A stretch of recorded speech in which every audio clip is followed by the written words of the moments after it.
Like, well, I just didn't. I don't know if we were actually meant to. I don't know if we're going to die or not. You can up in the back soon, come on. Said that. Don't listen to me. I don't have as an authoritative tone as you. Not Craig's table, it's your table. He's right. It's my table. My table wants to double up. One double up on this man, dude.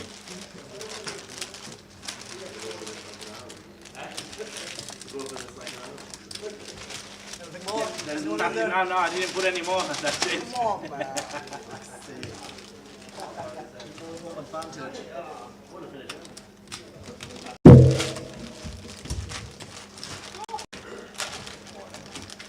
Good morning.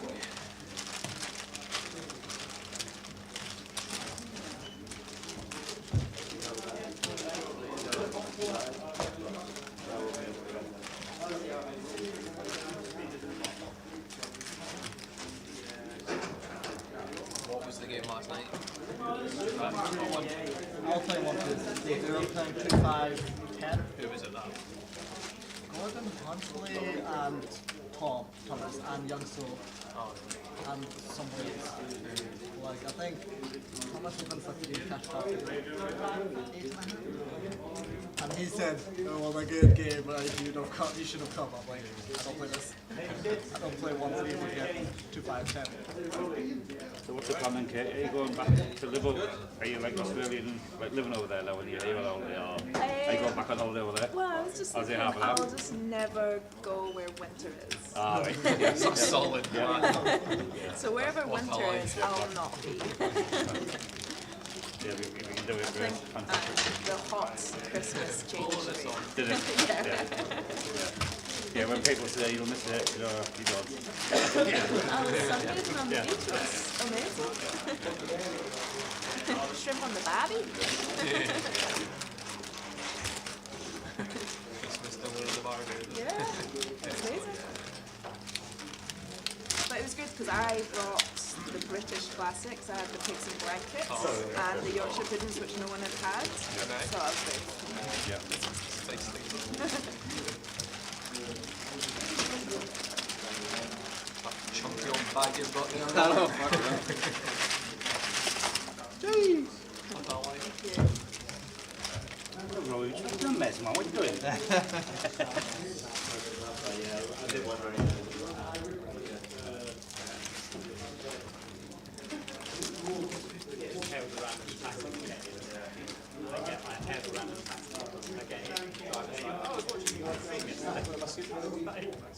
Same as last night.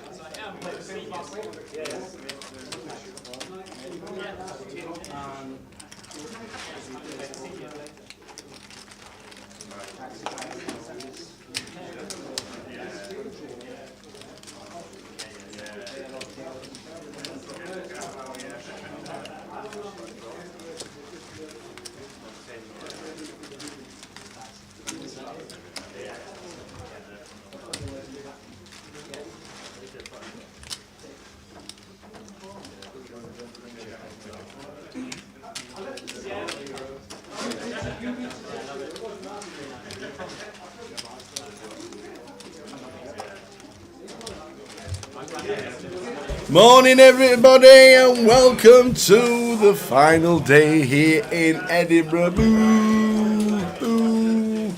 Edinburgh's class has been amazing. No worries. There's the chip counts from last night. Lynn Chen, chip leader. Robbie Bull second in chips, and Robbie's on our feature. Abdul will run through that very shortly, but they're the chip counts for the final 13. Who's going to take it down? Who is going to be champion? Pick one from them lot. Obviously, Jeff, John, and Craig are going to need to get a bit lucky, get a bit busy in the first session. Who do you think, Jay? Go on, give us one name. Robbie's a good shout.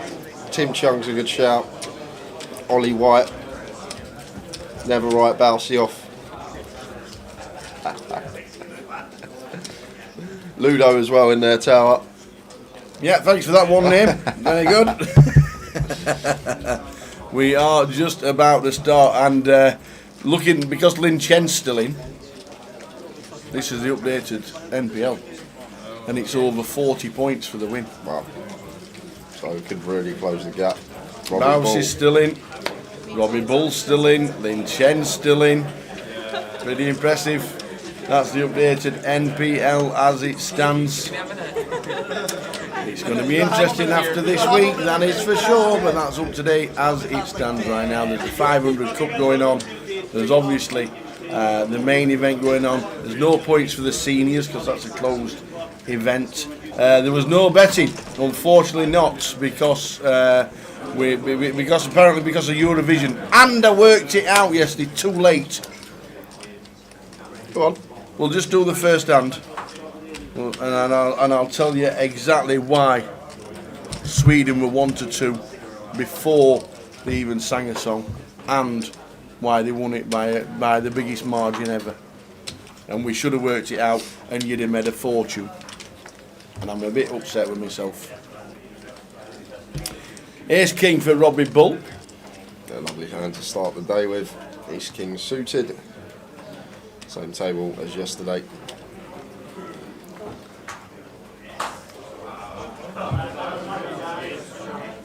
Bouncy looking. Oh, he's looking again. Has he got a hand? Does he have a hand here, old Bouncy? Because he's looking across at the table. There might be a slight pay jump. He is one of the shorter stacks on 14 bigs. He's had to get away. So, hear me out. Yep. Sweden were 1-2 to win it yesterday. Yep. For some unknown reason. It's supposed to be random, supposed to give 12 points to the best song. They were 1-2. Whoever wins it, hosts it the year after. Yeah? Sweden 1-2, they smashed it yesterday. This is the last time I'm talking about Eurovision, by the way. Next year, 2024, is the 50th anniversary, so the golden anniversary of the biggest, greatest group ever to win Eurovision, ABBA, from Sweden. So next year, guess what there's going to be? An ABBA extravaganza, 50 years to the day since they won it. It's in the home country. They've gone and won it. We're going to have an ABBA extravaganza. The show's going to be on, and ABBA will turn up. There you go. We should have all been on it. Would have made absolute chunks.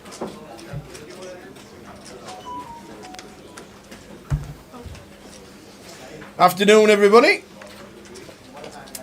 Afternoon, Joe. Afternoon, Fletch. And yeah, no betting. That was actually due to the Eurovision, apparently. So sorry about the no betting.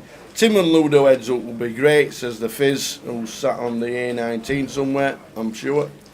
Afternoon, Jules, watching on Twitch. And we are set for a cracking day's poker, that's for sure. 13 down to a champ.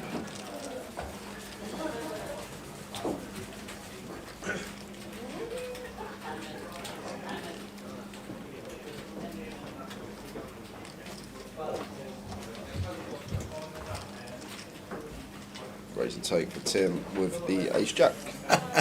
Yeah, back on the big telly now. Fletcher's allowed to use the big telly. Morrison's sales exec was obviously watching the stream yesterday. Walked in the door this morning. First stacked item on offer: a squeezy bottle of mayonnaise. Guess what Jay's brought in? A squeezy bottle of mayonnaise. What are you having with this today? I might have some Beef? with it. Yeah, maybe. Yorkshire puddings? Yeah. Should be alright. I think I've got enough to get me through the day. What's left in there?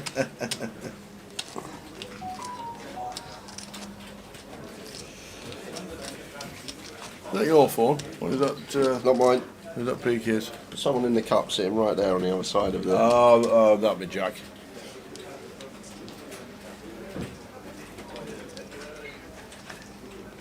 Oh, Fizz is at home. Can't believe it. Enjoy Leo's this afternoon. Great card room. Looking over the Mersey. 10k guarantee in Liverpool this afternoon. Very nice indeed. Let us know how you get on, Fizz. What time does it start? It starts at 4. You'll be home at 1:15. So just let us know what happened. A couple of whole cards not showing to start the day. Might have to get a new deck on. Yeah. Craig does go for the 3 bet here from Sometimes the cut-off. they just don't register as good as what we hope.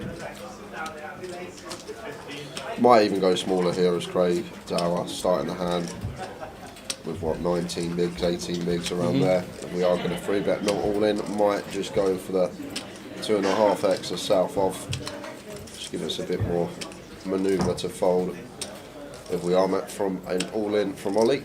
At times that we don't have a hand we want to call off. Small blind folding the Jack Queen. Back round to Ollie. 41 to call after Craig 3-bets to 65. Could we see the rip tower? It just comes down to Ollie thinking what this is going to be. In Craig's range, the 3-bet not all in off of 18, 19 bigs, because he is going to have a lot of hands that want to shove over Ollie's open. The Ace King, the Ace Queen, Ace Jack, a lot of pocket pairs just want to go all in. But decides to get out of the way, and we head over to the outer table. Jeff Kearney, all in short stacked. He's in with the Jack Queen.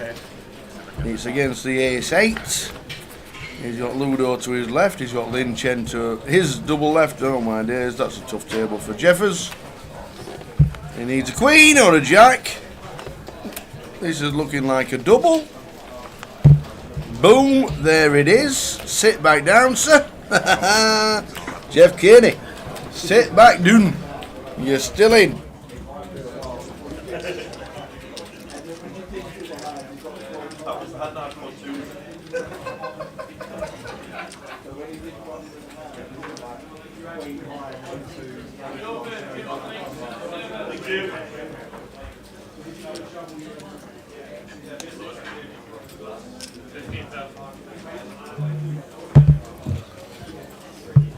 So early stages of the final day.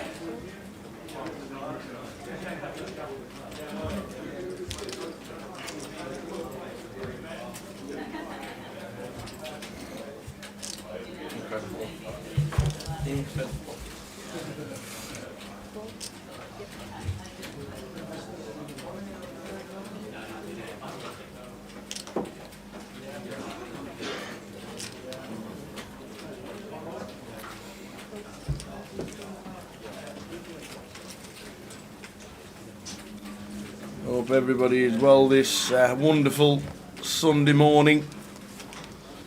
How many minutes to Frogger across the road this morning? Oh, it was pretty quick this morning. Yes. All about timing, ain't it? It certainly is.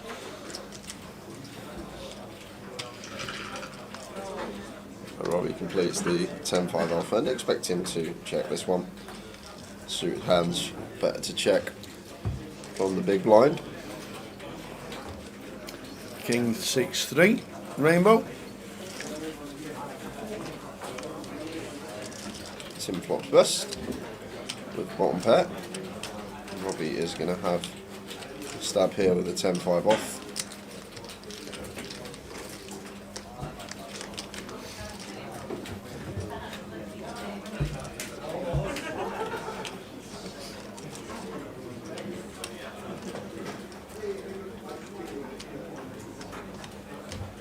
Hearts turn.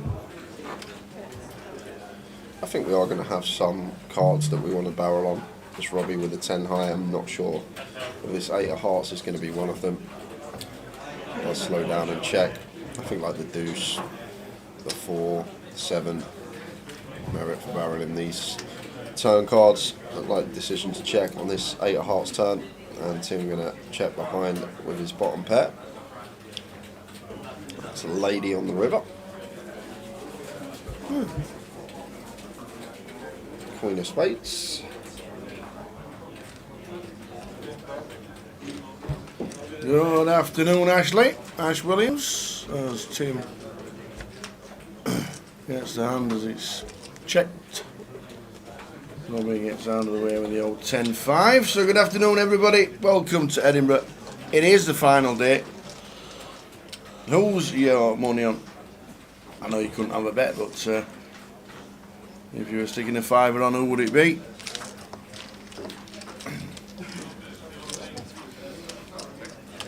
Sprays off to Walsall to play the Sunday comp.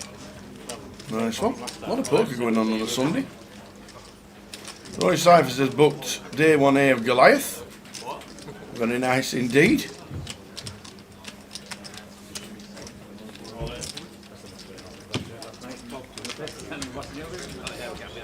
And the seniors is the last event. Does it start at 1? Yes. Awesome. Ash Williams says, wonder how Jay feels about the Blues new manager. What's that? Which Blues? What's Blues? That'll be Chelsea then, wouldn't it? I thought it was Frank Lampard. They won yesterday, didn't they? Or did they not win? Frank's been at Chelsea for not a while, but a few. Well, they haven't won a game yet. Not one. Not any. Could be. 0. Could be Birmingham, could be Chelsea, Blues, Chelsea. could be, Yeah, the, could be Birmingham. the Blues Brothers. He could be talking about music. Everybody. He's somebody. The Chelsea Blues. I didn't know they got a new manager. Who's the new manager? Poch. Ah. Okay.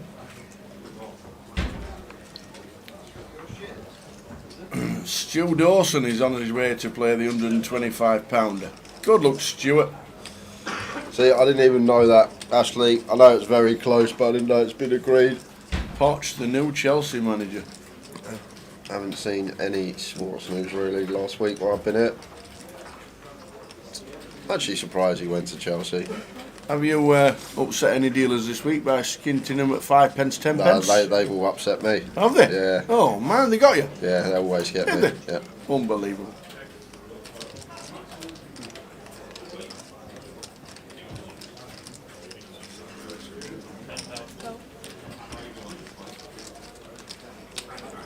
They literally all get out of bed and form a line when I'm in the game tower. And they know I'll finish. What they do when they get like off at 10, 11 o'clock, they go home and sleep until like 1. Set an alarm for when I finish, and then everyone's ready to take their money when I get back to the hotel. They're too good for me. They've been playing the game too long. Also, have upped the price of the weekly comp. Like it. Like it. Bigger comps are the better comps. £100 are good. 80 plus the juice, 60 plus the juice. Oh, here comes the delivery! What's your name, sir? Morris. Hey there, Morris, you alright? Morris has been watching the stream because he's been playing the seniors. Here we go, there's a bag full. There's a bag. It's got to be hobnobs, right? Morris, come in. Look at this. Morris has come in. He's doing a double packing of hobnobs. One each. 1 pack for me, 1 pack for Tower. Well, I couldn't go to any donuts for you, Jay. Well, there you go. Tell us if you like donuts better, could you? Enjoy the seniors, sir. I will enjoy the seniors. Enjoy the seniors. Go get them. I hope that's the alcohol you're drinking there. That's iced mocha. Believe it or not. It's an iced mocha. Honestly, it is. Well, away, yeah. Yes, we're on live. We can. Don't swear. No, I wasn't going to swear. I was just going to say thanks for all you do, lads, because it's great listening to you. Thank you very much. Keep up the good work. All the best. All the best to you. Cheers, Morris. Take care. Cheers, Lovely Morris. to see you. Yeah, you too. Morris is going to play. He's been on the stream all week. Said he's come to play the seniors, and he has. There'll be a lot of players playing the seniors. Thanks, Morris. Much appreciated. Fancy a knob-knob? Not You yet. can't have a knob-knob until you've got a really nice coffee. Or a or cup a of tea. tea, yeah. A cup of Absolutely. tea. I got a coffee. Yeah, but you can't dunk into that little hole. Do that. Take it off. All in for Bousey with a king queen off. And his 13 bigs. Yep.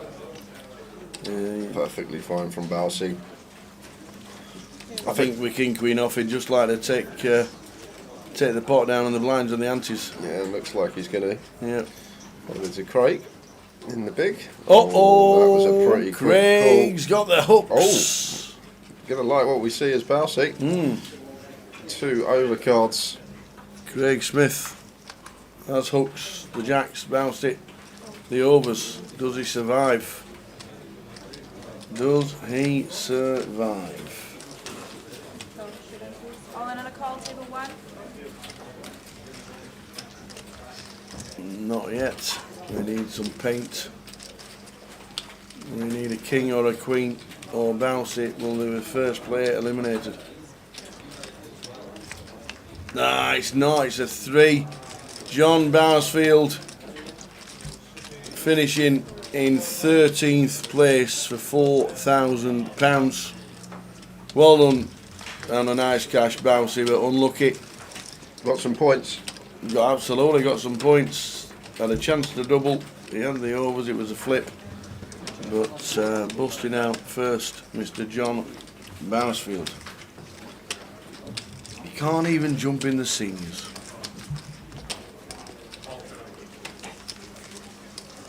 Why can't he? Because you need to be 50. I'm not telling him you said that. I was wondering. Weren't me, Bousy. I never said it. What is he, 45, 46? Yeah, something like that. A couple of years to the seniors, I reckon, old Bousy. Ace straight to it for Tim, raises to 24.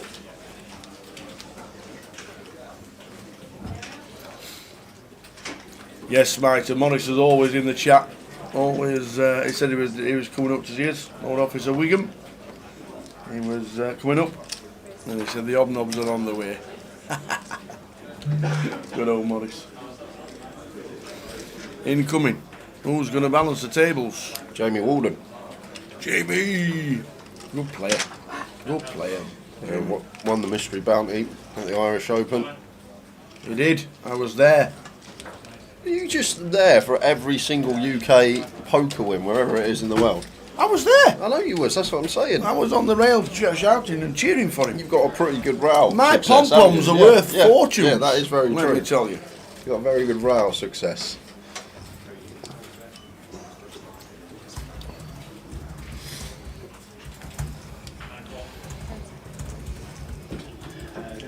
Returning for day 2 of the GUKPT Cup. Your seating draw is now displayed on the screens. You're welcome to take your seats. Please beware there must be 2 players at the table. The door will be honest, but you're welcome to take your seat now. The time will begin in 10 minutes.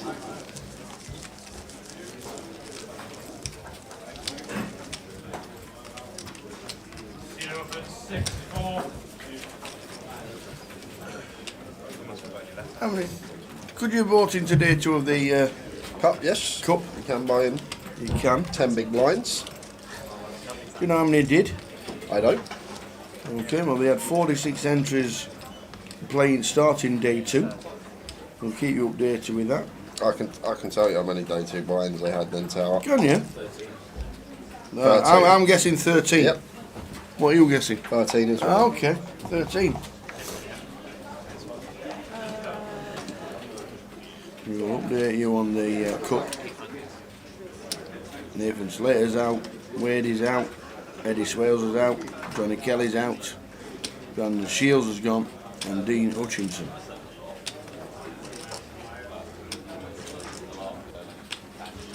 We're on 12 on the main event, which is obviously what we're concentrating on. Afternoon, Del Boy. All right, Wadley. Watch you down.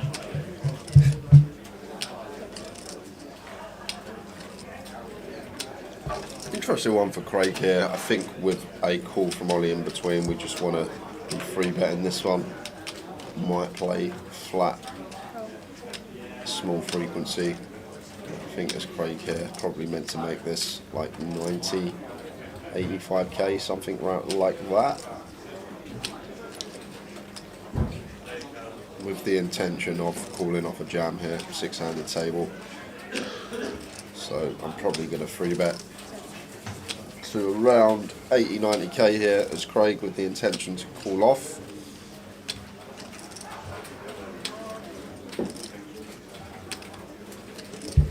I'm just going to go for the shove. Hefty. So Craig shoving for 36 big blinds over the open. I just think 6-handed, this hand's a bit too strong and might have this with 9, something like that, but I think Jacks is going to find its way into that free bet not all in territory to call off if we are met with the 4-bet rip. Okay, I like it. It still works, would have probably got the same result, Craig, regardless of whether we go for the all in or free bet but not all in. Tim didn't even take a second to muck his hand.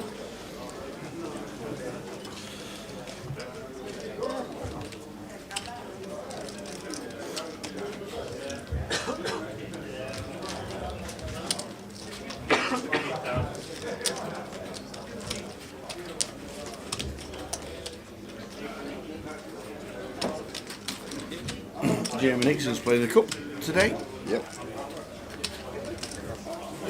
On the same table as Mr. Jack Hardcastle.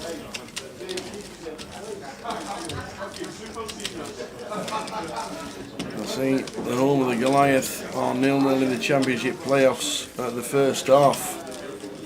Imagine Coventry City being in the Prem when Goliath gets there. If it is, and they are, there won't be a game because the Premier League starts a week after Goliath finishes. I thought you was going to say there won't be a Goliath.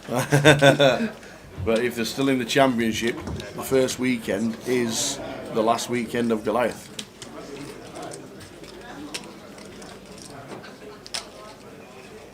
Yes, he's local lad. Is Abdul in seat 2. Yeah, it was a short stack on the bubble yesterday. Had 5 big blinds on the bubble, Abdul, and got on the right side of the money and went on a spin.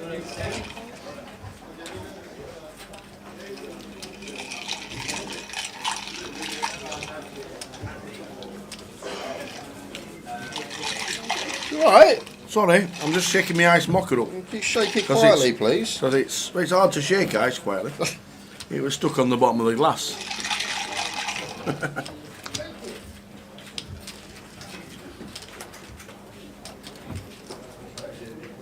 Sorry, Fuzzy Bear. My mocker was stuck to the bottom of the glass.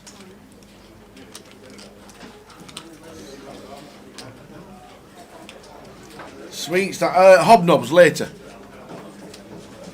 We're being brought in some hobnobs by Maurice Wigan.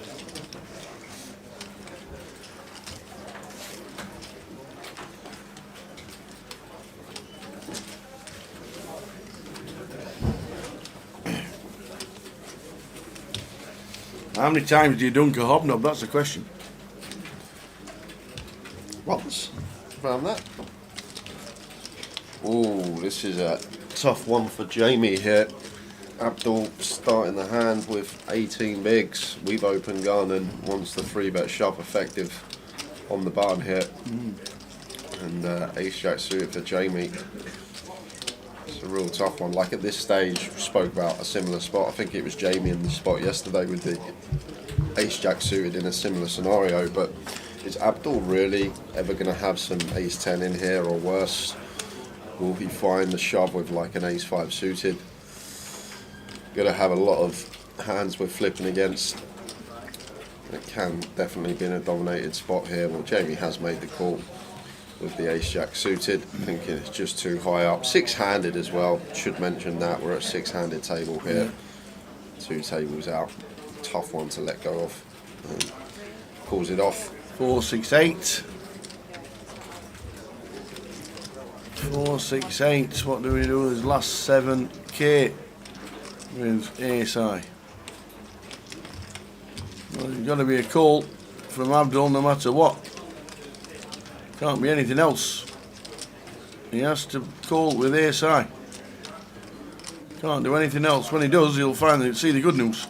Yeah, just going to take some time with it. Yeah, use the time bank, but he's 100% calling. But there is a page up just in case anybody does bust out in 12th. But he's 100% calling.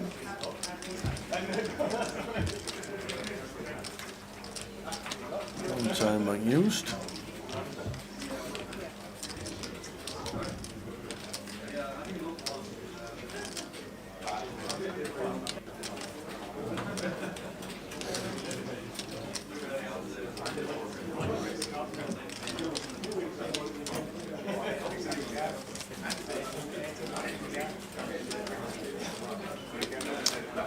He's waiting just in case there's a bust out on the outer table. There is a little pay jump, and if he busts, then they're working the clock to their advantage. It's done in every tournament around the world when there's a shot clock on. It's just one of those things. He makes the call, as he always was going to. And you're going to see the good news.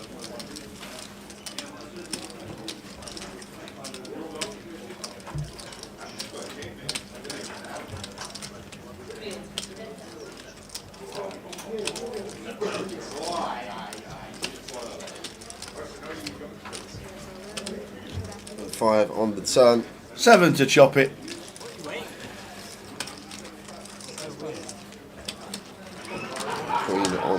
So Abdul gets the double through Jamie.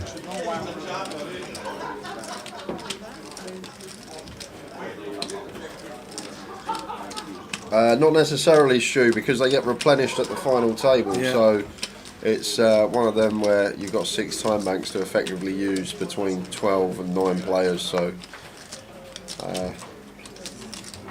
not actually that valuable at the moment because they're going to get replenished when we lose 3 more players.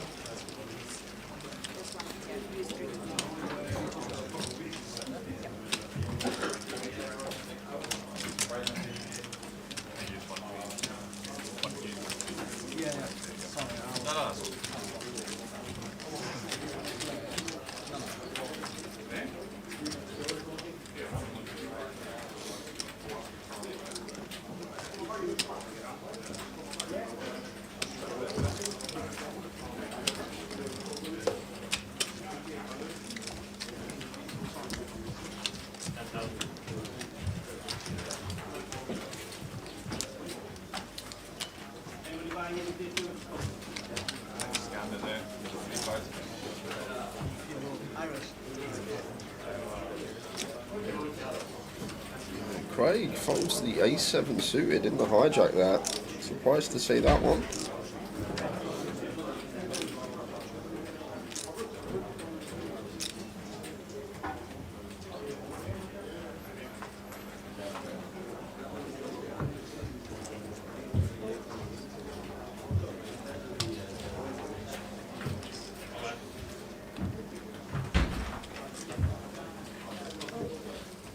Blind. Yep, Tim just makes it up with a 6-3, the old Walsall nuts, and 5-2 was 6-3-2. when you just make it up with a 6-3, and it comes 6-3. 2 on the turn, a bit unbelievable.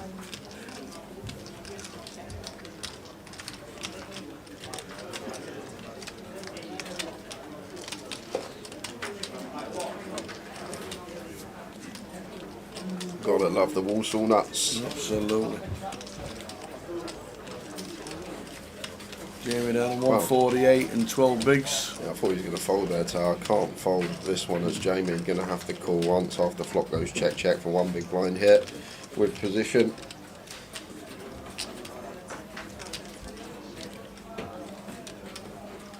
I just have to call here. This would be way too tight to be letting this one go. No, we can see he's drawing very thin. Yeah, 2 and a 4, and it's the 4th spade.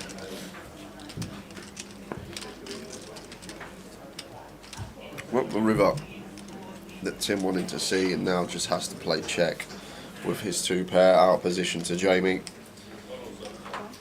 I don't think there's any merit in firing here after the 4 liner to a flush completes on the river. Looks like he is going to fire with his 2 pair, and it's a value bet. 33k snap fold from the deuce. We ever getting called by a worse 2 pair or 1 pair holding? Yeah. Maybe just thinking that Jamie gonna start firing his single spade hands on the flop. That could be the thought process of Tim. I just check to Jamie, and he has got a spade. Backdoor flush draw might fire on flop with position. So maybe Tim deducting that his 2 pair very likely to be the best hand. It's a small bit of value.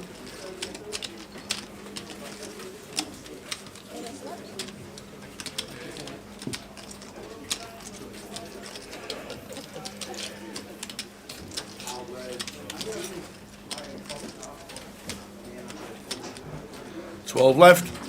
Only 1 person out. John Barsfielder was sat in seat 9.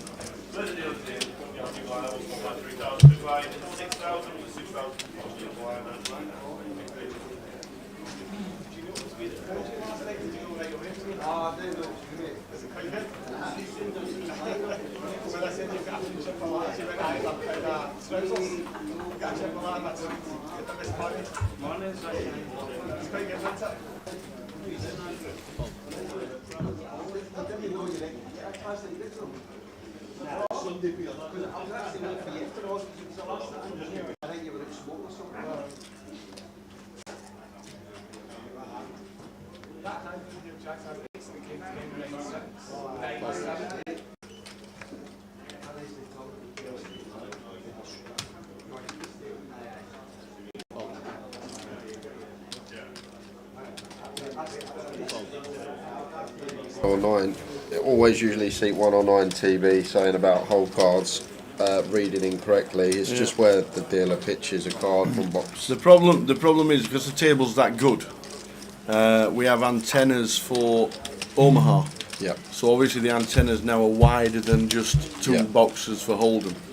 So if a card does get inadvertently pitched through seats 1 or 9 into the 2 and 8, it does pick it up, unfortunately. It's a super table, it's ready for Omaha. We can do 6 card Omaha as well.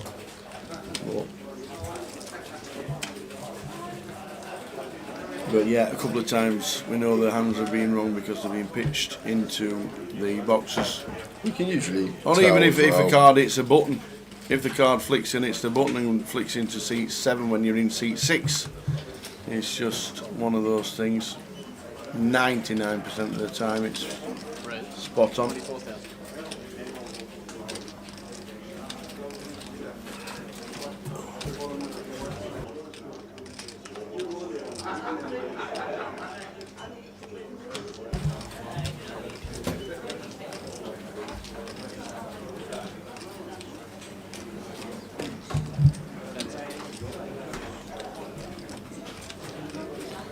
Craig 4-3 suited connect up, should be defending this in the big blind. Taking his time with each decision, Craig, and I'm guessing this is just, wow, he's going to fold the 4-3 suited. Going to fold.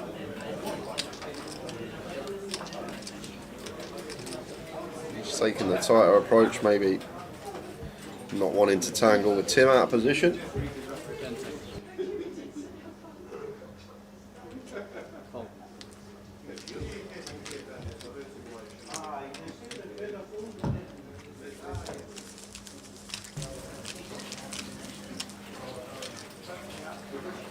It's what could happen, Calvin, when you get this deep in a tournament, 2 tables out. Sometimes your normal game goes out the window and you do start to tighten up. You start folding hands you would have been continuing with.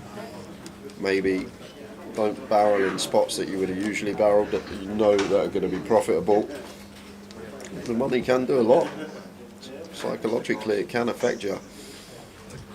And although consciously you may be thinking, I'm not thinking about the money, I'm just going to play my game, sat there in your subconscious is going to be in the back of your head, and it can cause you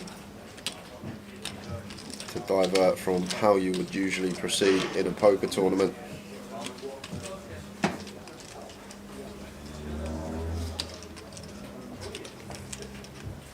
Harley with the pocket freeze on the button, makes it 24k. Craig not going to be blowing the old suited queen, and Abdul in the big blind.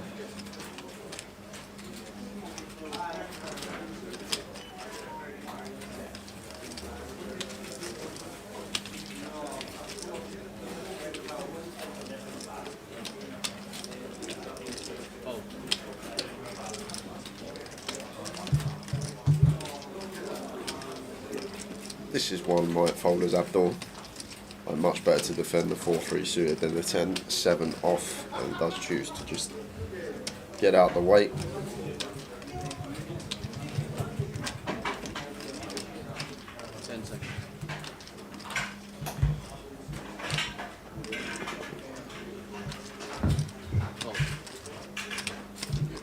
Does Abdul have any GUKPT cashes? None for a GUKPT. He's got countless cashes in the £30 local comp here in Edinburgh. Plays that a lot. Loads of Scottish flags on his hand and mob. Biggest cash of £12,245 coming in 2019 when he comes second in the Scottish Cup.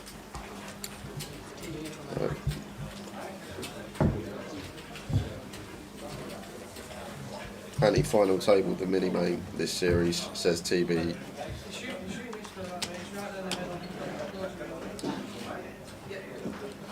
Ace Jack suited for Craig. Will be opening this one.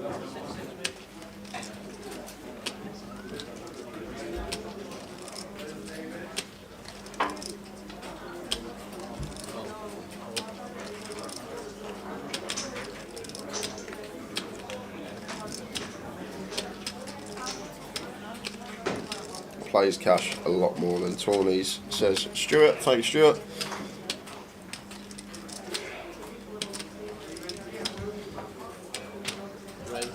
Yeah, what Abdul could potentially use as a 3-bet bluff here. Not using a time bank to think about calling here. This is going to be 3-bet off fold. We're probably supposed to fold more than we're supposed to 3-bet this, but it's a decent candidate. It's a button open. Wouldn't be surprised if Abdul made this like 80, 85k. One thing he won't be doing is calling here. It's going to be 3-bet or fold.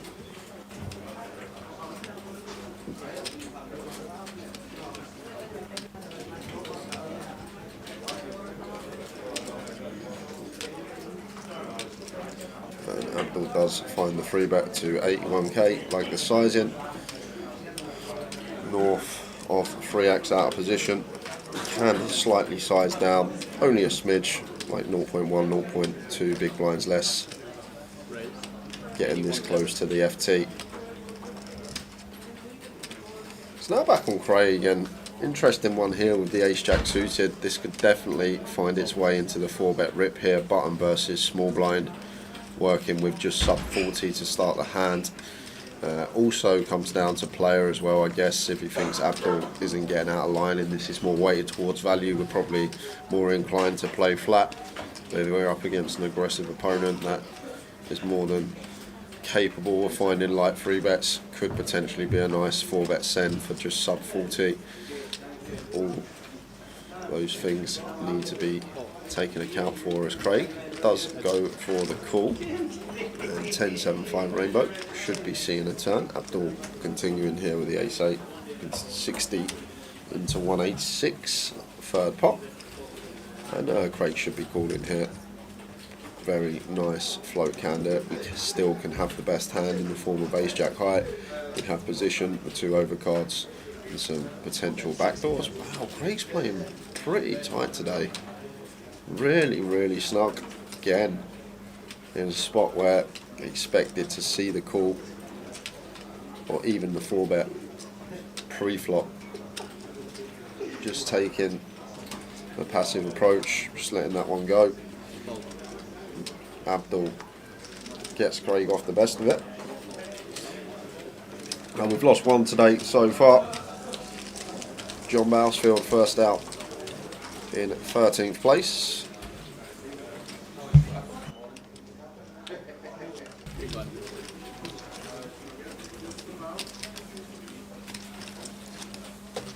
What's the password for the free roll today? We give that out usually about 3-4 o'clock, so you've still got a few hours before that is released on stream.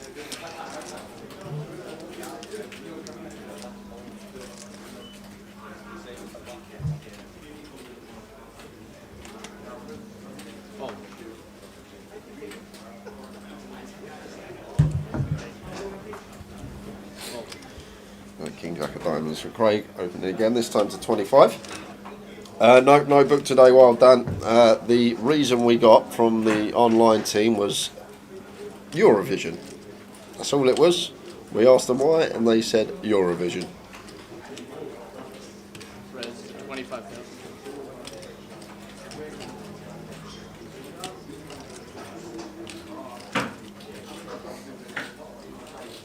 Cut off open from Craig, another suited Broadway, this time King Jack suited, into the big blind of Tim. It's ridiculous, Dan. It's the most ridiculous excuse we've ever heard. We can't take 10-15 minutes to set up a book because Eurovision's on.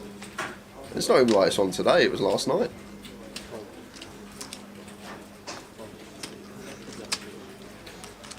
Probably continuing with the King Jack suited, and Abdul not going to be going anywhere here. Facing quarter with the 6s. Should be pretty easy call here with position on Craig.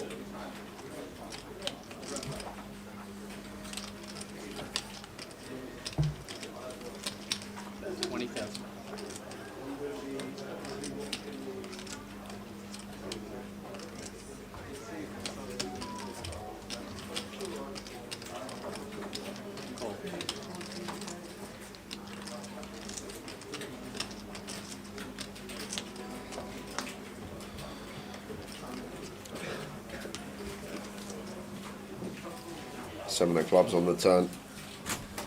And probably going to be a shutdown here from Craig. Does check it over to Abdul, who fires.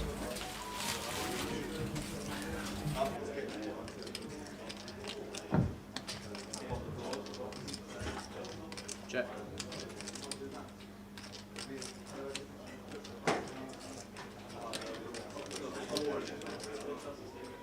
Okay, 35 30. All good. Look, I've been saving that, and PK's just.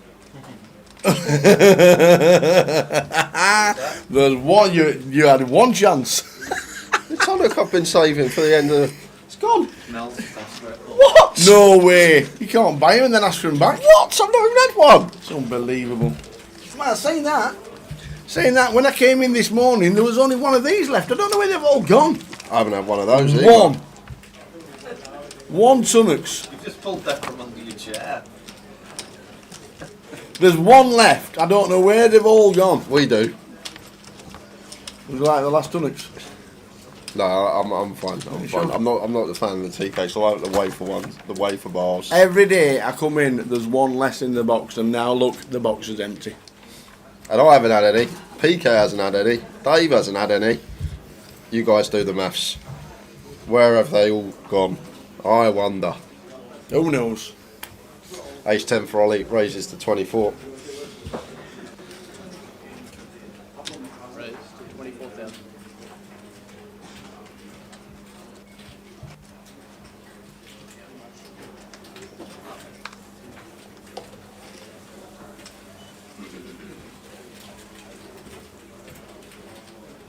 Fold.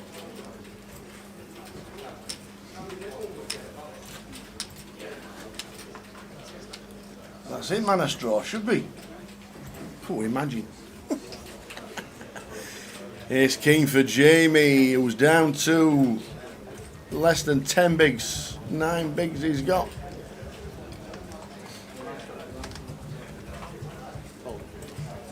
Yeah, and this is an awkward one for Ollie once it comes back on in. Obviously, Jamie's going to shove, but like under the gun versus big blind, like Jamie's going to defend a lot of his hands here, but aren't near the top. So this is actually like ace 9 suited, which might shove late L versus an LP open, isn't going to shove versus Ollie's gun open. That's probably just going to defend. So it's actually a really tough spot for Ollie here, whether to call off the ace 10 for what is only a 10 big blind shove, and we've got 2 big blinds invested. But a lot of people will just see this and think, oh, I've got a call, I've put 2 bigs in, it's 8 more. But when you really think about it, once we've opened gun, Jamie not really shoving a hand ever that we have fold equity against. And there we go, there we go. Sorry, not shoving a hand ever that we dominate. I don't think there's any hands that we dominate. And even like the ace 5 suited, it's just going to defend the big blind. Ace 9's not going to shove. So it's a situation where we're so likely to be in a dominated situation there, as Ollie makes a really top-notch lay down there with the ace 10. A lot of people see that it's just sub 10 big blinds. They think it's sub 10 or 6-handed. We've got 2 big blinds in. We've got to call this off. But when you really break it down, Jamie going to be defending all this like ace 9, ace 8 suited type stuff, which we would dominate as Ollie. So not really too many hands that we're going to enjoy seeing. If we did make the call, good fold from Ollie White.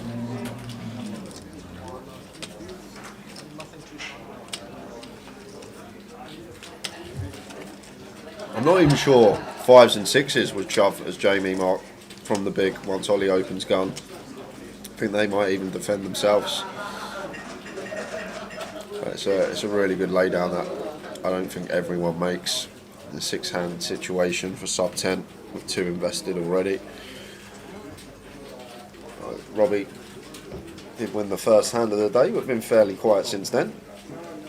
Back in the mix with the deuces here, opening in the cutoff to 24. And Jamie with Queen Jack here, off of 13.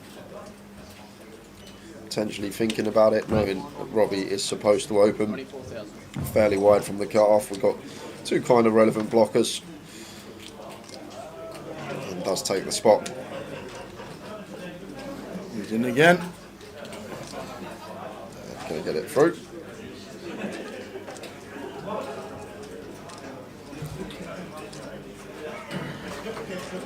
And this is never a call for Robbie.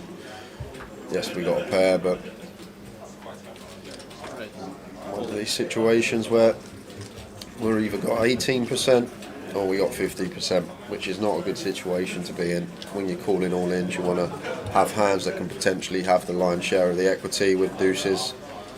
Best case scenario is we're going to have around 50%. Worst case scenario, we're going to have around 18, drawing to 2 outs. So should see the fold here from Robbie with the deuces and don't let it go. Gary McGaffney, oi oi, how we doing? Oi oi, Gazette. How's things?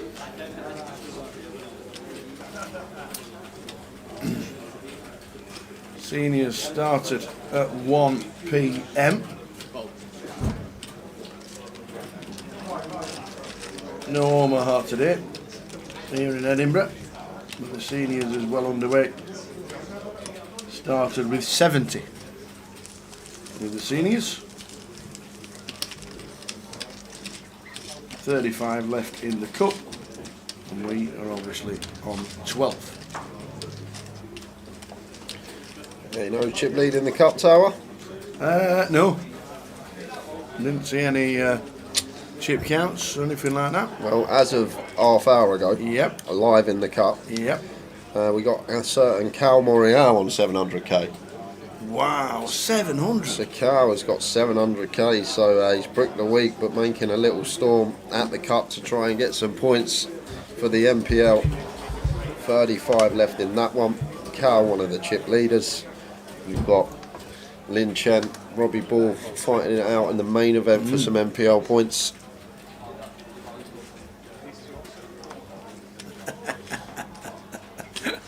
Kevin the Carrot's watching. How are we doing, Kevin?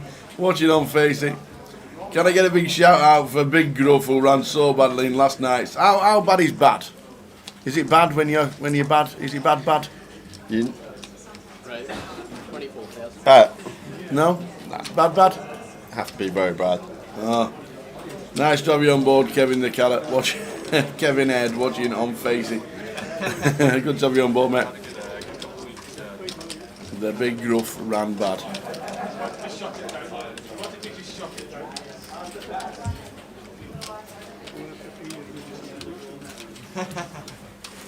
The big.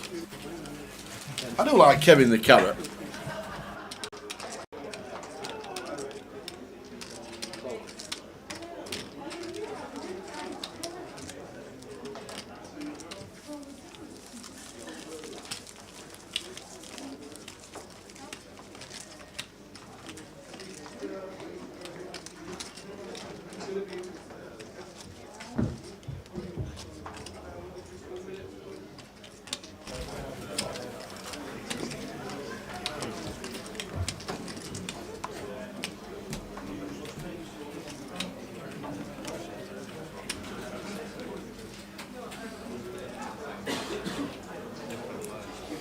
Five, 6 suited for Tim, opens in hijack, raises to 24. Tim's got a really nice seat as well. When Robbie folds, he can certainly get involved. Slightly wider, then having everyone covered behind him. 6-5 suited, definitely viable. And Abdul with the ace deuce in the big blind. And knows Tim's opening a lot here. Could potentially be one to take our frequency and free bet, but just goes for the fold. You alright, sir? How you doing? Yeah, you can jump in for a bit. You're more than welcome. Tower's just gone to get the tees. He'll come back and see his seat's been taken. No. Cup no good.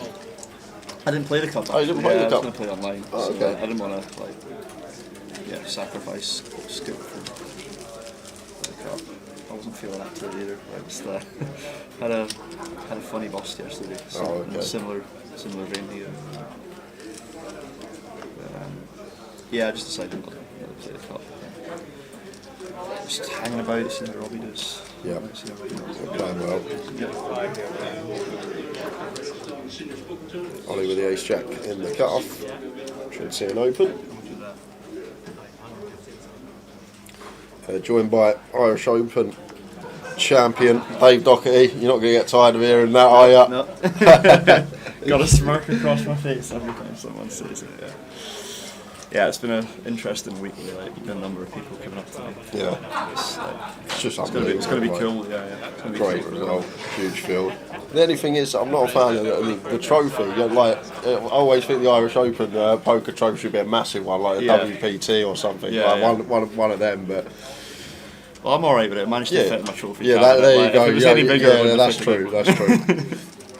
I reckon it's such a prestigious event. There should be like a massive trophy for that one. One that stays at the venue, maybe like WPT ones.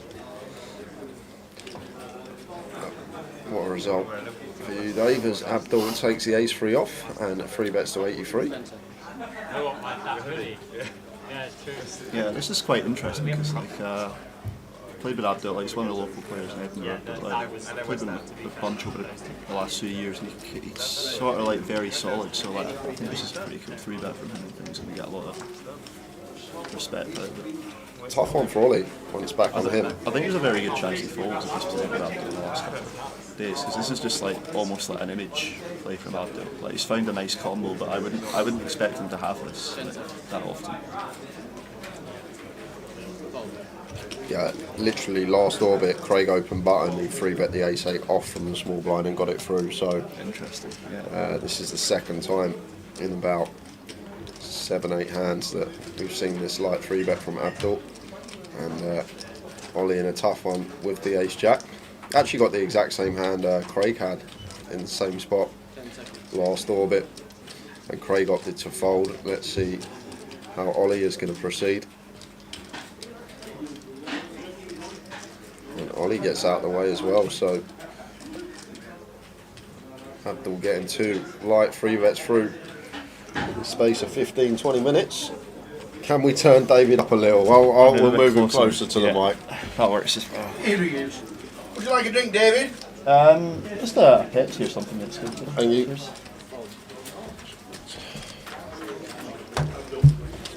Saw an empty seat and I stole it. Couldn't help myself. Yeah, I think that's quite nice from Abdul. If he took the ace-8 off as well, he's, these are very difficult situations, like final 2 tables. People are under a lot of ICM pressure, don't want to do a lot of peeling 3-bets, especially with hands like ace-10 off, ace-jack off that are easily dominated, get you in a lot of trouble. So that's like if he took the ace-8 off as well, it's 2 pretty cool 3-bet spots he's picked up. Going to be an open here from Jamie with the ace-jack suited off at just sub 20.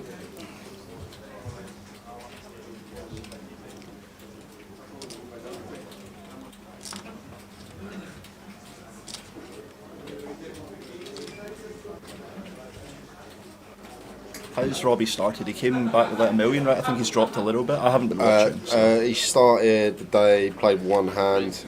I think he lost it, and then to be honest with you, he's been pretty quiet. He's just no distribution. He had deuces, he opened, got shoved on. That's about it, I think, from Robbie so far. Hasn't really been able to get involved much with the big stack. Jamie opens under the gun. Interesting to see how Abdul approaches this. I think more often peeling versus this stack size is probably better. You don't really want to be 3-bet folding a hand as strong as this. You'd rather use like he's been doing, like use the offsuit ones so that you don't really care if you get jammed on.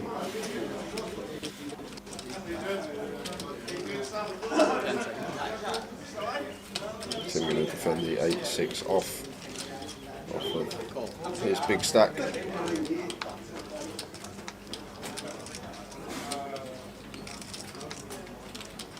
Does flop. Top pair and a gut shot. Definitely a board. Could have some donks on here from the big blind. There's Tim. I think possibly. I mean, like if Tim leads this, the issue is he has to call an under the gun shove. It would be really bad to lead this and then fold top pair, I think. So you've got to be conscious that once you lead this, UTG is going to play raises pure as continues. Like, he's not going to play any calls here, UTG. If I say that and he calls immediately. Okay. I do think, well, his stronger value are certainly going to play raises. I just think this is very dicey off of the stack. And, like, you're not closing the action. Fun turn card. It favours both of the other players, really. Tim turning top 2 and Abdul picks up the nut flush draw to go with his third pair. Like, we're still really comfortable here as Tim. Shouldn't really be any 7x for Jamie other than specifically pocket 7s. So although the 4-line into a straight does roll off, not going to be much 7x out there, so happy to go for another street of value.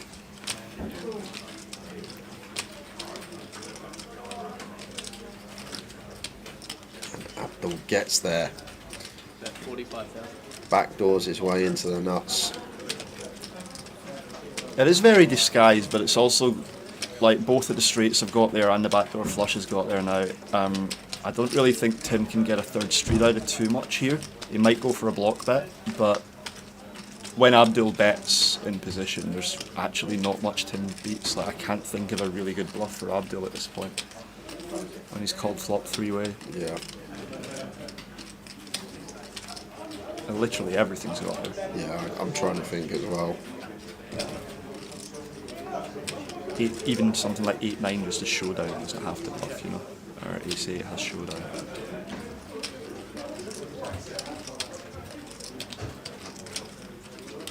Yeah, very quick fold from Tim. I think he's played that hand well too.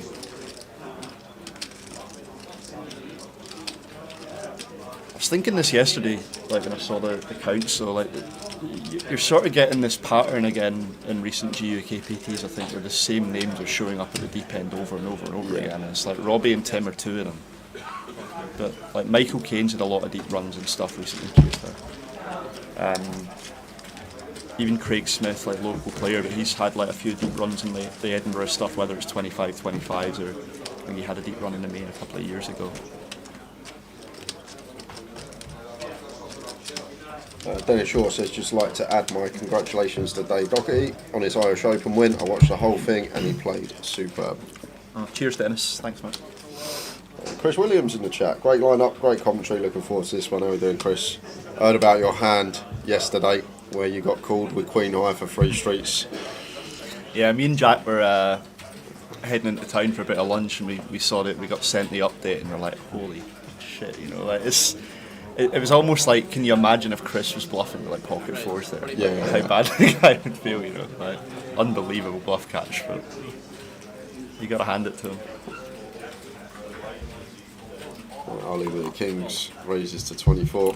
Jamie with the Queen 8 off here in the big blind. What are you doing here, Dave? Off a 13 with Queen 8 off versus gun specifically. I'm just folding. Just letting it go. Yeah, these ones are like much different in chip EV than ICM.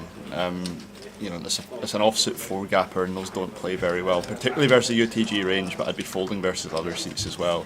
The reason in chip EV that you can defend these is that you can just flop equity and check raise, get it in, and you're not having to fight over 2 or 3 streets with your hand. You know, like if you're defending this off of 25 bigs and you flop this middle pair, you're going to be in the bin on the river quite a lot. So you're going to have to check call twice, but in an ICM situation, your chips are so valuable that you can't really play that check call guessing game too much. Yeah. So, and this is a hand that's very easily dominated from an under the gun range and doesn't, you know, flop a lot of equity that often.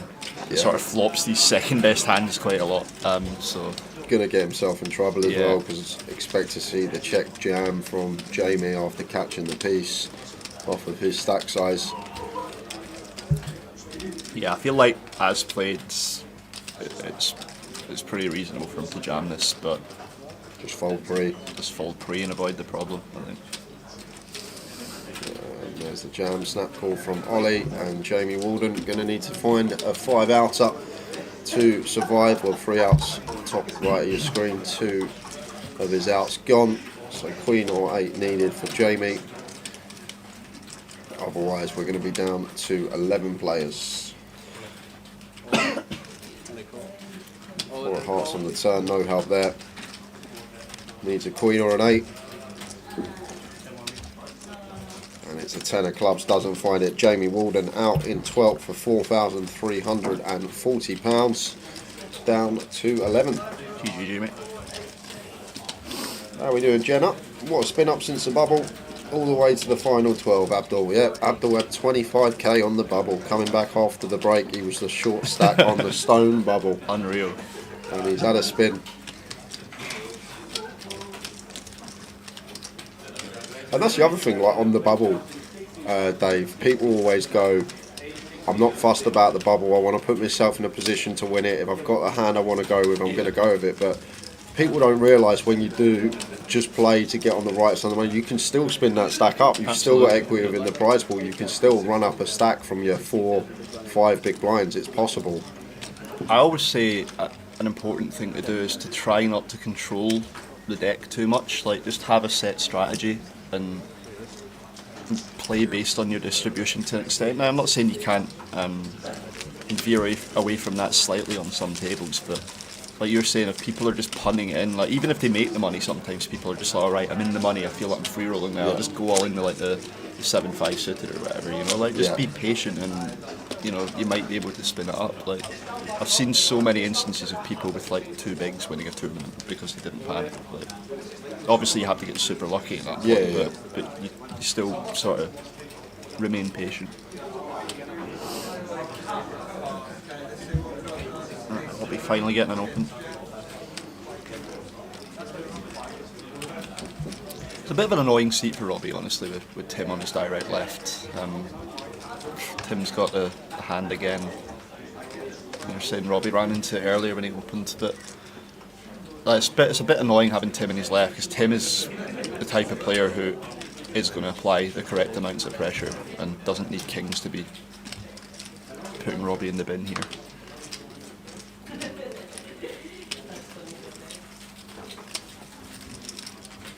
Makes it 110 as well, Tim. So adding a little bit of extra juice on this. This is like 3.2 X over Robbie's open. I'm not even sure, like, you'd normally go smaller with 3-bet sizes, final 2 tables or whatever, although these guys are very deep, but I'm not even sure this is like related to hand strength or anything like that. I think it's just that Tim recognises Robbie's a danger and he's going to give him a worse price with his whole range rather than, you know, particularly having a strong hand or anything.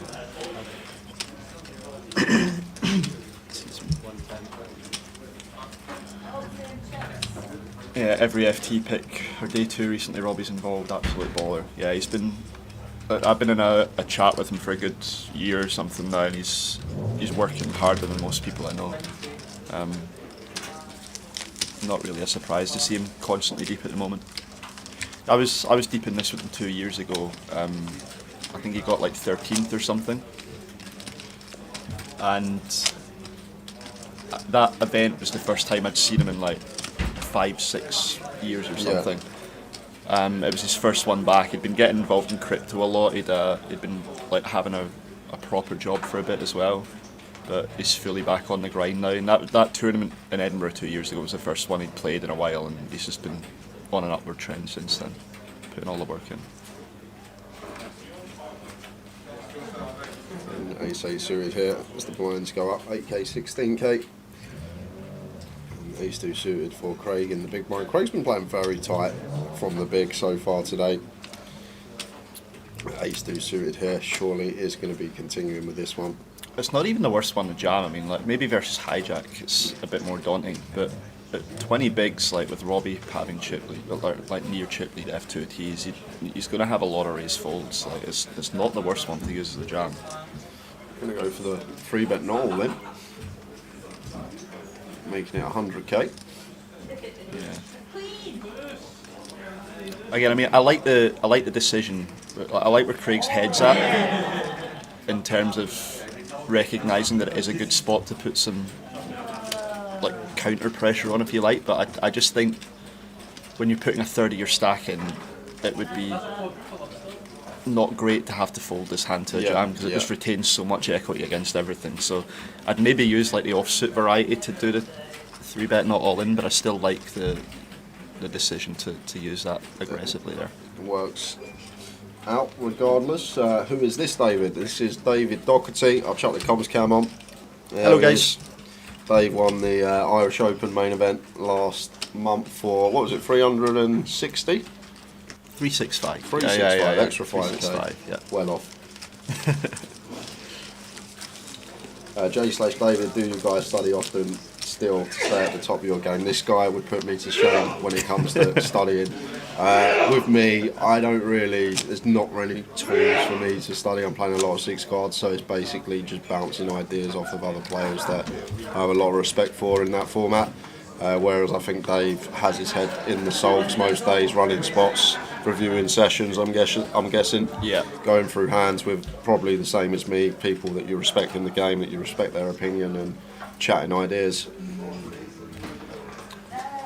Yeah, pretty much that, Jay. I use DTO a lot. I'm looking forward to their. They're supposed to be releasing an update in the next month or so. It's been sort of touted for a while. I was hoping it was going to be out before Scoop, but they're releasing a really big update in the next month or so, I think, and that's going to, force the rate of study up again, I think, because it's going to be even easier to use. It's going to be like more all-encompassing. It's going to be more. I sound as though I'm like promoting it here. I'm not like. I like Dom, but I just love the app. I don't get paid anything for it, but yeah, I mainly use that to study a bit of GTO Wiz, and then like using just group chats with some of the top guys. I'm like lucky to know a lot of the top guys in UK poker these days, so it's good to have them to run hands past as well if you're not sure. Got an interesting spot here, Dave, for Abdul with the ace-10 suited, blind on blind after Craig has made it just north of 3x from the small with the ace-3 off. Can we just shove this here for 24? Is this viable? Yeah, I think we can. I'm actually interested as well. I'm not like certain what one we're going to trap with in theory here. Whether this would just go pure or maybe we'd use like a slightly lower one to trap with, but yeah, I think just jamming this is never going to be incorrect. It's like it's good as it's ace-10 suited blind. It's pretty hard to be losing money shoving with it for 25. I'm just like, it's one of those ones where I maybe look at it in game and like, yeah, you can just simplify this and jam, but I just wonder if it would play any flats as a trap versus like a already polar range if he's raising blind v blind. It's been a very good start to the day for Abdul. Has chipped up very well on this featured table.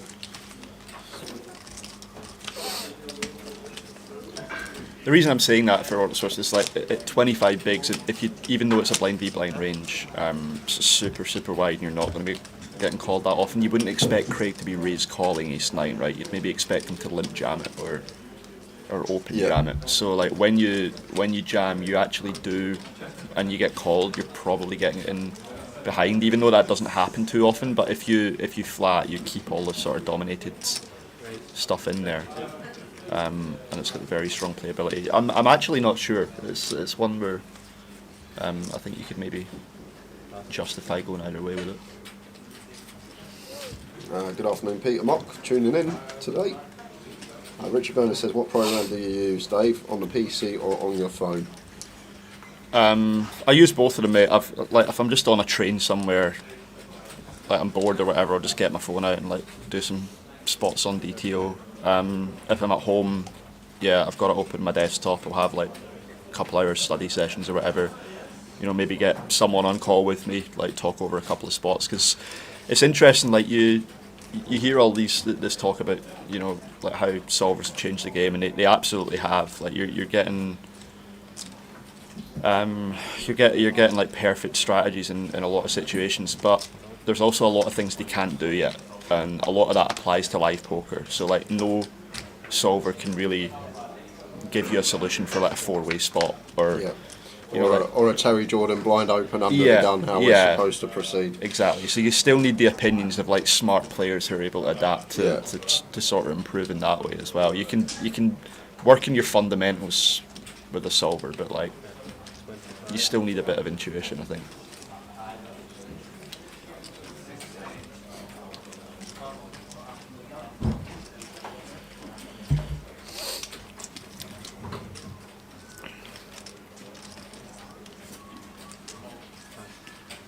was impressed that I can't remember the guy's name, but he's wearing a red hoodie on the outer table. I watched a bit of the stream on day one, and I was really impressed by how he played, but I've never seen him before. What on the outer table? On the outer table, yeah. Yuzu. Yeah. Yuzu. Tim introduced me to him yesterday because he was like, "This is the guy you were calling a milkshake on stream," because his name was Yuzu. And Yuzu. And I was chatting with Tim, and apparently he's only really started playing this year, but I think Tim speaks of him highly. So yeah. Maybe one to look out for, and that was also Dan Laidlaw when he come in the comms yesterday. He picked a dark horse of those left in. He picked you because he played with him and said that he played well. So yeah, that's interesting. Yeah, I watched it. I can't remember who it was. It was on the feature table. It might have been Bixie was on there. Bixie? With him. Yeah. They played that big hand at the back end of the day where he flopped top set of sevens. And I thought he played that tremendously. Check back turn. Really well. Yeah. No, it's very rare that you see someone you've never seen before. Like normally people give you, but you normally hear like from the outside or whatever, murmurs of, "Oh, this guy might be pretty good. He's played well. I was impressed," or whatever. I'd never seen this guy, never heard of him before, and then I saw him on the stream on day one. I was like, "Wow, he's got the moves." Yeah, raise and take for Ollie with the Kings. Oh yes, he won a ring in Cairns last month as well. Nice. Won a WSOP ring in Cairns. Cheers, Tom. Forgot about that little fact. Someone did mention that the other day when he was on stream. The Royal Go. I'm joined by David Doherty. I'm not going to say it again, Dave. Don't worry. Dave was waiting. He was like, say the words. It's like the Simpsons meme, you know, when they were like, say it. I wonder. The funny thing is, like the cup's behind us, and like I can definitely hear some of the comms when I'm in that room, and Jack will be sitting there thinking he's talking about it again, giving me shit for a month. He told me how he celebrated your win, Jack. He just went to bed. He said he FaceTimed you, went, "Good night. Yeah, I'm off to sleep." Well done. Yeah, he was waiting for me because I was doing like all the interviews and getting the payouts and stuff, and then I phoned my mum, and like it was like 2 hours after I won or something by the time I got around to phoning Jack, and he's like, "Oh, nice that you thought of me, mate." Just sat up all night over here. Robbie wakes up with ace queen of diamonds. Come on, Robbie, get a W on the board. It's quite interesting that Tim's just like folded ace7 off pretty quickly there. It could be what you said about Tim thinking about Roy. It could be the same thing. Yeah. Yeah, that's sort of what. Maybe a bit worried about one player's worried about the table as Robbie. Yeah. Robbie's got chips as well, so. Yeah, exactly. I mean, like it's a decent 3-bet spot versus a lot of people, but like if he's thinking Robbie is just going to be sticky, you know, like you can make people fold like certain hands that they shouldn't fold there, and under pressure, Robbie's not really going to be affected by the pressure. Just been out flopped again. Oh, and ace got exposed pre-flop. I didn't see that. Missed that. Ooh. Is that not even more reason for Tim to 3-bet that one? Would that not make it more for a 3-bet? I guess it's harder if you get continued against to make a good hand. I don't know. Like, something like that. Pretty interesting.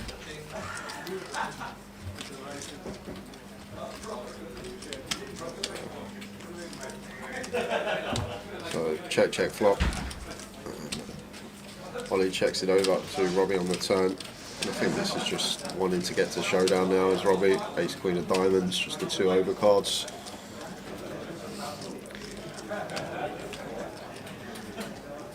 Yeah, I'm just trying to think what portions of our range we do take off with as Robbie on this run out, because like we are going to play like a fair bit of check on the flop, but we aren't going to have like too much worse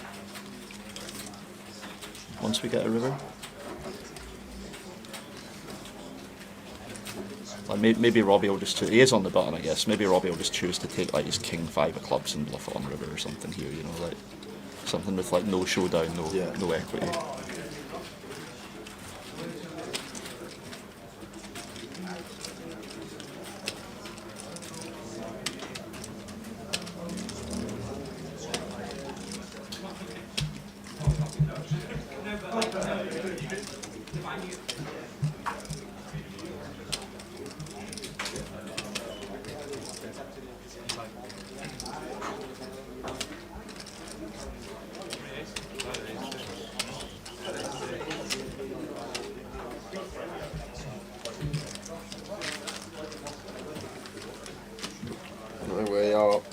hour and 15 minutes into today, guys. We lost 2 players. John Bousfield was first out, and then we lost Jamie Gordon about 10-15 minutes ago on the feature table. PK's out on the floor, so if there is an all-in and a call on any outer table, or the only outer table I should say, we will head over there. But what I will say, it looks like Ludo, who started the day middle of the pack, has really chipped up over there. Like he's building a nice stack. You remember that a couple of years ago with Ludo here? Yeah. When Ludo you had like half the chips in the final table. Ludo and Madge. Heads up. Got heads up, didn't they? Yeah, he did sort of similar there. Like he just beasted. I was on the same tables and final 2 tables, and he just beasted it and ended up with like all of the chips. I think he knocked like 3 people out or something. It's going to be a strong final table for sure. Like no matter who makes it from here, it's going to be strong. I think there's 90% of the field left in are good. Yeah. I really rate Ollie. I was saying this yesterday as well. He plays on stream a lot. He always seems to be on the featured table, whatever leg we go to, at least once. And I rarely see him put a foot wrong. Yeah, it reminds me in a sense of like John Bousfield a little bit. In that I used to say to Bousy a couple of years ago that I felt like he just spawned into day 3 of tournaments. I say the exact same thing to him. It's not that. I used to say he's done it just on the bubble. He just spawned on the bubble with about 15 big blinds. He just appeared. That's it. Yeah, literally. Yeah. Ollie seems to be like that a bit as well, where like you don't really see him until like the later stage of the tournament, and then he's just sitting there with like a reasonable stack. I used to have the running joke on stream: if you ever can't get hold of John Bousfield, just look for a poker tournament that's on the money bubble and you'll find him. That's what I used to say all the time, because he was just that season where he just kept min cashing, and got like 3rd in the National League. Same yesterday as well. Me and Dan Laidlaw talking about it. Thoroughly improved player Bousy as well. Yeah, he's got a lot better over time. Yeah, I saw him recently. I haven't played with him much recently, but I was watching the stream. I can't remember which leg it was. Maybe Leeds, where he was on the same table near the bubble with Dan Laidlaw and Jack. And I thought he played really well there. Like he found like a couple of really nice rebets there on a very tough table. And like had heaps after the bubble in that one, I think, as well. This is probably just going to get a showdown. Can we not go for value here with his second pair? Blind on blind once Ollie checks us. Yeah, I didn't. Yeah, definitely. I didn't realise that that Craig had taken the betting lead earlier in the hand. Yeah, right, I think we do. I think we do go for value there. Actually, yeah. Like I think Ollie's going to start leading, and he checked 10x. He's checked all flop with, so our Jack 7 just very likely to be the best hand. I think potential to get paid from worse. Craig went for the check behind, takes the pot, happy with what was in there. Jay, do you think the 25.50 or the mini main is the best value? I'm guessing you're talking about for Luton, Jakey, next month. I'd play the mini.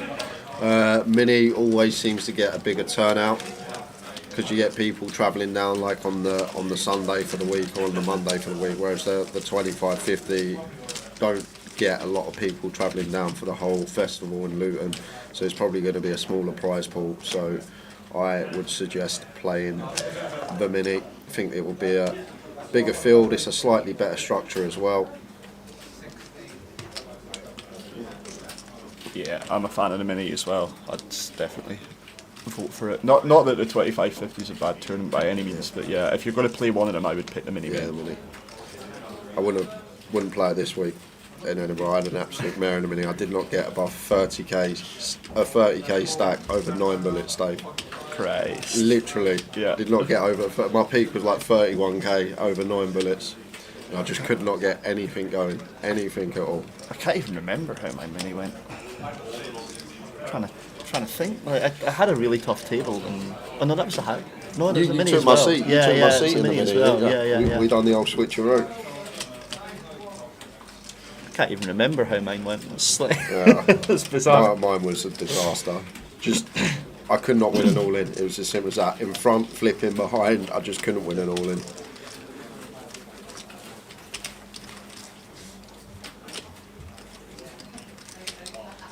Abdul not going to defend the 10-6 suited.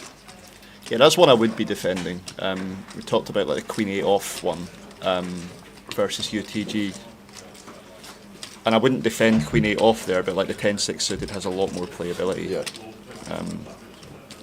It's not going to be dominated as often. It is going to be dominated sometimes, but the flush draw like sort of counteracts that a little bit.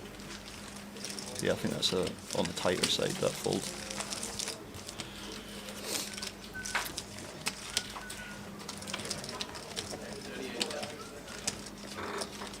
Force for Tim under the gun. Exit 32.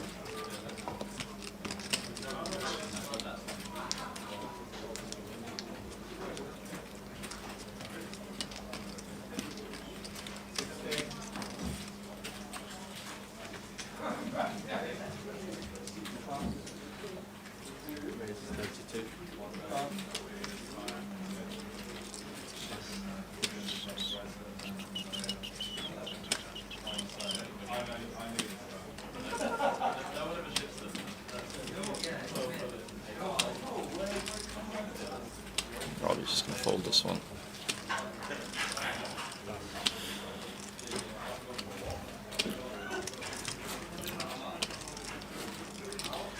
It's quite frustrating, I think, getting dealt this sort of distribution when your final two tables. You know, like you're getting such a great price to defend, and like maybe versus some players you would, but then it's like Tim who's going to barrel appropriately, take advantage of position, and you're just going to have a lot of awkward decisions with King Deuce off. So it's in the bin. Seems like the right plate. Here he is. Oi, oi. Oh, big man. Oi, oi. It's all going on everywhere. There's seniors waiting to get in. There's cup playing. You want half an hour, Jay? Yeah, I'll go get me breakfast. Go get your breakfast. Swap seats, Dave Doherty. Nice I one. can't sit on the left. Alright, Yeah, I'll hop over here. I can't sit on the left. I don't know why. Anton Deck style, you see. What it is. Jay's going to have half an hour. Mr. Irish Open champion Dave Doherty with us. We've been laughing about that because every time I introduce him now, I say Irish Open. I'm not being funny. He walked through the door today. The trophy wasn't with him. Don't believe it. I've got to hold it one more time. Yeah, I'll bring it through next time. Yeah. I'll bring it a Luton. One more time. So the break is in round about 35 minutes time, unless we get to an FT.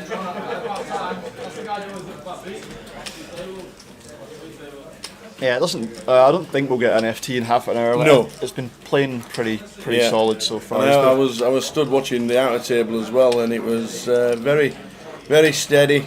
It was very meticulous, bit slow.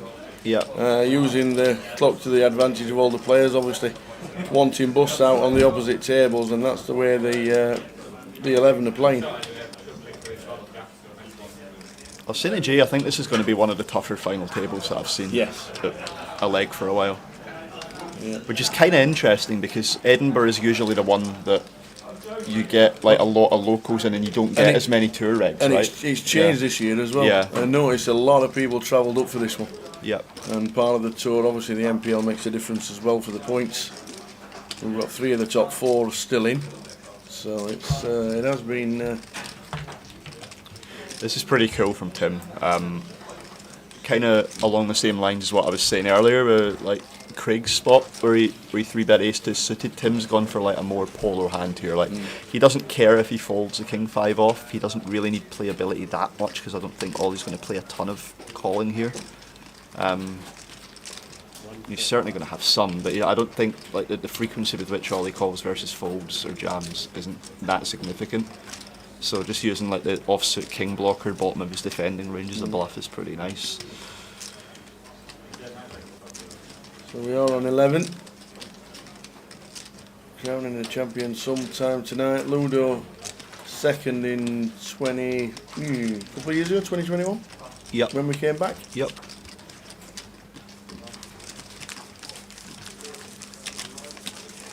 Robbie's been hunting a particular title for a while as well. Like we were talking about it when we went to Blackpool last year. Yeah. We drove down in the car. He was chatting about it, and he got me on. Well, he was driving. He got me on the research. There's only one person who's ever won both a UKIPT and a GUKPT. Okay. You know who it is? Robbie's trying to be. He won UKIPT London back in the day. So Robbie's tried to. That must be 10 years ago, is it? Yeah, 11 years, I think it is 10. Yeah, I think you're right. 10, 11 years. But yeah, he's looking Sam to become Grafton, the second. maybe? Nope. Not Sam. UKIPT and a GKPT. Simon Deadman. Nope. I could be here a while. Yeah. I'll give you at the end of the break. You can get a closer ticket if you get it right. Thanks very much.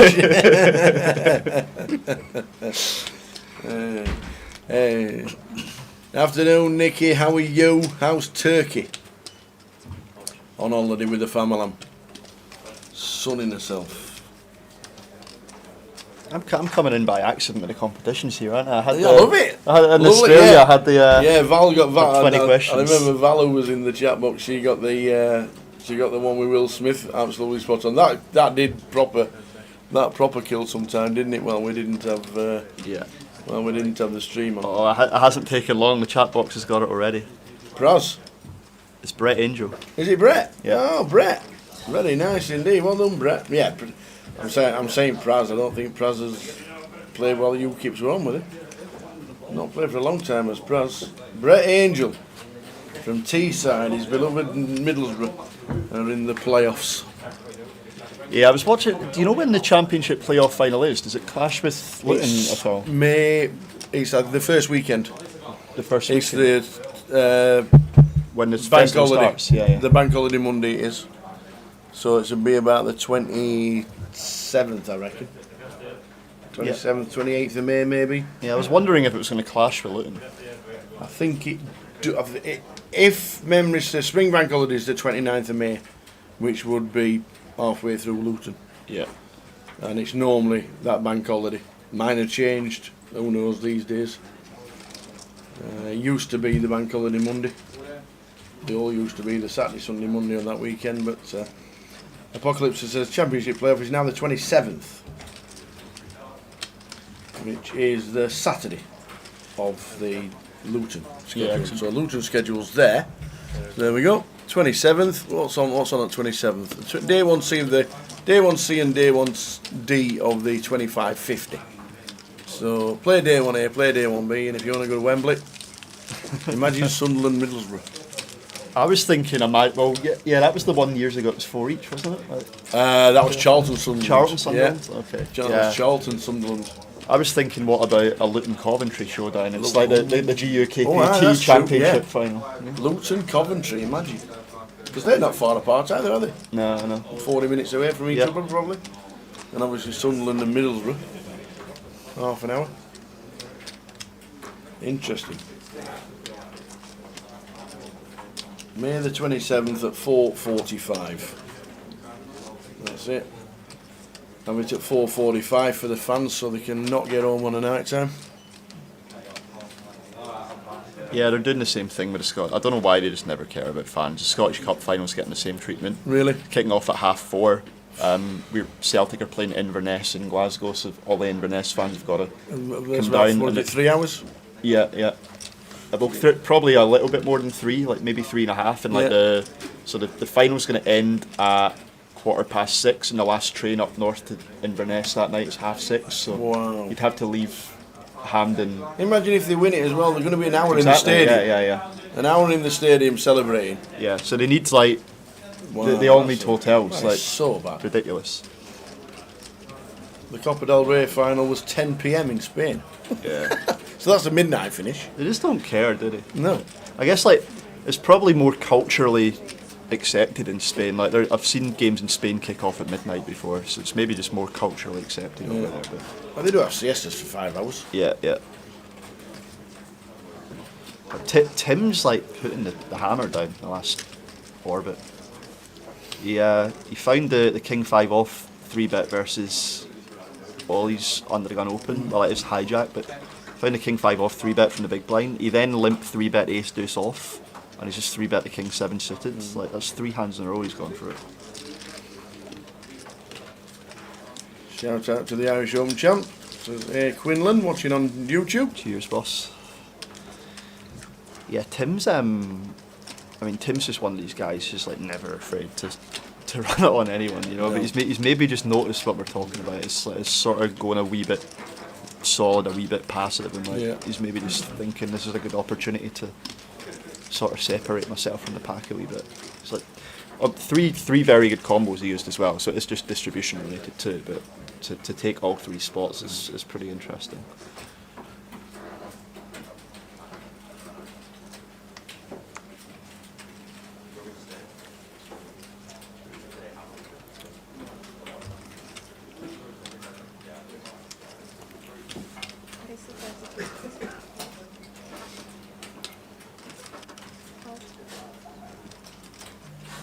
Interesting to see if Abdul defends this as well. He folded the 10-6 suited versus Robbie's hijack open the last orbit. Yeah, I like that he's folded that. I didn't want to. I was going to say the 10-6 suited's definitely a better defence. So if he's folding that, he should be folding the jack 8 off as well. Robbie trying to close one back. He's on the mill. Yeah, there's like 4 of them basically all on the same stack, and it just seems as though Tim's like trying to use the opportunity to like separate himself a little bit for the FT. So if we don't get to a FT, which we don't think we will, the break will be at 2:30, 2:31.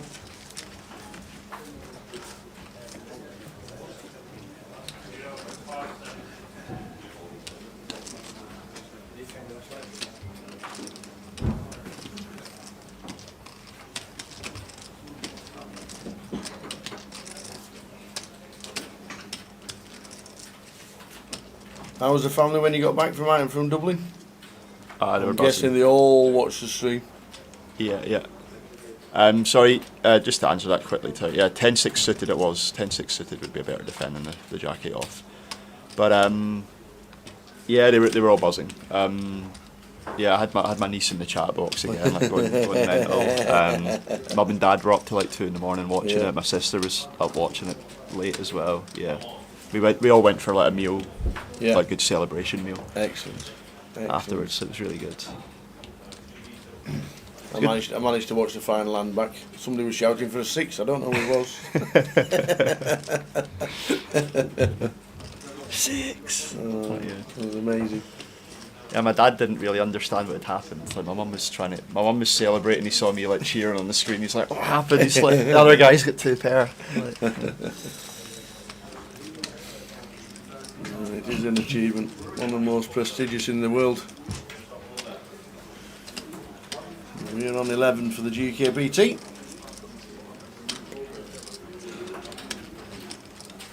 To see Katie and Kyle back dealing as well, even if it's only for a short time, maybe. Yeah, about 6 months, I think. Yeah, they're both back for about 6 months. Loving life in Oz. And then coming over. I'm guessing they'll still be here for Goliath in a couple of months' time.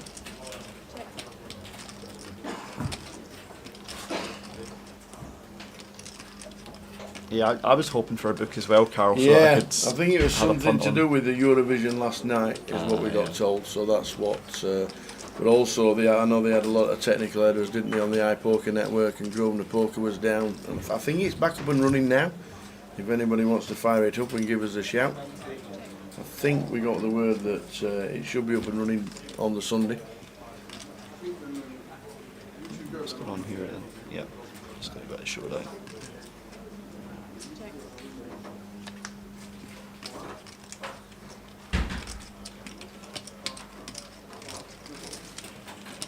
Johnny Biggs Craig. There's a short stack in seat number 8.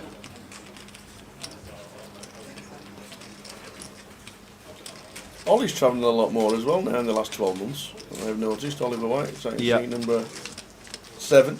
Yeah, I was joking with Jay that he seems to just spawn at the deep end of tournaments these days. Like, you just sort of see him there and thereabouts, quite often. Not had the big score yet, I don't think, but definitely got the game for it.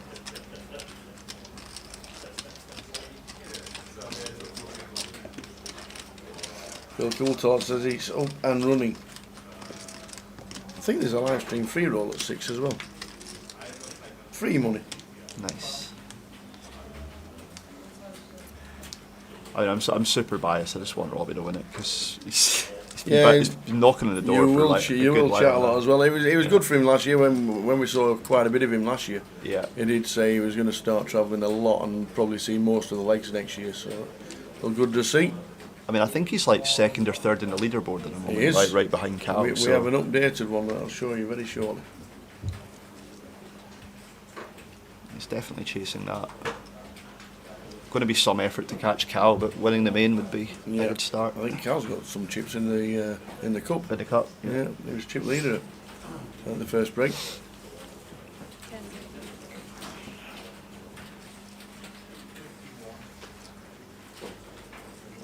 So the Queen's 3 bet to 85. Craig in C8.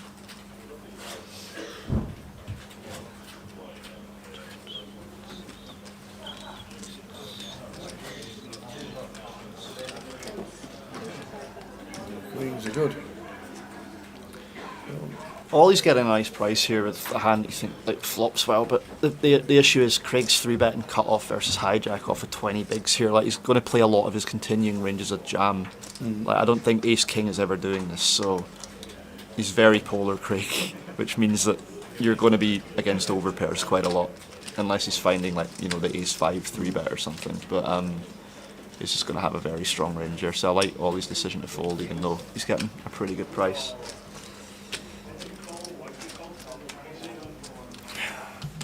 Current NPL. Is this live? This is bang on up to date. The only two results that are missing are the two that are going on now, the main event and the cup. Lin Chen's still in, Robbie Bull's still in, Bouncy Bust. Carl's in the 500 and going along nicely. Well, some good names there, I'll tell you. Yeah, Cal looks uncatchable. Like 100 point lead's pretty hard to It's overcome. 42 points for the win this week. Yeah. So obviously Lynn would go over 200 points if he does manage to win. Was Lynn still in as well? Yeah. Oh, I didn't realise. Yeah, he was that. chip leader. Oh, really? Interesting. He's on the outer table and he's chip leader. I knew he was still in late last night, but I didn't realise. I hadn't noticed he was on the outer table. So. Yeah, Lin Chen is on the outer table, champion in Blackpool when they chopped it 3 ways.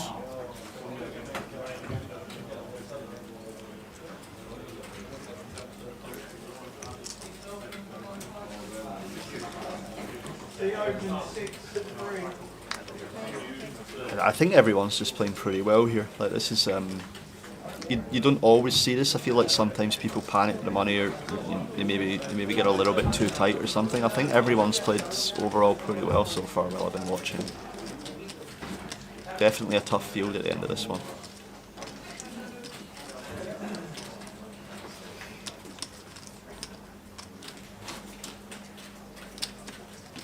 Going to be interested to see how Abdul proceeds on overcard turns here as well, because this sometimes works. This hand is a pretty nice triple on some boards.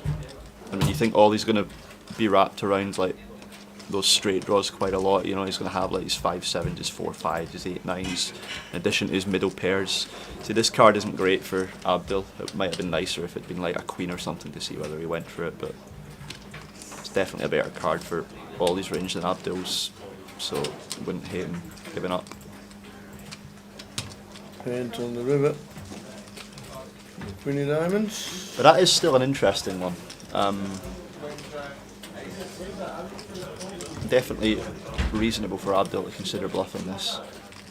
Right at the bottom of his range, he does just snap check back.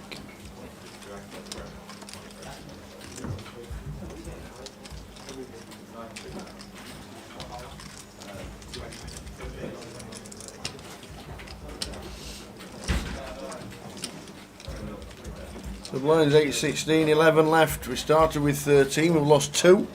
John Bousfield and Jamie Walden, who won the final event in Dublin, the Mystery Bounty. We're on 11, final table will be 9. And in about 20 minutes time, there will be a break.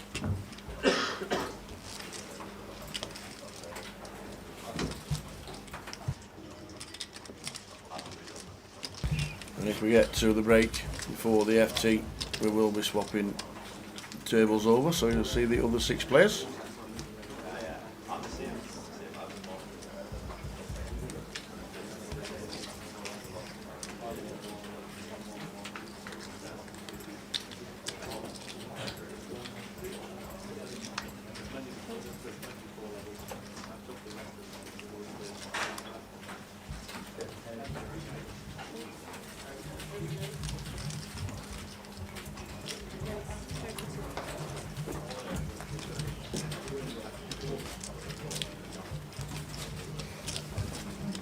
And grade 16 to call in the big. He's not folding, but he might be considering shoving this. Yeah, I think that's fine as well.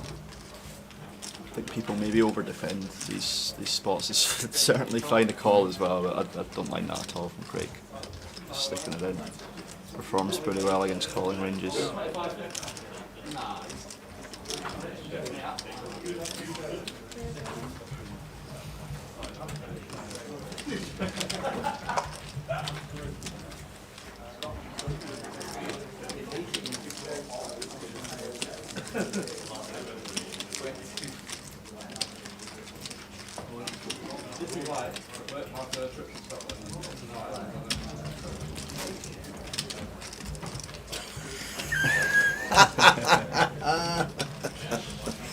Jay's ordered food. He's just took the mayonnaise. Yeah, just pops in the room, doesn't say a word, grabs the mayo and buggers off. It could be anything he's ordered. It could be a roast dinner and there'll be mayonnaise on it.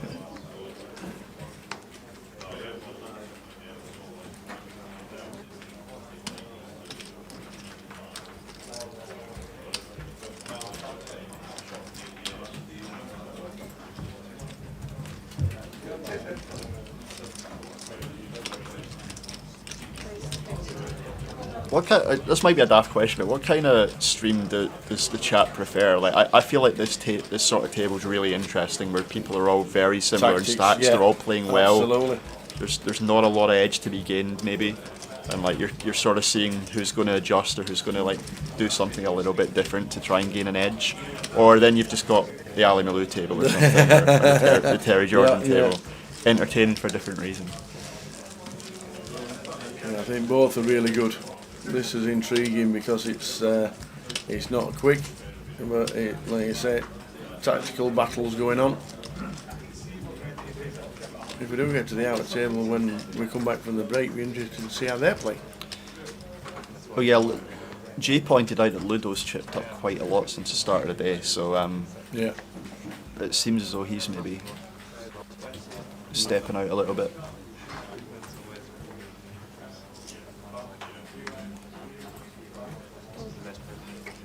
Would just be opening this as Craig, like it's too much to be jamming.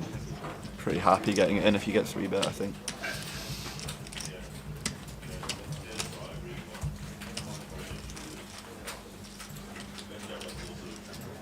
Come on, Robbie, find a big blind defend. Let's see some post-flop poker. No one's really had any distribution so far. And I can just fold this as well.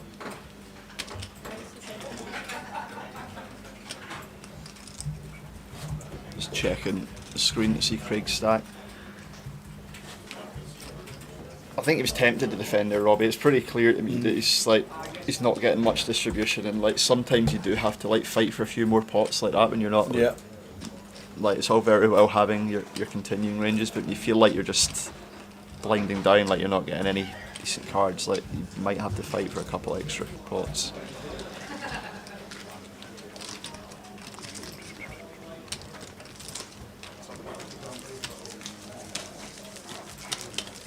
It's hard to tell how much Ludo has in the outer table, but it does look like he's got 2 stacks of reds in front. So that would be at least $1 million.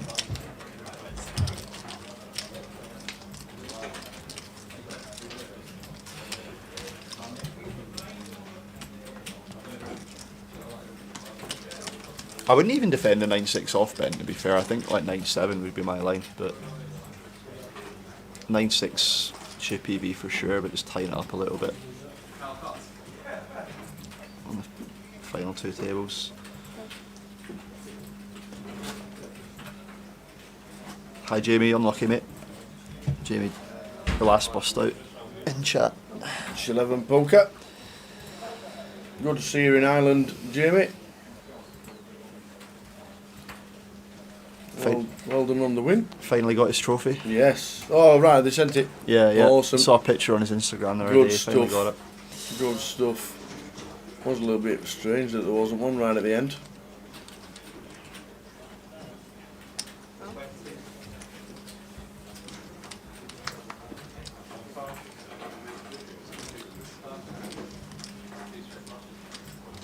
Expect Robbie to start with a check on this board quite a lot. He's going to have a lot of stuff that limps here that's just sort of dead and can't really barrel, so you want to protect that range a little bit. And he's going to start checking. He's going to check again on a jack, I would imagine. Yep.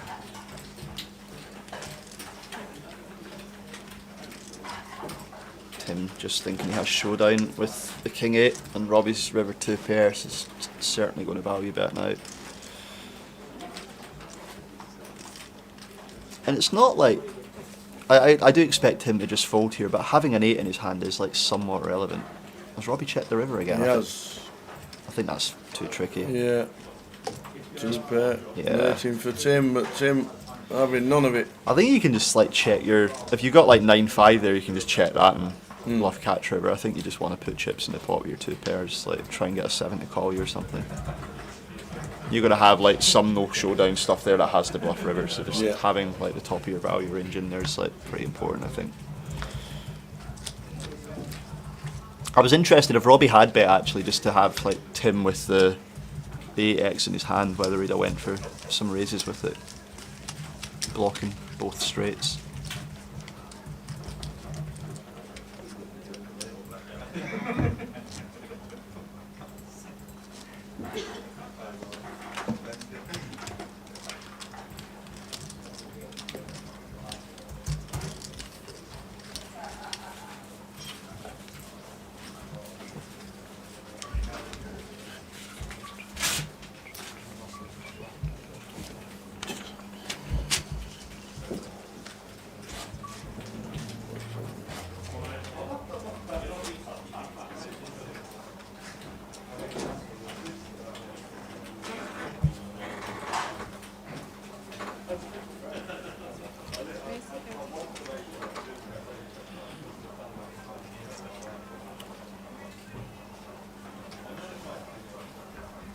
I wonder why Robbie's tanking here.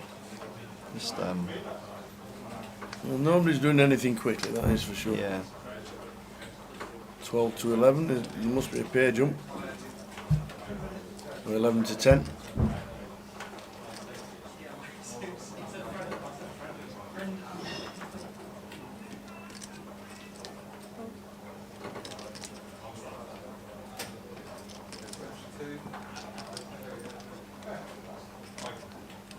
Yeah, I think it's a chip EV defend, obviously, Jamie, but I think like final 2 tables it's just a bit too wide. The old Queen 8. Top pair for Tim. 11 left in the main event, start of the day with 13. Nearly 2 hours in. This could be quite interesting because this board does hit Tim's peeling range in the small blind, but Craig's got a pretty good candidate to go for a bluff with. He does block some of the straights and the Queen X that Tim could possibly have that are peeling here, so interested to see if he goes for a double barrel. I don't mind the c-bet at all, but maybe with the 10 of spades we want to shut down, just like blocking the Queen 10 suited that Tim might have. Oh, we don't want to shut down now. Yeah. Wow, It's a pretty good turn card. What a turn card for Craig.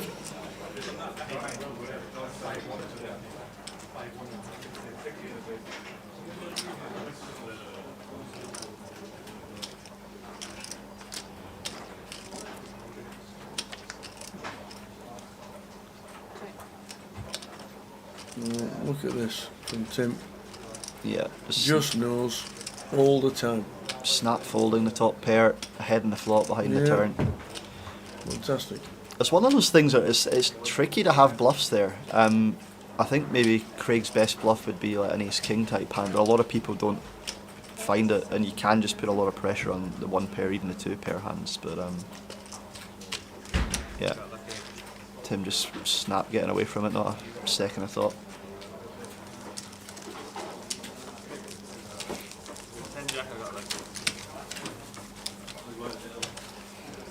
Ten minutes to go until the end of the sesh, and then a 20-minute break.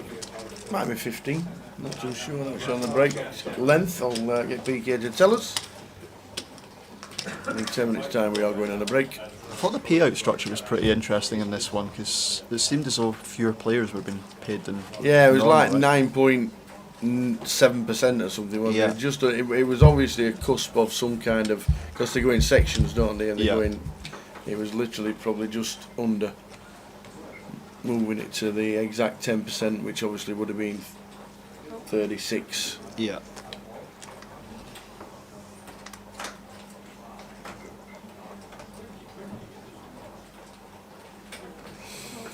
That's what you do, Andy. Andy Richardson watching on Facebook. Had a great time in Edinburgh. Satellited in on Wednesday for 65 quid. 5-way chopping the mystery bounty for 7,500 and 17.50 in bounties. Booked a holiday to Greece and off tomorrow. That's the way to do it. Lovely. Some week. Love it.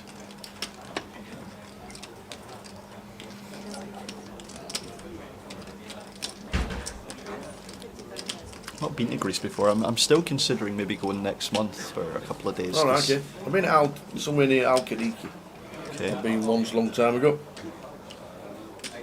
I'm going to Malta next month, and it's pretty expensive to fly direct. So I'm thinking of going indirect via Italy or Greece and like doing a wee bit of tourism for a couple of days. But never been to Greece before.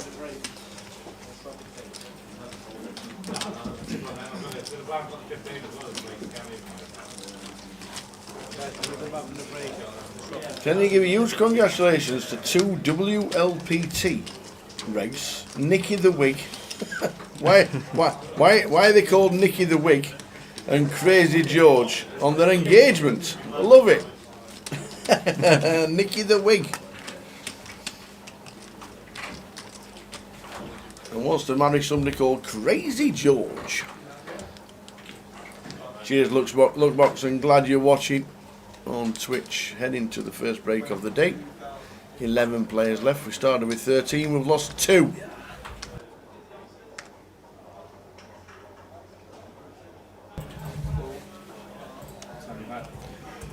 (10-2).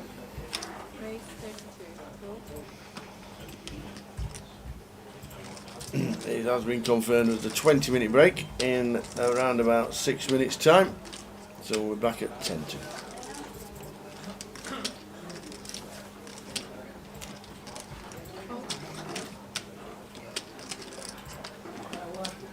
Yeah, I saw Craig jam a similar spot with 10-9 suited, albeit it was in the big blind. It was for fewer chips, just going for the call, the Queen-Jack suited in the small blind. Robbie's dominated again.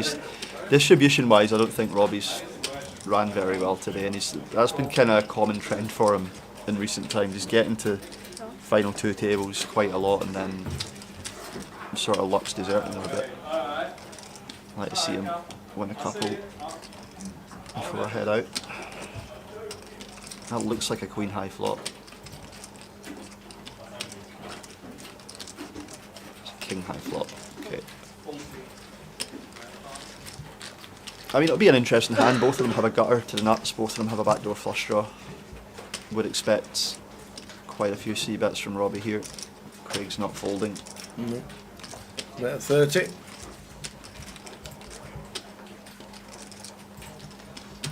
Can't play the main this year, Neil. One of my friends is getting married on main event weekend, so no main event for me. Just Are you going to Europe.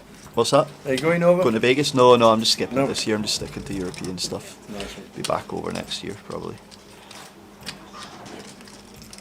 Yeah, it looks like that was a third from Robbie and a call. Boom. Queen of spades on the turn. Both turned the queen. Hit it, but the jack is still playing for Craig. Yeah, Robbie's just going to lose the pot now. He might. It's kind of unfortunate again because he's just got showdown here now, Robbie. and he follows through with this hand on a lot of turn cards, I would imagine, and would have won the pot, but now he's just rivered showdown. He's not going to win against the Queen Jack. Just going to have to check this back, and probably goes check on river as well, unless one of them improves. Certainly on that card it's going to check through. Well, it is a chop pot now though. At least he'll get half of it. We're going to chop it up. Yeah. Sure, go check. We're going to chop it up.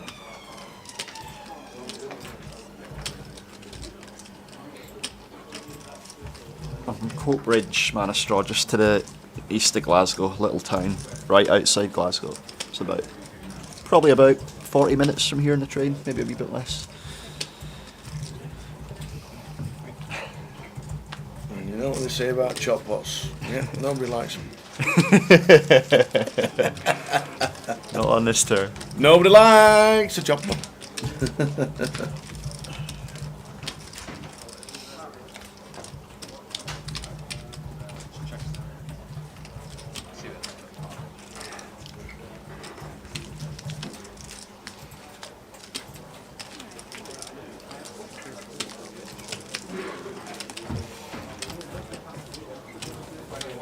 So, the way the table is played, I'm saying this is the last hand.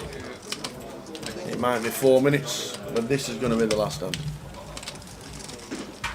Burgady massive, Campbell Monroe. Coatbridge young team, mate.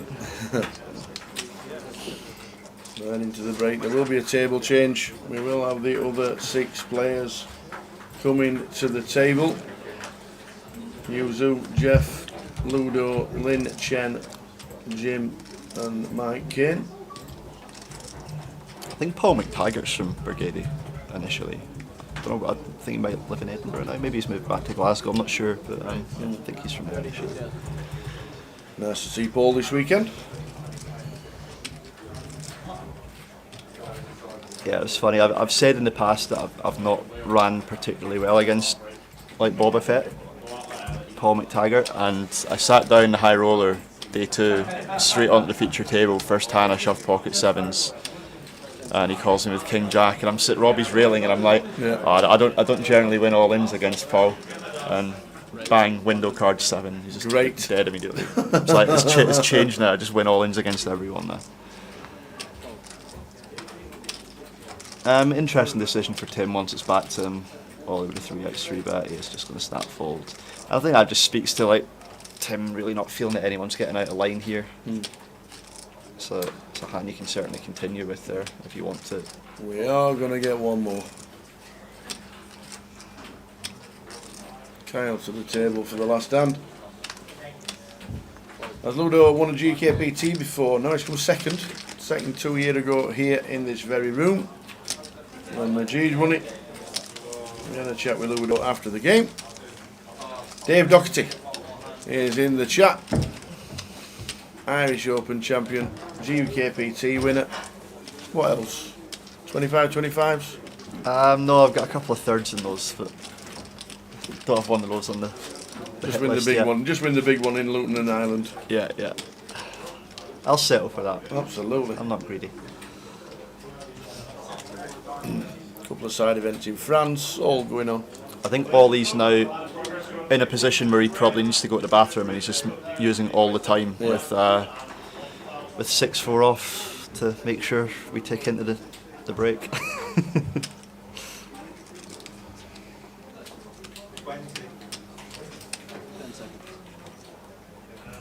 Abdul maybe doing the same thing.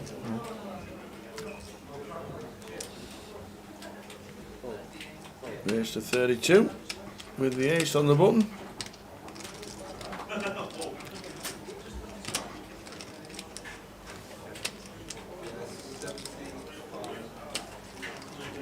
I think at this depth Robbie will probably prefer to call a king-queen off, but it's certainly not a problem who wants to 3-bet it either. Definitely has both options open. Using a time bank to make sure that this is the last hand. I think he is just debating whether he wants to 3-bet or call. Going for the 3-bet option. seems Raised it totally up, has fine. Robbie. He has raised it up. Raised to 115.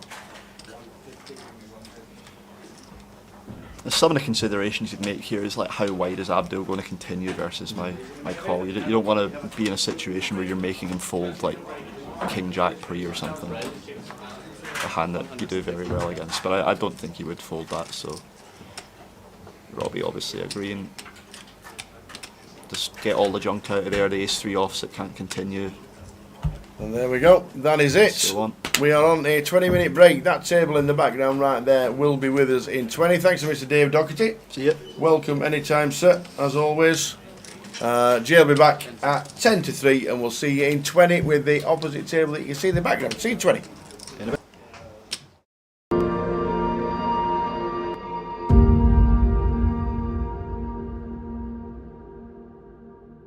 And we got day 1G tomorrow, which is now an ordinary flight, and then the turbo kicks off at 6 p.m. And then Saturday for day 2, get down to about 60 players, and then the final on the Sunday. You're spot on, Donna. You are spot on. Too many. That's how many days. I'll make you right.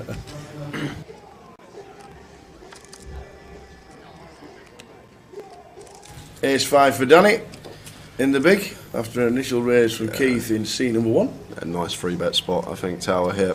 We got Keith covered. Keith's third in chips. He's not really going to want to get involved too much. Definitely one we could be mixing in a 3-bet here as Dan Gormley. And on FTs, we don't have to go as big as usual, the normal 4x size because of ICM. We can choose like 3x, 3.5x here as Dan, so make it somewhere around 700-800k. That's what I'd like to see, and he is going to take the spot tower. Very nice from Dan, just recognising the situation and recognising where Keith is in chips and how he has to play tighter here because we have him covered, so this should do the trick a lot of the time. Back over to Keith here, and personally could go either way. I think Keith is probably more tight to let this one go. Oh, he's just going to quickly call tower here, so Keith happy to go float post flop here with the King Jack. Off to the flop, another pot brewing. Queen 2 3. Yeah, so this is a big pot tower already, 1.6 milli in the middle here, and Danny does flop a wheel draw here with the ace 5, so probably one we're probably going to continue small, 400k, 500k, something like that, somewhere between the quarter pot and third remit is the size I'd like to see here from Dan. As always in these 3-bet situations, can go a lot smaller. So it does choose the 350 sizing, goes even smaller than the 400. So south of quarter, between fifth and quarter pot from Dan Gormley and Keith here with the King Jacks. Jack of diamonds working, getting this price. Is he thinking about pulling out the float with this candidate? It's probably, if we are going to float the King Jack, it's probably one of the better combinations we can have. King of spades, Jack of diamonds. Let's see what Keith does. Like folding would be fine here as well. Just because tangling with Danny, who's got us covered, could put us in a world of hurt. It would be a disaster for us to come 8 from this FT when we go in with the chip lead. But big pot brewing here on the FT, guys. Oh, and there's the call from Keith. He does pull out the float, and pot has got 2.3 million here, working with 1.25 SPR behind. Effective stack of Keith. Whoa, King of diamonds. Brings in the flush draw top pair. Yeah, so Keith loves to see this tower. And now Dan, what's the play on the turn here? Obviously this King's supposed to be a lot better for our range here. Does Danny ever expect Keith to be floating? That's the question. Does he expect Keith to have some floats with some King Jack here, some Jack 10 suited with backdoor spades, hands like that? That's the question Danny's got to ask himself. Because from a range perspective here, this King of diamonds rolling off, he shouldn't really have any kings here, Keith, other than King Queen specifically. Ace King's going to 3-bet pre, King Queen's going to call flop and then turn 2 pair. So it should only really be from our perspective as Danny, King Queen, the hand that Keith has here, and Danny goes for the second barrel here. So maybe going after some force through jacks, these type of holdings, although jacks or 10s might choose to 4-bet pre, but also perhaps going after some queen jack, ace queen and then the 4-bet, as well as some queen 10 suited that could be in there, queen jack, queen 10 suited. So it's a really nice bet that targets that proportion that Keith's range. The pocket pairs, the queen x, these type of hands are going to be in a really tough spot now faced with this double barrel. However, Keith has the one hand that he has pulled the float out with and does contain a king, so Keith's going to have to call once more with the second nut flush draw us back up. So it should just be an easy call here from Keith, and we're going to take a river tower. Off to the river.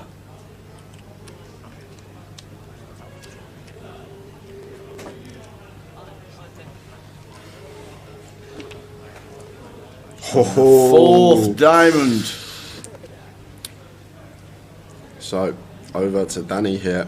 We'll know that he's never going to be good here with the ace-5, but has he got the shove in the locker here? We're probably going to have more bare ace of diamonds than Keith in this spot. Like, Keith shouldn't really have too many flushes once the king and 10 of diamonds run out. I guess he's going to have like some 7, 8 of diamonds, 8, 9 of diamonds, ace, jack of diamonds, jack 9 of diamonds. But with these particular diamonds on the board, the king 10 and the queen, those being higher diamonds, hands that Keith will probably peel a free bet with, let's say for example king queen suited, king 10 suited, these aren't a thing, and Danny does go for it. He does find the jam here, and Keith sitting here with the second nuts, backdoors into the flush, and Dan Gormley making a big move early on and just applying pressure to Keith. Keith coming in with the chip lead, and he'll be thinking he could be going home in 8th here if Dan has backdoored into the nut flush himself. Dan could still plausibly have turned a flush here. He could be free betting some ace-4, ace-5 of diamonds, these type of holdings. Even ace-6, ace-7, ace-8 of diamonds could probably all be in there as well. So this is a huge move from Dan Gormley early on in this final table. And back over to Keith here. And I think with a jack of diamonds tower, it's pretty gross, but it's a gross spot. It's horrible because Dan's only ever making this move for value with the ace of diamonds. He's not going to shove like 9s here, or ace-9, say if he elected to free bet that and double barrel. He's not going to shove ace-9 with a 9 of diamonds. So Keith's jack of diamonds here, although it is the second nuts, it's pure bluff catcher here. We're either behind to the bare ace or a turn flush of Danny, turn nut flush, or he's just got a bluff in this scenario, and Danny with the bottom of his range just going for it here, and notice rubbing the left arm there, caressing. Usually that signals is something people do to calm themselves down, but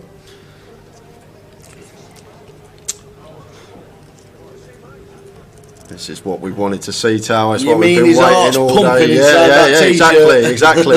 It's just trying to, if not try and put the heart rate down, perhaps try not to give anything away. And Keith here in a really tough spot because yes, we've backdoored into the second nuts, but the problem we've got, Tower, like I say, it becomes a bluff catcher the way this hand's played. Like, Dan could plausibly have turned a flush with ace-x of diamonds. He could have plausibly double barreled as a bluff with a bare ace of diamonds. So this is a gross spot for Keith here, and rather him sitting there than me, because this is one that's going to take a while, and rightly so. A tank's going to be needed here, Tower.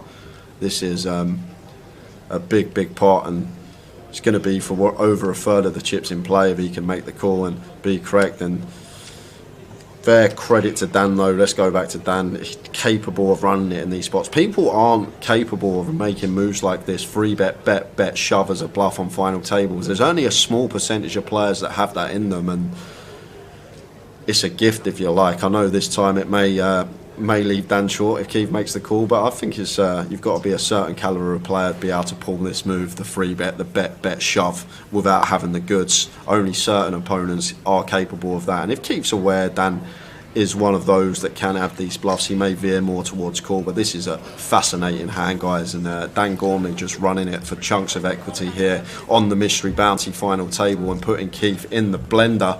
What's he going to do, Tower? What do you think?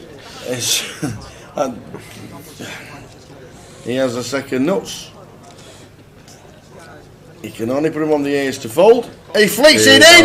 It's the call of the final so far. And he does make the call, and Dan went for the lot, and he's going to be down to 11 big blinds now. But credit to Keith, coming with a chip lead, extending it to 8.1 million chips. And what a hand that is. That is a highlight of the week for me so far in terms of hands played. Everything that hand had. Really nice line from Dan. Unfortunately, we just run into it. It works if Keith doesn't have the jack of diamonds, if he doesn't have the ace of diamonds. This is probably going to work, but unfortunately for us, we've just run into it. And Keith up to 8.1 million chips, third of the chips in the play going to that man, and Dan now sitting with 11 big blinds. What a call.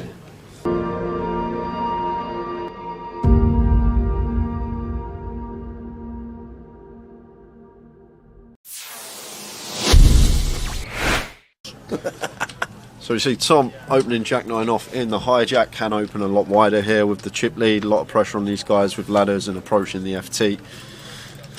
But Matt never going to be going anywhere here with pocket 8s, easy decision for him in the small, just the call. And it's heads up between Tom and Matt Davenport here. Let's see a flop. Flop time, ace 9-3. Second pair for Tom. Takes the lead in the hand. It's still may bet small here, Tom Hall. This is a board that's just going to favour us a lot of the time here, being the opener. We do have middle pair as well, so do have some disguised trips or 2 pair when the turn is a jack or a 9. So potential. You can go really small here, as small as quarter potentially.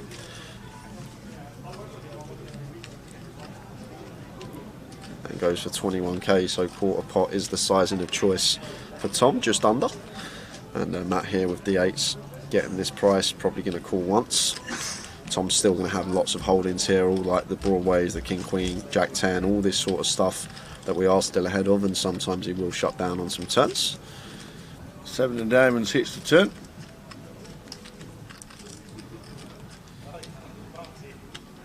So this is where it's probably just going to go check here. Tower. I think Tom maybe a bit optimistic to fire our 9 here again. Very hard to get 2 streets from worse now. I think the 8s will fold if we fire, so maybe better to check this one behind. We can also put ourselves in a tricky spot here where we do fire and Matt opts to raise. So just expect to see Tom Hall check this one back most of the time here on the turn. And there is the check. See a river card. And it's paying 2 pair. Well, it is 2 pair for Tom Hall, but probably going to be very difficult to get value from Matt Davenport here with his particular hand. Matt does have the 8s blocking the nuts. 10-8 could still be in Tom's range. He's going to open 10-8 suited from the hijack, although 10-8's probably going to double barrel turn, something to take into account.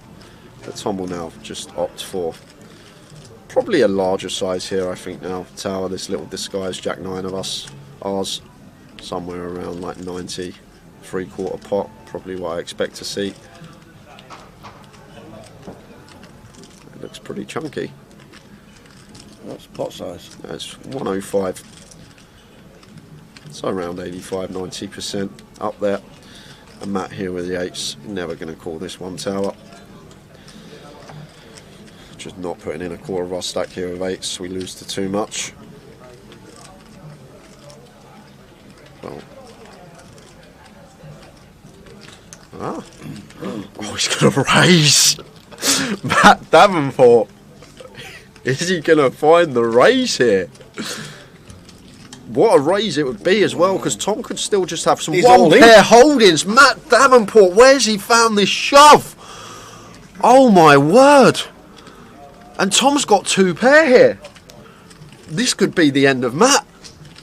I'm guessing Matt's trying to target all the 1 pair holdings here of Tom. Like Tom can check back some ace-x on the turn and go for value on the river, and Matt's trying to target this, but Tom's even higher up here with 2 pair.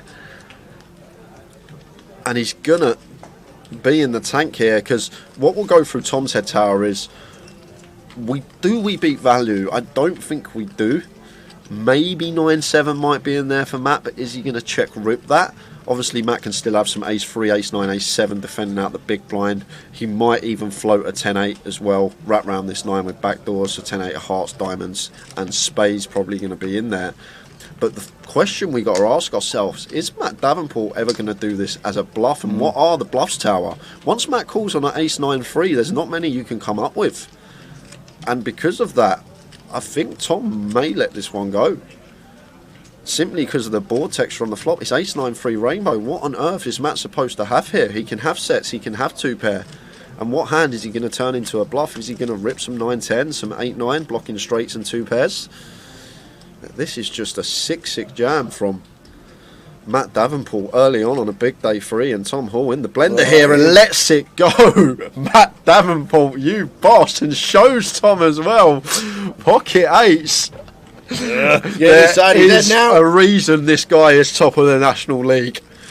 Matt Davenport putting on a show early on. Wow. He's not afraid, Tower. He's not afraid of busting. Fasten your seatbelts, ladies and gentlemen. Wowzers.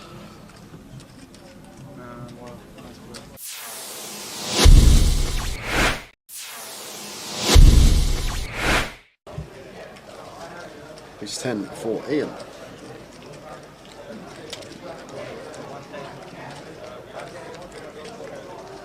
Raises to 1.3 under the gun +1. And Radu here with the ace jack and the hijack. Surprised if he went anywhere this deep with Ian. I'm probably more inclined to just flat this one versus the early position open. But obviously can mix in a 3-bet some of the time.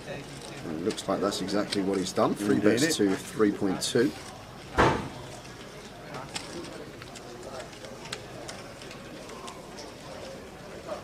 Julie, if you just give yourself a refresh, should be alright because picture's crystal clear here for us. Yeah. So it's probably just connection at home or wherever you may be. But if you give it a little refresh, hopefully it kicks back in. Yeah, give yourself a refresh, Jules, and let us know that it's alright. Because it's alright on both our laptops. Oh so it's my Monday. word. What's happening here? 4-bet to 7.7. Wow, Ian. Oi, oi. Someone over the age of 50, 4-bet bluffing tower. Whoa, well, I'm snap folding. It's just You like, would be. Yeah, I would be. You'd be snap folding. I'd be folding ace queen here, suited as Radu. It would already have hit the muck. But this is, I guess Ian just thinks Radu's at it too much. And to be honest with you, the ace 10 off tower, it's a really beautiful 4-bet bluff hand. And maybe Ian's been amongst the solvers the last few months. You don't know. He might have been putting some work in off the tables. That could be the case. And he might have put in the low frequency 4-bet here with the ace 10 versus Radu, who's been fairly aggressive, and with the chips as well. But fair play to Ian, mixing it up, not just having the ace king plus in his 4-bet range, and now action back on Radu here. And oh wow, No way. Is he gonna 5-bet? Has he picked up on something That's here? about 20k. Wow, Radu, what senses from him. He has to have picked up on something here, Tower. Read on the situation here from Radu is just so good. What a play. 5-bet bluff Tower, we just, no way. Do you know what, if Ian 6-bets here with ace 10 Tower, I'm done for, I'm having an early finish. He's not doing it. There's no way Ian 6-bets here. How often do we even say the word 6-bet on stream? Oh, wow. But Radu 5-bet bluffing the ace jack. This is just a leveling Not the war lot. between He's not putting the the lot two in. players. He's doing it No again! way! He's doing it again! That's amazing! Oh my God! Ian 6-bet Solve that, baby! 10! How'd you like them apples? Solve that! Ace 10, 6-bet rips it in for 100 big blinds. Oh my word. Ian is my new hero, Tower. I want this man to win the comp. Oh my word. 6-bet rip with the ace 10, folding the ace jack out. Where has Ian found that move from? Oh my word. How'd you like them apples?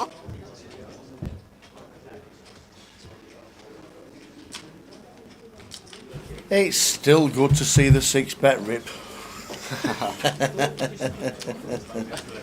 One of the best.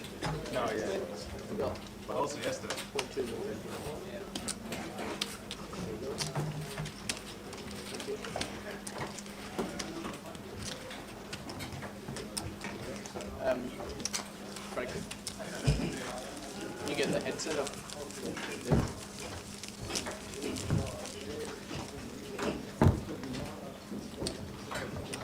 Thank you.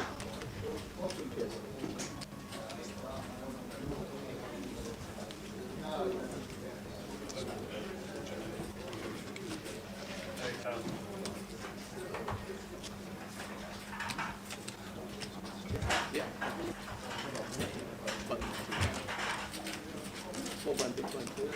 10,020. We are back. We are back, ladies and gentle people. Little rotation of tables. Give Yep. everyone a chance to play on the feature today. Indeedy, indeedy. We now have Yu Zhao Yin in seat 1, Jeff Kearney in 2, Ludo Gaelic in 3, Lin Chen in 4, James McLean and Mike Kane. One thing you will not see Lin Chen do is fold quickly. It will be 10 seconds, 15 seconds every single time. It's the way he plays, and he plays well because he's second in the league. Yeah, could be closing that gap if close this out for 40 odd points, get for the MPL. But saying that, certain Cow is chip leading in the cup. Is he really? So he may be able to counteract that if he has a little run in the cup. All going on at the top of the National League today. Yep. Michael in the cut-off, shoving 10-8 suited. Bad start to the day for Michael Kane. We don't know what's gone on the outer table, but he did have chips to start the day. And coming back with just sub 10 big blinds after this session, 10-8 suited, and Ludo's got pocket sixes, makes the call. And Michael's going to like what he sees. Off to the races we go.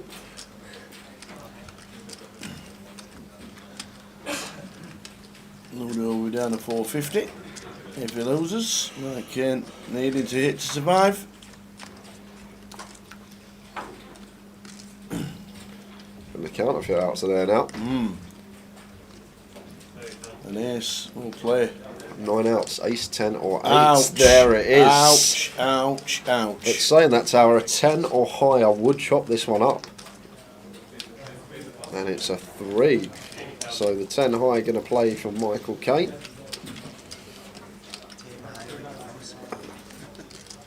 This tower said Ludo going to 450. Michael back up above the 20 big blind mark. Yep, they're the chip leader. Look at Lin Chen's chips compared to everybody else at the table. 1.7 mil. Huge chip leader.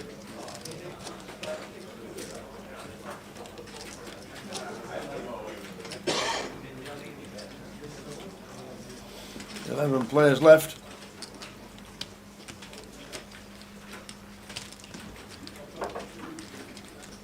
We started the day with 13. We are still on 11.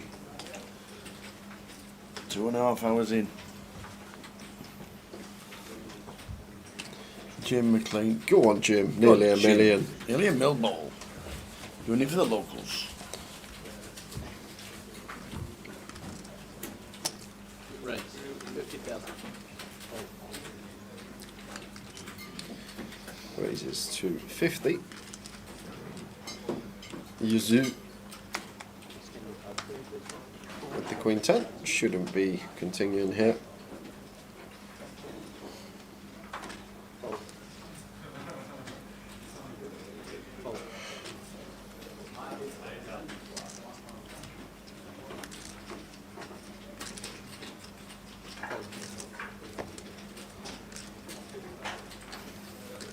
Ace deuce off here in the big line for Lynn. Well, we could once in a while choose the free bet here, the ace deuce off from the big blind. Nice candidate to do it with, especially having Jim covered as well. Love it if Lynn did make this like 175, something around there. Going to be slightly smaller sizes than what we're used to at a normal stage of the tournament, but goes for the fold with the ace deuce. Was in a dominated spot, just lets the ace deuce go in the big blind. When we are the chip leader with 11 left, we can defend a lot wider than usual, just because we can apply the pressure down the streets on the stacks that we have covered. And Lynn just opted to let that one go and was correct up against the ace 10 off of Jim.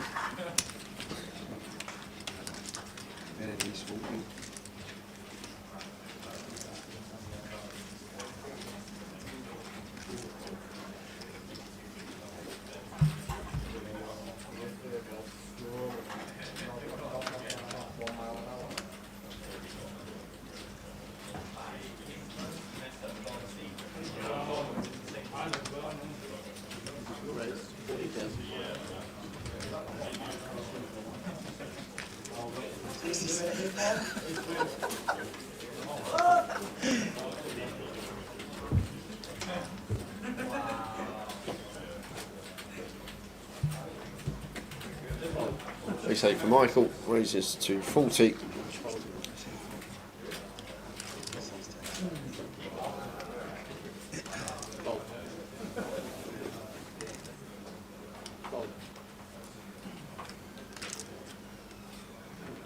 Jim in the big blind, king deuce suited, should see a defence, suited king.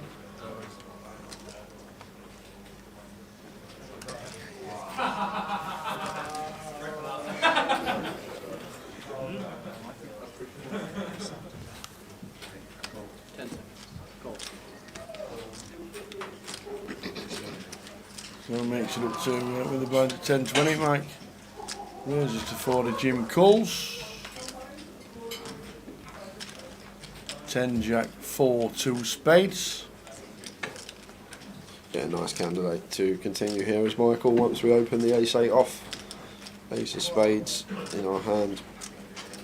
So expect this one just to be check bet fold almost always. But Jim hasn't acted yet, does go for the check after taking 20 seconds. And, Michael Caine does continue the ace 8 and manages to get it through.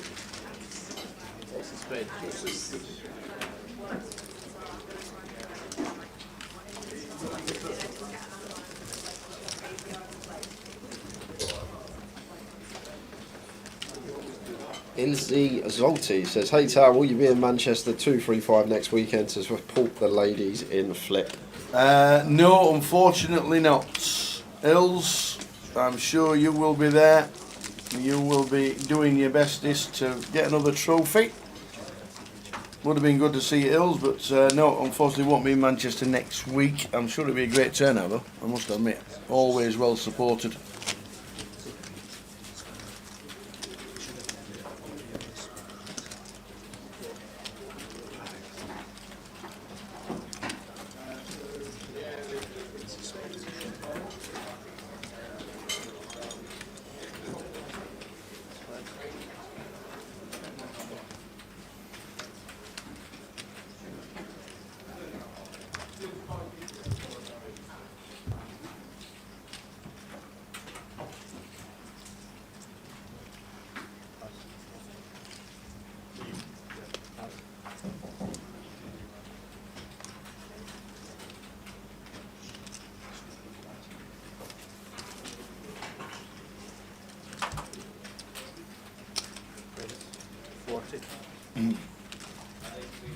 Is it a one-day event over the weekend, Ills, or is it 2 days? Is it a 2-day comp or just a one-day? I'd like to see a 2-day comp. Don't know if there's any more events on as well.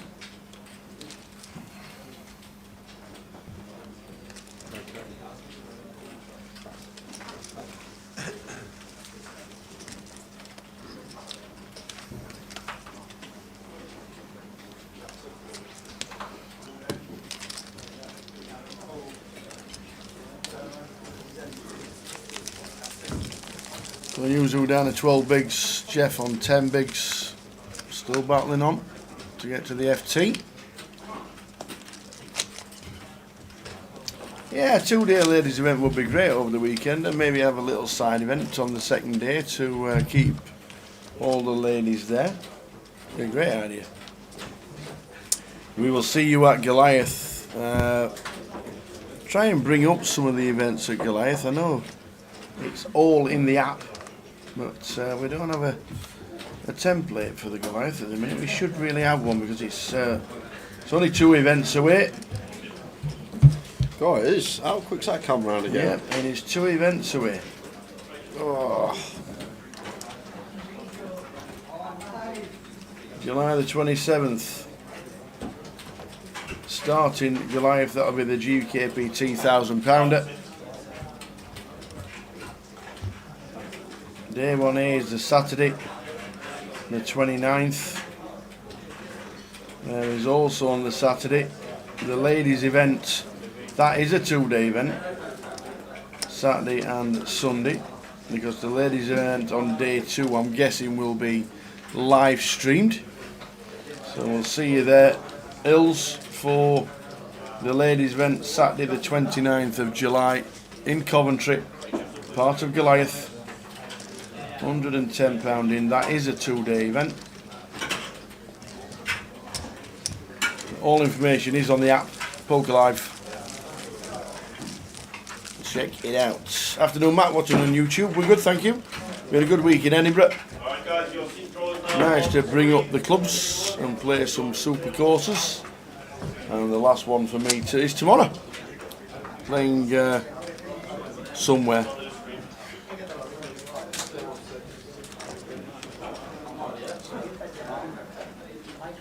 Musselburgh, I think. Somewhere around there. To finish off a great couple of weeks up in Edinburgh. It has been super.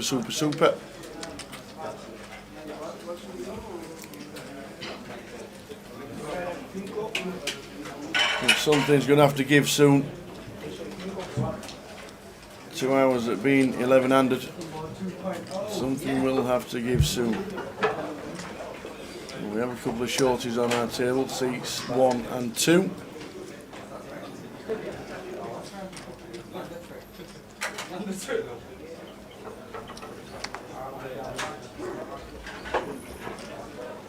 I'm going to sit there for 20. Get out of the way, Yuzu Yin. Can't do anything with the 8-5.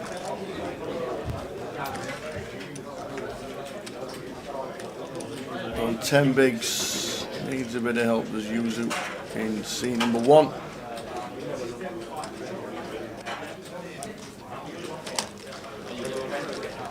That's tight, tower from Jeff. That is very snug.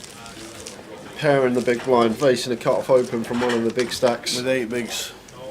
It might have been good night Charlie for me, that. Yep. With the threes. Yep.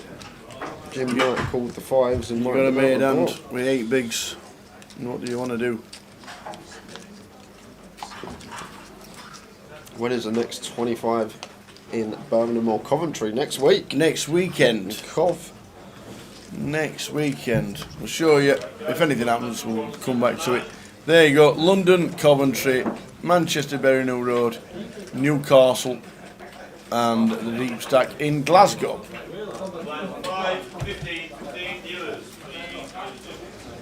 Fizz's brother's a member of Royal Dornoch. Dornoch? Dornoch. You should have thought I'd have tried to get you a guest spot. Yeah, cheers, Fizz. Yeah, thanks for that.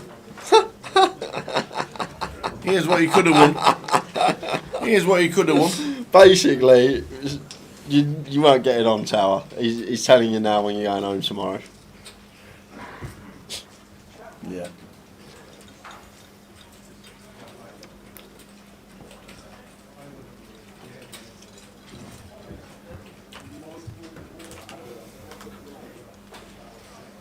Dornoch. Thank you very much, Calma. Dornoch. And Jeff. With the ace queen in the small blind, shoves all in. Gets it through.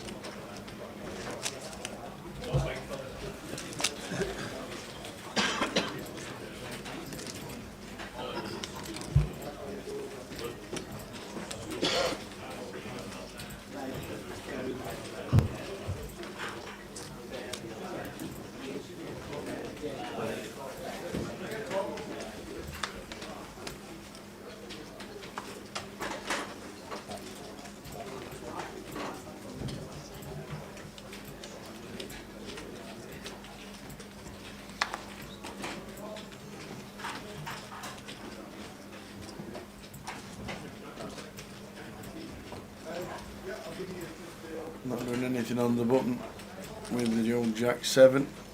We'll do with the King 4 in the small against chip leader on the big.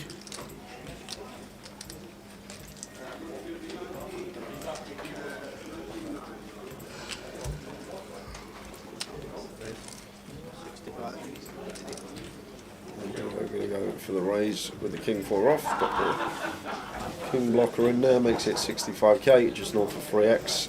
May be aware that although Lynn's got the chip lead as well, Lynn is going to be on the snug side.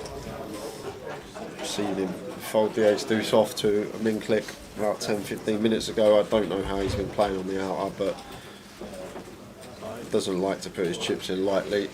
What we've seen from Lynn over the last 5-6 months.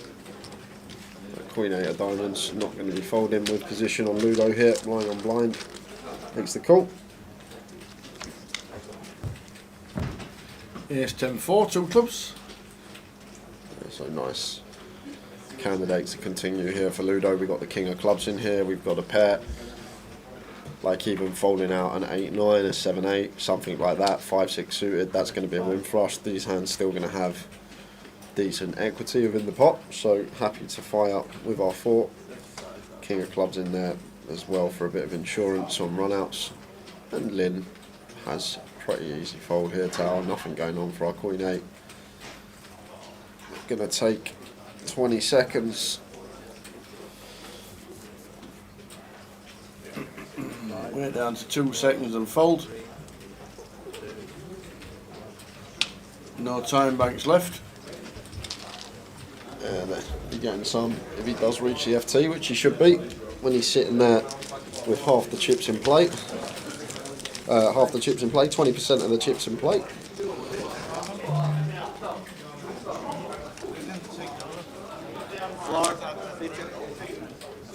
That's the thing, Tower. He's got average stack of 5 left at the moment, Lynn.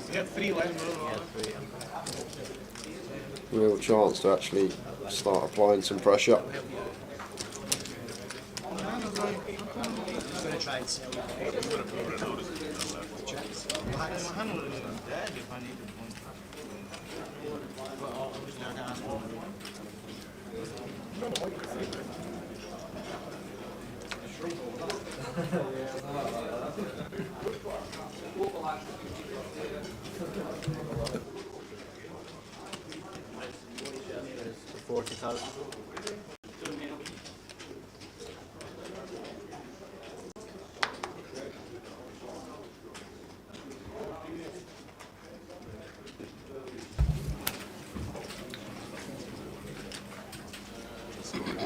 Michael Kane opening the ace-5 off from under the gun here, which is north of 20, attempting to steal, but not going to be working out. Ludo with a Queen 10 of hearts on the button. I think this is just always going to be played as a call. What we got? We got 29 to start the hand as Ludo. He does go for the call. Jim not going to defend the 9 deuce off. Going to be heads up to the flop between the 2 Scots.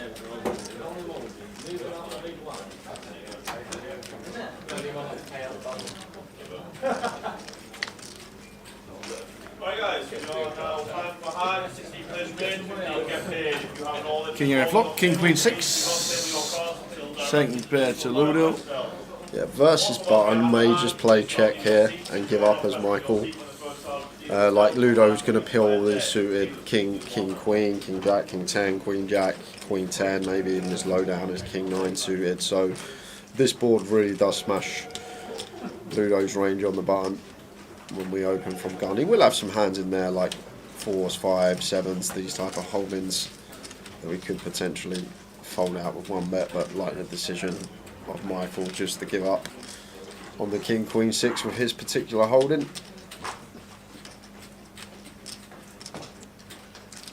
King of spades on the turn. And Ludo probably feels like his queen's going to be the best hand here most of the time. It's one of these that don't really need too much protection though, so you could see either here Tower, small bet or check. Goes for the Small bet. 35 is good for Ludo.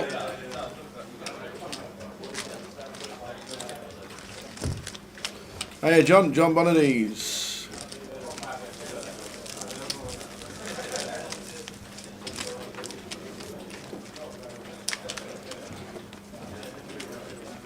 Those things. Good play that Gungadon.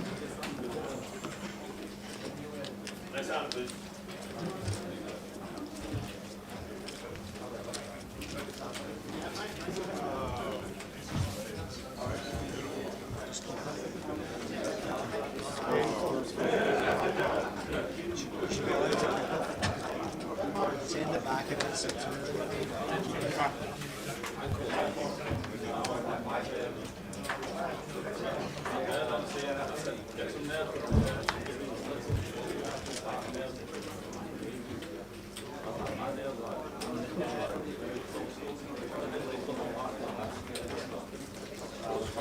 Yeah, they've been going on for a while, John.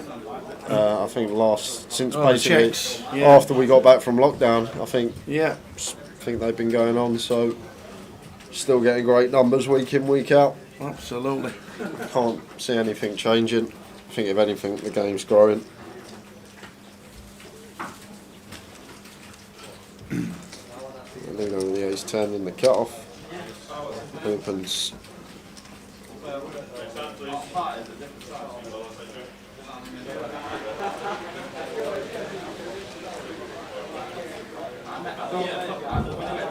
I'd love Lynn to find the free bet here, Tower. Well, whether he will or not, we'll find out. But Ludo here going to be opening a lot from the cut-off, and we've got a very nice candidate to amp up the aggression. Yeah, love this from Lynn. I think this is a really nice spot to do it. Ludo's probably going to be opening wider than most. He's got 30 plus big, so go after a lot of the hands. He's going to open and fold to a free bet from the cut-off. Love this from Lin Chen. Like the size as well, just south of 3x with position. Got the king blocker in there. We're suited, so we are going post if Ludo does happen to peel. Got a bit more playability.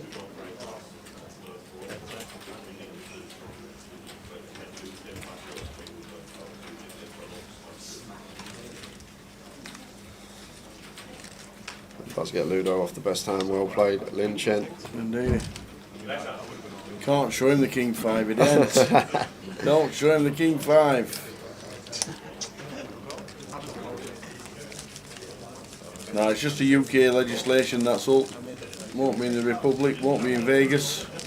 Don't know about Europe itself, but poker's still booming and everybody's looking towards the 1st of June when the first event in Vegas is on. Oh, not the mini main in Luton? Well, the mini main in Luton is obviously the most important, but it's when the World Series, how many events is there this year? 18, 90? Loads. 95? There'll soon be 100 events for bracelets. Although there's probably 50, 60 more events than there was 30 years ago, it's still the hardest time to win a bracelet. The fields are just so large. It needs a lot of things to go your way to run deep. Indeed. Top right hand corner, Joey. There are 11 players out of 366.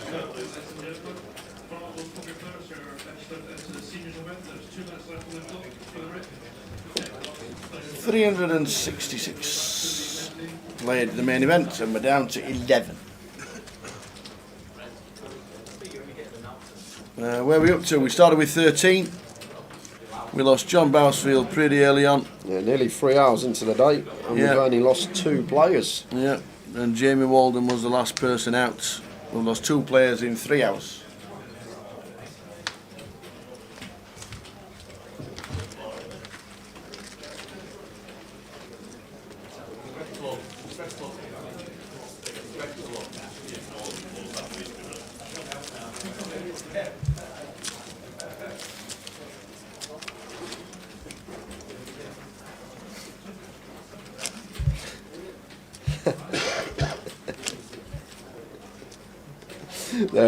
They're on the bubble in the GUKPT Cup, and I just hear a voice. It was definitely Hardcastle. He goes, "Would anyone like to pay the bubble?"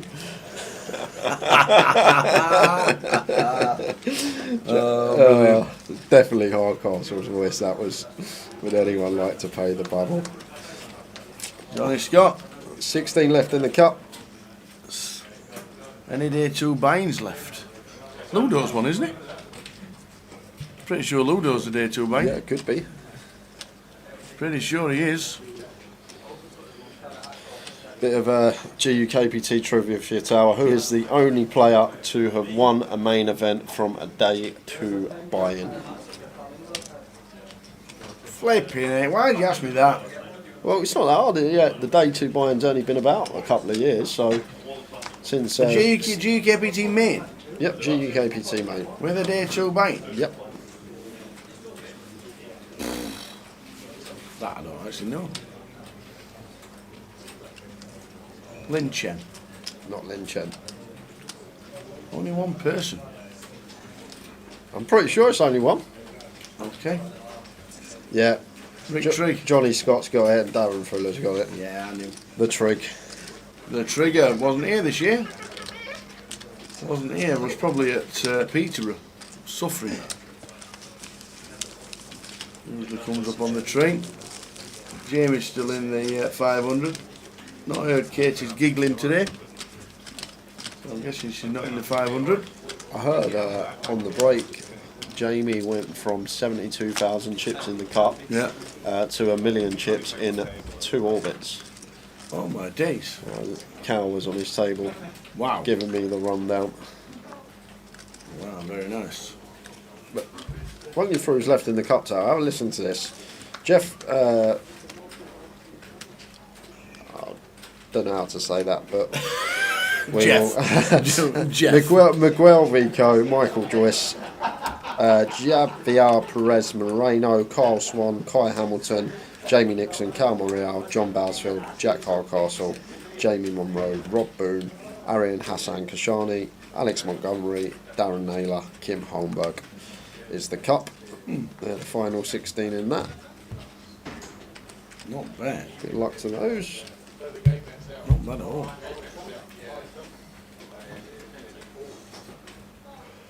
So Lin Chen, who's on the button, he's gone through the blinds. He's now on 7 bigs. Not doing anything with 7-4 at all. Apart from folding. Mick the Mods here, playing in the seniors. First He is break in the indeed, he's seniors. upstairs. 41k. I heard him just call them back. Seniors, you have 12 minutes remaining on your break. Please start. I'm not being funny, but playing the seniors upstairs was a bit of a joke, wasn't it? That took them half an hour to get upstairs. That's why they called them back with 12 minutes on their break tower. Do you not hear him? You have 12 minutes remaining on They've your got the break. standard stair lift on there and all sorts. Thor herds there. Oh dear. Please start making your way back to your seats. It's the first time that the lift's been used in 10 years.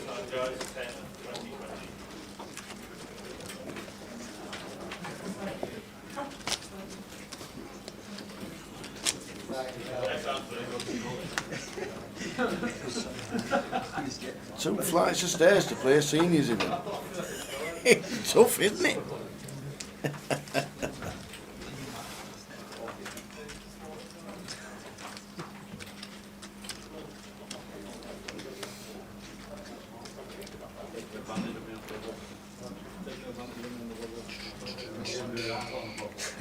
Afternoon, the brothers. Day after day, after earning a year's wage yesterday at some cathedral somewhere. Johnny Scott, can't believe you can play the seniors next year. They must have brought it down to 45.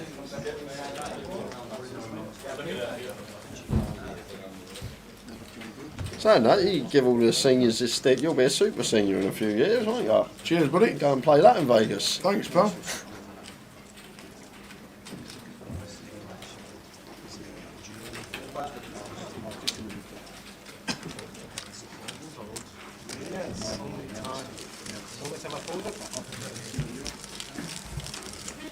Chelmsford Cathedral. It looked great. Are you playing, Dennis? Did you turn up? Here's Dennis playing upstairs, watching on YouTube.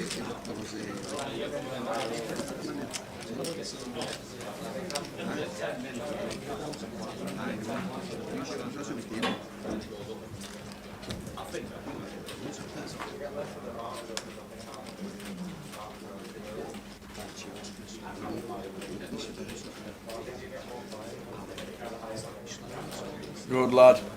Good old Dennis playing upstairs in the seniors. Good luck.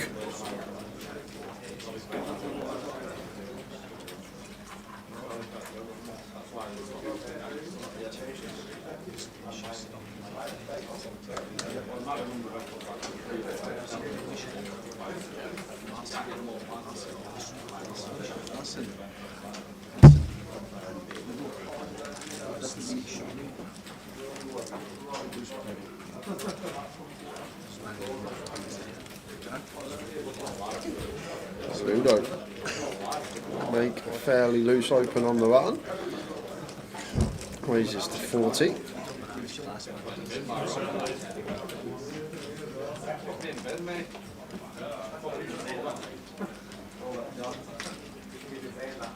I'm probably going to get this one through.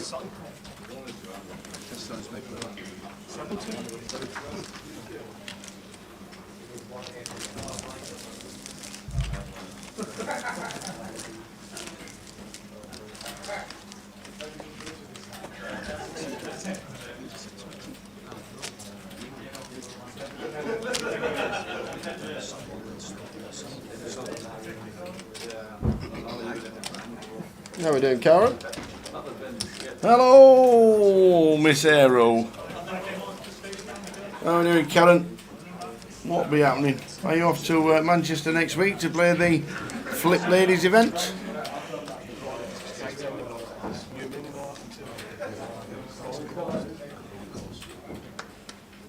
Guessing you'll be Guessing you'll be at Goliath for the ladies on the first Saturday and Sunday.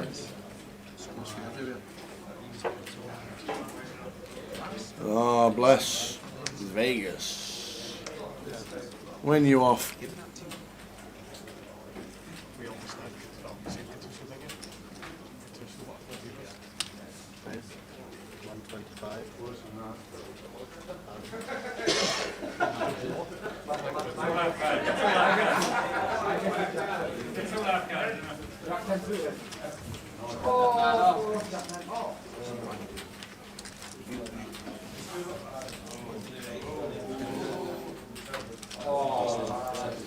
So Yazoo here. 6 bigs. Yeah, going to be getting called as well. Yep, they should be in. He's left himself 2 chips behind. Yeah, just a call here with the 7s for Lynn. Yeah. We're still 2 deep with Jim to ISO here. Wait till 2 seconds, then decide what to do. Congratulations for remaining players. You are now all in the lead. Dealers continue as normal. Makes it 125, plus usual all in. Well, I just closed the 125. So we have chips left. 3 yellow chips behind the line, so 15,000 behind the line. Mike Kane with the hooks. So, Michael. Now then. All in. Are we jamming? Of course we are, Tower. Yeah. Well, there's no other option for us here as Michael Kane. Yeah. We're sat here with a huge hand and just All of 16 it. bigs. And Lynn's got to unfortunately call this off. Yeah. Should be a snap.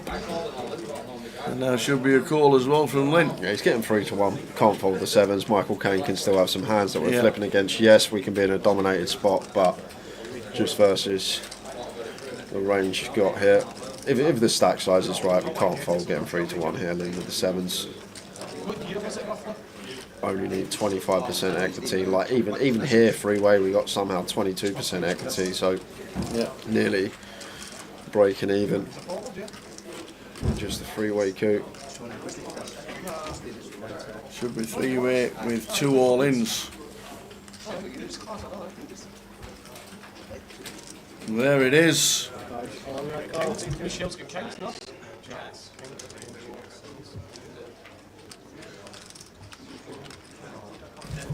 So 3-way all in. We have Michael Kane with the jacks. We have King 10 for yours out. And Lynn Chen, chip leader, has the 7s. If a 7 hits, we'll be on an FT.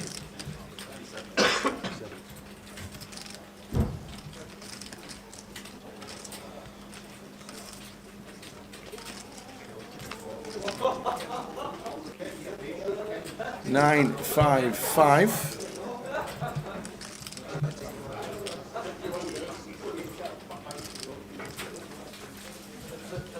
Good start for Michael Caine. Set for a double plus more. And he gets it on the 8 river. We are going to lose Yazoo Yin from the tournament. 11th for £4,660, which means it's FT bubble time. So Michael Caine up to 850. Yeah, we've got to remember, Tara, he come to the table this session with 160k. Yeah. Shoved the 10-8 of diamonds, won the flip versus Ludo, and now right back in it with 40 plus bigs for Michael. 2 tables of 5. Final table approaching.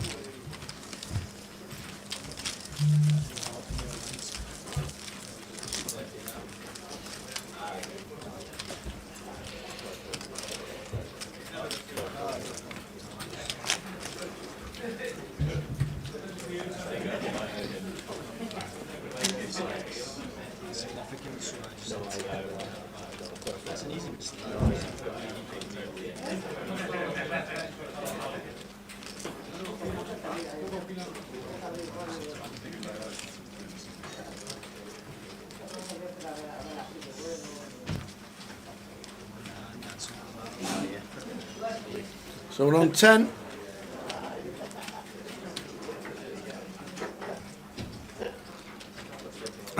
Good luck, phase off to Leo's in Liverpool. Watch the stream in Liverpool. Ask them to put it on one of the monitors. That's what you should be doing when you get there. Get the live stream on in Liverpool. Home of the boss.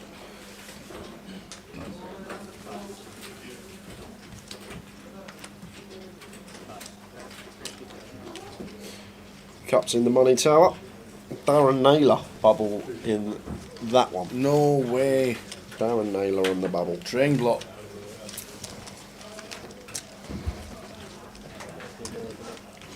So was the horse called Glot, or was it called Train Glot? Train glot, one word. Train Glot. One word, train glot.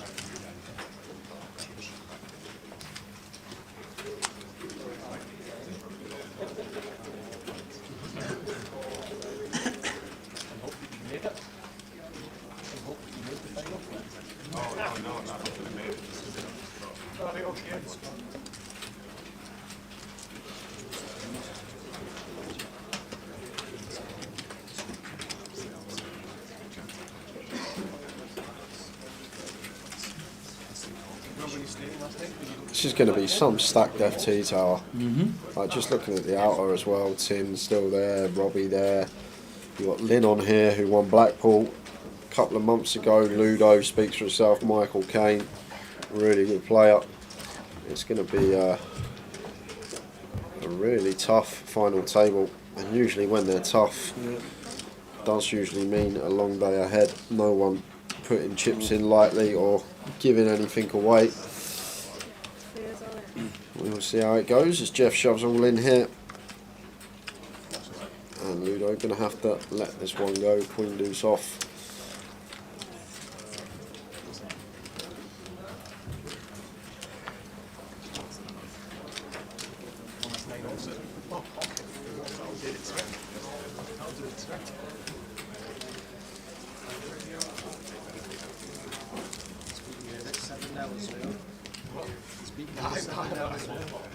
Just not had able to call in the big line. I had one close spot with Gear Jack Queen at the goal. So that was on the close spot.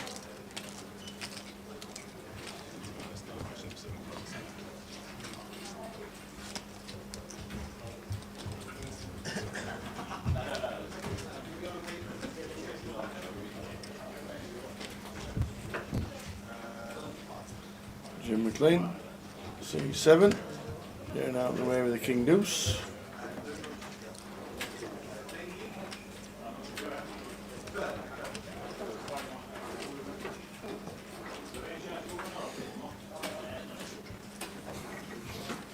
Jeff with 10 bigs, can't do anything with those on the button.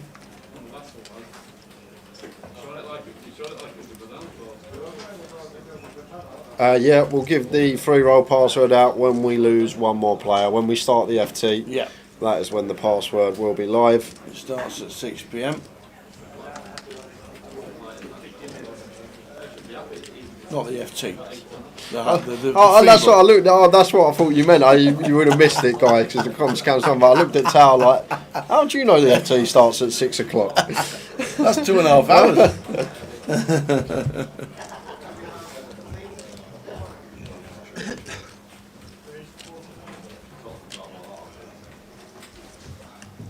Yeah, obviously, if we stay 10-handed for a long time, we'll give it you well before then.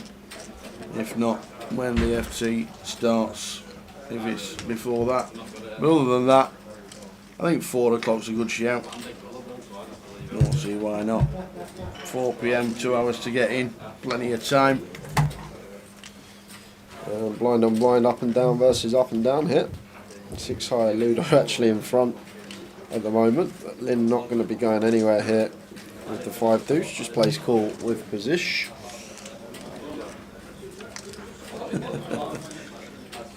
And Lin Chen just smashes it on the turn. Will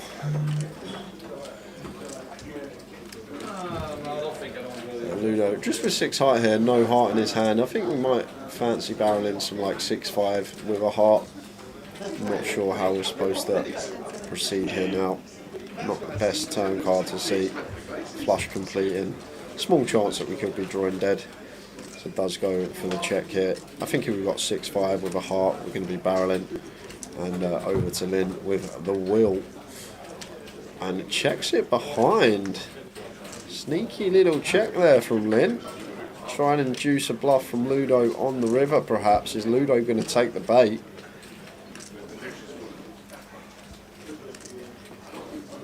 Like, against Ludo's specific hand, it's a lovely check. I'm not sure if we should be barreling once the flush does complete. Deny equity to some bare heart hands. And Ludo does go for the bluff on the river, so Lynn literally going to get the maximum from this check on the turn. Playing it in a tricky manner. Making Ludo lead this river as a bluff.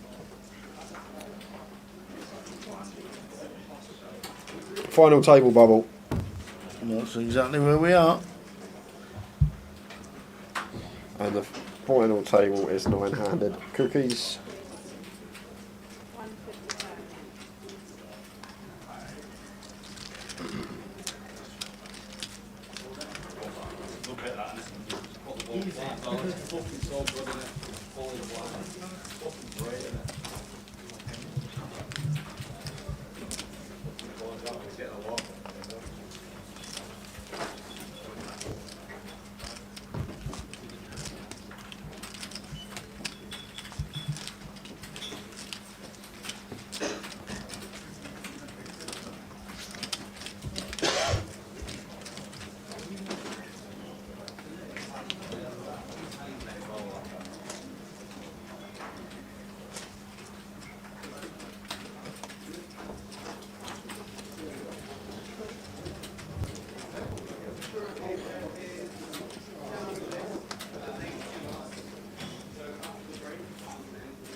And leaves her hearts on the button for Ludo. It looks like Ludo happy to open. Makes it 40. And I'd love Lynn just to pounce on this. We've got Ludo covered. We're a chip lead up. Just make it like 140 hit. A7 off. These are the spots that are really nice to take against these middling stacks. We've got the immediate blocker in there. And really nice from Lynn. Yet again, finding the light free bet in a good scenario. Makes it 120 though. Could potentially put a little bit more juice on this. But going to get the same result regardless against Ludo's specific holding here.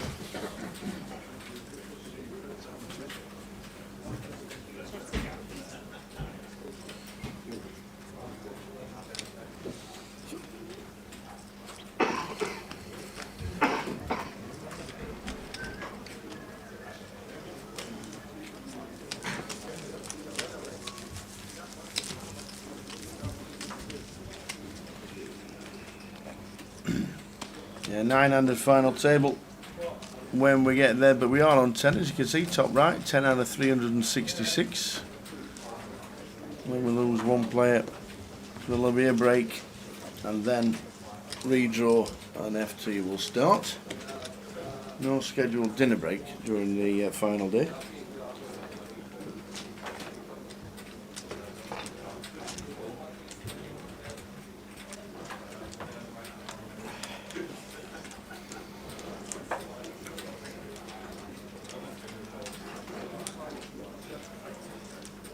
Kind of an awkward one here for Jeff. Ace-5 off here, under the gun, effective hijack. Got the blinds coming round. It's an awkward one. I think we still got room to fold here, Tower. Still have 8 bigs once we go through the blinds, but he's going to take the spot. We've got the ace in there. Oh, 5-handed. I think this is fairly close. Last out was Yazoo Yin. You can see one in our feature. Yeah, so nice from Jeff. Does get the pick up with blinds and ante. Gives him a little bit more breathing room. Here's the short stack on our table.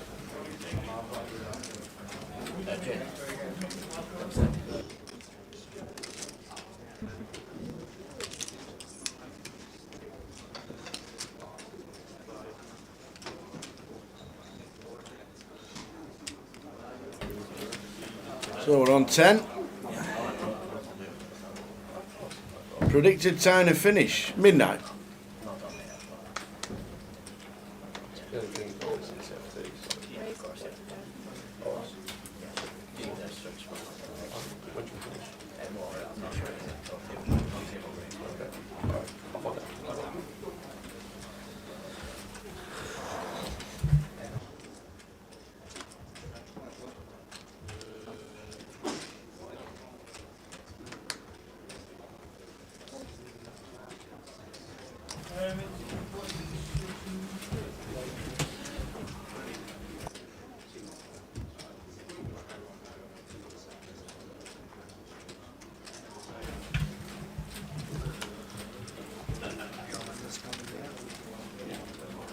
Ludo raising up, getting it through. Lin Chen 1.5 mil. Ludo on 28 bigs. Jeff on 11 bigs.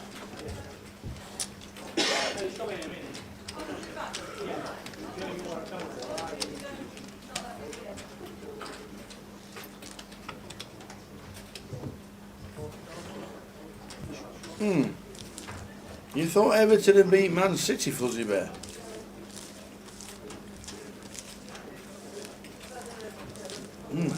Okay. I don't think Man City lose another game, do they? Said that about 8 games ago. I didn't think Man City would lose another game. The only thing they might lose is the FA Cup final. You reckon? Yeah. What do you think?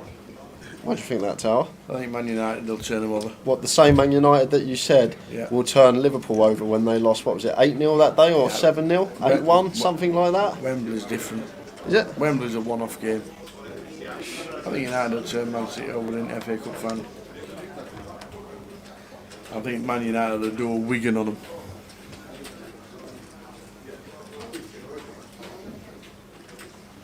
Yeah, it's been a great season for...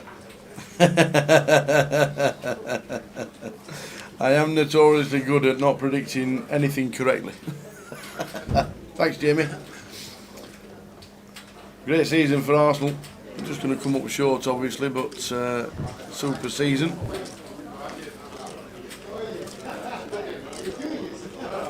Overachieved massively, they have. I don't think they deserve to win the league. I think City deserve to win the league. Yeah. It's too good. I hope they win the Champions League. It's the one they haven't won, and I think it's the one that's most important to Pep and Man City. Can't be classed as great if you don't win the best tournament. So Jeff shoving the Queen 7 there, blind on blind for 11. Nicely done. Picks up Ludo's big and ante.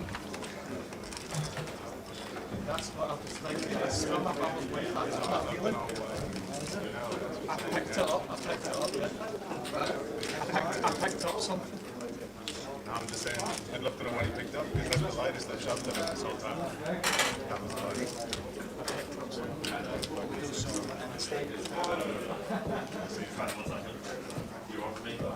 I had Jack here. What did you have? Queen 7. I was going to guess Queen 7, I don't know why. I was going to guess Queen 7. I was going to guess Queen 7. But I had a feeling that was the lightest you shoved. I know, I felt it. And I don't know why, I just tried to I was going to guess Queen 7. Blind on blind between Ludo and Lynn.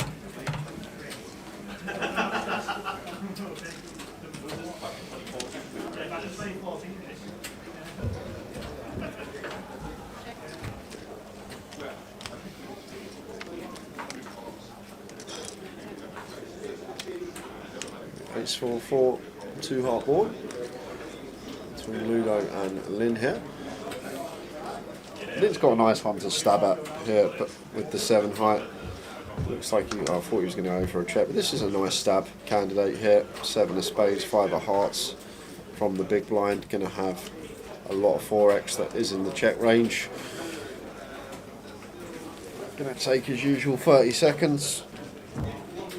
20 seconds this time. Does go for the stab. 20k. Ludo going to have a tough time continuing here with the 8-6 out of position. I think we're just meant to be done with the hand. So he's going to go for the check raise here with the 8 high, 8 of spades, 6 of hearts, blocking some continues of our opponent potentially. Lynn is going to check back a lot of suited hands from the big.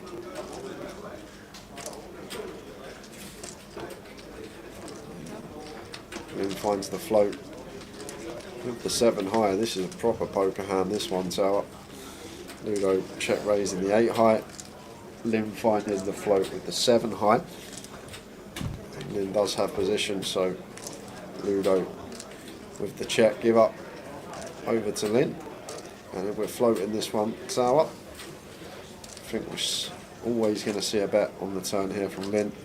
Once check 2 from Ludo. After did elect to float the flop, facing a raise.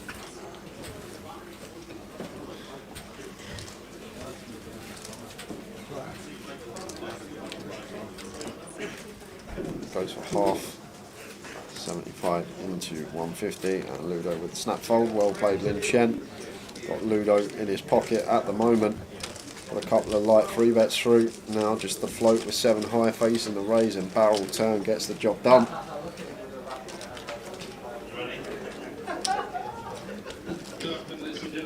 $78 bigs, 1.6 million. Lin Chen, chip leader.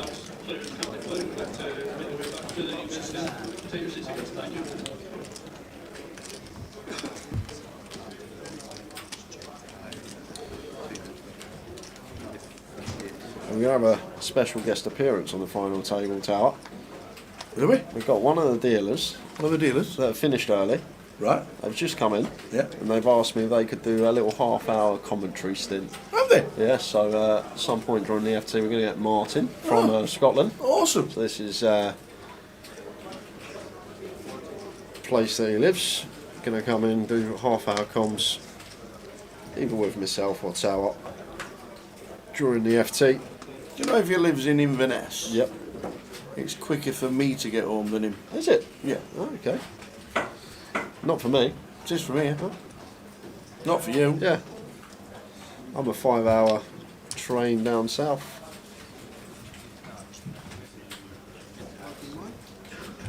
I actually preferred living in London for this leg because you could just fly up here, whereas you can't get flights from Birmingham Airport to Edinburgh. Well, you can, but you got to fly to like Dusseldorf first. Get a transfer. 22 hours. Just get a taxi down to Euston and then down to Stansted and fly up. Yeah. Or Luton.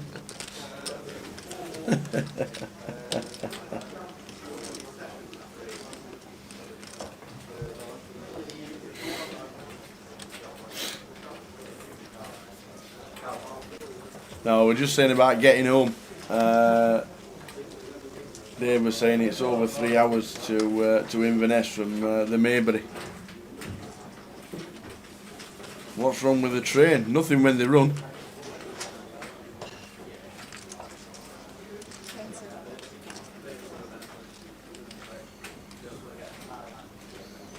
Sit back and relax. Let the train take the strain. Jeff's in for his 13 bigs. Small blind Jim being out of the way.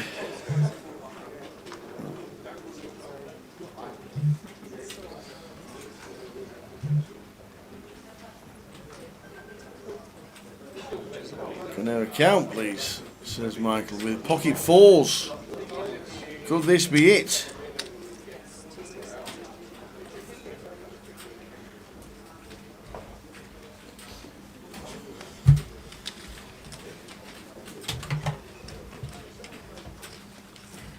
I don't think Michael was going to call off the fours here. It's fairly close.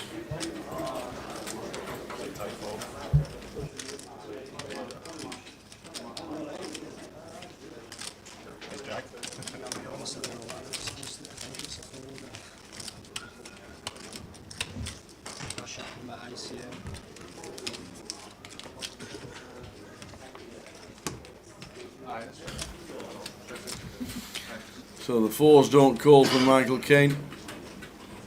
Jeff nicks the blinds and the antes. It's another orbit.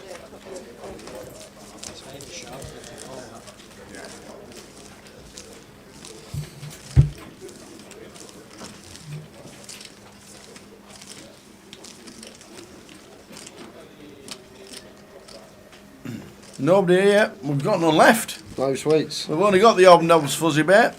That's all we've got left. It is nobody here.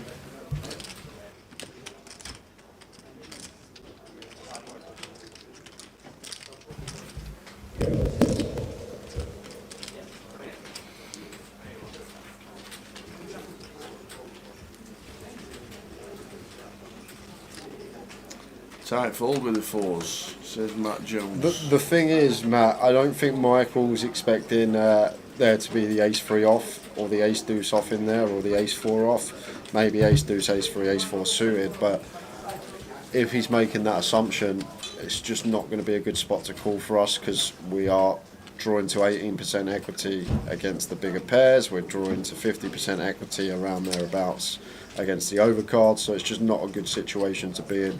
Like when you're calling off all ins, it's so much better to have a hand that could potentially dominate some of the shoving range of your opponent.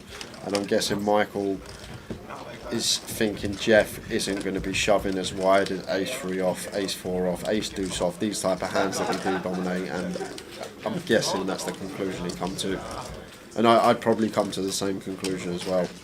He wouldn't have seen the shove before that with the ace-5 off. Even if he's getting fed information, that was only like 20-25 minutes ago, so delay wouldn't have even caught up. Yep, we're going to give the free roll password out when the FT starts. When we lose one more player, we'll have a 15-minute break. Or if he gets any later than any later. Tower told me the FT was starting at 6. So no.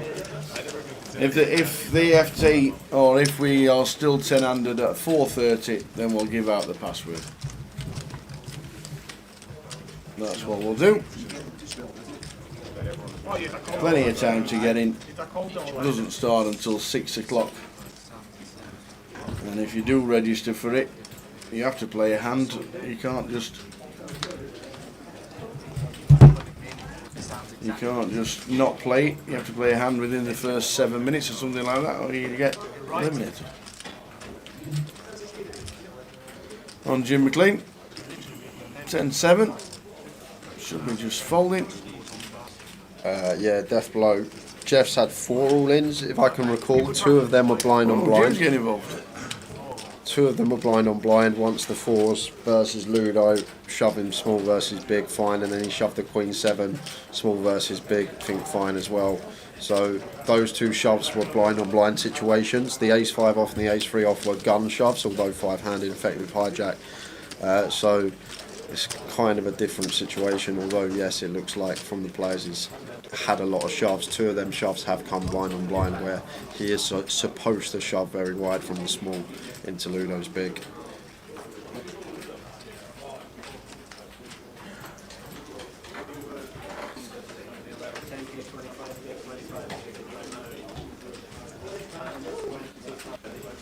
Top pair for Ludo, and turning a straight draw to go with it. Surprised Jim didn't see bet this one after opening the 10-7 suited. Very nice board to continue on with the 10-7 of clubs, but went for the check and worked out well because Ludo wouldn't have been going anywhere with top pair.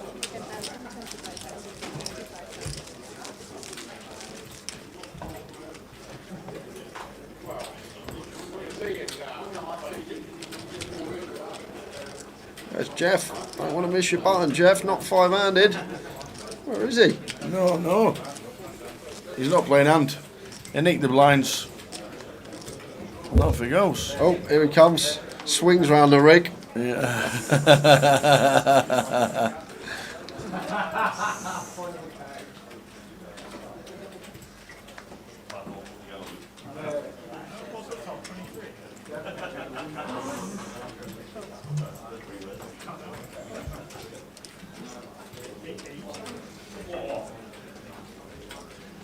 Line to 10.25.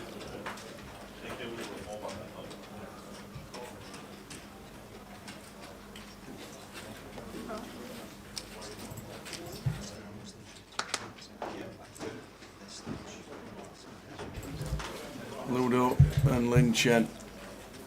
Yeah, one we could potentially raise here as Lin at small frequency. Want to be polar. I'm not going to raise the trash all the time. Going to have it in there some of the time. Here's 5 Jack. Here's a Ludo with top pair. And starts with a check, hoping to get a stab from Lin. Lin does have 2 backdoor straight draws with the 10 deuce off. May fancy one big blind bet here with position, facing Ludo and having him covered. Bet 25. And just expect to see check call almost always here from Ludo. The a6 off, blind on blind.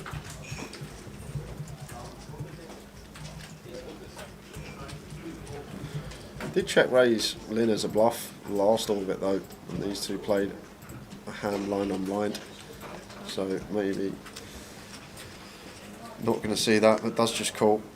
4 of diamonds on the turn. Lin picking up a will drawn out. Ludo checks. So nonchalant the way he just moves. It's like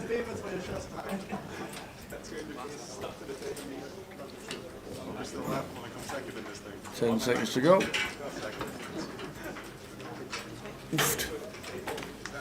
Checkity check. 5 pairs. Does Ludo bet out on the river?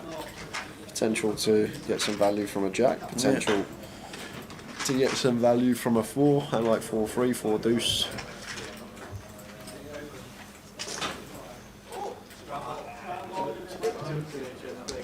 Obviously needs to think what Lin's range looks like as well. Lin firing flop. From Ludo's perspective, is it more likely that he's going to have a bluff here? So Ludo leading river, and Lin with just 10 high, not going to be able to make the call. This will be hitting the muck. Yeah. Another 14 seconds. Hit them up. With 2 on the clock.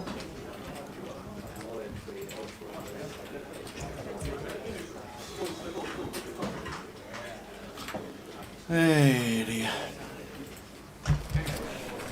Straight over to the outer table as Ollie White is in. Ace-4 suited for Ollie, shoving and getting called by the Ace-Queen clubs of Craig. We do have some chop outs. We have chop outs. just the 4 outright. So Ollie White going to be FT Bubble Boy unless we see a 4, 3 or 8. And it's a king of hearts, which means Oliver White, yet again, Ollie White puts up another sterling performance, but just falls short of the FT, £5,120, which means we are now on the feature table, the final table. It'll be a 15-minute break, there'll be a redraw, and we will have the FT of Edinburgh as soon as we get back in 15. So set your alarms for 4:15 p.m. local time, and we'll see you then with the final table. See you at 4:15. I've waited all day for something and it's just happened. Oh my word. Ian. Do you know what? I'd be sat at the table. If I was sat at the table there and Ian said to me I didn't have aces there, I would have had a lot of money with him that he had aces in that spot. A lot of money. But wow, wow. Fair play to the man. A 6-bet rip. Well.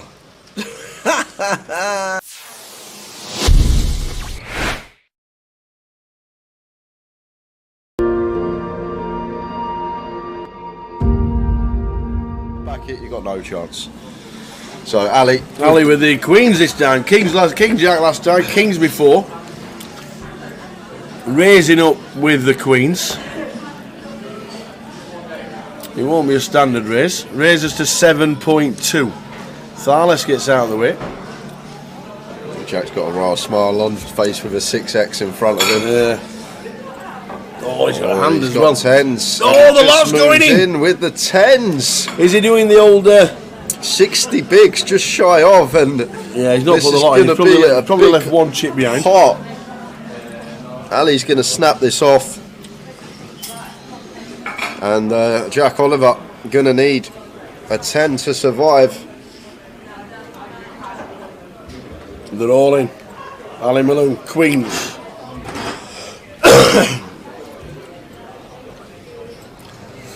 Jack Oliver, all in for 71. Ali Malone, queens. To the flop. To the flop. 10 needed. Oh, it is. He's in the 10. Run like Jack. So some backdoor straight possibilities, but just fading a queen now for Jack. No way! Oh my days! Ill, you think you've got there, and it's a queen on the turn. Ali Malone pumping away. Just the one out. My days. River. Oh! No way! No way did that just happen? Clip it! Boat over quads. Ali finds the 2 outer on the turn. Jack finds the 1 outer on the river. You don't see that every day. Oh my word. You know what Ali Malone's going to tell us at the dinner break, isn't it? Oh my god, man. Wow. Jeez. 10 on the flop, queen on the turn. Malone can't believe it. The 10 on the river. Oh god. Run like Jack Oliver.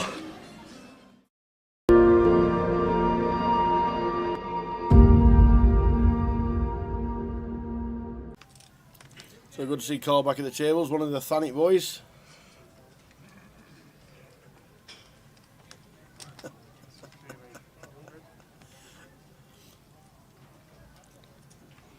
Ryan Spittle raises to 8. Harry with the pocket 5s. Who's going to make the call?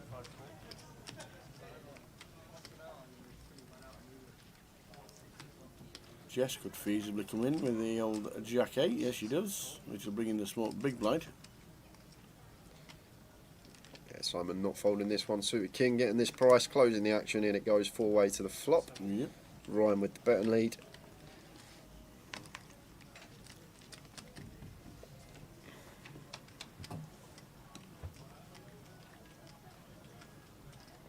Oh, we flop a set. Yeah, and Ryan's flopped the straight flush draw tower, so this is action time.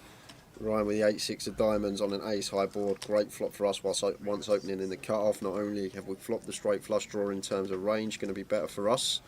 And Harry here with his set of fives. Like it, just going to flatten position. Don't want to set off any alarm bells. If Ryan's got a hand like ace king, ace queen, we've got that drawing dead to runners. Quadzillas, baby! Quadzilla, baby! Woo woo! Am I getting the chips off Ryan? Woo woo! Oh, I look down again. Yep, there are definitely 2 5s here. No, there's 2 5s on the board. So Ryan firing That's 4 again. 5s. Maybe just trying to fold out some weak ace X, some suited ace X that Harry can have here, as well as that 9X is going to have a hard time calling a double barrel, and obviously Harry flattening in position. Going to try and get the max on the river with So a there's shove. 1 out. 7 of diamonds is straight flush. Oh, he thought he got it, done it! No! What's this dealer done? Where's the bad beat jackpot in the tournament? No way! £245,000! That is incredible. I've never seen this tower on stream. Quads over straight flush. This is a setup of all setups. Oh! No All way. in. Harry can't wait to turn him over! No way. Quads Oh V my straight God! flush. Look at the table! Oh wow, oh wow, oh wow. That we'll never see that again. Ludo says I never take pictures at poker table. I'm taking a picture. We will never see that again on stream. To get that hand here on stream. Look at the cameras, they're all out. Oh my God. Quads over straight flush on stream. Somebody go and get Jim. Ask him if they have a bad beat jackpot for Imagine, imagine that on the GUKPT. imagine that on the cash table. Oh, that is gonna be wow. Wow. Right, that's the end of the stream, ladies and gentlemen. Yep. We'll see you again tomorrow. Oh my days. Wow, wow, wow. Just speechless. How does that even happen? Hurricane he says, get me a pint. Oh my days. Wow. I just can't believe it. Wowzers, wowzers. Oh, stuff we live for on stream. It's something we'll probably never ever see again. Over the years, the chances of that happen are astronomical, and to actually get it on our featured table. How'd you go out? Oh yeah, had quads. No good. And if there's a story to tell, that is a story for the ages. I don't even mind listening to that one.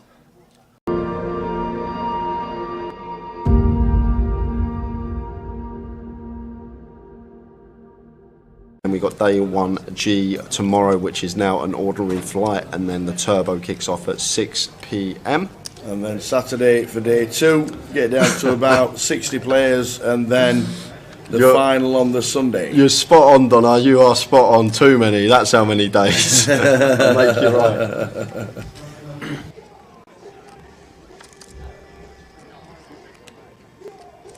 Ace 5 for Danny in the big after an initial raise from Keith in C number 1. A nice free bet spot, I think, tower here. We got Keith covered. Keith's third in chips. He's not really going to want to get involved too much. Definitely one we could be mixing in a free bet here as Dan Gormley. And on FTs, we don't have to go as big as usual, the normal 4x size, because of ICM. We can choose like 3x, 3.5x here as Dan, so make it somewhere around 800k.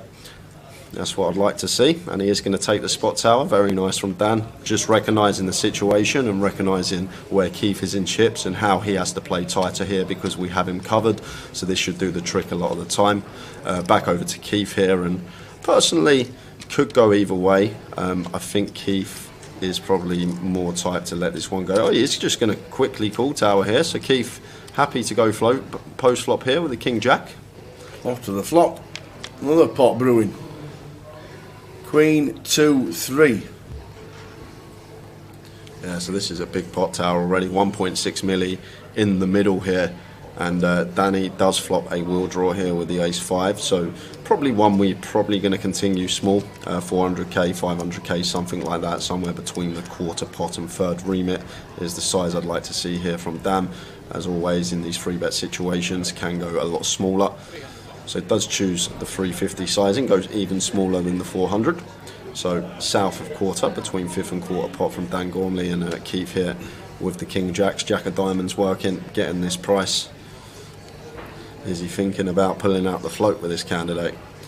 It's probably, if we are going to float the King Jack, it's probably one of the better combinations we can have. King of Spades, Jack of Diamonds. Let's see what Keith does. Like folding would be fine here as well. Just because tangling with Danny, who's got us covered, could put us in a world of hurt. It would be a disaster for us to come 8 from this FT when we go in with the chip lead. But big pot brewing here on the FT, guys. Oh, and there's the call from Keith. He does pull out the float, and pot has got 2.3 million here, working with 1.25 SPR behind. Effective stack of Keith. Whoa, King of Diamonds. Brings in the flush draw top pair. Yeah, so Keith loves to see this tower. And now Dan, what's the play on the turn here? Obviously this king's supposed to be a lot better for our range here. Does Danny ever expect Keith to be floating? That's the question. Does he expect Keith to have some floats with some King Jack here, some Jack 10 suited with backdoor spades, hands like that? That's the question Danny's got to ask himself. Because from a range perspective here, this King of Diamonds rolling off, he shouldn't really have any kings here, Keith, other than King Queen specifically. Ace King's going to 3-bet pre, King Queen's going to call flop and then turn 2 pair. So it should only really be from our perspective as Danny, King Queen, the hand that Keith has here. And Danny goes for the second barrel here. So maybe going after some 4s through jacks, these type of holdings, although jacks or 10s might choose to 4-bet pre, but also perhaps going after some Queen Jack, Ace Queen and then the 4-bet, as well as some Queen 10 suited that could be in there, Queen Jack, Queen 10 suited. So really nice bet that targets that proportion of Keith's range. The pocket pairs, the Queen X, these type of hands are going to be in a really tough spot now faced with this double barrel. However, Keith has the one hand that he has pulled the float out with and does contain a king. So Keith's going to have to call once more with the second nut flush draw as backup. So it should just be an easy call here from Keith, and we're going to take a river tower. Off to the river.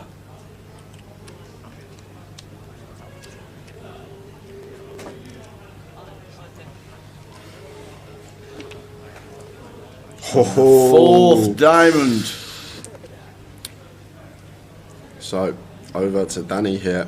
We'll know that he's never going to be good here with the ace-5, but has he got the shove in the locker here? We're probably going to have more bare ace of diamonds than Keith in this spot. Like, Keith shouldn't really have too many flushes once the king and 10 of diamonds run out. I guess he can have like some 7-8 of diamonds, 8-9 of diamonds, ace jack of diamonds, jack 9 of diamonds. But with these particular diamonds on the board, the king 10 and the queen, those being higher diamonds, hands that Keith will probably peel a 3-bet with, let's say for example King Queen suited, King 10 suited, these aren't a thing, and Danny does go for it. He does find the jam here, and Keith sitting here with the second nuts, backdoors into the flush, and Dan Gormley making a big move early on and just applying pressure to Keith. Keith coming in with the chip lead, and he'll be thinking he could be going home in 8th here if Dan has backdoored into the nut flush himself. Dan could still plausibly have turned a flush here. He could be 3-betting some ace-4, ace-5 of diamonds, these type of holdings. Even ace-6, ace-7, ace-8 of diamonds could probably all be in there as well. So this is a huge move from Dan Gormley early on in this final table. And back over to Keith here. And I think with the jack of diamonds tower, it's... It's pretty gross, but it's a gross spot. It's horrible because Dan's only ever making this move for value with the ace of diamonds. He's not going to shove like 9s here or ace 9, so if he elected to 3-bet that and double barrel. He's not going to shove ace 9 with a 9 of diamonds. So Keith's jack of diamonds here, although it is the second nuts, it's pure bluff catcher here. We're either behind to the bare ace or a turn flush of Danny, turn nut flush, or he's just got a bluff in this scenario, and Danny with the bottom of his range just going for it here, and notice rubbing the left arm there, caressing. Usually that signals is something people do to calm themselves down, but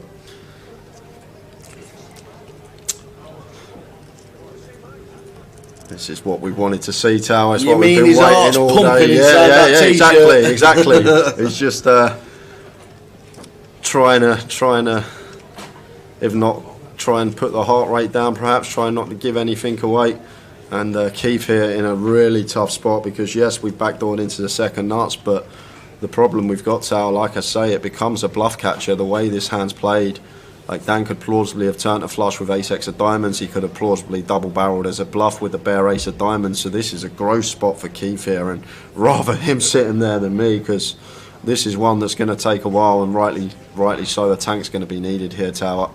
This is a big part, and it's going to be for over a third of the chips in play if he can make the call and be correct. And fair credit to Dan, though. Let's go back to Dan. He's capable of running it in these spots. People aren't capable of making moves like this. Free bet, shove as a bluff on final tables. There's only a small percentage of players that have that in them, and it's a gift, if you like. I know this time it may leave Dan short if Keith makes the call, but I think it's you've got to be a certain calibre of player to be able to pull this move, the free bet, the bet shove, without having the goods. Only certain opponents are capable of that, and if Keith's aware Dan is one of those that can have these bluffs, he may veer more towards call. But this is a fascinating hand, guys, and Dan Gormley just running it for chunks of equity here on the mystery bounty final table and putting Keith in the blender. What's he going to do, Tower? What do you think? He has a second nuts. He can only put him on the ace to fold. He flicks it in. It's the call of the final so far. And he does make the call, and Dan went for the lot, and he's going to be down to 11 big blinds now. But credit to Keith, come in with a chip lead, extending it to 8.1 million chips. And what a hand that is. That is a highlight of the week for me so far in terms of hands played. Everything that hand had. Really nice line from Dan. Unfortunately, we just run into it. It works if Keith doesn't have the jack of diamonds, if he doesn't have the ace of diamonds. This is probably going to work, but unfortunately for us, we've just run into it. And Keith up to 8.1 million chips, third of the chips in the play going to that man, and Dan now sitting with 11 big blinds. What a call.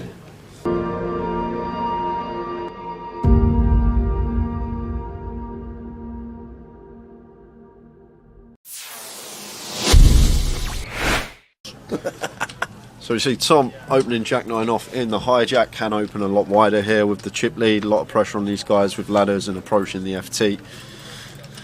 But Matt never going to be going anywhere here with pocket 8s. Easy decision for him in the small, just the call. And it's heads up between Tom and Matt Davenport here. Let's see a flop. Flop time, ace 9-3. Second pair for Tom. Takes the lead in the hand.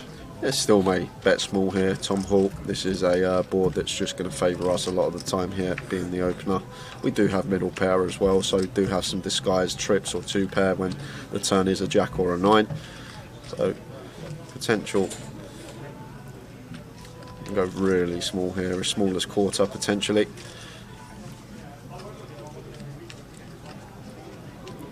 And goes for 21k, so quarter pot is the sizing of choice for Tom, just under. And Matt here with D8s getting this price, probably going to call once. Tom's still going to have lots of holdings here, all like the Broadways, the King Queen, Jack 10, all this sort of stuff that we are still ahead of, and sometimes he will shut down on some turns. 7 of diamonds hits the turn.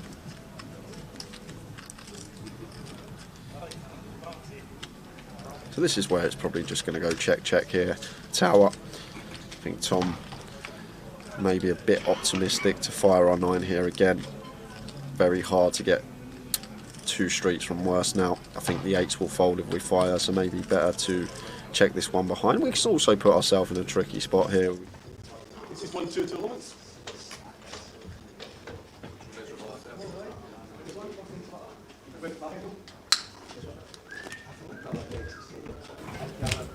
Back, set, ready.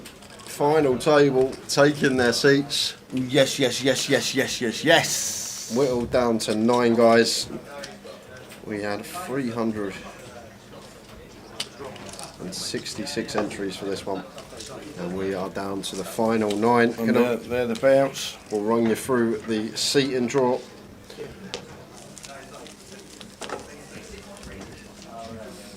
In 1 is going to be Robbie Ball. In 2, Ludo. In 3, Craig Smith. In 4, James McLean. 5, Abdul McKitt. 6 is Michael Kane. 7, Tim Chung. 8 is Jeff Kearney. And in 9 is Lin Chen. So set, we're ready. Playing for £80,000. Boom, boom, boom. Who will win? Boom. Chip counts coming into the FT. Let's have a look what everyone's got. Seat 1, Roberto of the Bull, 745. Ludo, Craig, 1.6 mil. Wow, what a spin Craig's had on the outer table. Absolutely. Jim McLean, Abdul, Michael, all in seat order. There we go. Let's do it. Who wins from here? Who wins from here? Good afternoon, Mr. Keith Splash. Good afternoon, Mr. Spand. Mr. Spand. It's actually Sir Spand nowadays, Tower. Is it?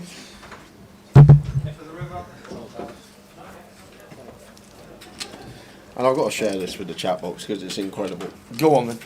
So I'm just wandering back from my break. As you do. There's 12 left in the cup. Yep. Two tables to 6. Yep. I have to look twice because sat on one of the tables Yep. who busted our main event today, John Bousfield. How's it? Don't ask. It's definitely something going on there. He has to be. He just spawns. Me and Dave were saying deep in a tournament. He doesn't. You don't see him throughout the tournament through the early levels, and then suddenly your business end is just there. Wow. So he busted this at 12:15. Yeah. He had 15 minutes to max late reg the cup. Yeah. He maxed late reg the cup, and he's still in the cup with 12 players. Obviously in the money. Yep, in the money. Another cash, more points. Wow. Double cash. 2 cashes in one day. That's hard to do. Bouncy. Bouncy. Oh, you got them all chair upgrades as well for the FT, I see. Oh, yeah. Where did they come from? I don't know, they've just upgraded the chairs. Where did they come from? Nice comfy They ones. spin round and everything. Any bad beats in the last hour? No, none at all. 6 out of the 9 are Scottish. We had a line of 5, which is pretty good. Bouncy cashed for £4,030 in the main event.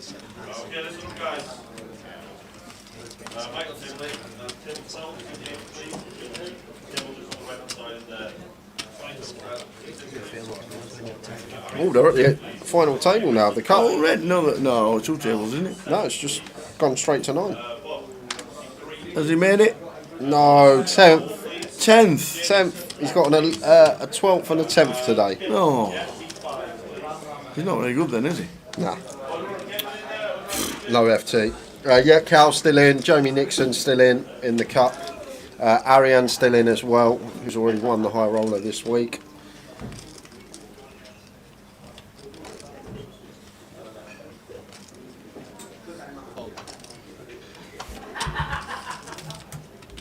So let us do it. 6 out of 9 or local.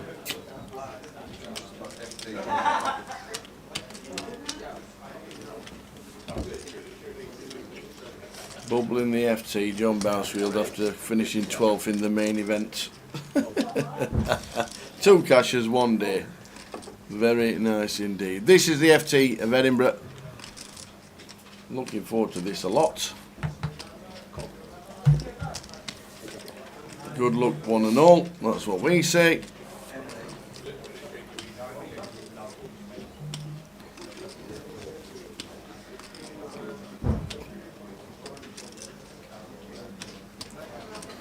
Yeah, 5, 6, 8, 2 diamonds. Quick check from Craig, nice and fast, what we like to see.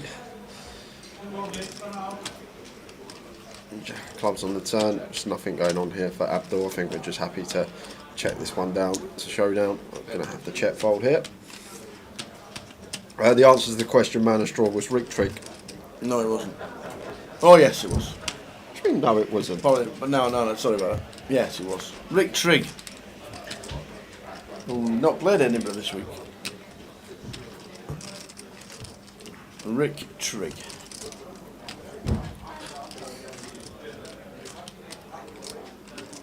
How many bullets do the top pros normally have per tournament? Hopefully 1. They'd love to bag up ready for a day 2. It's hard to make a day 2 on 1 bullet tower. It is. It's a difficult task sometimes. Sometimes things just don't go your way and you have to re-enter. The password for the free roll is, because we had a lot of trouble and because they had a lot of iPoker network wide disturbances this weekend. The free roll is up and running, but it's the same password as what it was in Blackpool. What? What? They didn't change it. They just kept it as it was. So it's got nothing to do with Edinburgh. It's not Zoo, and it's not last year's winner, and it's not Castle. So they're just being lazy, basically. That's basically a polite way of saying that the online guys are being lazy. That's basically what I was trying to say. The free roll is on, which is great news for everybody. So the password, if anybody can remember the password from Blackpool, Liverpool. Well done. Well done. Liverpool. Liverpool. It means Blackpool. Lepull, all uppercase. Only had 6-7 weeks to change it. Well done, JD. Liverpool. It means black water in the olden times, and that's where the name Blackpool came from.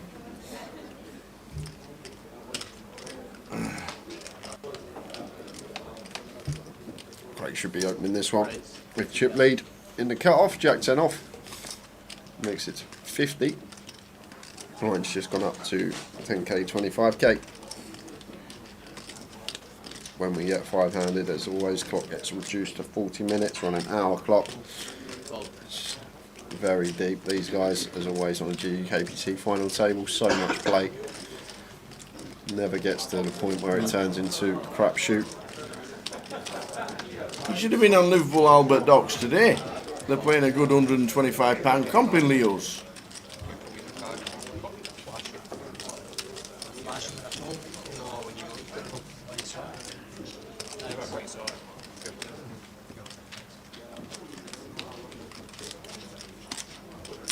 An honest man.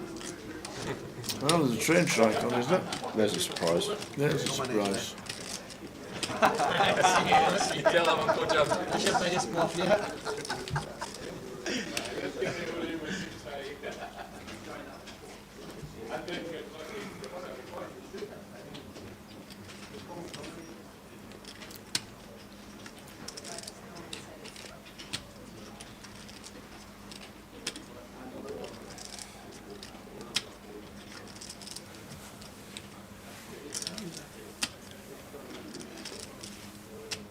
Jeff shoving for 10 BBs under the gun here.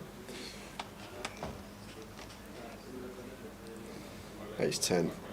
Not going to be a call for limp with all these players behind us. Different story if we were in the big blind and everyone had folded.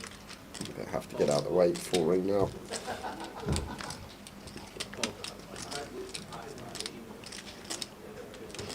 Will anyone wake up with anything? Jeffers. Let's see, number 8. He's all in. Can't see his cards, unfortunately. And Dave's just changed the deck as well. No action for Jeff.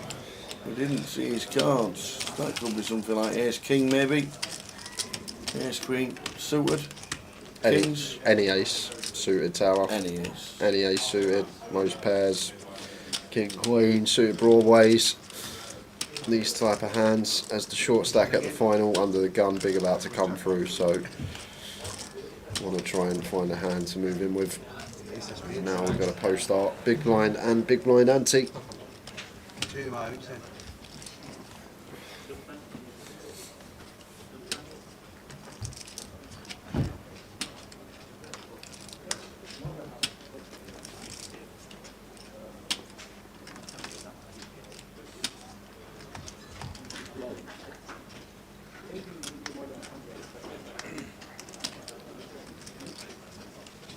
Password is uppercase. All uppercase. Lepull. Lepull. 50,000. Fold. Fold. Fold.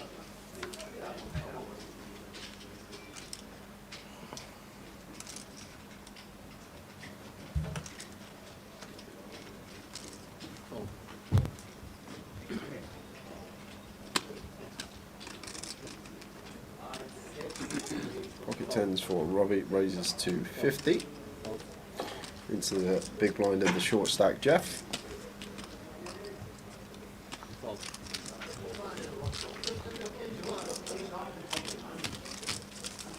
been short stack so long now, just can't ball it or folding so long. I'm curious what hand finally calls me. You know. Queen Jack. So I'll be chopped in. It's hard to call you've got aces all the time. I know, right? You've got a spare deck in your pocket, ain't you? Is it aces, Mac? Did you not get one as well? Ludo chirping away, comes second in this event a couple of years ago. Losing heads up to Madge, Katie Swift and Jamie Nixon both making that final table as well. Two of our sponsored pros were on the FT.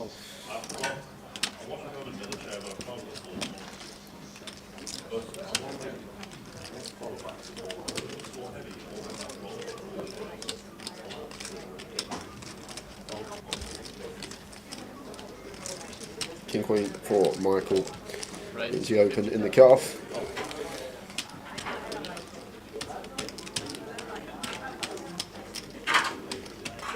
And Jeff with an easy shove with the ace queen. Might be better to find out. Right. All in. Tough one for Michael Caine here. It's for 40% of our stack. Do we think Jeff's going to have some King Jack suited, King 10 suited, Queen Jack, Queen 10 suited in here? If we think he's going to be shoving correctly, may call it off. But against Jeff, just from what I've seen, had a few open shoves first session, but this is the first time I've actually seen him shove over an open. Had a lot of open rips, but first time we've seen the 3-bet shove over an open.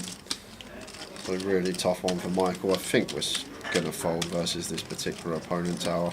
Do we think Jeff is going to shove the King 10 suited, the King Jack suited, Queen Jack, Queen 10 suited like he should be doing? All the pocket pairs. Like in theory there should be a few hands in here that we do dominate with the King Queen, so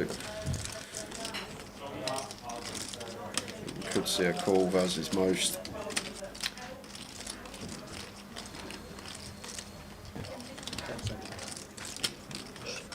Makes a very good laydown there, Michael Caine with the King Queen. Was for 40% of his stack. The free roll starts at 6 PM, Dennis. The password is LEPULL, LEPULL, uppercase. So we can't have a book for day 3. We can't change the password for Edinburgh. We can't get to Vegas. I'm putting in a complaint to HR Tower. Going to head office. Website's not loading, says JD. Oh, no. There's 20 people in, I've just checked. There's 20 people in it. Jeff must have done it at some point in EPTs. We can always get you back when you get here. About base dealing or something, I mean. Base at the table. I think I booked him up once or twice in the past. Right.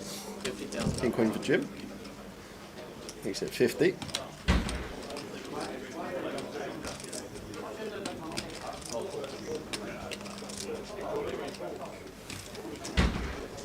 Michael Caine, a couple of tricky spots back to back.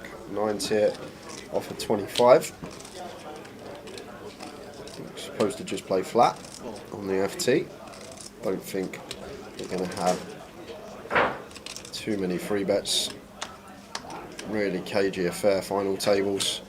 Really want to be preserving your stack, not putting chips in unnecessarily. Oh. And in here with the ace-5 off, thinking about a squeeze with the ace blocker perhaps, out the way. And Robbie in the big blind, 9-7 off here. Does he want to get involved? Free weight? No, he doesn't. Makes the fold.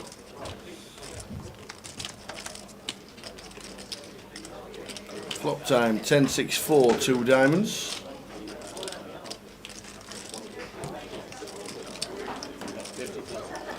Third pot. C-bet from Jim.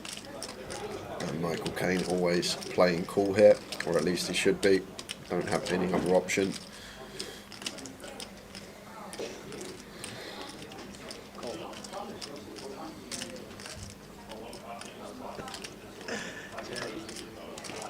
Two of diamonds turn. Yeah, and this is probably just a white flag wave here now for Jim Tower with the King Queen. Fine to give up.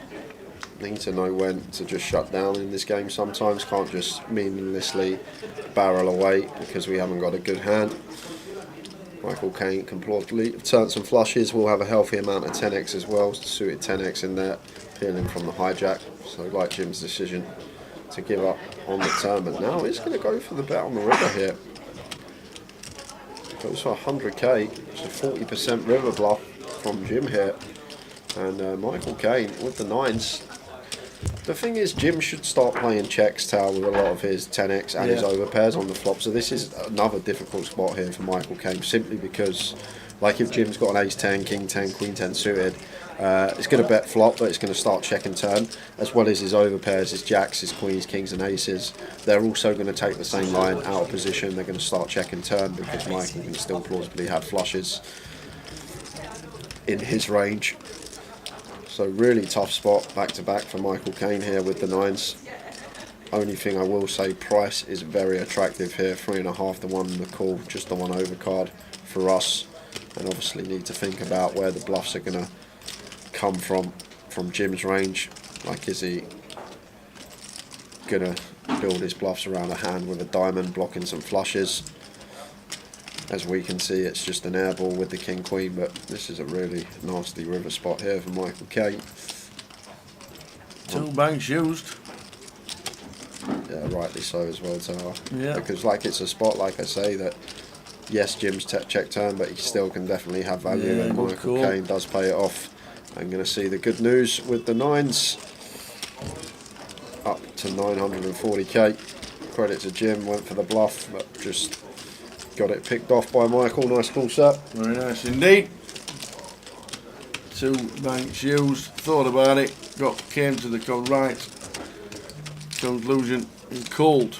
Michael Caine up to 940,000. FT just started.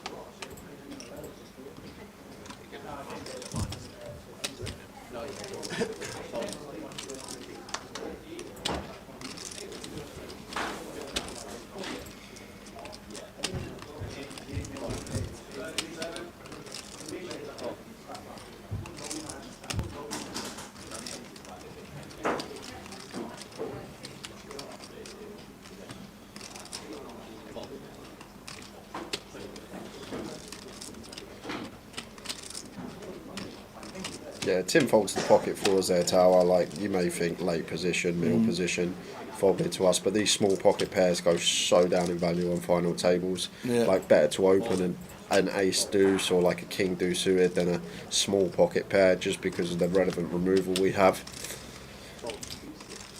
Just so much better. Oh, Ludo, So king, there we queen, go. suited. 2 short stacks, 20 bigs. Like, 14. once again, like in theory, Tower, this is a call for Ludo, I think. The king queen suited versus Jeff shove.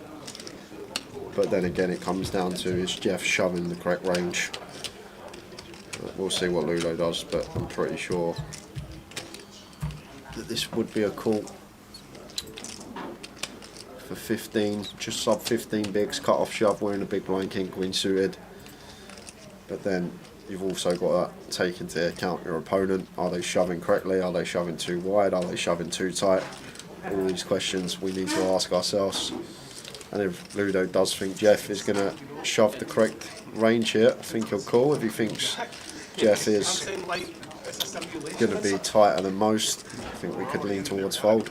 And that's why it's so important as well, guys, to always be aware who's at the table, understand their propensities, whether they're getting involved a lot or whether they're not getting involved at all. These can help you make decisions down the line. It looks like it's going to be a fold from Ludo. No, maybe not. That looked like a fold. It's coming in. Really taking his time with it. Maybe what he's thinking as well, Tower, is we can wait for a better spot on this FT. Maybe he thinks he's got his ability, experience of being here before, that we don't need to take these marginal close spots. That could be what's going through Ludo's head as well. Like our tournament life, very important. If we lose this, we're going to have 5 big blinds. Does he make the call? Does he find it with King, Queen of clubs?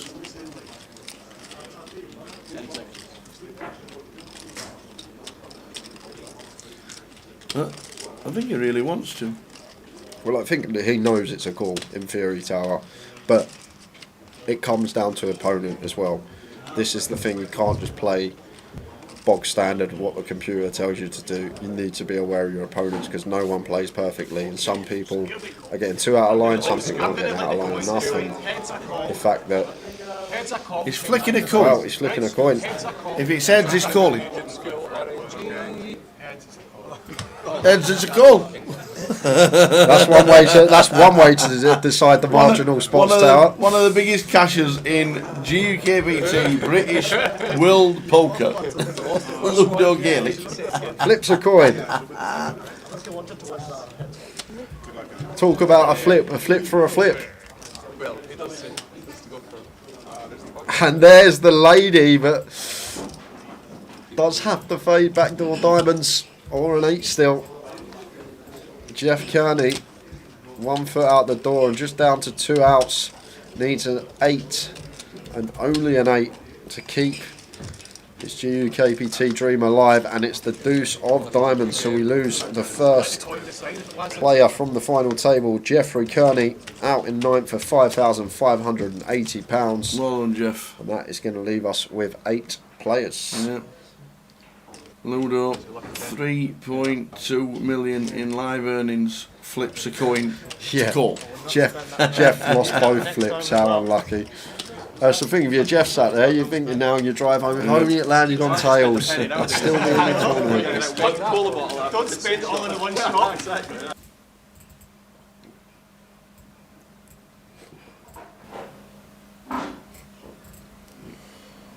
Flicking back to it. I'm saying you can't, obviously, but Fletch says, who has a coin in the pocket in these days anyway? I knew you were contemplating it. Yeah. It's not much, yeah. But did these get replenished? Are they done? I should have just flipped the coin from the off. I might land it on tails, but Simulation. It's all changed now. Res New dimension. It's the heads dimension. Yeah, I'm not running good in this one. I think you're running bad in this one. I just find it hard. We've entered a new dimension. Well done, Jeff. it's a coin dimension. Jeff Kearney, £5,580. Yeah, this is an interesting one for Abdul Tower with the pocket 8s here. This might even be a fold here. Gun open, we're sitting +1 with 8s. There is the fold from Abdul. We'll definitely get behind it. Fold. Fold. Fold. 60,000, Jim.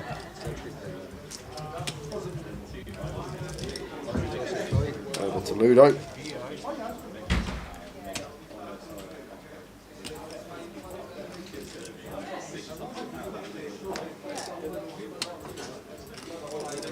Coming 3-bet with an unknown holding. We can see that it's going to work. Ace 10 of Jim not going to be able to continue versus this 3-bet from Ludo. And Ace 10 of hearts here for Craig. Doubt we're going to be getting involved.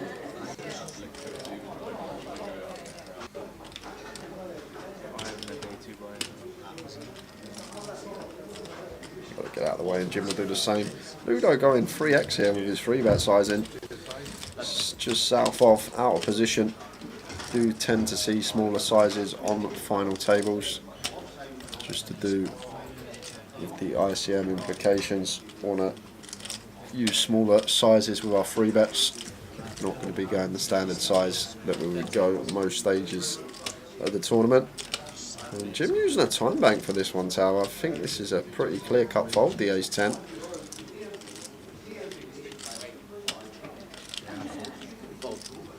Ace queen or ace jack? Ace 10.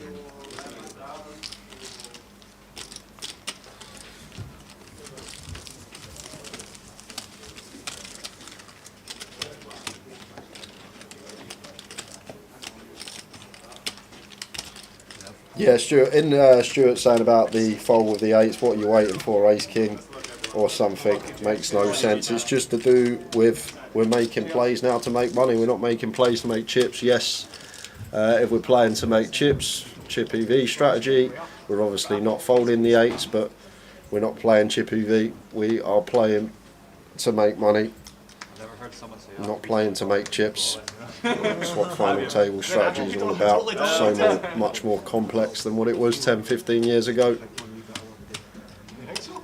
Is that why you're looking up the ace 5 offsuit? There'll be a time when I had the pocket sevens. Like the middling to small pocket pairs just really go down in value. You're looking for good hands like to open or continue with that have got good removal from free bet or continue range of our opponent. This is what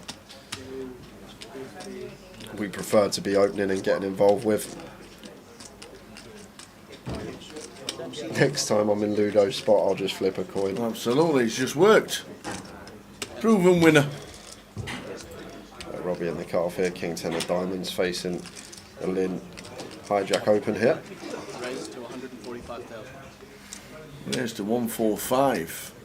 Yeah, and this is once again just a smaller sizing, just simply because we are at the FT, and Ludo's card's not showing again here. Well, he's just said he had aces, so maybe he's got ace, the same ace. That's what I might be thinking. Nope, not this time.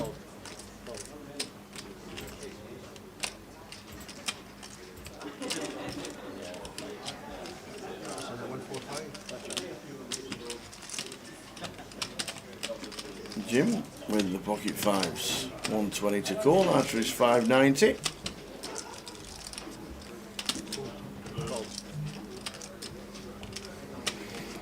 Decides against it.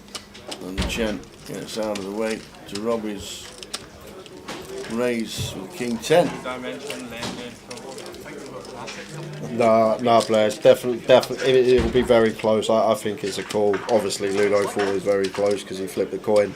The King Queen suit is good because, like the eights there of Abdul, we shouldn't really see opens from Jim with like deuces through sixes. So it's one of them situations where very difficult to have Jim in a dominated spot. Yes, we have position, but a lot of the times when we don't flop a set, we have potential to get bluffed off our hand. Different scenario with Ludo. He's calling a shove from an opponent, which should have hands in there that we dominate. Quite a few hands in there that we dominate. A lot of hands in there that we flip against, and only a few hands in there that are actually going to have us dominated or crushed. So that's why Ludo's call. I think it's fine. Ludo obviously thinks it's close. The fact that he flipped the coin, but the King Queen suited. Definitely not an easy fold for Ludo, as you say. Next break. I'm not sure when next break will be. We come back. I think we're only about 5 minutes into the level, weren't we? Yeah, I think so. Certainly nearly 2 hours. It'll be 2 hours when we started the FT. Raises to 50.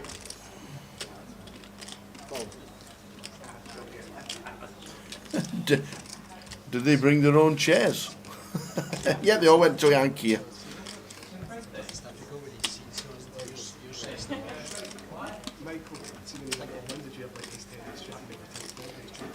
Yeah, it's not even really just an opinion, Stuart. Like, it's just a fact that Ace King's going to be a much better hand to shove there than the pocket eights just because of the removal. It's as simple as that. You think about the shove with the 8s, we can be in a spot where we are crushed and we're drawing to 18%. With Ace King, it's very difficult to be crushed. We're worried about 6 combos in the deck. Whereas with 8s, we're going to be worried about, what, 24 combos that have us crushed. Whereas with Ace King, we're only worried about the 6 combos that have us crushed. So Robbie's in. Ace Queen to call from Craig. Looking round to see what the call is. 865 total. Just ask the dealer. No need to look at the telly. Robbie just going after it here with the suited King Jack. And the thing is, like, you don't tend to see this that often in live poker, especially at this buy-in level tower. People actually finding the 4-bet rip as a bluff, as Robbie has done here with the King Jack suited, and just putting Craig in the bin. This is horrible for Craig. Ace King's obviously a call. Ace Queen, hijack versus button here. I think in Fairyland probably is a call, but people tend to call a lot tighter in live settings, but there is the call from Craig, and Robbie's going to like what he sees. Indeed. And this is going to be a chip lead pot for potentially Craig. Could be up to 2.4 million if he can find the hole, but look at the equity this hand has here for Robbie. This is almost a coin flip. Chip lead pot, 1.8 million. No help for Robbie. Bull needs a jack or a king.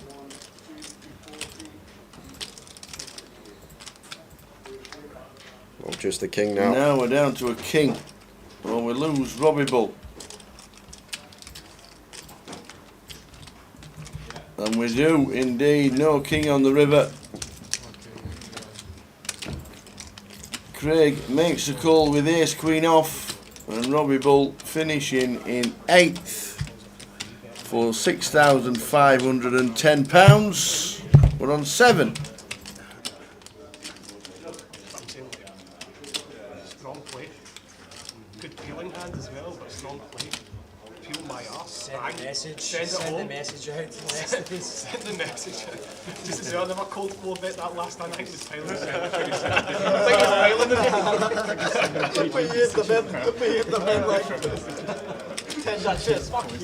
So Robbie, more points for the leaderboard. This is what he's on. There he is. He's in 4th. Gets closer to Lin Chen, but then Lin Chen is still in, so he'll get closer to John McCann and just cement a top 4 place within the NPL. Is Cal still in? Yep. Yeah, Cal's still in. John Bowersfield cashed twice today. Twice, not once, twice. It's just like Russia Seniors 3 as well. times, then they can't play the seniors. That'll be in 2 years' time. They play 3 events in one day. Imagine cashing in all 3.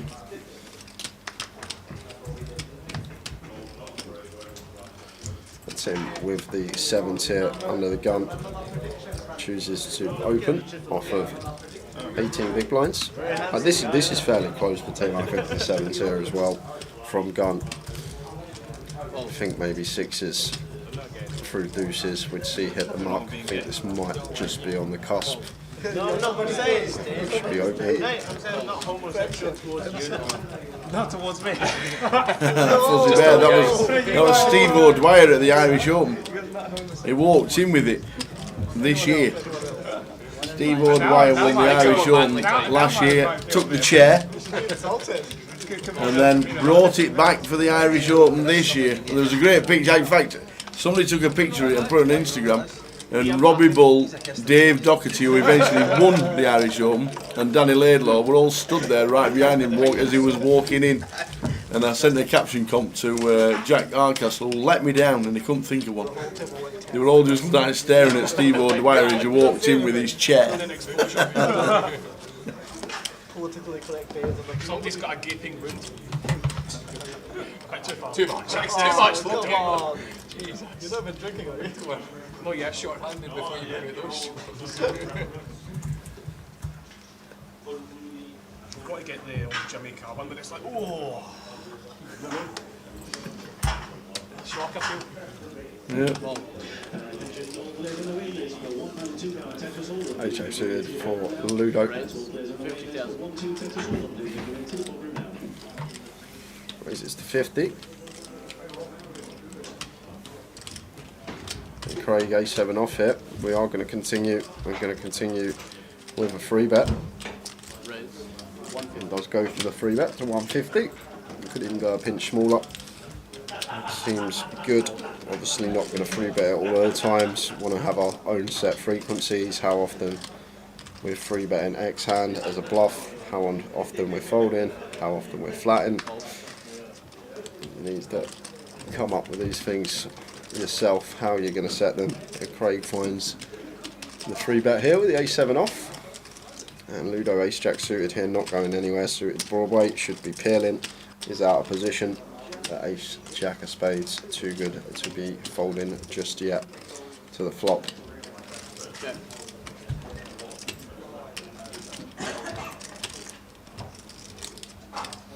That's 100,000.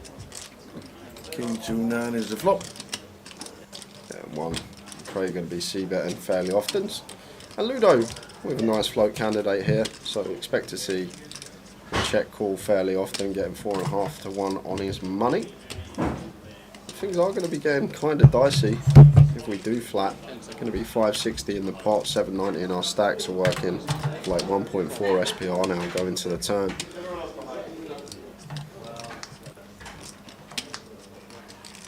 And there is a turn that Ludo's going to like. 6 of spades. Picks up. And not flush draw.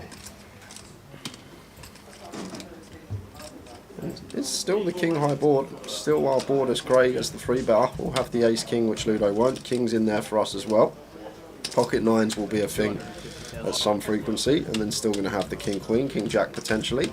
So it is electing to double barrel 250 into 560, so just south of 40% on the turn here from Craig, and Ludo not turning the nut flush draw to fold. He makes the call, and I just want to see an offsuit free and see if Craig has got the third barrel in the locker. It's the ace of diamonds. And this is actually grim for Craig, because if I'm Craig Tower, it's one of these situations, because Ludo shouldn't really have any ace X except ace X of spade or aces up. And Craig has a little look. Ludo takes a big pot and up to 1.6 million, but that's a pretty interesting river, because what ace X does Ludo get to the river with? I guess he's going to have some nines in there as traps. Not going to have ace king, but only really gets to the river with ace X of spades. Needs to be specifically ace 10 jack or queen of spades to get there in that fashion. Smithy has got 49 results on the end of them. Smithy? Oh, seat 3. Oh, is he? Yeah. How many are outside Scotland? 0. Correct. Not any. What? None. Not one. Why's he got a name like Smithy then? That's a proper British name. English name. Oh, I blame his parents, I suppose. I played with Craig in the mystery actually. I did play with him in the mystery. Definitely Scottish, I could tell by his accent. Yep, lives in Edinburgh. Plays this event, I'm pretty sure, most years as well, Tower. Definitely familiar face. Did he final table it one year? I've definitely recall a deep run from Craig here. 25-25 winning Glasgow. Yeah, maybe not. And King Jack of Hearts. Won the 25-25 Edinburgh. King Jack of Hearts for Michael Caine. Free betting on the button, facing Craig's +1 open with 6s.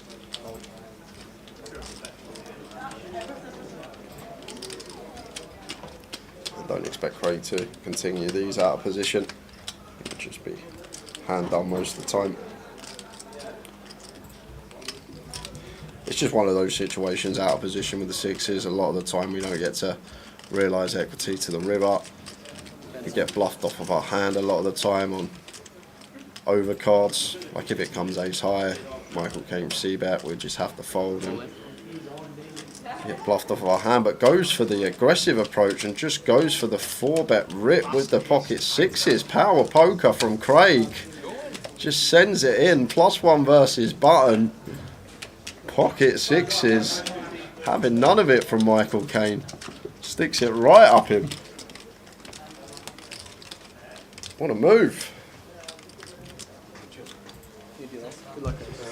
What a move.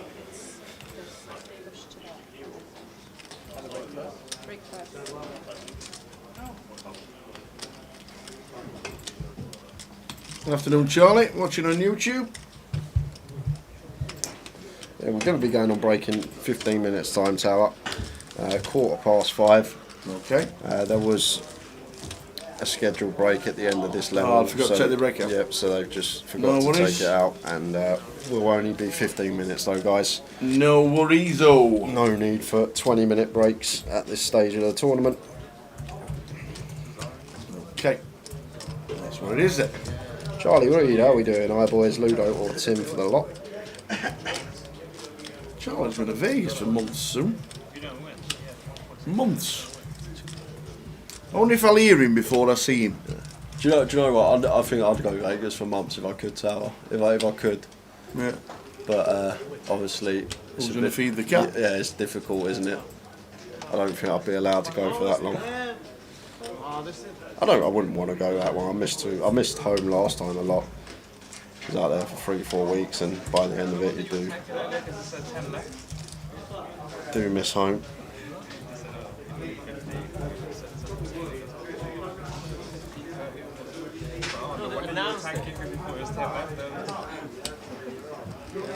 Abdul with the ace-10 suited.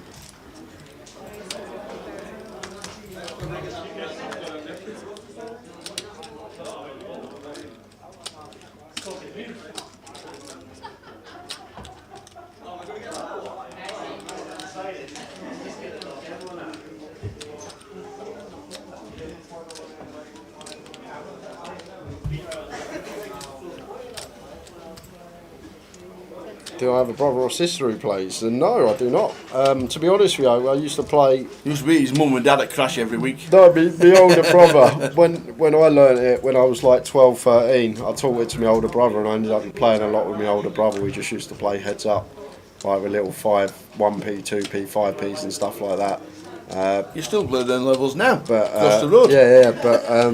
Yeah, no one really in my family plays. I got into the game because one of my mates bought a poker set, got a poker set or something for his birthday or Christmas, can't remember, when we were like 12, 13, and we used to go around his every Friday night. Used to get £5 off my mum and dad, which they thought were for drinks and food, and ended up going into the pot for a 6-7 man sit and go between. Gail, close your ears. Between me and my mates, yeah. So that was basically how it all started. Started playing pretty much every week, but went away. I was like only 13, 14, and when YouTube just started really, and there was WSOP on YouTube. Remember watching the Granu, used to watch the high stakes. And that was basically it. That's how we learnt the game. And he flops about. Adult flops the absolute jewels.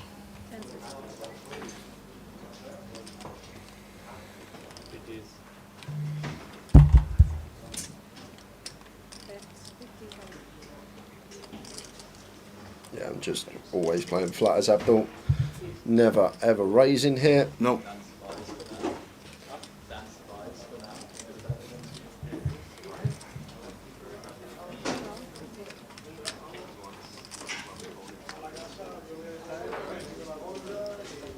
Six pairs on the turn. Yeah, it means we don't have the nuts anymore here, Tower, but there's not going to be any boats in here for Lynn other than specifically pocket nines, which aren't always going to free bet.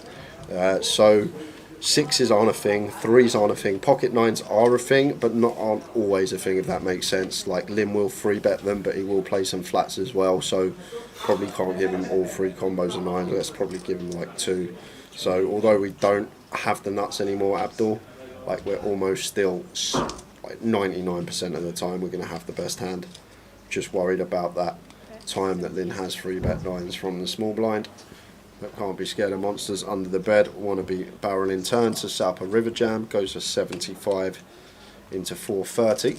So south of 20% here from Abdul on the turn, which would set up a nice 45% river jam, just under half pot. And what this size also does as well, sometimes this looks from Lynn's perspective that this is like a little block from Abdul, maybe with like pocket 8s, pocket 7s, ace 9 suited, these type of hands that want to get to showdown cheaply. And sometimes these small sizes on the turn can cause an opponent to do something they wouldn't usually do just because they think that you're not going this size with a strong value hand. It looks more like a block on the turn to check back river, but Lynn sniffs it out, whatever he had.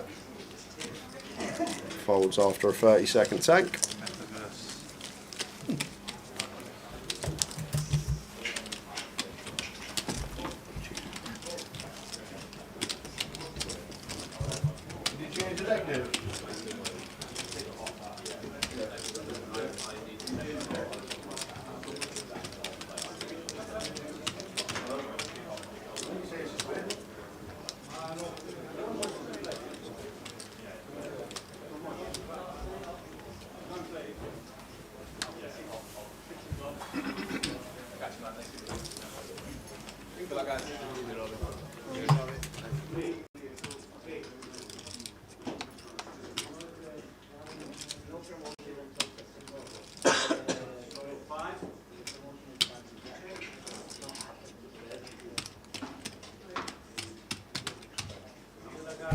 Abbas, the Abdul getting the ace jack off this time.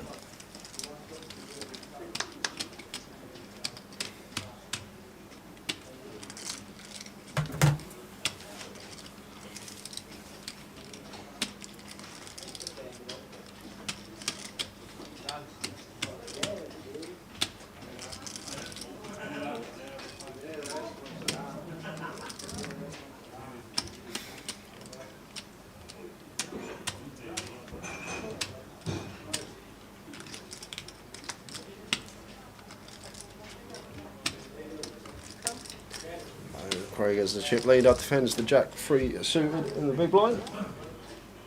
We're going on break in just under 10 minutes time, guys. 1/4 past.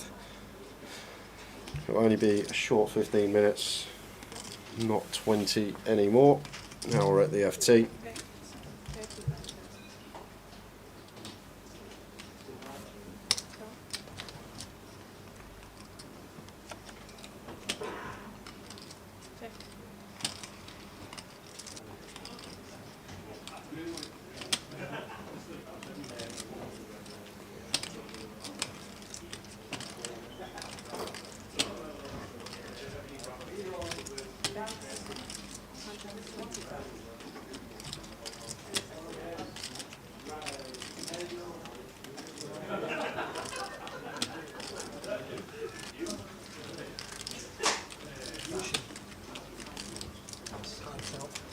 Card sell.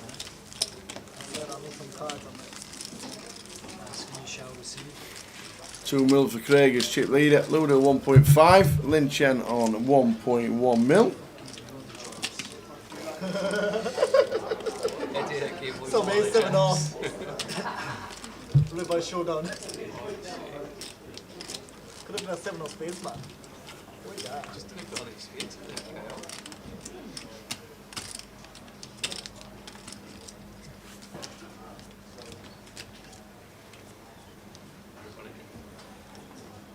What's that? We're gonna. Why is that? Because otherwise these all just go there. Lines 10.25. When's the break, Jay? 1/4 past hour. 1/4 past.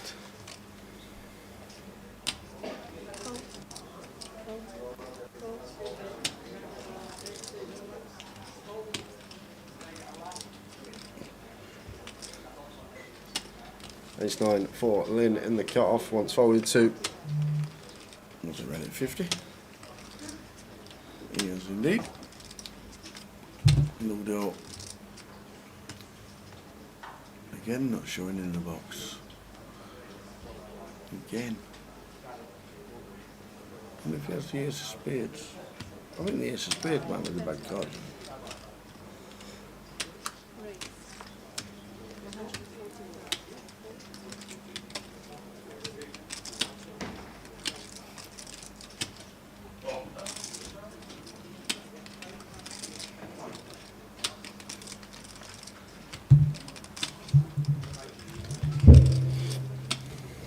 Ludo 3-bet to 1-4-5. Going to lose Jim in the big blind. Shouldn't be getting involved.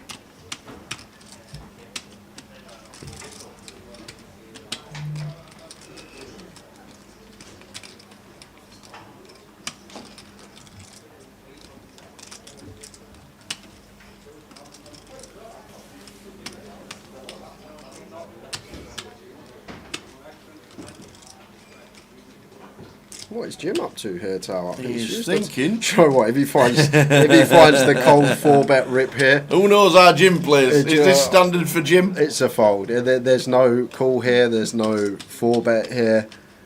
We literally have one option, and that's the fold. But it's.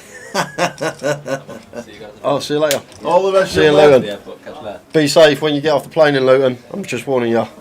Make sure you get an Uber to the casino. Yes. All the best, Jack. So he did find a fold in the end. Would that have been a standard call for Jim? Do we know? Being a local here. Do you know what? I would have absolutely been. I would be going crazy, Tower, if you just 4-bet ripped that ace-9 and just sent it into the middle. We're not sure, Lewis. In real time, the deck has been replaced. That's in real time. We're obviously on a half-hour delay, so I reckon it's about 15, maybe 20 minutes to now. We'll get a new deck on the stream. It's already been done live, and then hopefully we won't have no more problems with card reading. Sometimes the chip can just get wear down. It's not reading properly in a card, so we just get a new deck on. But obviously we're on a half-hour delay. So we've got to wait until we catch up and hopefully won't have the problem anymore. But I'm guessing it's an ace, Tower, because whenever the cards don't show, there's always a race. Yeah, it's always a race. I'm guessing it's one of the aces that is potentially the dead card. Obviously, it's just figuring out which one.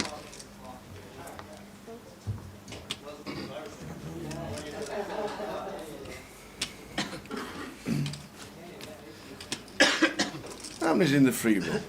Let's have a check. Good luck if you're in it. Starts at 6. Password is LEPULL. LEPULL.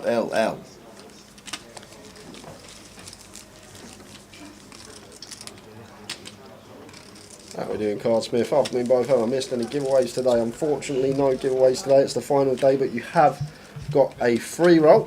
We have.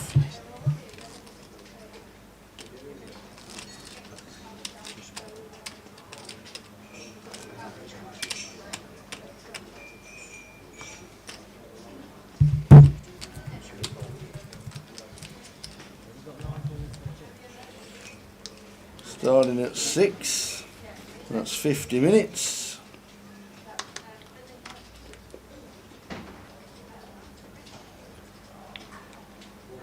How many is in? 58 in so far. 58. And 16 prizes. Very nice. Cardsmith reckon Ludo's going to take this one down. Stu thinks it's the ace of clubs that is the dead card. Once again, we see a raise, and yeah. I think you're right, Stu. I think it could be the ace of clubs. I'm just going back through some hands and playing a game of elimination, put it that way. Yeah. The ace of clubs looks very likely. Yeah. Yeah, the password is uppercase. LEPULL. LEPULL. Yeah, definitely. I think you're spot on, Stu. I've just gone back. I've not seen the ace of clubs show up once over about 6 hands.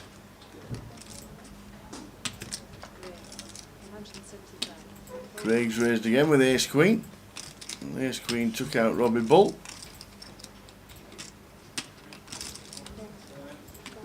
Ludo has got the sixes. And these two very deep. Hijack versus cut off. Ludo going to make the call. And off to the flop we go.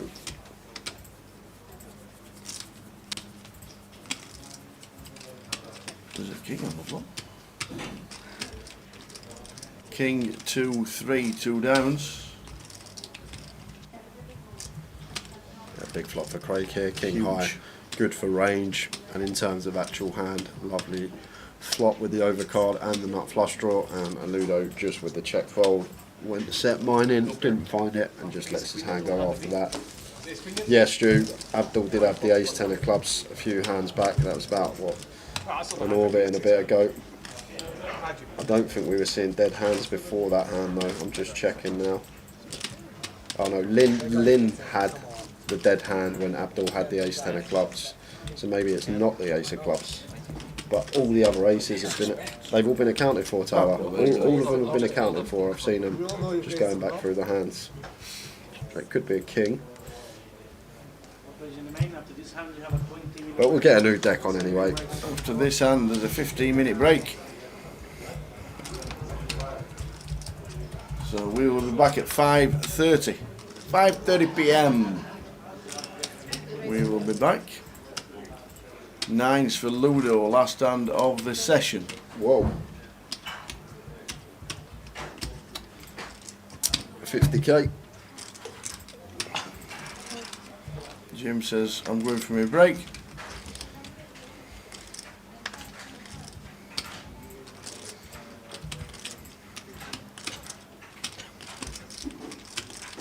Yeah, so we will have a fresh deck on when we come back after the break.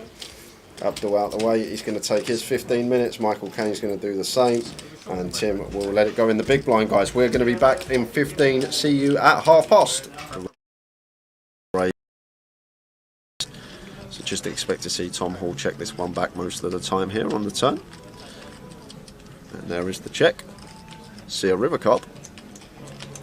And it's paying 2 pair. Well, it is 2 pair for Tom Hall, but probably going to be very difficult to get value from Matt Davenport here with his particular hand. Matt does have the 8s blocking the nuts. 10-8 could still be in Tom's range. He's going to open 10-8 suited from the hijack.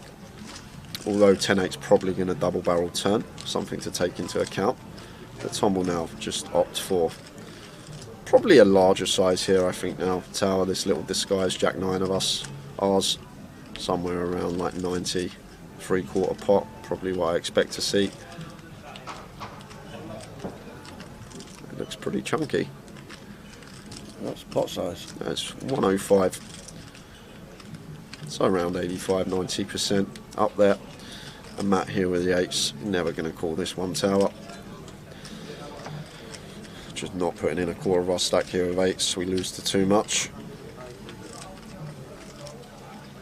Well.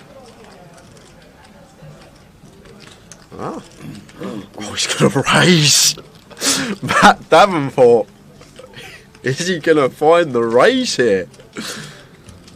What a raise it would be as well, because Tom could still just have some one pair holdings. Matt Davenport, where's he found this shove? Oh my word. And Tom's got 2 pair here. This could be the end of Matt. I'm guessing Matt's trying to target all the 1 pair holdings here of Tom. Like Tom can check back some ace-x on the turn and go for value on the river, and Matt's trying to target this, but Tom's even higher up here with 2 pair. And he's gonna be in the tank here, because what will go through Tom's head, Tower, is we beat value? I don't think we do. Maybe 9-7 might be in there for Matt, but is he going to check rip that? Obviously Matt can still have some ace-3, ace-9, ace-7 defending out the big blind. He might even float a 10-8 as well, wrap round this 9 with backdoors, so 10-8 of hearts, diamonds and spades probably going to be in there. But the question we got to ask ourselves, is Matt Davenport ever going to do this as a bluff? And what are the bluffs, Tower? Once Matt calls on an ace-9-3, there's not many you can come up with. And because of that, I think Tom may let this one go. Simply because of the board texture on the flop. It's ace-9-3 rainbow. What on earth is Matt supposed to have here? He can have sets, he can have 2 pair. And what hand is he going to turn into a bluff? Is he going to rip some 9-10, some 8-9, blocking straights and 2 pairs? This is just a 6-6 jam from Matt Davenport early on a big day 3, and Tom Hall in the blender here and lets it go. Matt Davenport, you boss, and shows Tom as well. Pocket 8s. There is a reason this guy is top of the National League. Matt Davenport putting on a show early on. Wow. He's not afraid, Tower. He's not afraid of busting. Fasten your seatbelts, ladies and gentlemen. Wowzers.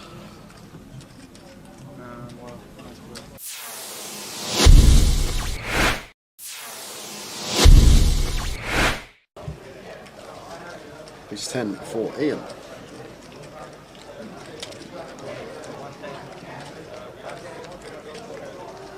Raises to 1.3 under the gun +1. And Radu here with the ace jack in the hijack. Surprised if he went anywhere this deep with Ian. Probably more inclined to just flat this one versus the early position open. But obviously can mix in a 3-bet some of the time.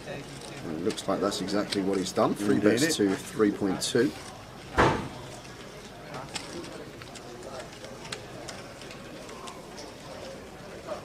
Julie, if you just give yourself a refresh, should be alright, because picture's crystal clear here for us. Yeah. So it's probably just connection at home or wherever you may be. But if you give it a little refresh, hopefully it kicks back in. Yeah, give yourself a refresh, Jules, and let us know that it's alright. Because it's alright on both our laptops. Oh, so it's my Monday. word. What's happening here? 4-bet to 7.7. Wow, Ian. Oi, oi. Someone over the age of 50, 4-bet bluffing, Tower. Whoa, well, I'm start folding. It's just You like, would be? Yeah, I would be. You'd be start folding. I'd be folding ace queen here, suited as Radu. It would already have hit the muck.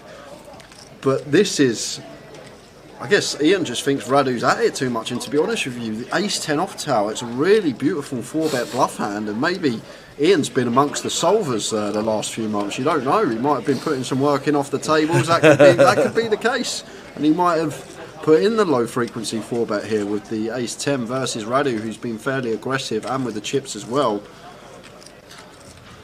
But fair play to Ian, mixing it up, not just having the ace king plus in his 4-bet range, and now action back on Radu here. And oh wow, No is way he gonna 5-bet? Has he picked up on something about here? 20k. Wow, Radu, what senses from him. He has to have picked up on something here, Tower. Read on the situation here from Radu is just so good. What a play. 5-bet bluff, Tower. We just, no way. Do you know what? If Ian 6-bets here with ace 10, Tower, I'm done. I'm having an early finish. He's not doing it. There's no way Ian 6-bets here. How often do we even say the word 6-bet on stream? Oh, wow. But Radu 5-bet bluffing the ace-jack. This is just a leveling war between He's not putting the the lot two in. players. He's doing it No again! way! He's doing it again! That's amazing! Oh my God! Ian 6-bet Solve that, baby! 10! How'd you like them apples? Solve that! Ace 10, 6-bet rips it in for 100 big blinds. Oh my word. Ian is my new hero, Tower. I want this man to win the comp. Oh my word. 6-bet rip with the ace 10, folding the ace jack out. Where has Ian found that move from? Oh my word. How'd you like them apples? I've waited all day for something and it's just happened. Oh my word. Ian. Do you know what? Do you know what? I'd be sat at the table. If I was sat at the table there and Ian said to me I didn't have aces there, I would have had a lot of money with him that he had aces in that spot. A lot of money. But wow. Fair play to the man. A 6-bet rip. Well.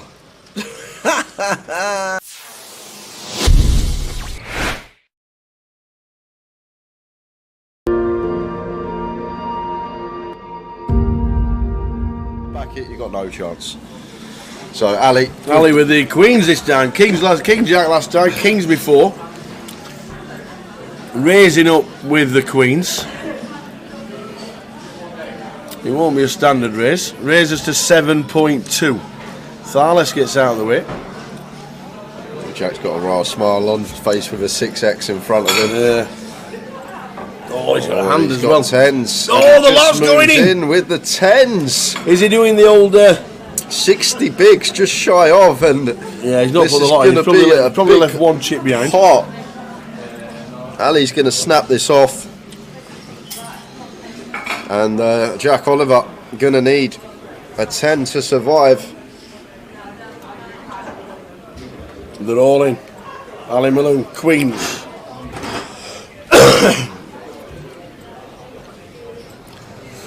Jack Oliver, all in for 71. Ali Malone, queens. To the flop. To the flop. 10 needed. Oh, it is. He's in the 10. Run like Jack. So some backdoor straight possibilities, but just fading a queen now for Jack. No way! Oh my days! Ill, you think you've got there, and it's a queen on the turn. Ali Malone bumping away. Just the one out. My days. River. Oh! No way! No way did that just happen? Clip it! Boat over quads. Ali finds the 2 outer on the turn. Jack finds the 1 outer on the river. You don't see that every day. Oh my word. You know what Ali Malone's going to tell us at the dinner break, isn't it? Oh my god, man. Wow. Jeez. 10 on the flop, queen on the turn. Malone can't believe it. The 10 on the river. Oh god. Run like Jack Oliver.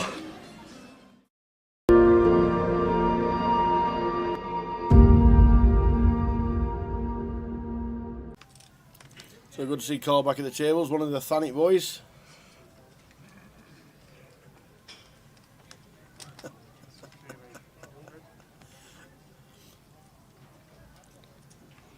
Ryan Spittle raises to 8. Harry with the pocket 5s. Who's going to make the call?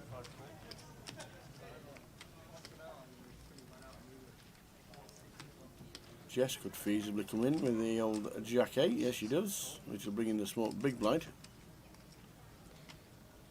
Yeah, Simon not folding this one. Suited King getting this price, closing the action in. It goes 4-way to the flop. Yep. Ryan with the betting lead.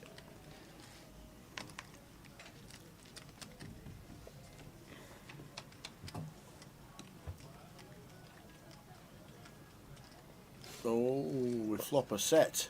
Yeah, and Ryan's flopped the straight flush draw tower, so this is action time. Ryan with the 8-6 of diamonds on an ace high board. Great flop for us once opening in the cut-off. Not only have we flopped the straight flush draw in terms of range, going to be better for us. And Harry here with his set of 5s, like it. Just going to flatten position. Don't want to set off any alarm bells. If Ryan's got a hand like ace king, ace queen, we've got that drawing dead to runners. Quadzillas, baby! Quadzilla, baby! Woo woo! Am I getting the chips off Ryan? Woo woo! Oh, just that. I look down again. Yep, there are definitely 2 5s here. Now there's 2 5s on the board. It's a Ryan firing That's 4 again. 5s. Maybe just trying to fold out some weak ace X, some suited ace X that Harry can have here. As well as that 9X is going to have a hard time calling a double barrel, and obviously Harry flattening in position. Going to try and get the max on the river with a shove. So there's 1 out. 7 of diamonds is straight flush. Oh, he thought he could have done it. No, what's this dealer done? Where's the bad beat jackpot in the tournament? No way! £245,000. That is incredible. I've never seen this tower on stream. Quads over straight flush. This is a setup of all setups. Oh! No All way. in. Harry can't wait to turn him over. No way. Quads Oh V my straight God. flush. Look at the table.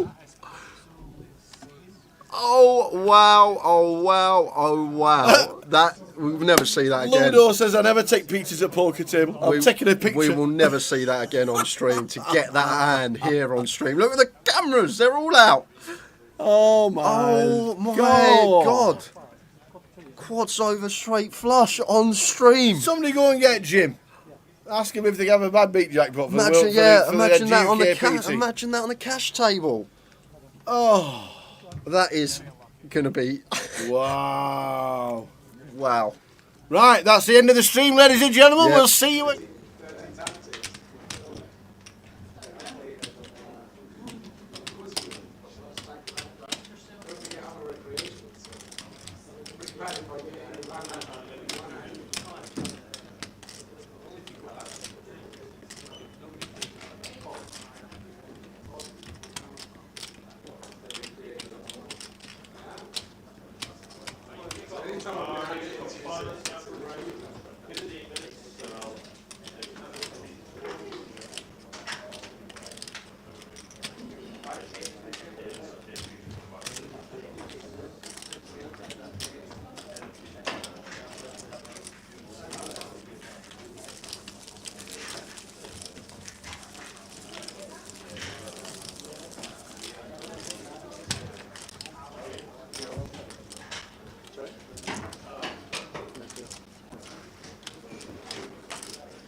We are back for more live final table action. 15,000, 30,000, 30,000, 15, 30, 30. Jeff 9th, Robbie 8th. There you can see.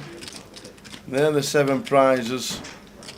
If you want to get into the free roll, it's Lepull, Lepull. Let's do it again. We're off. 7 in the mix. 7 in the mix.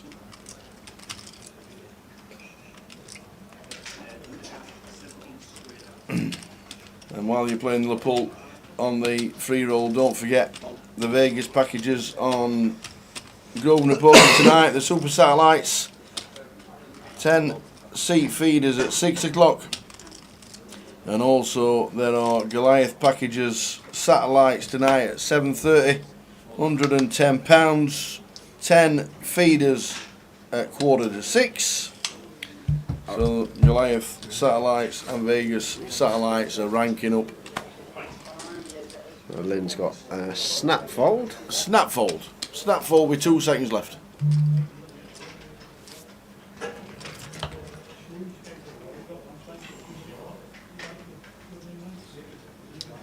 Does he know we don't need to tank anymore? We're playing one table tower? Yeah, not anymore. What is going on here? Yeah, 2 seconds left on the clock and he'll fold. There you go. I don't understand. No, absolutely no idea what goes through some people, but that's the way he plays. It's the way he's always played. There might be something. And he's fourth in the National League. I'd understand it if we had 2 tables left, if we had 3 tables left, 4 tables, more chance for someone to bust on an outer table and we're playing less hands. But on the final table, anyone in the chat help me out? 28 seconds to fold 9-3. Why we'd be tanking? There may be some sort of 2 second chen. There might be some theory in there, Tal. I don't know, but can anyone in the chat help me out? Why we tank for 30 seconds with a hand that's a snap fold? Is there a reason behind it? Ali Law is in the building. That is Ludo in seat number 2.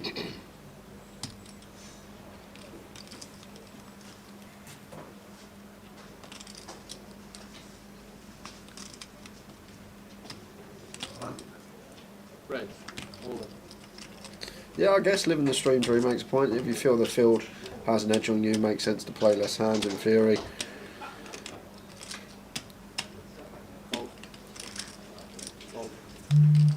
Doesn't want the guy thinking he can shove, and the guy isn't thinking about calling light. He's just been doing it. He has though, Defon. I don't know if you just tuned in, but all the last session we had the exact same thing from Lynn. Like here, King 4 of Hearts, it's an easy fold. Why are we taking 20 seconds? I really don't understand. I'd love to understand. He'll fold when it's 2 seconds. Yeah, it's exactly the same last session as well, Defon. It's been happening all FT. Just want to understand it, why it's going on, as Craig here not going to be calling off sevens, gun versus +1. This should be a fold. Ain't gonna be pushed around. I ain't no fool. I ain't a fool. I ain't get no blame, boss.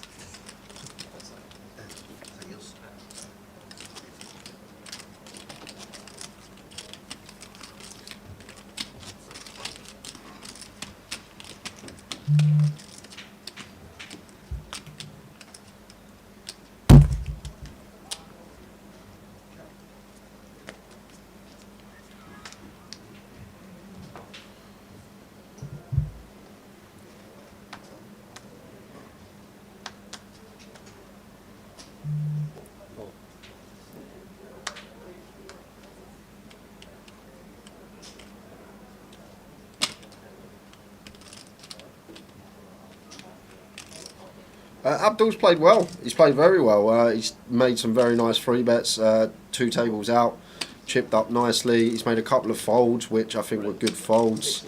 Pre-flop that players may have chose to continue. As I say that, opens the 6-5 of clubs here, which I think is fairly loose. And Tim here, off of 13, gonna punish Tower. There we go. There's the all-in. And Abdul just going to have to fold once it comes back round to him.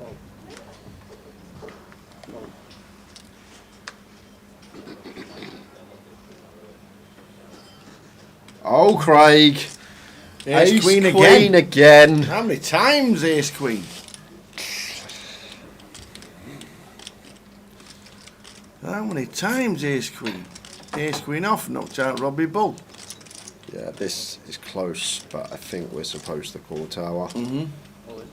Tim is going to have some King Queen suited, Queen Jack suited, these type of holdings, Ace Jack as we dominate here. Yeah, Tim with the Ace Jack, going to need a bit of help.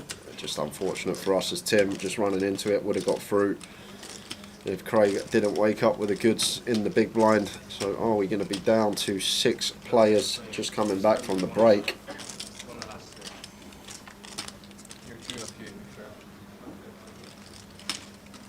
That's a good start for Craig.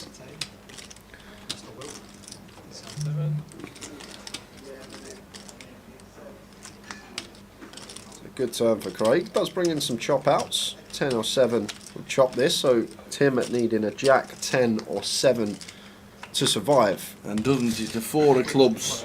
Another decent run from Tim Chung. Well done, Tim. Another good effort. Mr. Tim Chung departs 7th for £7,760. And Craig Smith knocks him out. Well done, Tim. If you're watching the live stream, don't forget 10 minutes to get into the 10-seat feeder for the Goliath package final. 10 minutes to get in. It's back up and running. Get yourself in, and then at 6 o'clock you can play the free roll for the live stream, which is called Le Pull. He went for it, got me, hang 9 off. Don't disrespect me like that. What you said, fuck all? 5, 6 of clubs. Oh, right, okay, that's not fuck all then. That's good blockers, good blockers. Exactly. King 9 off. Come on. Is that what you had? Is that what you said he had? 60,000. That's what he said. Yeah. He's talking rubbish. Don't listen. Abdul.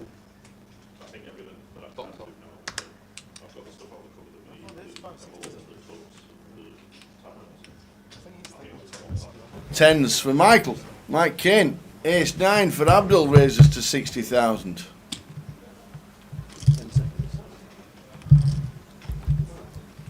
What's the 20 bigs, 22 bigs? Michael Kane, the lots in the middle, the very next hand. Mike Kane. Oh, and he's run into it. Mike Kane has run into Ludo's Cowboys. A couple of setups, back-to-back hands, and Ludo going to be all in here. Michael Kane hates this. Now we're praying to see Ace King spun over by Ludo. Michael will know that he's never going to have Ludo dominated against 9s or 8s here. He's basically praying to see the Ace King, and gets the bad news running into it, and Ouch. it could be down to 5 tower. Just like that. Ouch, ouch, ouch. The ace 9 was folded correctly from Abdul.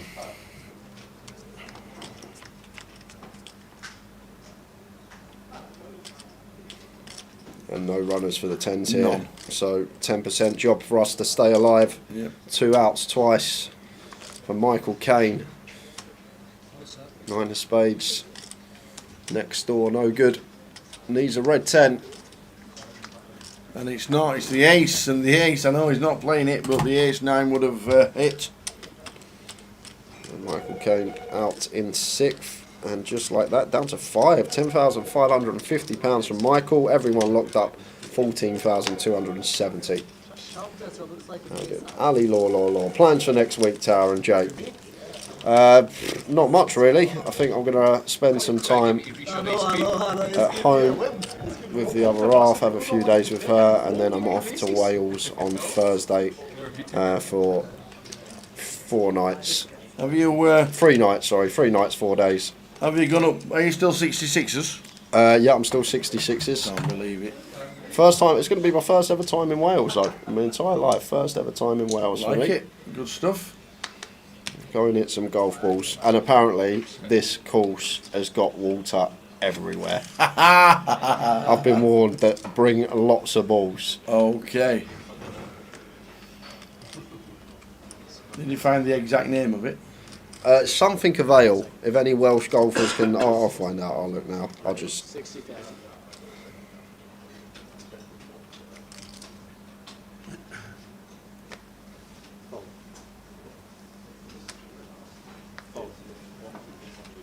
Not getting in the big 2 lab. I'm in the lab right now.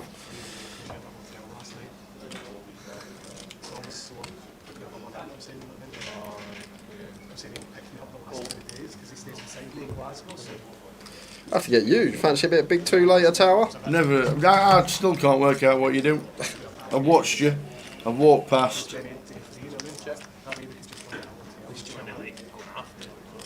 Yeah, it's just like because obviously the feature table before the final, you shoved as well. I had to call. He won that. That's we jammed 10 times and 6s. And he won the 10 high. 30,000.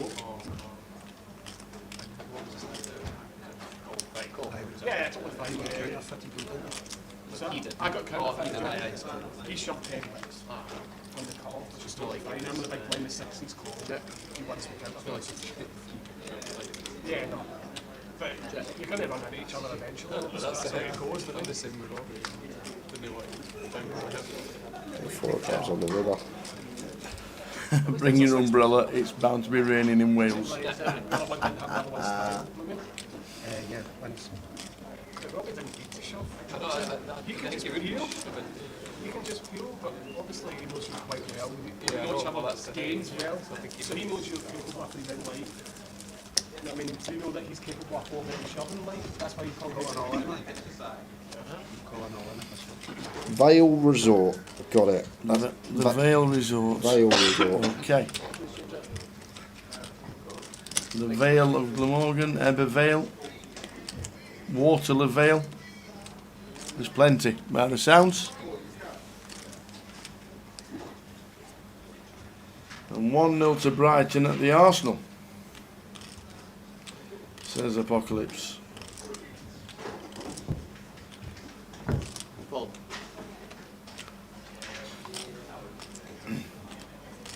They've won 3 of the last 4 years at Arsenal and Brighton.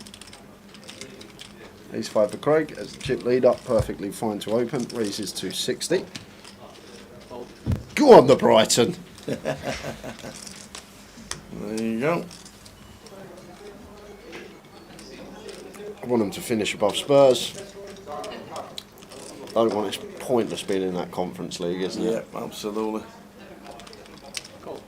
Have I played Ganton yet? Yes, I have. Near Scarborough. I have indeed. Beautiful. They got golf. They got bunkers like trenches. Beautiful course.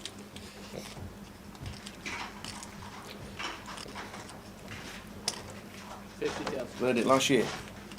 Nice flop here for Lin Chen. Flopping top pair. Decent kick up and a straight draw to go along with it. So just wants to proceed with a check call here versus the chip leader.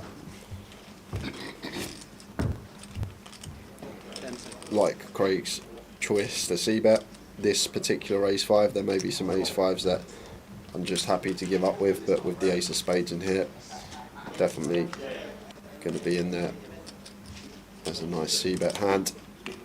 9 of spades on the turn, interesting one. Does now bring in the nut flush draw for Craig, however, I don't think it's a turn that we want to be barreling on. Lynn from the big blind obviously is going to have a lot more 9x than us. We'll also have a lot more flushes. We'll defend close to any 2 suited cards. So like the decision from Craig just to realise his equity and see the river, which pairs the 10.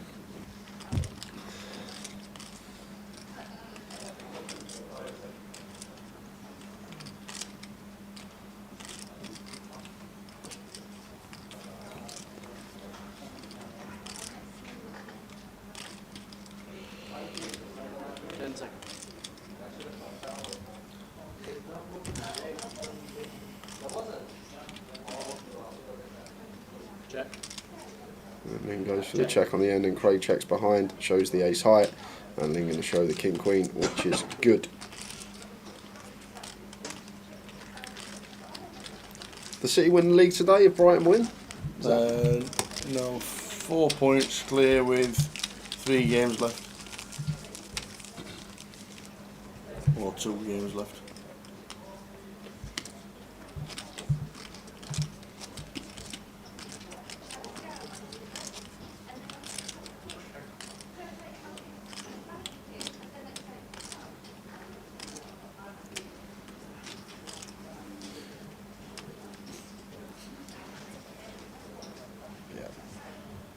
The password is Lepull, Lepull, and you can get into the satellites on Grosvenor for Goliath starting right now.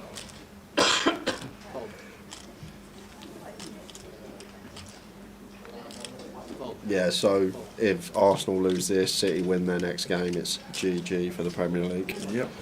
Says Apocalypse. You can't knock it though, like City, a team that can go on that sort of form for that long is just incredible.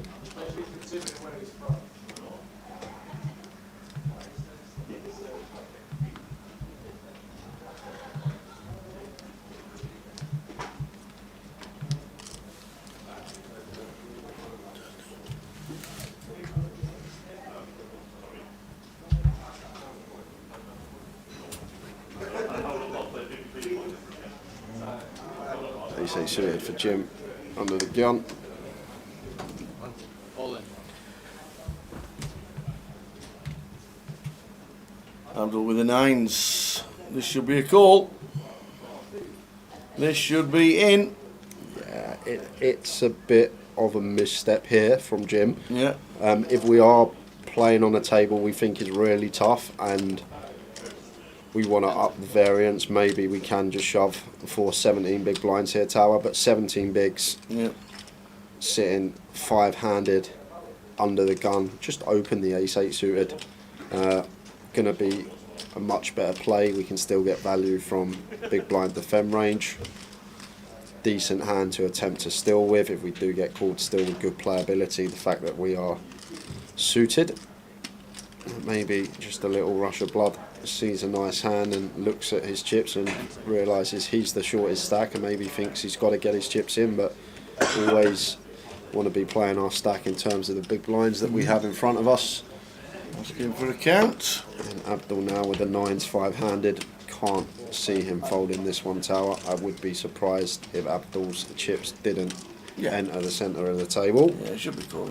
I love the way his time banks are in the shape of a T as well. Oh no, an L now. Gone from a T to an L. A reverse L. Is it an R? Yeah, maybe an R.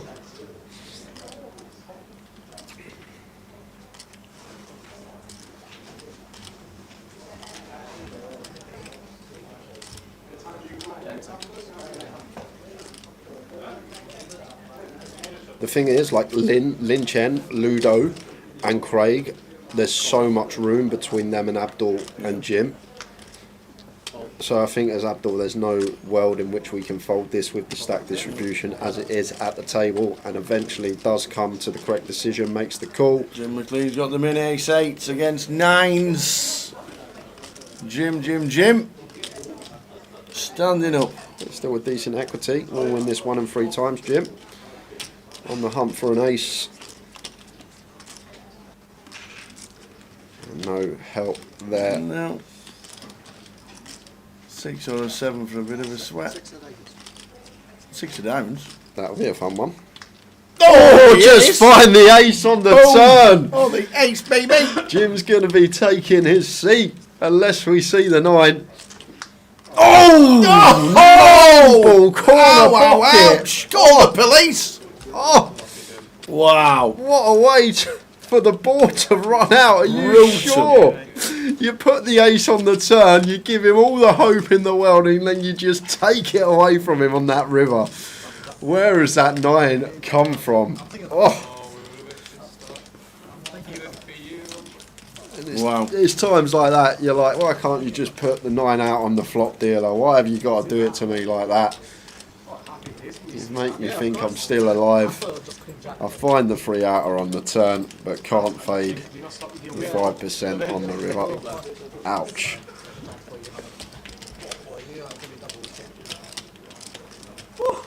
River. Hiya. I'll take 6 of them now.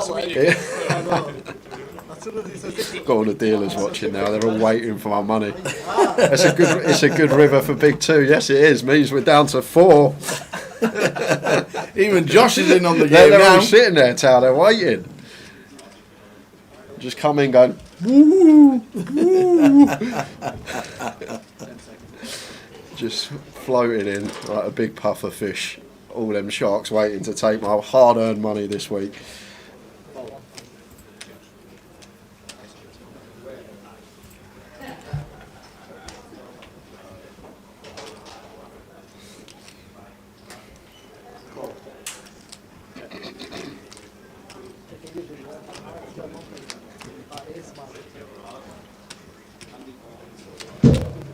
Ace 9 5, 2 diamonds, 4-handed now. So at the end of this level, clock is going to be on a 40-minute. While to go before we get there. Only 20 minutes into this session, and we have lost 3 players. Tim Chung out in 7th, Michael Kane in 6th, and we just saw James McLean out in 5th for 14,270. There was no book this morning, man, a straw, because Eurovision was on yesterday.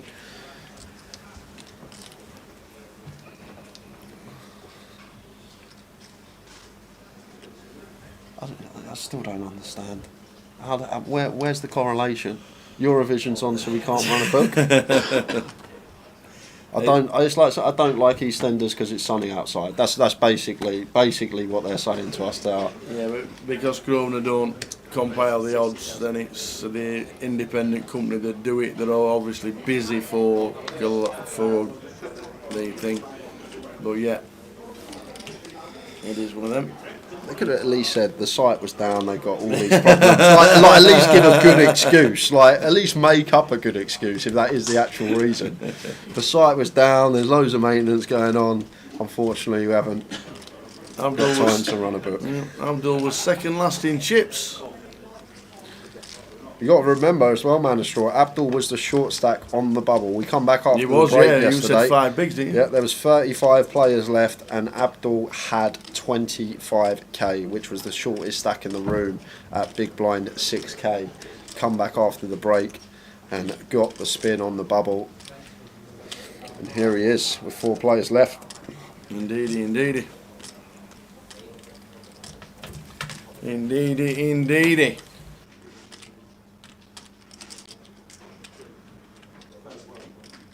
That's 60,000.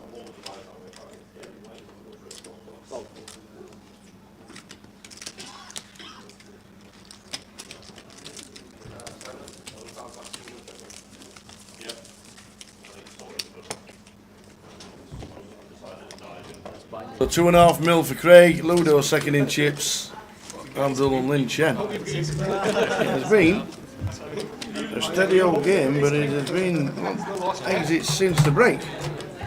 We're down to 4.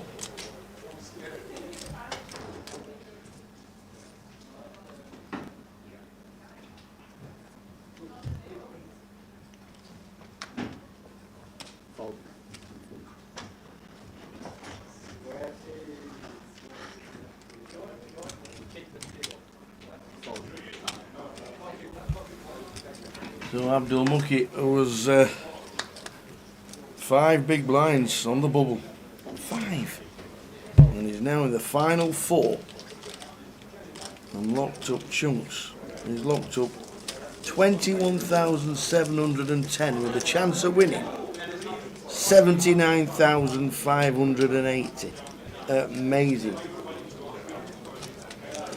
Absolutely amazing.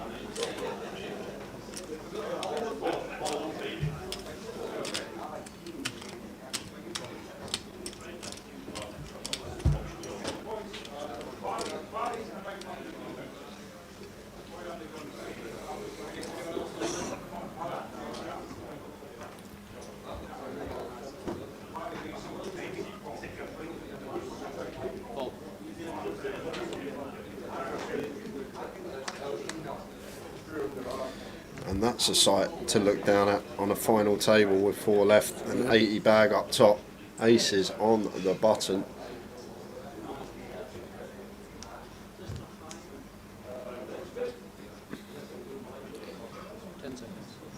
Going to take his customary 20 seconds before opening Lynn. Right, 60,000. 55. Oh, 60. And then the blinds at 15.30. Will we be getting action with the boots? That is the question. Craig with a queen 8 off. Like, there was a situation earlier where Jamie we saw with the queen 8 off in the big blind, and we said how he should have folded. Like, this is a completely different scenario. Craig wants to be defending this hand. As the chip leader on final tables, we need to be defending very wide from the big blind, simply because going post we have the ability to bust our opponent and put some pressure on.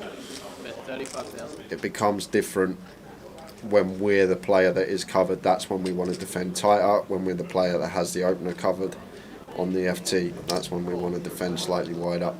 As we see Craig flop a flush draw versus the top set of Lynn. 5 of spades on the turn. Lynn turning.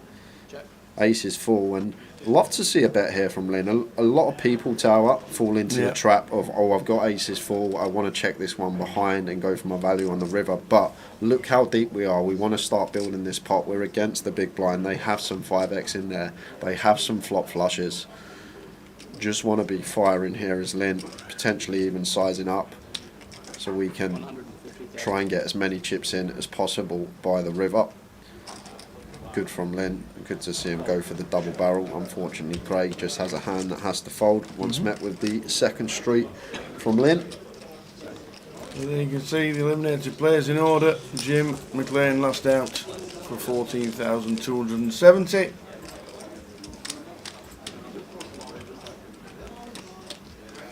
Four players left.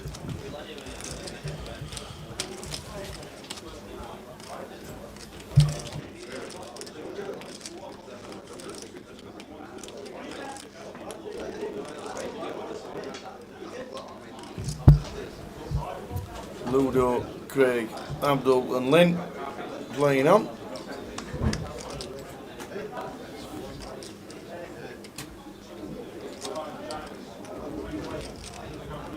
Queen Jack for Lynn.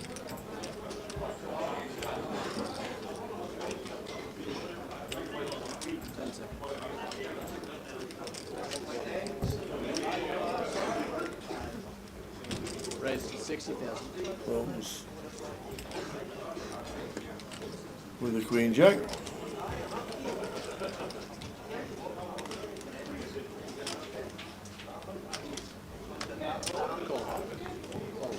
Ludo calls with the same hand.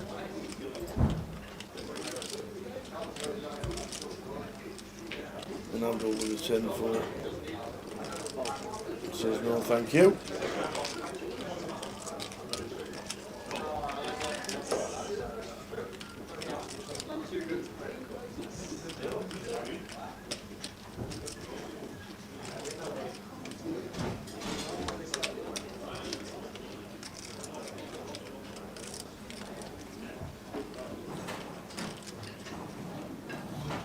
So we have a flop. Ace, 3, 7, 2 spades.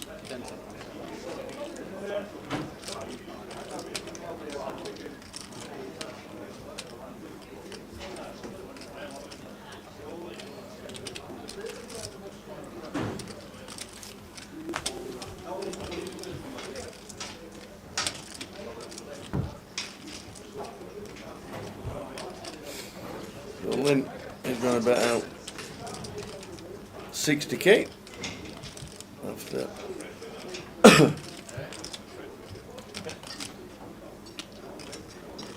Ludo's got the redraw with the Queen of Spades, but he gets out of the way. Still on 4. If you're playing the free roll, good luck.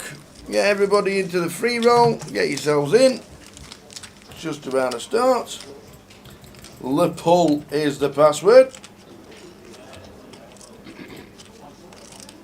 Lepull, uppercase. Get yourselves in.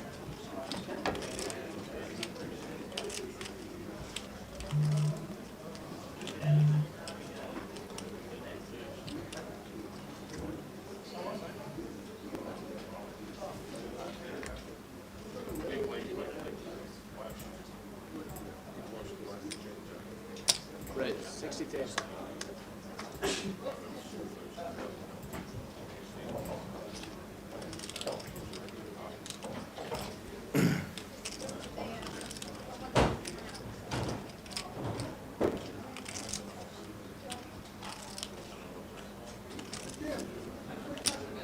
Raise 180,000.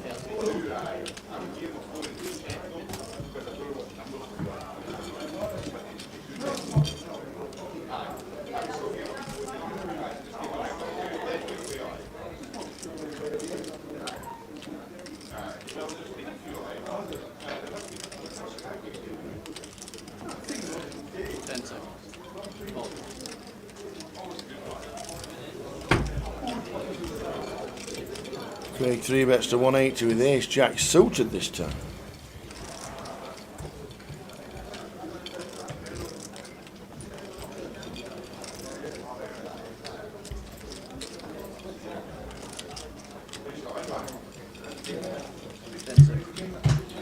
Lynn with another 30-second tank. The hand that's always going to be a fold. Back round to Ludo with the 4-5 suited here, facing Craig's 3-bet on the button.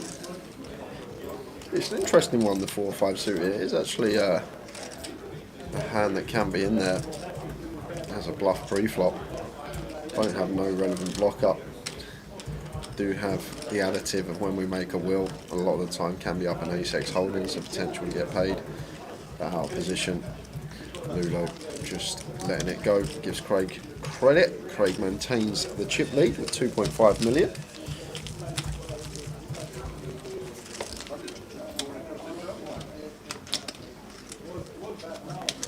I haven't asked Lynn why he takes so long. I don't really speak to Lynn. I haven't really had a conversation with the guy ever. Obviously I always see him on the tours.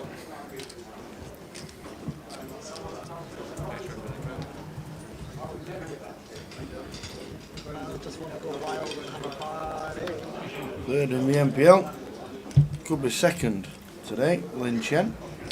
Right, 60,000. Cal still on the FT with Jamie Nixon. Is he? And Ariane, 5-handed now in the cup. Nice.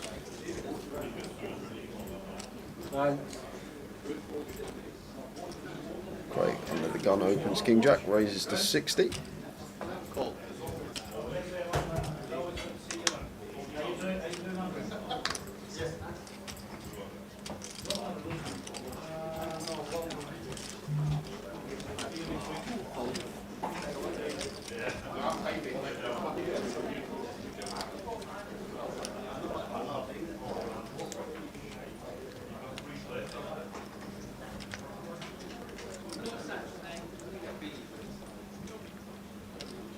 Ludo with the ace-4 off here.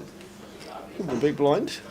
Facing Craig's open from gun. Well, it is effective cut-off. Could be one we could squeeze here, potentially, Tower. Ace-4 off, good blocker, good unblocker, good properties to do it with. And Craig, as the chip leader, is going to be opening fairly wide. And Ludo has gone for the free bet here. Makes it nice, big, healthy 5x. And it's going to get the job done. Nor Abdul or Craig can continue. Well played from Ludo. Gets the squeeze through with the ace-4 off. Nicely done, sir.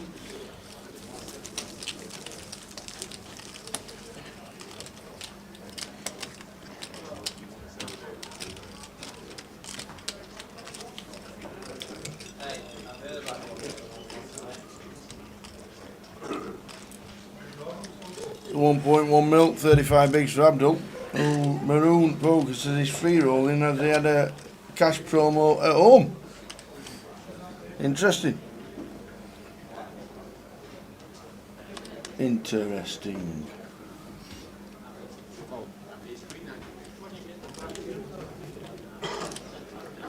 We are on 4.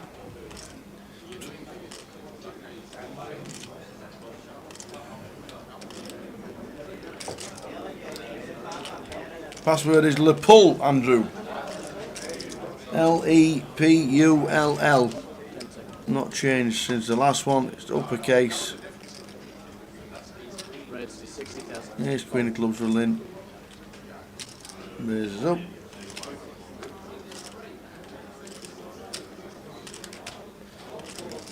Don't get all the feeders on Grosvenor Poker tonight for the Vegas packages and Goliath. Get yourselves in. Yeah, another candidate, Tower, the offsuit ace-5 that we could definitely squeeze versus the button open. Well, not squeeze, just going to be a free bet, no call in between. This is fine from Craig, making it 2-2-5.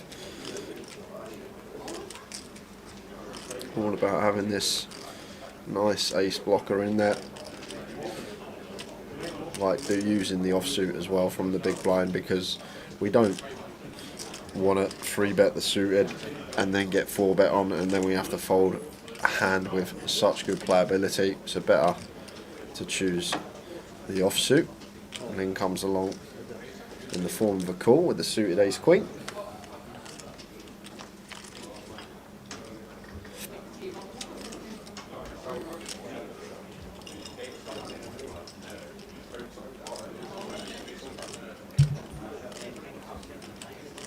So not the best flop for Craig as the free better here, but with this ace of diamonds is going to choose to c-bet.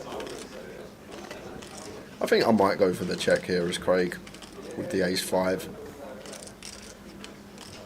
Just out of position to Lynn. Lynn's going to have all this queen-jack, jack-10, 8-9, 9-10 suited hands that just all connect to this board. The ace-jack off, the king-jack suited, the queen-jack suited, jack-10 suited. There's a lot in there that are just going to smash the life out of this from Lynn's call of our free bet. 240% size of choice on the flop from Craig. And in with the 2 overcards and gut shot here. This is actually genuinely a decision, but expect to see call still with position over cards and gut shot to the Queen High straight.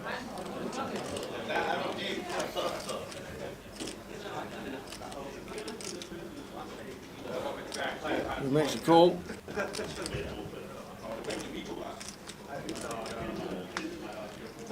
Seven of clubs turn. It does bring in dummy and gut shot for Craig, but I think it's just going to be a rocky road, Tower. If we opt to put any more chips in this pot as Craig, Lynn going to have the 10x advantage here as the caller of the free bet. We don't want to be barreling into a range that is much stronger than ours on this board. He's going to have a lot more straights, a lot more two pairs, probably more sets as well. We're probably not going to free bet the 7s or 8s, maybe not even 9s. So, like the give up from Craig. Lynn going to check behind. You can see the double barrel would have worked for Craig. Oh, King of Hearts on the river. That changes things. Well, the problem we've got, Tower, as Craig, let's say we had Ace King, King Queen. We're not going to value bet this river, are we? We're going to check. We're going to try to get to showdown when there's a 4-liner to a straight that Lynn can plausibly have out there. So although this king, in theory, good for our range, we connect with it in hands like Ace King, King Queen. We're not going to value bet these hands. We're going to check, so it doesn't really make much sense to bluff here as Craig for those reasons, because we're not going to bet a king or a queen, King Queen or Ace King here on this river. We're just going to check and try and get to showdown, and Craig's going to see the bad news. Lynn is good with the Ace Queen suited. Slams them on to the felt. Why can't he act as quick as he did just slamming them cards down? Exactly. Why can't he be that quick? Exactly. Drawing the hand. Yeah. That's what we want. Show the winning hand. You don't have 28 seconds to show the winning hand either. Was Alan Vinicum on the winners list? Alan's only been seen once this year, and that was in Coventry in February. Ali Ayoub, Town and JB watching on and off, coming to the home straight now. Yep, we're on 4. Just wanted to thank you guys from the entire poker community in the United Kingdom. You guys are an irreplaceable part of the tour. See you soon. Thanks, Ali. Cheers, Ali. Nice Very words, kind then. words. Very nice. Thank you very much. The thing is, poker, what 10x other than Ace 10 off, maybe King 10 off, is Craig going to be free betting from the big blind? There's not many in there, because all his suited 10x, like the suited Broadways, I don't think are going to be free betting from the big blind. I think the suited hands are more inclined to call, so Craig doesn't actually really have too much 10x, whereas Lynn's going to peel probably 10-9 suited plus all the way through. Maybe even Ace 10 off might be in there as well, so it's an interesting one. I don't think Craig's going to have many 10x that he wants to free bet out the big blind versus Lynn's button open. Like Queen 10's just going to defend, Jack 10's going to defend, might start free betting some Ace 10, King 10, these type of hands, but I think all his like 10-9 suited, Jack 10 suited, just too good playability from the big blind to be free betting if we do get 4-bet shoved on. So I do think Lynn does have quite a heavy 10x advantage on that board, just for those reasons.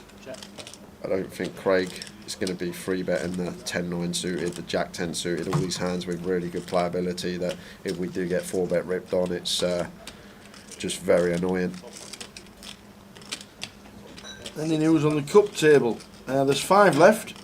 Ariane Hassan Kashani, Jamie Munro, Jamie Nixon, Michael Joyce and Cal. They are the 5 that are left. Don't know the chip counts. Rob Boone cashed, Kyle Swan cashed, Bousey cashed, believe it or not. Jack Hardcastle got a 13th. Did you get him out of it for the week? No. No. Alex Montgomery cashed, and Darren Naylor was bubble.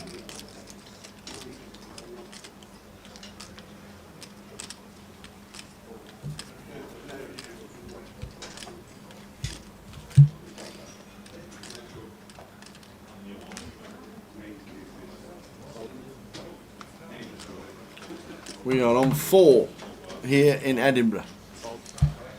Chip leader Lynn Chen, second in chips Ludo, then Craig, and then Abdul. Alan Allin-Vin on the results list, no nil. Haven't seen Alan Vinicum here. Hasn't been in Edinburgh. He's been in one tournament this year, and that was Coventry in February.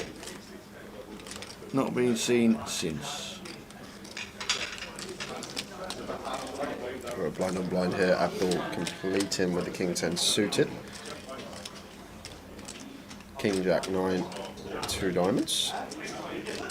Not much going on here for Lynn.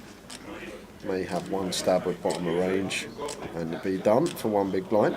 Love the check from Abdul here. Hand that doesn't need no protection. Potential to induce some bluffs from Lynn, who has us covered.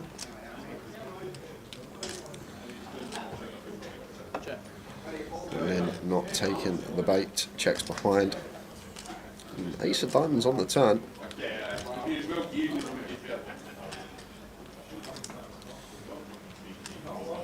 Abdul now going for value. Like, Lynn still will have some ace-x. We can't just convince ourselves that because Lynn's checked back he's not going to have an ace-x here. We'll have some ace-x checks in the big blinds, the suited ace-x and nice ones to potentially check versus a small blind complete. The 5 higher Lynn can't do anything but fold even with the deuce of diamonds.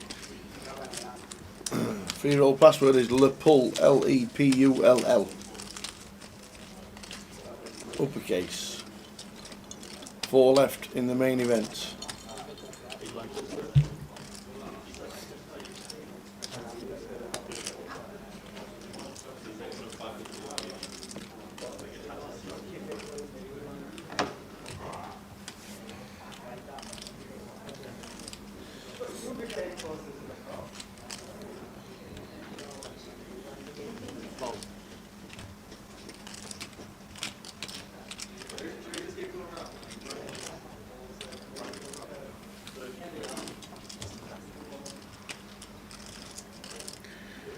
Abdul on the bottom with King Jack, easy open. Once Craig folds in the calf / under the gun, 4-handed situation.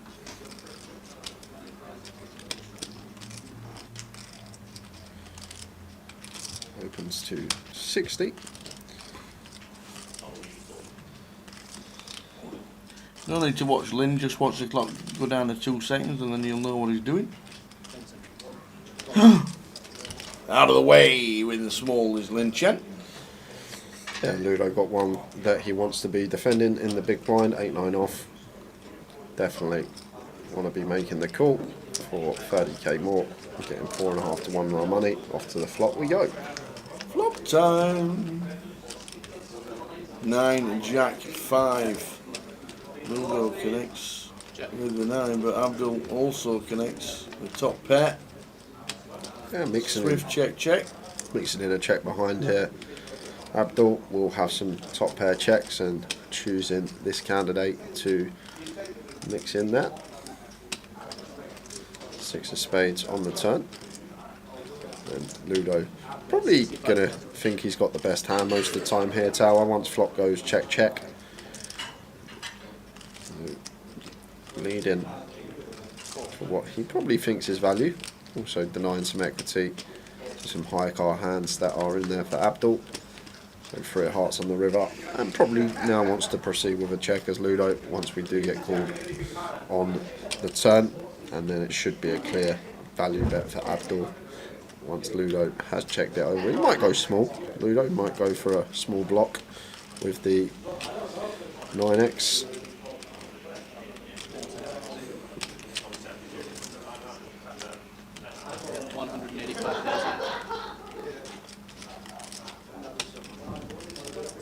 $185k. Doesn't go small, but this is going to be a quick call from Abdul. If he did go for the block, like really small size, 10-20%, I would like to see Abdul raise, but versus this, we've just got to make the call, and Ludo going to see the bad news up against the King Jack. And now Abdul's up to 1.4. 2-0 to the Brighton. There you go. That's the championship to Manchester City. Game over, as if it wasn't already. Said Brighton won 4 out of the last 5 at the Emirates. Did you back him? No.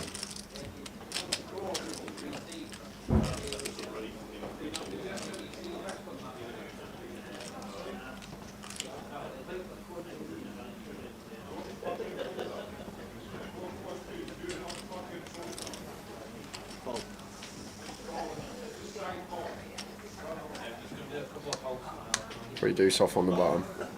Please snap fold, Lynn. Yep. I just really don't get it, Tower. I really want to understand it, but I can't.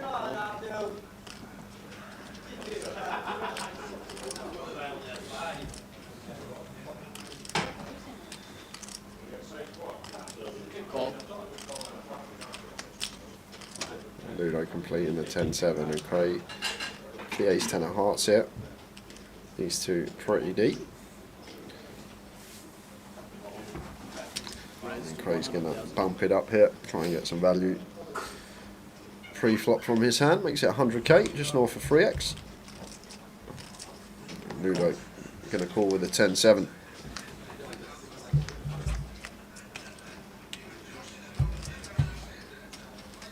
Check. 6-6-7 flop. 75,000. 2 pair for Ludo against Craig.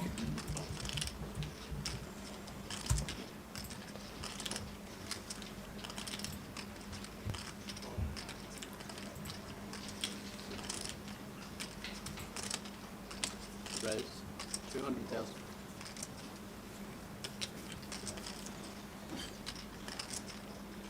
Small check raise here from Ludo, just shy of 3x.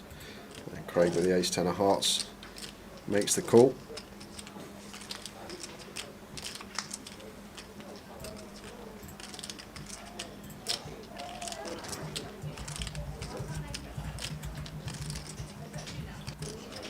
Four of spades 10, so still top pair for Ludo. 2 pair, 6s and 7s. We'll be aware as well once we go for the small check raise that Craig will have a lot of hands that are just 2 overcards with backdoor flush draws in there. So potential to go for a second street of value with our 7 as Ludo does. And Craig now lets the worst hand go. Manistro says, Terry, you strike me as a guy who still watches Only Fools and Horses. Who doesn't? Yeah, I still watch Only Fools Who and Horses. doesn't? Believe it or not, I actually watched Only Fools and Horses last night. Was that an episode of The Hustler or something? No, I actually watched. There weren't nothing. Saturday night's pretty bad for like live streams and stuff, poker wise. Yeah. So I just put on some Only Fools and Horses to fall asleep to last night. I like it.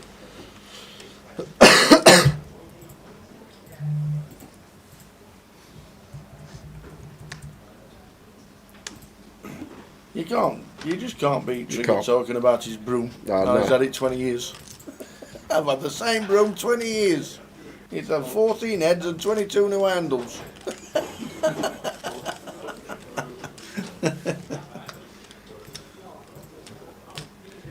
When they all go to, is it France, and they all meet up secretly and they don't tell Rodney about it, and it's all meant to be a coincidence either there, and Trig walks in and Dale goes, blimey, what are you doing here, Trig? And he goes, well, you told me to meet you here. All meant to be there coincidentally. He goes, well, you told me to meet you. Oh, brilliant. One of the best shows of all time, I think. Never gets old. 30,000. I've been saying that apocalypse for years. To myself.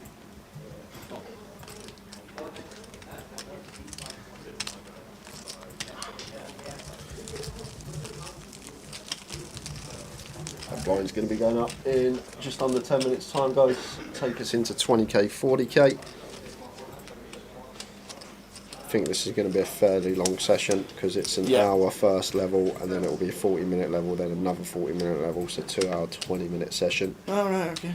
For this one, probably going to be going on break around 20 to 8. Let's go. Jeff says Murillo. Oh, you watching it on repeat, maybe? Maybe watching. Don't want to spoil it, Murillo. But there's 4 left and there's not a Jeff left. There was a Jeff. There was indeed. There was indeed on the FT. King Queen for Craig on the button, raises to 60k. Over to Lynn in the big blind with the Jack 3 off, one that we're not going to be defending.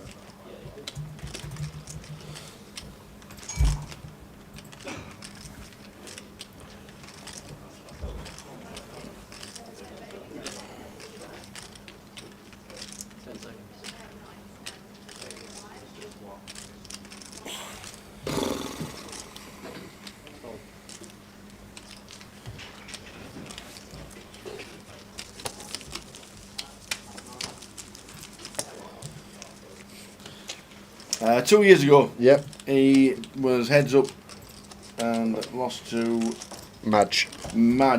And we had to interview Ludo because Madge was GDPR. Yeah, got him in the booth with us. We did, right at the end. It was awesome, great talking to him. Such a nice guy. And funny enough, that was the first time that Dave Docherty ever done comms as well. Joined me for the comms on that final table, I remember. And then he went and won Luton the very next month. There you go. And the the petrol station deal. It was funny. It was a great story from Ludo.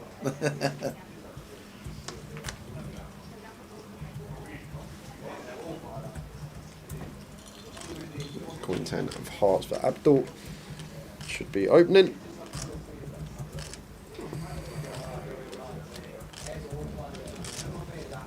Yeah, he got his shoes back. We gave his shoes back to him live in London, Ludo. We did. Took about 6 months, but we carried him around for months. With all the kit. All the kit.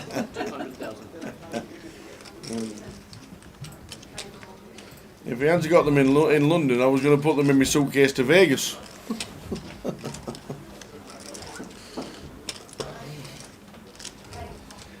So not folding Queen 10 of hearts here. As Abdul, I don't think we should be suited Broadway with position.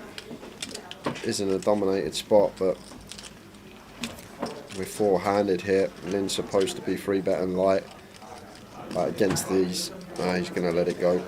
It's a good fold on this occasion. It's dominated by the King 10, but just north of 3x free bet, and we have position. I don't think I'm going to be folding the Queen 10 of hearts. 43 bigs effective to start the hand. Right, Lynn will have a lot of hands in there that are just offsuit ace-x that we're flipping against, and then we've got position. Nice free bet bluff from Lynn anyway with the King 10 off. Nice candidate, and got it through.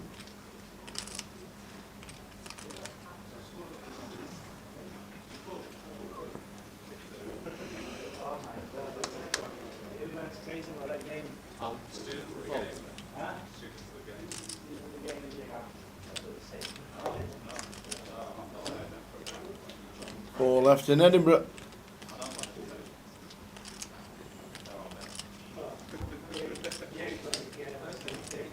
Raise to 75,000.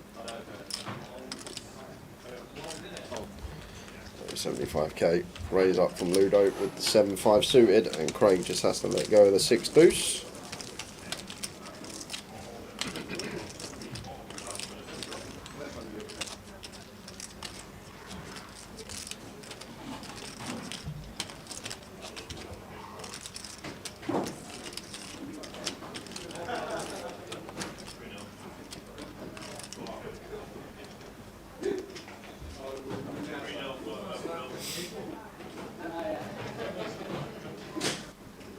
I think Arsenal have given up the ghost on finishing top of the Premier League. Shouldn't be there anyway. What are they doing there? They got lost. Top of the league. I know. Second, can they get called for second? To be fair, they played well this season. They deserve to be second. I don't think they deserve to win it, but I think they thoroughly deserve runners-up medal. Got a good squad, young squad. I like Arteta.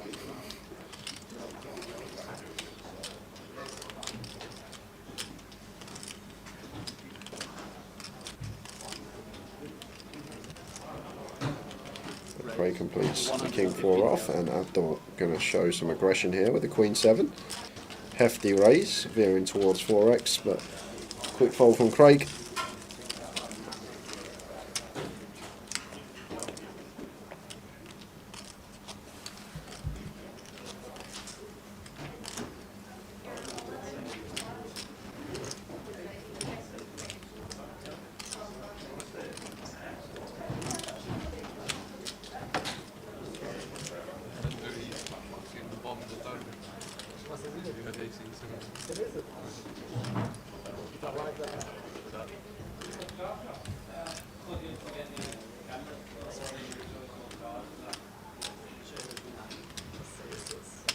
Ludo bets 60,000 with the blinds at 30.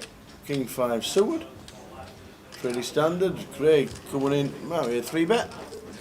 Could be either, Tower. I think either option's going to be fine here from Craig. Flatten perfectly fine. Going to have 3-bets some of the time as well. Well, would you look at this for Abdul? Jack 10 of diamonds. Are we going to have a family? No. Should do. 10-3 suited. Suited 10-3. Could see Lynn defend this for sure. Yep. Getting 8-1 now.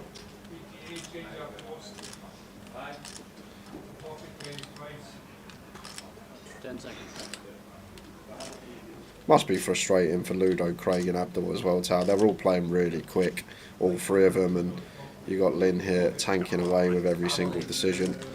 Maybe that's why he's doing it, trying to get under the skin of his opponents. 3 diamonds on the flop for the sickest hand ever on a final table. One time. 6, none of them. 9. If there was, all the dealers would have been licking their lips at the hotel if that come a 3 diamond flop tower.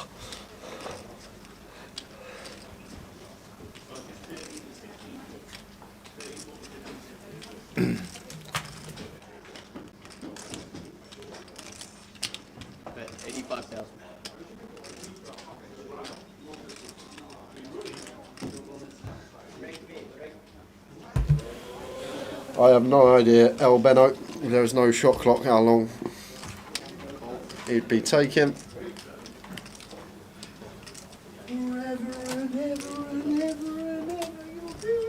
Ludo continuing for 85k. And a quick call from Craig with the ace-9. Ludo turns a pair here. Probably wants to start checking now after picking up a healthy amount of showdown in the form of 2 pair. And one that could potentially block here as Craig on the turn, go for like a smallish sizing to try and check back river, but does go for the check. Looks like it's a 3.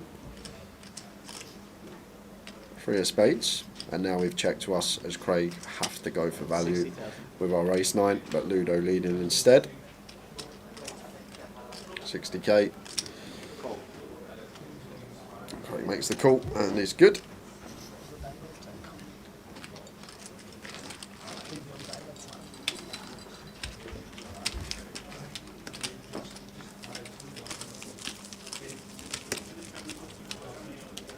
Do you have diamonds as well? You have diamonds as well? I have diamonds. King, queen of diamonds. So diamond, king high diamonds. Diamonds, king. You do that. I'm saying like disaster. You get the whole fucking lot. Did you have like, Jack 10 of diamonds? King 8 of diamonds. No, I'd stick king 8 of diamonds. Or Blocking the wheel draw. No, I wouldn't bet 60,000. I'd showdown value. I'd a tiny little bit of showdown value. King 5 of diamonds. King 6. yeah, 6. Yeah. I mean, And a 6 of diamonds. I mean, it's Flop comes 2, 3, 4 diamonds. Done. We'll fuck me the chips around. I think you get away. A monster. You probably get away because he bets, I raise. No. Open ender with the flush draw? No, no danger. I'm in. he's losing. That one there, so that one surely hit that. Craig with a queen 5 of spades raises to 60. And then with a... Hey! He folded! I think it's because he was on his phone and he weren't really thinking, but we got a snap fold. Okay. Maybe the info's filtering through. I think it was literally because he was on his phone though and he weren't thinking. He looked at his cards and quickly folded because he wanted to get back to his phone.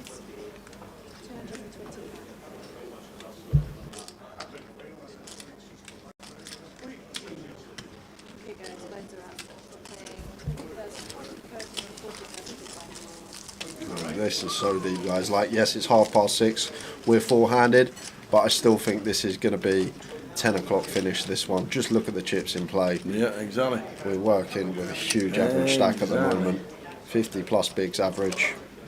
Hour clock, well, 40-minute clock now. lots of play left in this one, and 4 very good players, so no one's going to be giving the chips away lightly. I can assure you of that. Good luck to everyone in the free roll. The password is LePaul, for those asking. 27 minutes to get into that. Hour late, Reg. Get yourselves in.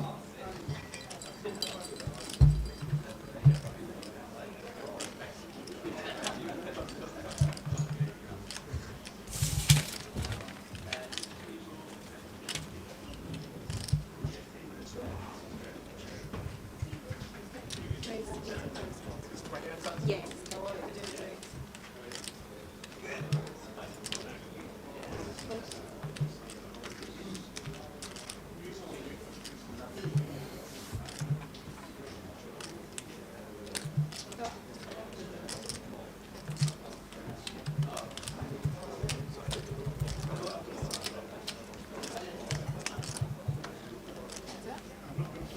9-3-4 flop, 2 clubs.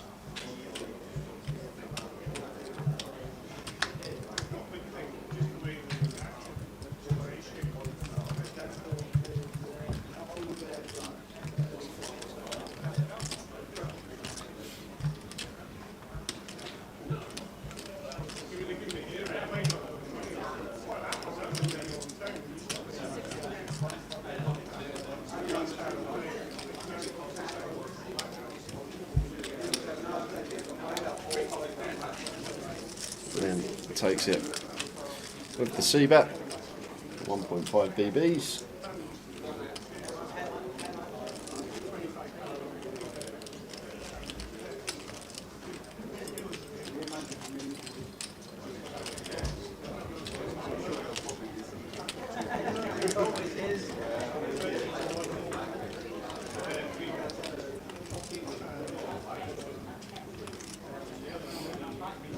Players left in Edinburgh.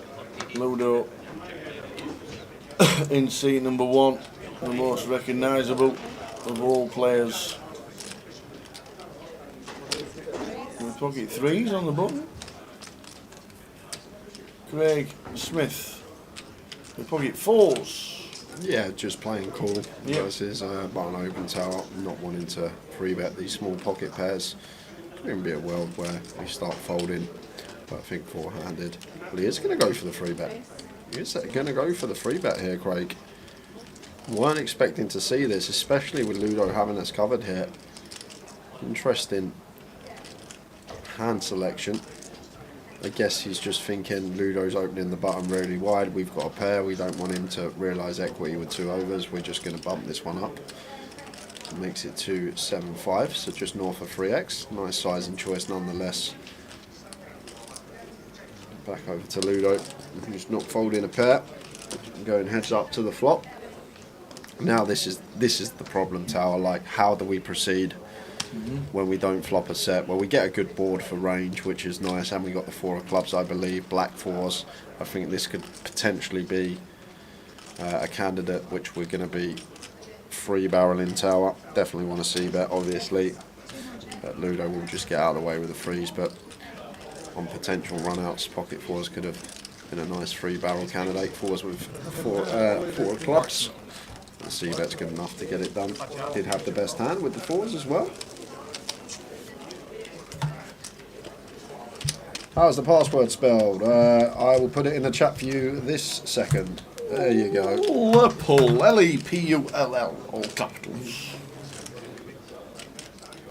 What Tower does when he goes on a night out in France. He goes on a LePaul. Hey dear.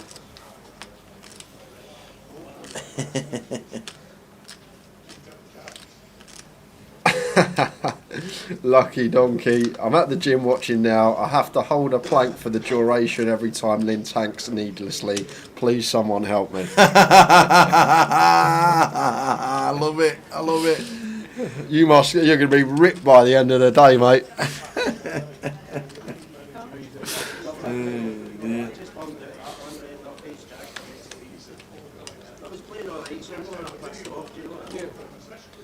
Abdul completing in the small line. He checks his option with the Queen Jack.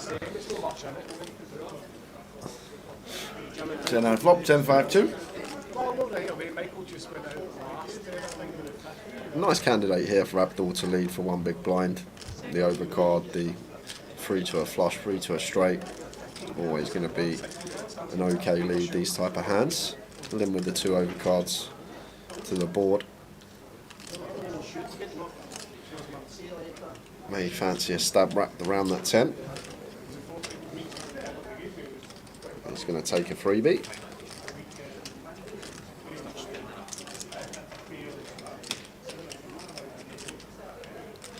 Seven of hearts on the turn, bet 50k. It should be 60, shouldn't it? Oh no, blind 2040.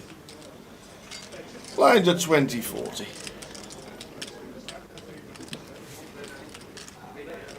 Still 5 left in the cup, by the way. Still 5.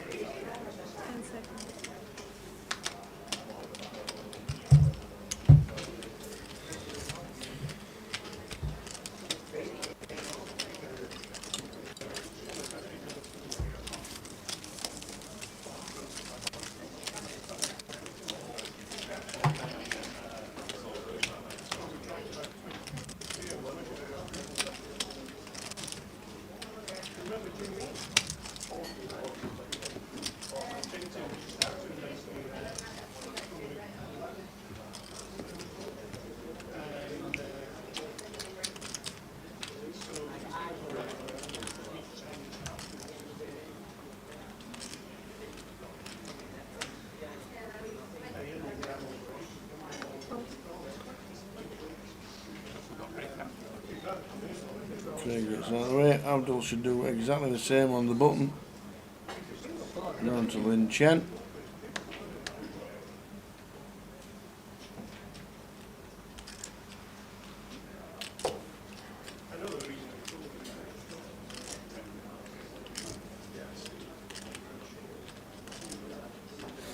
There then, Tom Gill. Good evening. Loving the comms, guys. Well done for another week. Great week's commentary. Lynn tanking. Check out the full house against Craig on the flop set. He bets inside of 4 seconds. Cheers, Tom. When was that hand? Did I miss that hand? On 2010. I don't know. Flop. Cheers, Tom. Thanks for golf at North Berwick as always. Always a pleasure. Are you playing tomorrow, by the way?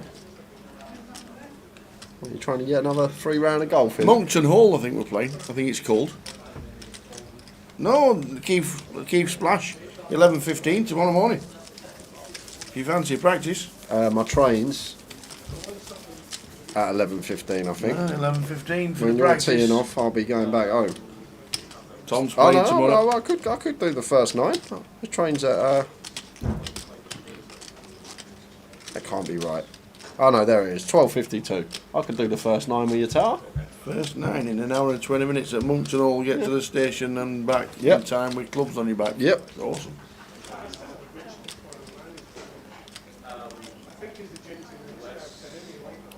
There we go.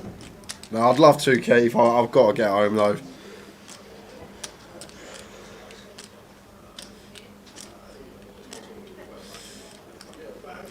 I would love to.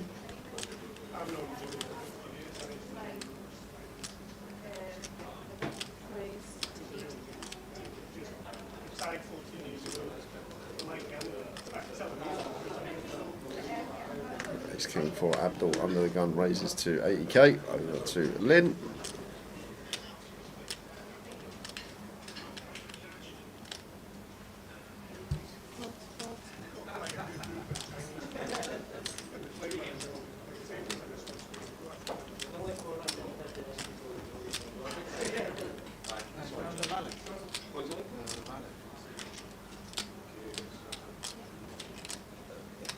Glass of ice water.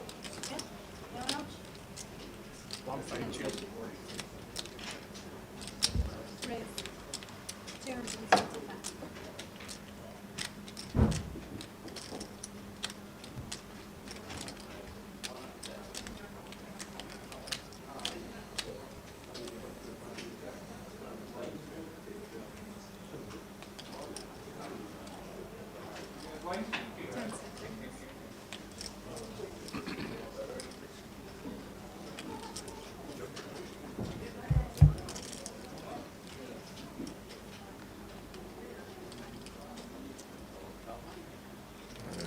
Abdul just going to be 4-bet ripping here with the Ace King. Don't mind this from Craig. Very nice candidate to do it with. One of the best, if you like, from the big blind. Ace do soft best blocker, best unblocker. It's a very nice candidate to mix in. We're not going to obviously 3-bet it all the time. All about having the set frequencies. And now we're just going to see the triangle in from Abdul, and love that from Craig. Snap fold, no need to tank. Straight out the way. Well done, Robbie. Robbie Bull cashed 2 or 3 times this week. Good to have you on the table as always, and we will see you in Luton indeed. And yes, the answer to that. Yeah, good game, Robbie. He is indeed. Good to see you again, Robbie. Well done. And we'll see you in Luton in. You're meant to win 3 that weeks' one time. as well. When you see the Ace Queen, you're meant to win. You think, oh, I can't lose this now that my King Jack of Hearts is live. You're meant to win those ones. Yeah. When you get the 4-bet and you get called and you actually got a huge amount of equity still. Good run again. We'll see you on another FT this year, I'm sure. Incoming fold. From Lynn. 4 out of 4 cashes this trip, can't complain. Absolutely not.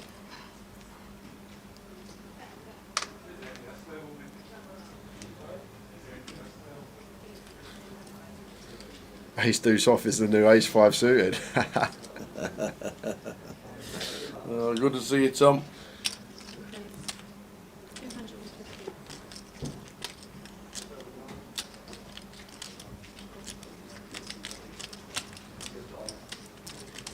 Craig makes it 250. Blind on blind with the Jack 10, gets that through. That's a 6x. 6x with Ace Jack. 6x.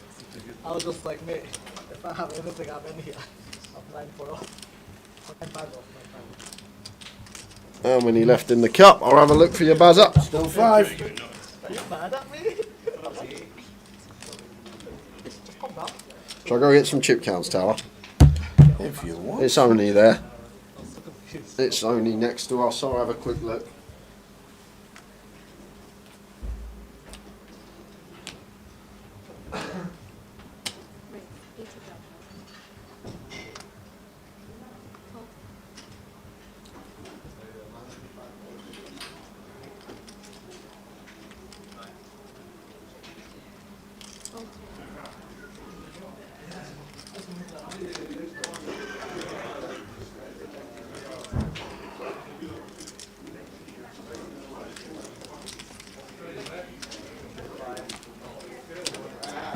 So Jay's gone off to get some chip counts in the cup. There are still 5 players left.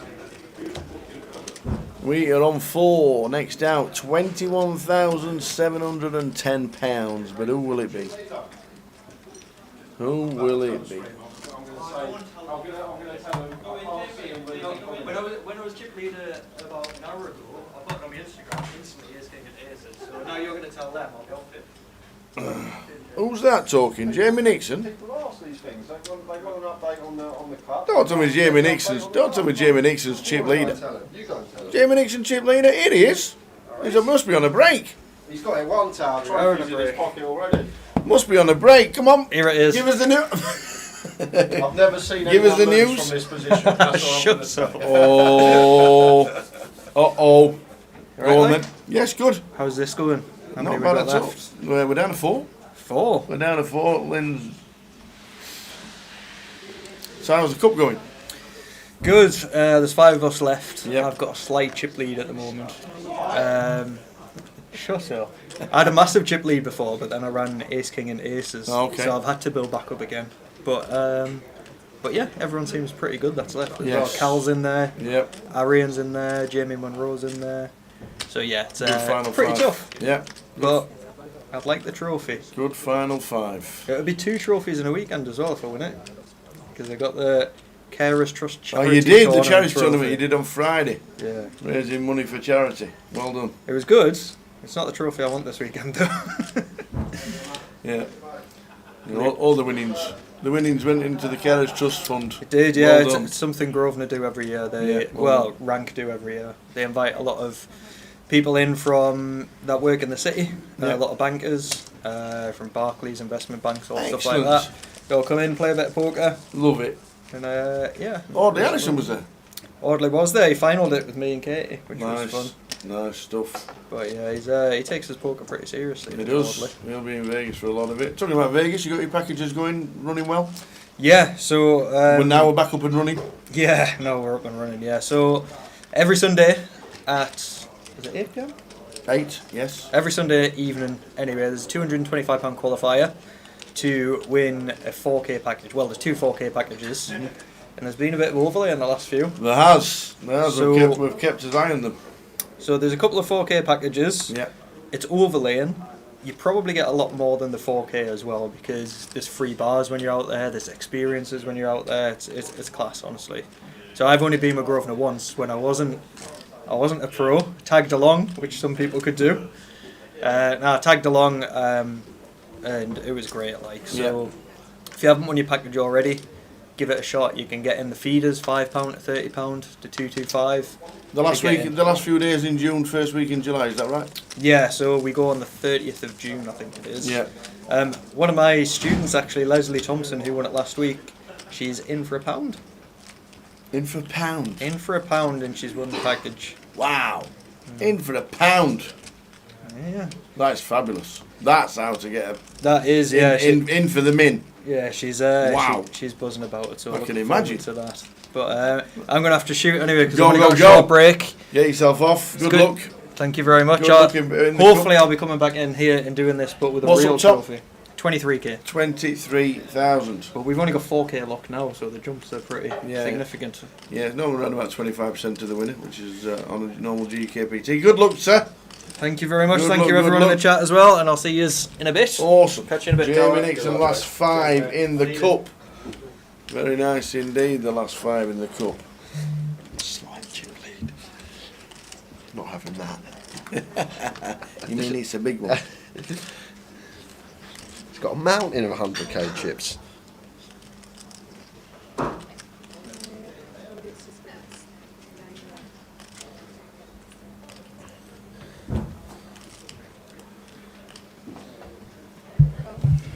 Takes 7 off for Ludo. On the button, raises to 85.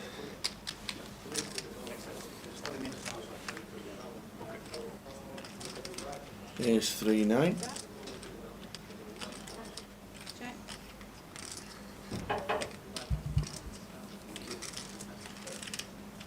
Last bust out tower was Jim McLean at 20 past 5. Had to slow down. We did lose 3 players. Like you say, 50 bigs deep is always going to be... Yeah, we lost 3 players in literally 10 minutes. Tim Yeah. Charles, Michael Kane, James McLean. And an hour and a half later, still sat here four-handed. There's going to be playing check call here, Abdul, with a 9-8 suited. Facing the one big blind just north of C-bet from Ludo. And this is going to be a check here from Ludo now. Just one of the easy hand reading spots. Button versus big blind. Abdul makes the call. We're not folding ace-x, 3-x or 9-x with another barrel. So it just becomes plausible to give up for us as Ludo. The 4-5, the 4-deuce, the 5-deuce we're ahead of anyway with our jack high. So it becomes a very easy check on the turn. Once this bottom card pairs, which is a lot better for the big blind. Abdul checking over to Ludo again. And it's a question of whether Ludo puts Abdul specifically on a 9. He probably expects Abdul to start leading a 3 and probably some ace-x. Abdul going to show the 9-8 suited, which is good.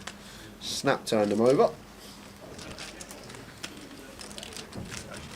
We're on 4 in the main, we're on 5 in the cup. And we're on 28 in the seniors.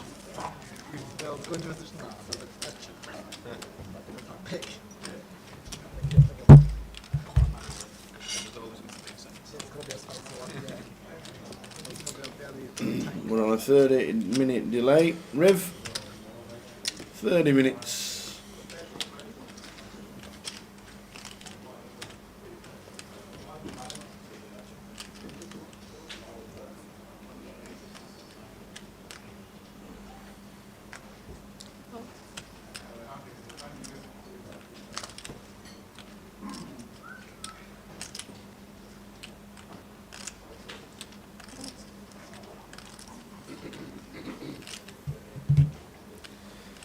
going to be completing here as Abdul, 7-8 off in the small. Should be calling for 20k more. There's no hole cards on that screen, Rivneb. Nope. So the screen on the right, it's just basically showing the feed from the cameras, but there's no hole cards up there. It's just the stack size and the pot that they'll be able to see the players. And Lynn going to be raising it up here with the ace-king suited in the big blind.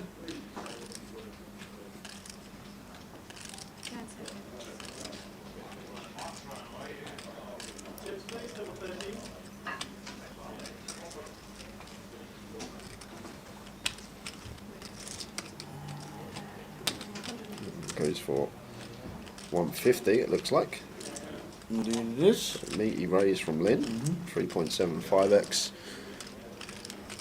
Tough one for Abdul. I think we may just get out of the way here, Tower. 7-8 off.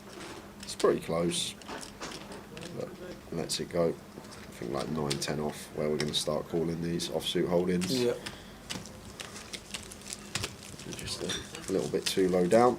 Look at these stacks. Anyone's game. It certainly is. 38 bigs small, 52 bigs chip leader, and that's seat 9. Yeah.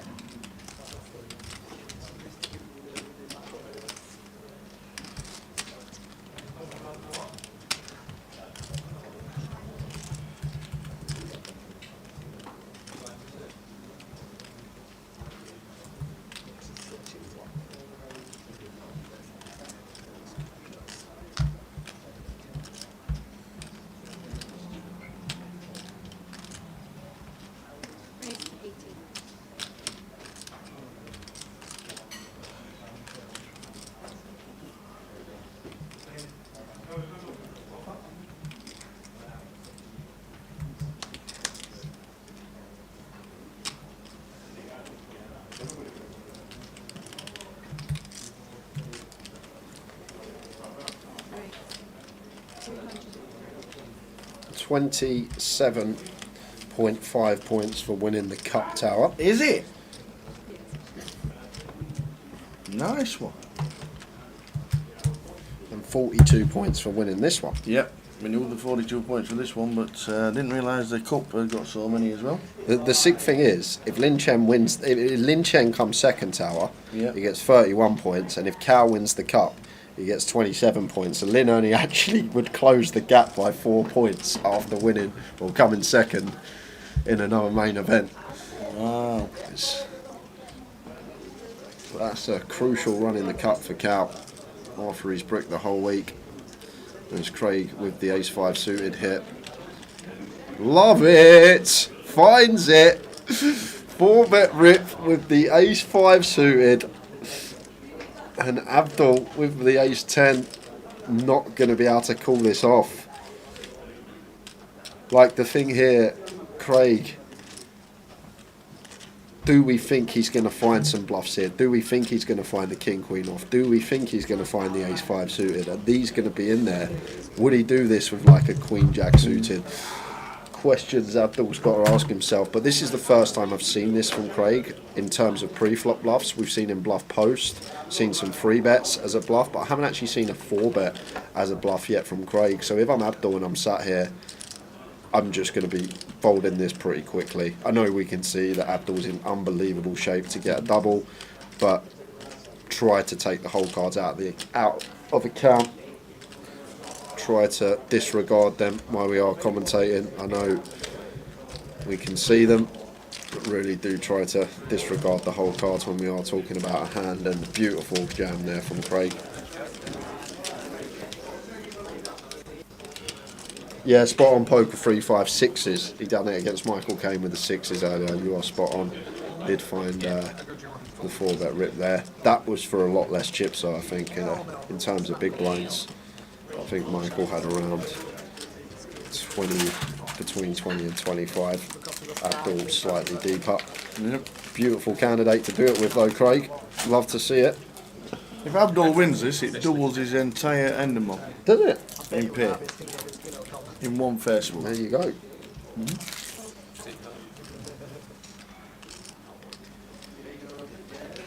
That's soaking it well.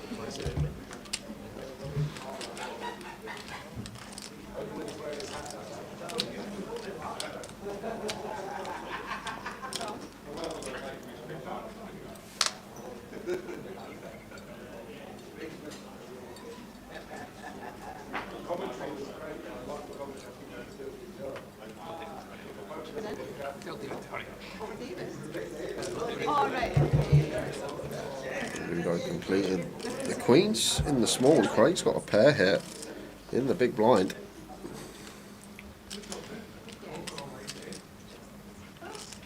Gonna raise it up here as Craig, and the thing is here, Tower, we're gonna go to the flop with a decent amount in the middle because this should go free bet from Ludo, and I think Craig's not going to be folding a pair blind on blind here, where ranges are supposed to be very wide, and we are up against a capable player. 500k from Ludo, thereabouts, Tower. Probably the size I'd make it here, out of position. Goes even smaller, goes for 400k. So this is like a little bit trying to induce south of 3x out of position.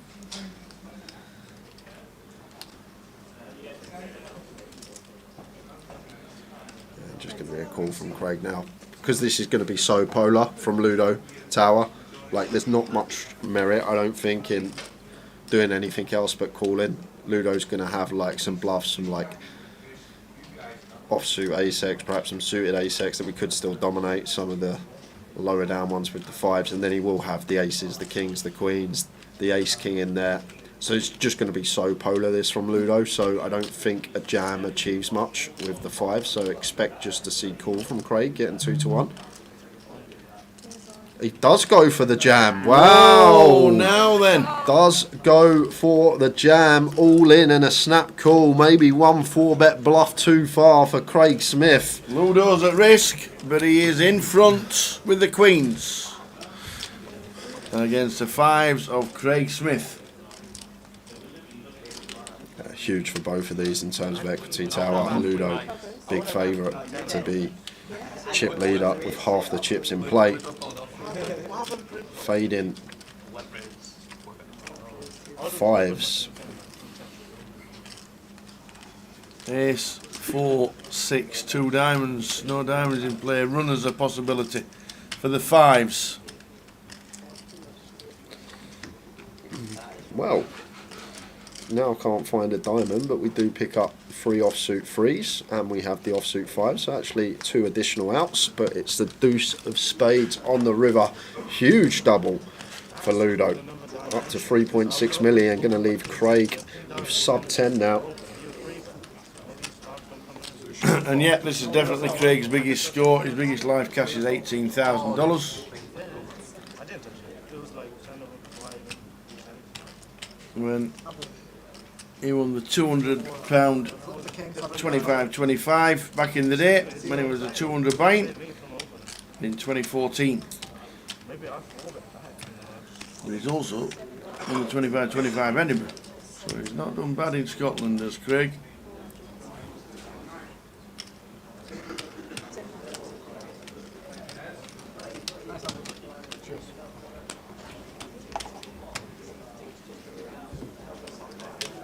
There was no book, unfortunately, today. No book. But with his chip stack, he would have been 4s. Did he have much? He wasn't chipped up, was he? He was like middle of the pack, wasn't he? Yeah, but his name is huge. Still 4s. I don't think 4s, Tower. No? No, I think with 13 left, 4-1 for someone that was below average. I reckon you could have got maybe 8s or 9s on Ludo this morning. But no book was ran.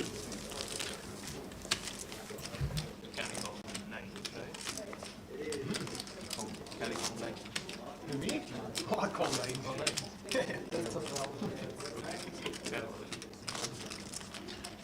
But the hand plays differently depending on what kind of pitch. In Your situation there, it's nothing wrong with what you played, how you played it. I'm saying I could easily just have, I'm being honest. Yeah. I could easily just have like King 4 offs. Well, that's not bigger.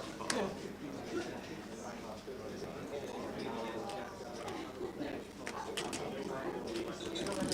Rooting for Abdul, says Dennis from upstairs. Cammy was second last year, wasn't he? Yeah, second. Cammy got Gary Armstrong. Gary Shipped it Armstrong last year, won it didn't he? last year. Cammy was second.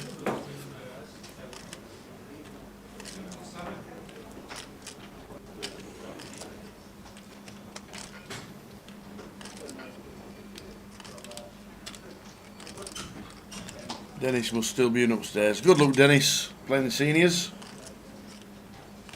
10 seconds. Tom Aravara looked at a few sims when 5-5 ISOs. It's pure shoving versus the limp free bet. Is it really, Tom? I thought we wouldn't have it in there because how Polar Ludo is supposed to be in that spot. I'm guessing we have some checks then with the pocket fives for that reason. Obviously, you're saying when 5 ISOs. I'm guessing we're meant to check fives a fair amount in the big blind against Ludo's limp.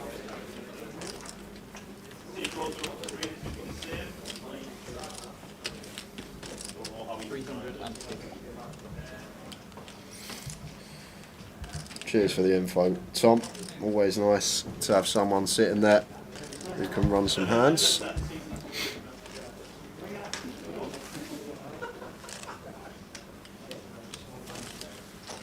Craig shoving the ace deuce over Lynn's open here.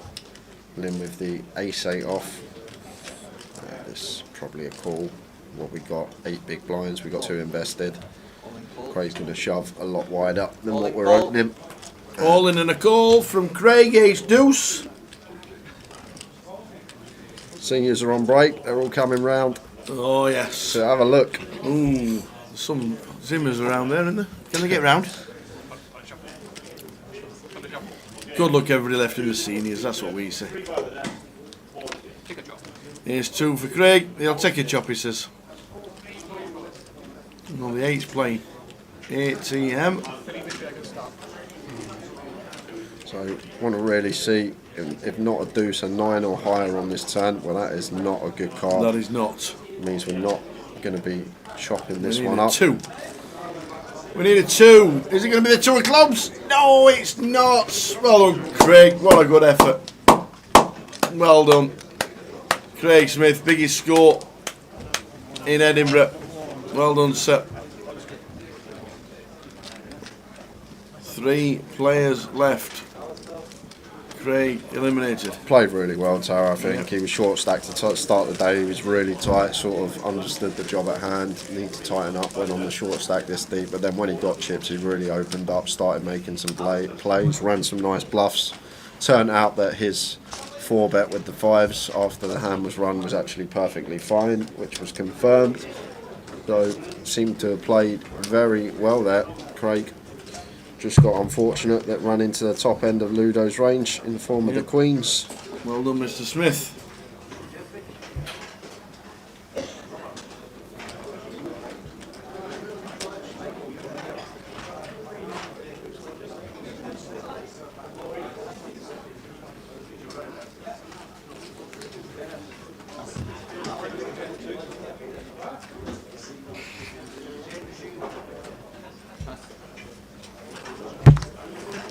Lions 2040.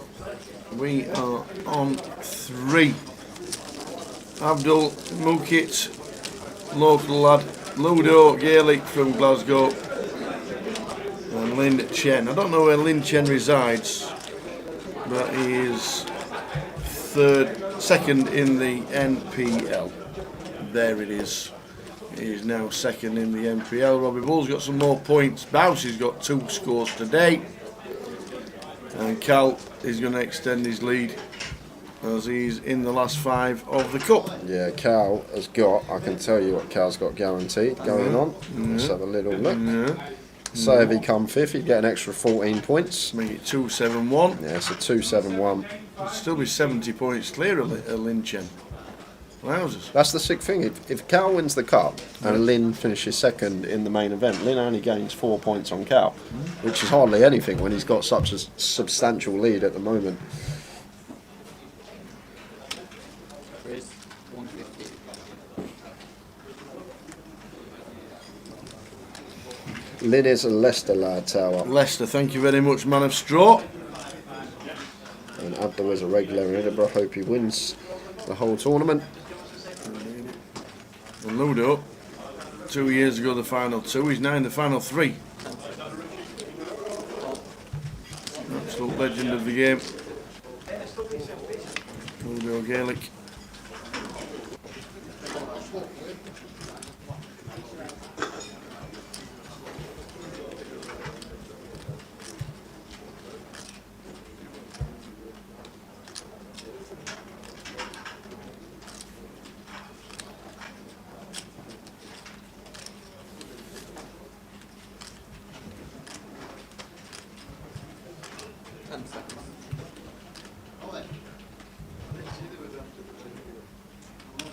Bet 125. Bet 125.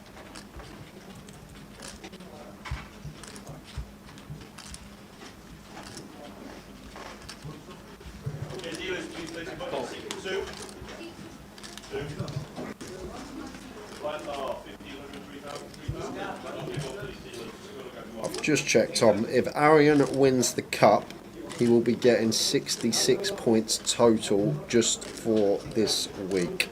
I checked how many he got for the high roller. I checked how much he got for his min cash in the main event. I'm actually not sure. He might have even cashed the mystery as well, Arian. All right. If he cashed that, it will be more. But at the moment, he has got 39 points this week after his high roller winning his main event cash.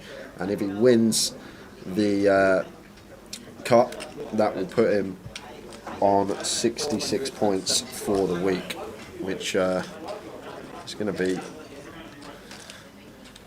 a decent week for Arian. 66 points. There's a Ludo hit with the 4s after calling the blind on blind raise from Lynn, and Lynn going for the double barrel hit on this 5 of spades turn after picking up a will draw, and Ludo with the 4s going to have a tough time continuing now and just chooses to let them go. Nice double barrel from Lynn, gets it through with the worst of it, gets Ludo off of a better hand. So let's have a quick look where Arian is. Arian Hassan Kashani, so currently 15th. he's got 39 points, so he's going to rocket up to 39 points. So above Bousey, potentially, 39 points is going to take Arian to 134. I don't know Bousey's got the cash. Let's imagine Bousey didn't get the cashes. What did Arian win? The high roller. That's already added. Oh, is it already added? Yes. Oh, That's I didn't up even today, know apart that. from the last 2 events. I did not know that. Okay, ignore all that. So all Arian can get is another 27 points for winning the cup, which would take him to... Yeah, that's up to date apart from the last 2. That would take him to the top 8. Okay, thanks for that, Tower. No worries. There's me plugging all these. I'm looking how many the runners the high roller got. I'm looking how many runners are in the main. I'm looking where he come. It was good. I was impressed how you worked it all out. Figuring out all his points, and then you tell me that. Great. What do you think I was doing here on my laptop when I'm writing? I just thought you'd found out how the calculator worked, so you're just pressing buttons. Just Jesus. That 10 minutes I'll never get back. It was interesting watching for me. Ace Jack for Ludo, 75 to call, should be a raise.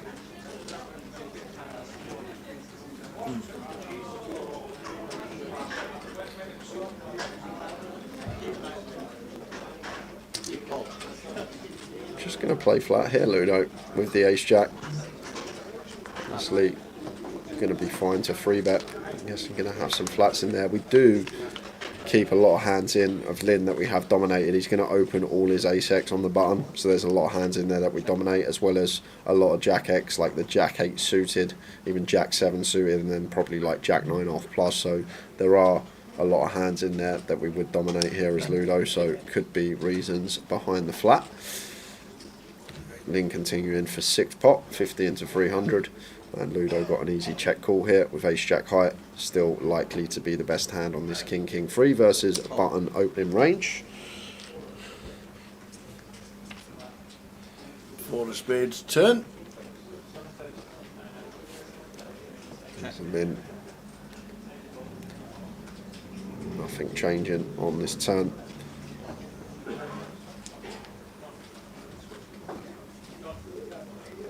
Might be starting to play some checks here. Like Ludo probably going to pill a lot of suited kings in the small. Free-handed. Just trying to get to showdown. Oh, 9 of clubs on the river is an interesting one. We do have the ace of clubs as Lynn. I think in a free-handed situation, still good enough to show this one down. Like Ludo might have some floats with like some queen jack, queen 10, this type of stuff. Close to that king with some backdoors. And not really too much free X that we target to fold out, that Ludo's going to peel from the small blind, maybe ace 3 suited, king 3 suited, that's about it.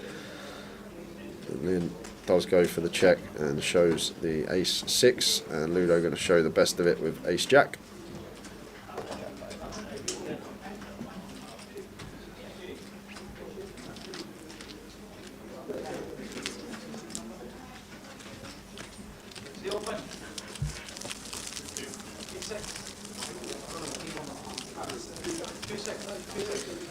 So guys, we got just over half hour until the next break, 34 minutes just before 10-2, 2 hour and 20 minute session this one because we've been reduced to a 40-minute clock.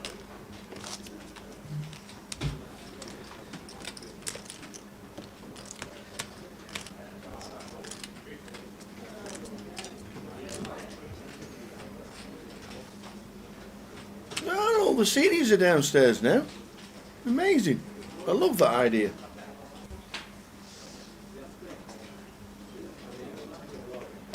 Raise 100.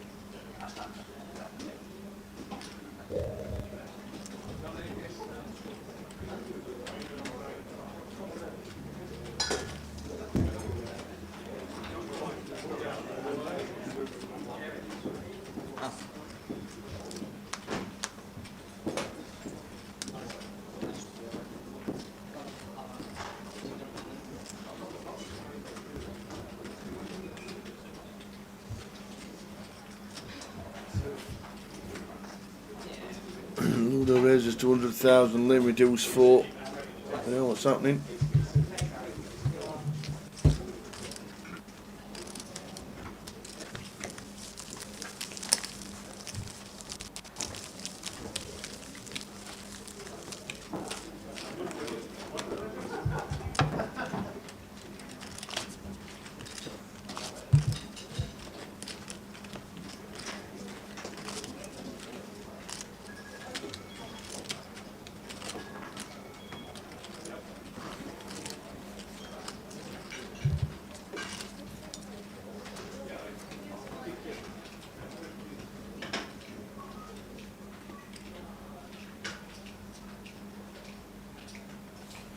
Queen 10 for Abdul. Should be an open on the button from him. Raise 100. It's free betting anything but aces banned in the seniors. Give him some credit. There's some good players playing behind you, I'll tell you. Imagine that. You free bet kings, you get to showdown and you get disqualified from the tournament because it's not aces. What are you doing? This is the seniors.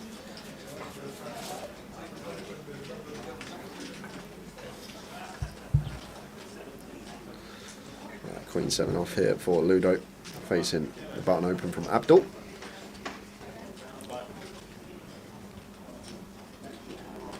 I'm just going to take the Queen 7 here and elect to free bet it from the big blind. Makes it 265. Really small sizes. Seen Ludo choose from out of position. Obviously, we need to go smaller on final tables because of ICM. This is tiny tower, 265. I guess this is just folding out all the like trash, the ace deuce off, the ace 3 off, the ace 4 off, like the king x off, all these sort of offsuit hands with no connectivity. But once we go to size, and I'm sure Ludo will be aware, like Abdul has to pill pretty wide. Like any 2 suited cards he's opened on the button now has to pill tower. Like the queen 10, which probably would have folded if Ludo put a bit more juice on it, now has to pill as well. There's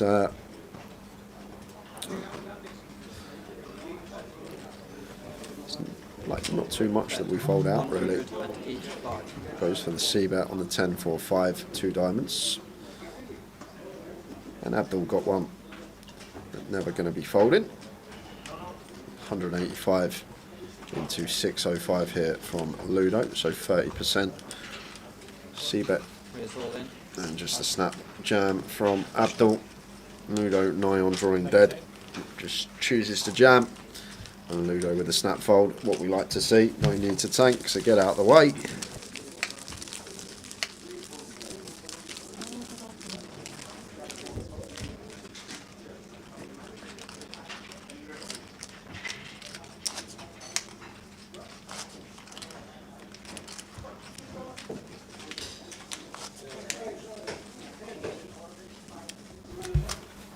Three players left in Edinburgh.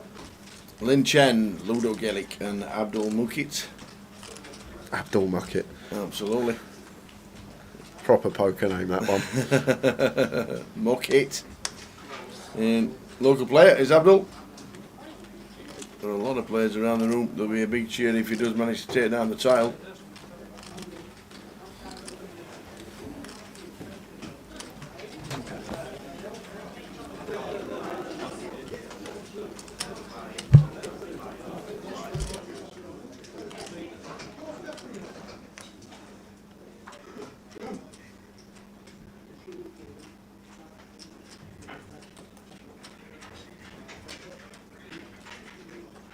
Ludo with the 10-7, completing in the small blind. Abdul with the 9-3 suited, checks the option.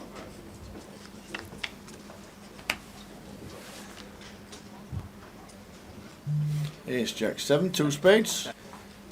A little bit of something. Flush draw for Abdul, bottom pair for Ludo. Ludo picks up a gut shot and Abdul jumps into the lead with his pair. Check again. And 4 of clubs on the river, and if this is checked to us as Abdul here, Ludo might choose to bet himself, but there's going to be a quick call, and Ludo knows as soon as he gets snapped that 7 not going to be good there. Went for some razor thin value. A quick call from the 9 of Abdul. 21,710 last out. Craig Smith.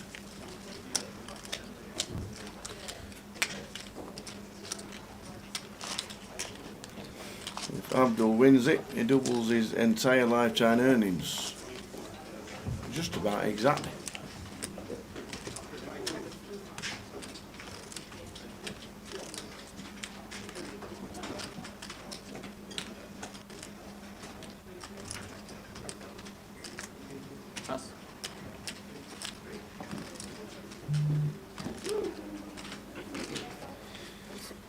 Suited queen in the small.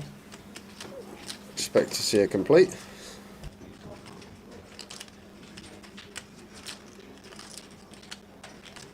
So Queen 5 for Abdul, 25 to call, so he does.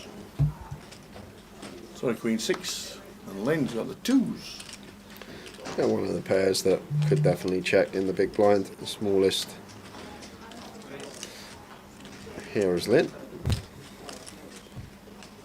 It's horrible if we get limp free bet as well with the deuces, so it does go for the check here. Off to the flop we go. 4, 6, 4, 2 spades. A nice looking flop for Abdul with his top pair, just going to come out firing. Deuces, spades. Could even be a raise this one, Tara. I think the deuces, deuce of spades, deuce of hearts, I think this could be a plausible raise just to flush out equity from overs, flush out equity for counterfeit outs. And he does go for the raise here. Like, you just know in poker these days. So many players go for the one big blind lead from the small blind, blind on blind with almost any two. Really cool. 10 of spades turn. So Lynn just counteracting that by choosing his deuces to raise and flush out all his equity of overcards. But Abdul not with overcards, flopped 2 pairs and made the call, and 10 of spades turn, and Lynn doesn't actually have a bad candidate here.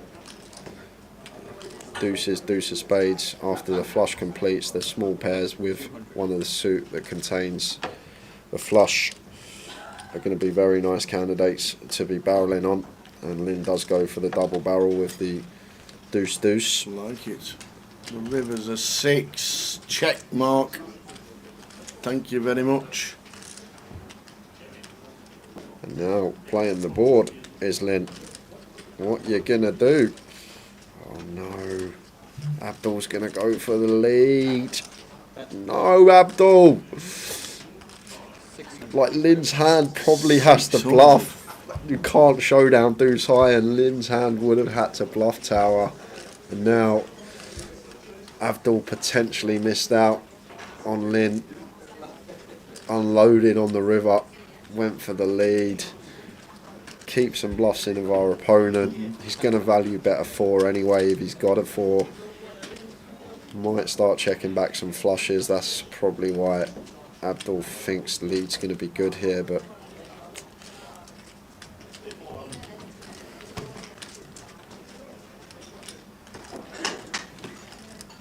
is he really tanking with the board tower? No. Thinking it's like 7. Oh, he's gone for the shove! Oh, he's announced all in! Oh my god, he went for the shove. Wow. And Abdul didn't have too much back. He put in half his stack basically. Oh, Abdul gets up. On the river, Lynn What down a to double. 820k. What a lead from Abdul Tower. What a lead. Don't do it, Abdul. What are you doing? Don't do it. What a great lead. I'd never lead that spot, but it's worked out perfectly for Abdul. Wow. And Lynn just goes for the all-in, trying to, I guess, rep a 6 himself, but repping the hand that Abdul has got. But choosing to lead river as leading for 650 and only leaving 700 odd K back, and Lynn still wants to go for the jam. I guess Lynn maybe thought that he would never have any bluffs once we gave Abdul that price on a call, and Abdul would be in the blender with anything but a 6. But thought he'd choose to check river, was wrong, went for the lead, and it's got him the absolute maximum. Lynn Chen went for the bluff with the deuces. Credit to Lynn, going for the bluff raise, 3 left, playing for 80k. Not a lot of players have that in the lockup. Suppose if you've got a 4, you're cocked. You have to fold. Don't bet that much with a 4. Push back. Guess it's all the way to win this. That changes things a little. It does. Lin Chen being top 2 in chips just about all day.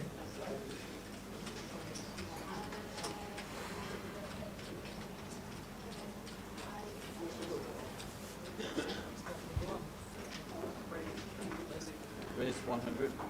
Hey Tom, no, Grosvenor Maybury for some reason don't report tournament winnings outside GUKPT, so all Abdul's numerous locals will go unreported. No, they're all on there. I've seen them all. April, Deep Stack Dundee. April, Grosvenor Maybury. April, March, Maybury. March, Maybury. March, Maybury. February, Maybury. Bloody He's hell. got them all on there. He's good at that 70 plus 10 comp, ain't he? Jeez. Yeah. Final table, 5 final tables on the trot. He's literally crushing the 70 plus 10 comp. Don't worry about that, Tom. They all get. You can input them yourself, can't you? Nowadays on the end of mob. He puts them all in because his last result was the 27th of April, which was 2 weeks ago. Maybe Lynn should have taken his time a bit more on the decision. Oh god. Chat, you do crack me up sometimes. Rose says, yikes, maybe Lynn didn't think about that one for long enough. Credit to him for going for it. I personally wouldn't have facing the lead. I would have just snap fold. Looks a lot like a 6. And like, what lead bluffs is Abdul going to have as well? That's the question. Who's going to lead that spot? Check call? No. Bet, call or raise. Check call turn and now want to lead river as a bluff. Who's got a bluff there? Tell me now. Because that sounds like a line that's just going to be so heavily under bluffed. So I would have just relinquished the 2s, but Lynn obviously had a read, or maybe thought that Abdul wouldn't start leading 6x, so thought he had that advantage, and just didn't work on that occasion.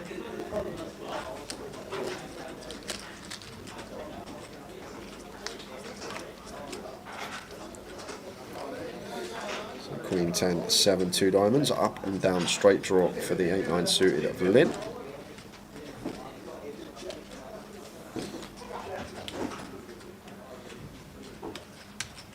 Expect to see c-bet and expect hand to be over. Well, we're going to check this one behind with the 8-9 of hearts. 8 of spades turn. Yeah, and check might actually work out because Abdul now caught an up and down of his own and going to start leading here as a bluff with the 6 high.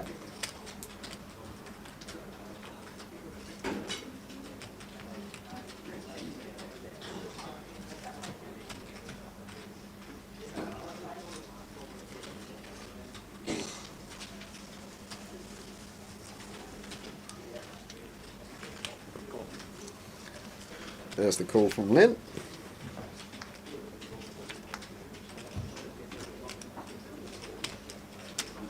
And it's a 4. There's 4 of spades on the river for Abdul. Lynn could have had this one on the flop just with the c-bet, elected to check. It comes an 8 on the turn and Abdul backdoors the straight and now moves all in. And Lynn sitting here with just 3rd pair. And out the way, pretty quick fold.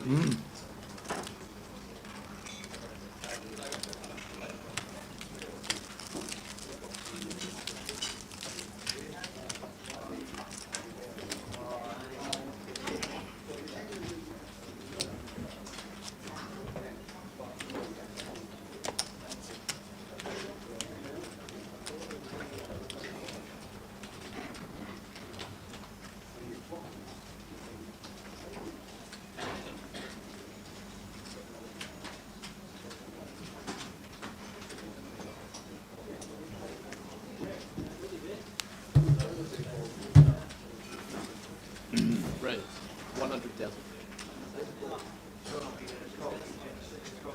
Yeah, you're right, Jenna. He was the short stack on the bubble. This is the crazy thing as well. Yep. Abdul was 35 or 35 coming back after the break with 34 getting paid. He had 5 big blinds and he managed to spin it up, and here he is chip leading the GUKPT main event, 3 out, playing for £80,000 Yep. with 34k locked up. Amazing. Indeed, whoa. Absolutely.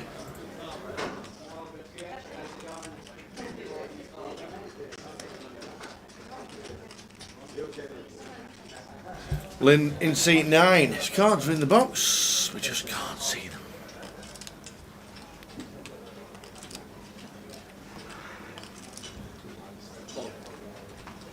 It's out of the way. First walk for a long, long time. Yeah, it shows you what can happen if you don't just fritter your chips away thinking you're really, really short stacked and I've just got to get them in and off we go. Tower.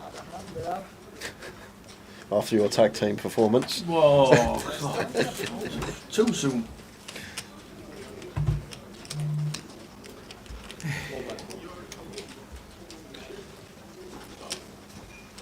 No, still 40-minute clock. Yeah. Jerry, I know we're free-handed, but clock never gets reduced below 40. When we get 5-handed, it does go to 40-minute, and it stays on that for the remainder of the tournament. This could be in. But definite jam here, Tower. Sub 10, king 10 off, blind on blind. Easy shot for Lynn. Yep. Sub 10. Just going to take his customary 20 seconds before the triangle enters the middle of the table. There we go. And over to Ludo. Oh, with here a we go. call. We're off to the races. This is an easy call. We're off to Musselburgh, 5 furlong, 340. Here we go.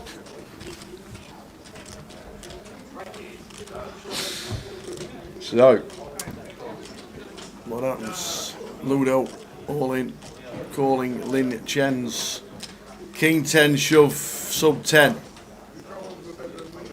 Oh, that is about it. 9 Jack maybe on the turn. Jack on the turn, Sweaty. That is it. That's it. Dead. We are on the we're on the final table heads up battle, Final which will table commence. heads Which will commence in 15 minutes' time. Lin Chen, well done, gets himself loads of points for the NPL yet again. Yeah. I think he puts him in second place anyway. Definitely, yeah. £34,130 as well. So Well done. lovely payday for Lynn. Good run again. Well done, well done, well done. And we will see you back at 9. That's 9 at 7:45, just after, maybe a minute after. With heads up, they're going to move from 3 and 7, and then they're going to have a quick 10 minutes, and we'll see you for the heads up battle here in Edinburgh in 10 minutes time. See you in 10. you in 10 minutes, guys.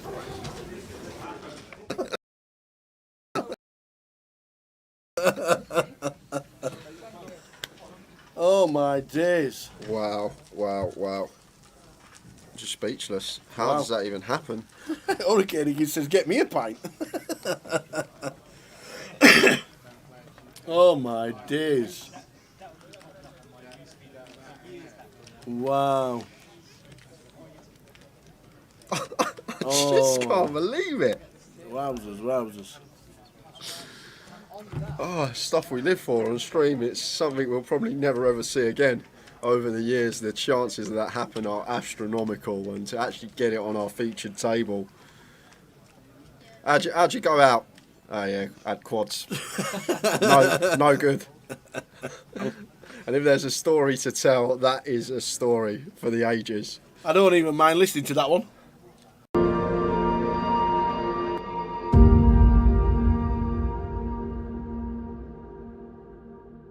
And we got day 1G tomorrow, which is now an ordinary flight, and then the turbo kicks off at 6 p.m.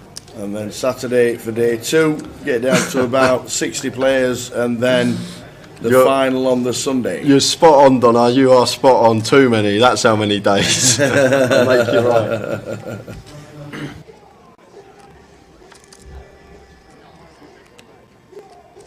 Ace 5 for Danny in the big after an initial raise from Keith in seat number 1. A nice free bet spot, I think, Tower here. We got Keith covered. Keith's third in chips. He's not really going to want to get involved too much. Definitely one we could be mixing in a free bet here as Dan Gormley. And on FTs, we don't have to go as big as usual, the normal 4x size, because of ICM. We can choose like 3x, 3.5x here as Dan, so make it somewhere around 800k. That's what I'd like to see, and he is going to take the spot tower. Very nice from Dan, just recognising the situation and recognising where Keith is in chips and how he has to play tighter here because we have him covered, so this should do the trick a lot of the time. Back over to Keith here, and personally could go either way. I think Keith is probably more type to let this one go. Oh, he's just going to quickly call tower here, so Keith happy to go float post flop here with the King Jack. Off to the flop, another pot brewing. Queen 2 3. Yeah, so this is a big pot tower already, 1.6 milli in the middle here, and Danny does flop a wheel draw here with the ace 5, so probably one we're probably going to continue small, 400k, 500k, something like that, somewhere between the quarter pot and third remit is the size I'd like to see here from Dan. As always in these free bet situations, can go a lot smaller. So it does choose the 350 sizing, goes even smaller than the 400. So south of quarter, between fifth and quarter pot from Dan Gormley and Keith here with the King Jacks. Jack of diamonds working, getting this price. Is he thinking about pulling out the float with this candidate? It's probably, if we are going to float the King Jack, it's probably one of the better combinations we can have. King of spades, Jack of diamonds. Let's see what Keith does. Like folding would be fine here as well. Just because tangling with Danny, who's got us covered, could put us in a world of hurt. It would be a disaster for us to come 8 from this FT when we go in with the chip lead. A big pot brewing here on the FT, guys. Oh, He's and there's the floating. call from Keith. He does pull out the float, and Pot has got 2.3 million here, working with 1.25 SPR behind. Effective stack of Keith. Whoa, King of Diamonds brings in the flush draw top pair. Yeah, so Keith loves to see this tower. And now Dan, what's the play on the turn here? Obviously, this king's supposed to be a lot better for the R range here. Does Danny ever expect Keith to be floating? That's the question. Does he expect Keith to have some floats with some King Jack here, some Jack 10 suited with backdoor spades, hands like that? That's the question Danny's got to ask himself. Because from a range perspective here, this King of Diamonds rolling off, he shouldn't really have any kings here, Keith, other than King Queen specifically. Ace King's going to 3-bet pre, King Queen's going to call flop and then turn 2 pair. So it should only really be from our perspective as Danny, King Queen, the hand that Keith has here, and Danny goes for the second barrel here. So maybe going after some 4s through jacks, these type of holdings, although jacks or 10s might choose to 4-bet pre, but also perhaps going after some Queen Jack, Ace Queen and then the 4-bet, as well as some Queen 10 suited that could be in there, Queen Jack, Queen 10 suited. So really nice bet that targets that proportion at Keith's range. The pocket pairs, the Queen X, these type of hands are going to be in a really tough spot now faced with this double barrel. However, Keith has the one hand that he has pulled the float out with and does contain a king. So Keith's going to have to call once more with the second nut flush draw as backup. So it should just be an easy call here from Keith, and we're going to take a river tower. Off to the river.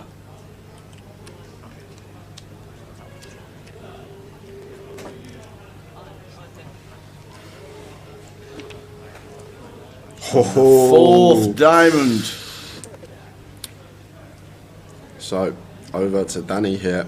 We'll know that he's never going to be good here with the ace-5, but has he got the shove in the locker here? We're probably going to have more bare ace of diamonds than Keith in this spot. Like, Keith shouldn't really have too many flushes once the king and 10 of diamonds run out. I guess he's can have like some 7-8 of diamonds, 8-9 of diamonds, ace jack of diamonds, jack 9 of diamonds, but with these particular diamonds on the board, the king 10 and the queen, those being higher diamonds, hands that Keith will probably peel a 3-bet with, let's say for example king queen suited, king 10 suited, these aren't a thing, and Danny does go for it. He does find the jam here, and Keith sitting here with the second nuts, backdoors into the flush, and Dan Gormley making a big move early on and just applying pressure to Keith. Keith coming in with the chip lead, and he'll be thinking he could be going home in 8th here if Dan has backdoored into the nut flush himself. Dan could still plausibly have turned a flush here. He could be 3-betting some ace-4, ace-5 of diamonds, these type of holdings. Even ace-6, ace-7, ace-8 of diamonds could probably all be in there as well. So this is a huge move from Dan Gormley early on in this final table. And back over to Keith here. And I think with the jack of diamonds tower, it's pretty gross, but it's a gross spot. It's horrible because Dan's only ever making this move for value with the ace of diamonds. He's not going to shove like 9s here or ace 9, so if he elected to 3-bet that and double barrel. He's not going to shove ace 9 with a 9 of diamonds. So Keith's jack of diamonds here, although it is the second nuts, it's pure bluff catcher here. We're either behind to the bare ace or a turn flush of Danny, turn nut flush, or he's just got a bluff in this scenario, and Danny with the bottom of his range just going for it here, and notice rubbing the left arm there, caressing. Usually that signals is something people do to calm themselves down, but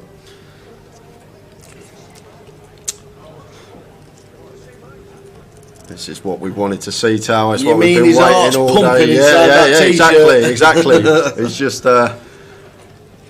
trying to, if not try and put the heart rate down, perhaps try not to give anything away. And Keith here in a really tough spot because yes, we've backdoored into the second nuts, but the problem we've got, Sal, like I say, it becomes a bluff catcher the way this hand's played. Like, Dan could plausibly have turned a flush with ace-x of diamonds. He could have plausibly double-barreled as a bluff with the bare ace of diamonds. So this is a gross spot for Keith here, and rather him sitting there than me, because this is one that's going to take a while, and rightly so. A tank's going to be needed here, Tower. This is a big pot, and it's going to be for over a third of the chips in play if he can make the call and be correct. And fair credit to Dan, though. Let's go back to Dan. He's capable of running it in these spots. People aren't capable of making moves like this. 3-bet, bet, shove as a bluff on final tables. There's only a small percentage of players that have that in them, and it's a gift if you like. I know this time it may may leave Dan short if Keith makes the call, but I think it's you've got to be a certain calibre of player to be able to pull this move, the free bet, the bet shove, without having the goods. Only certain opponents are capable of that, and if Keith's aware Dan is one of those that can have these bluffs, he may veer more towards call, but this is a fascinating hand, guys, and Dan Gormley just running it for chunks of equity here on the mystery bounty final table and putting Keith in the blender. What's he going to do, Tower? What do you think?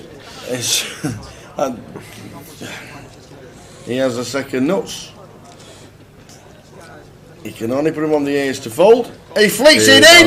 It's the call of the final so far. And he does make the call, and Dan went for the lot, and he's going to be down to 11 big blinds now. But credit to Keith, coming with a chip lead, extending it to 8.1 million chips. And what a hand that is. That is a highlight of the week for me so far in terms of hands played. Everything that hand had.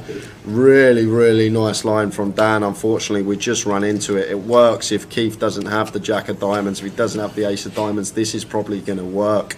But unfortunately for us, we've just run into it. And Keith up to 8.1 million chips, third of the chips in the play going to that man. And Dan now sitting with 11 big blinds. What a call.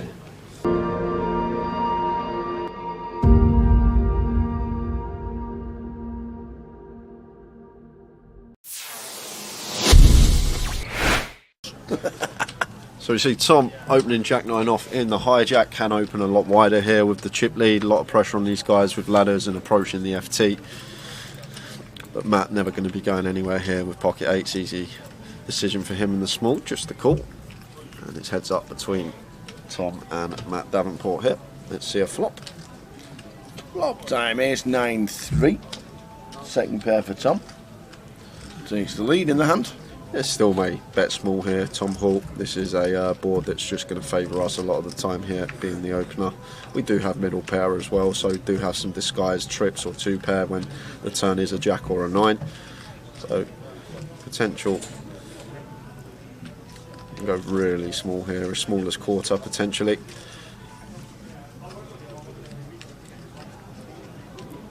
And goes for 21k, so quarter pot is the sizing of choice for Tom, just under.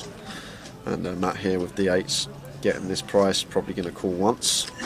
Tom's still going to have lots of holdings here, all like the Broadways, the King Queen, Jack 10, all this sort of stuff that we are still ahead of, and sometimes he will shut down on some turns.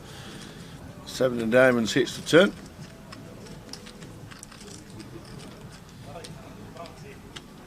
So this is where it's probably just going to go check here. Tower. I think Tom maybe a bit optimistic to fire our 9 here again. Very hard to get 2 streets from worse now. I think the 8s will fold if we fire, so maybe better to check this one behind. We can also put ourselves in a tricky spot here. We do fire and Matt opts to raise. So just expect to see Tom Hall check this one back most of the time here on the turn. And there is the check. See a river card. And it's paying 2 pair. Well, it is 2 pair for Tom Hall, but probably going to be very difficult to get value from Matt Davenport here with his particular hand. Matt does have the 8s blocking the nuts, 10-8.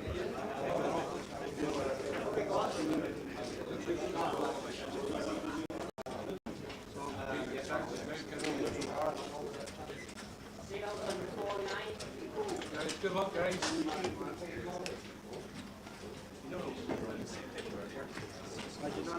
Congratulations, look at the heads up. I'll have 25,000, 50,000, no ante.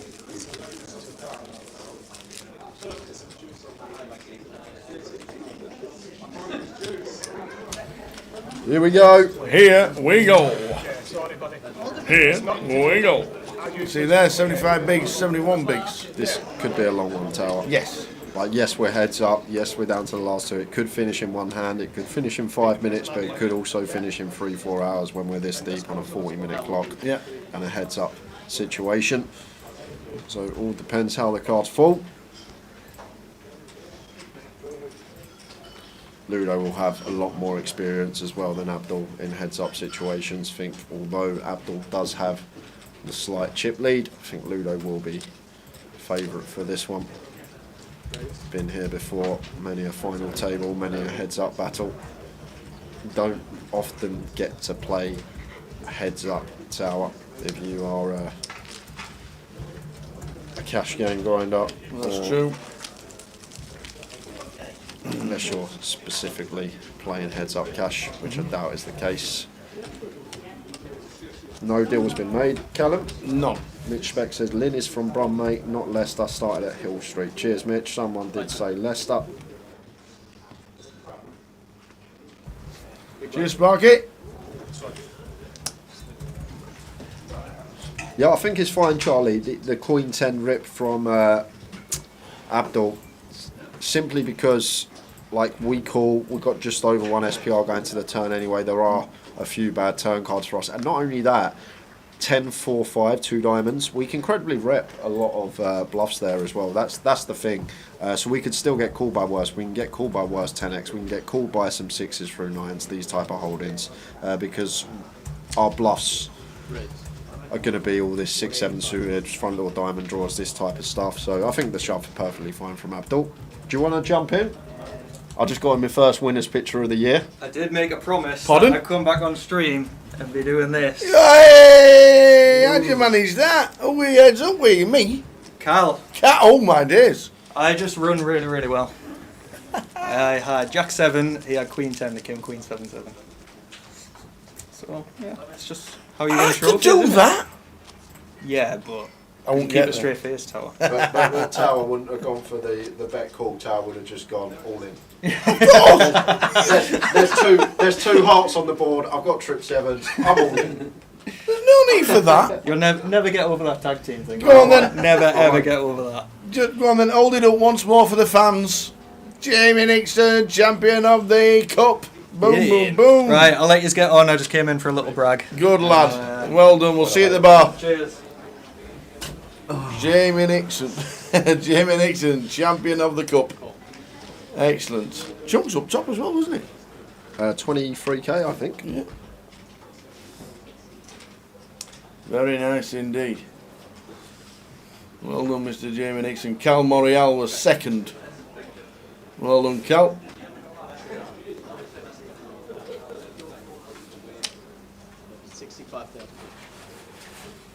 Cal was second.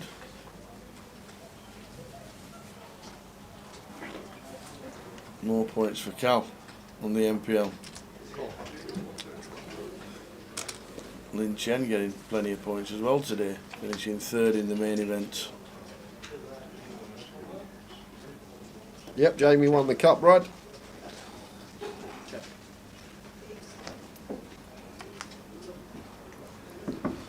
Running 4s.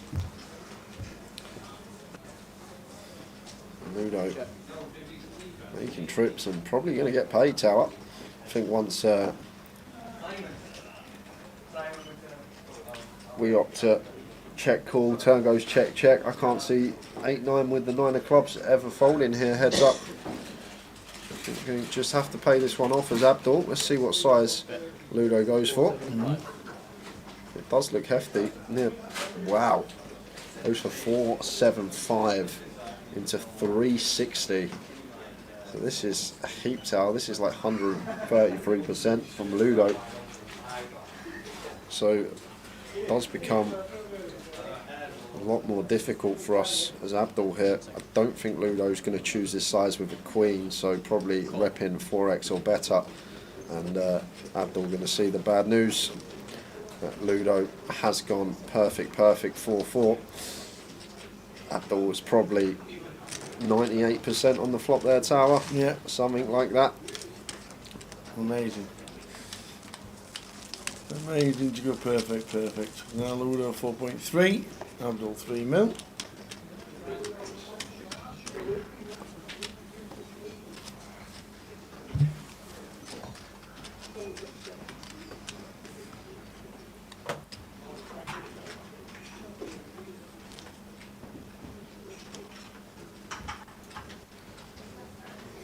And we've not heard of any deals, so we're guessing not. We've not heard anything at all. Yeah, Ludo, I don't think is ever going to deal with this situation. Ludo coming second in this exact event back in 2021, losing heads up to Madge. Jamie Nixon was on that final table as well, who we just saw in the booth. And Katie. And Katie. So Ludo looking to go one better than his second place finish here 2 years ago.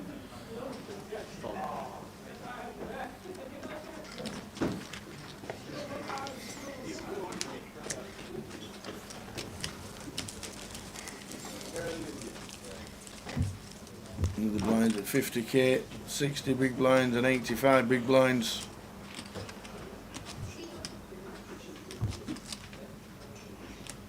Will be a great battle to watch. Is that Rob Franks in the background? It is. I haven't seen him all week. Not at all. Not seen him all week. He must have been busy this He's weekend. normally at the office at Arbroath Golf Club.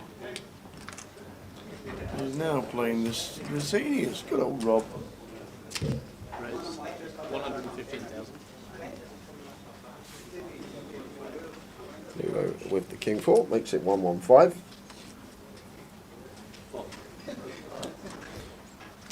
No deal, the Royal Goat. No deals.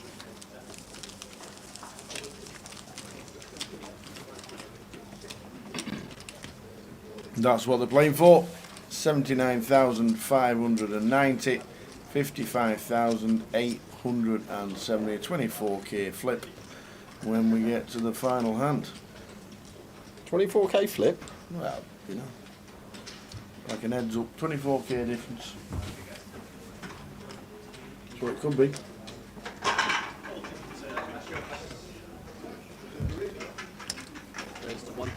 Got a lot of support in the chat.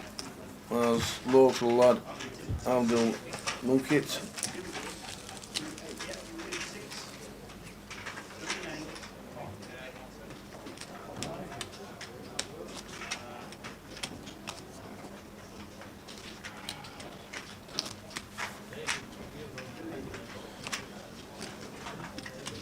Why don't they split and finish? Because some do well. Yep, some well. People do like to win tournaments. Want to win it outright.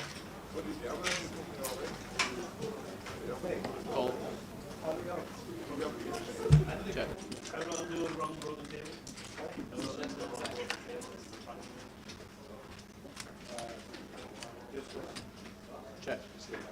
Check.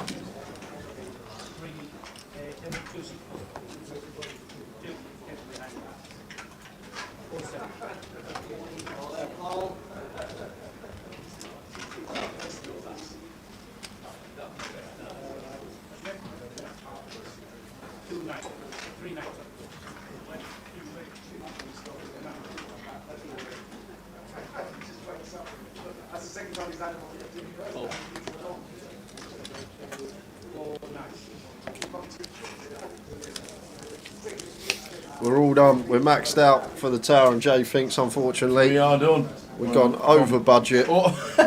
What, again? Again. No way. There's plenty of time to get into the Vegas packages and all the Vegas road to Vegas that are starting on Grosvenor Poker very shortly. Get yourselves on. Jamie Nixon, his game as well during the week, and then Katie's and all the home games going on. Raised 115,000.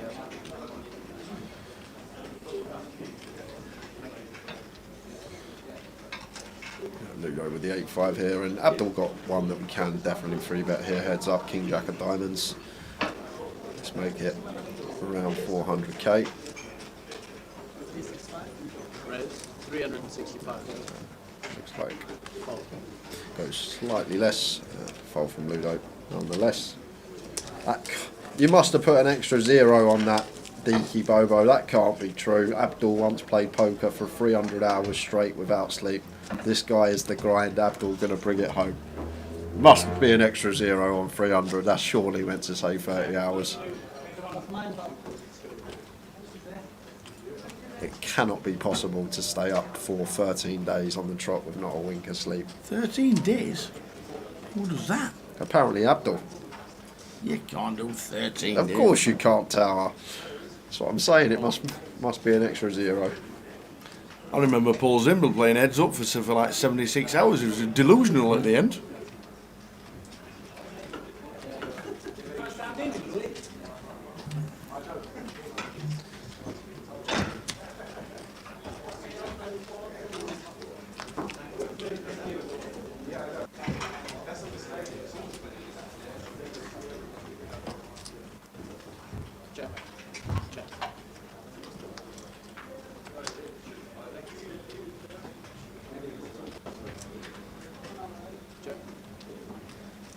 Bet 50,000. Fold.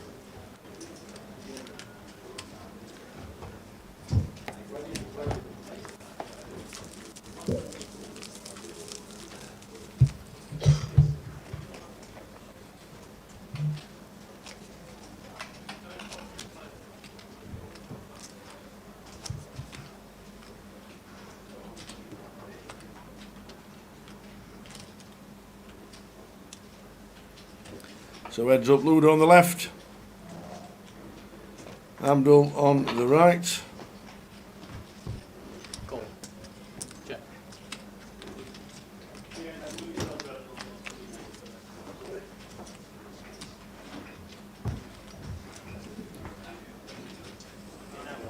Check. Check. Jack, Queen 6-4 flop. Check. Jack of clubs turn. Check, check, check, check. Check. Check. Abdul takes a small one, back up to 3.3.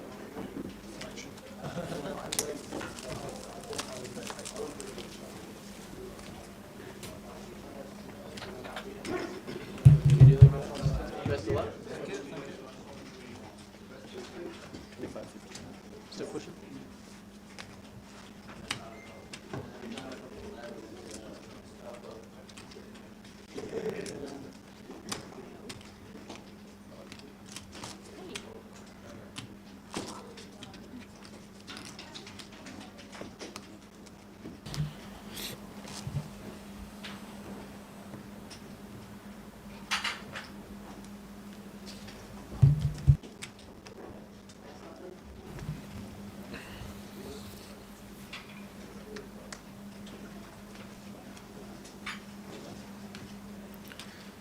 Abdul with the 4-3 on the button.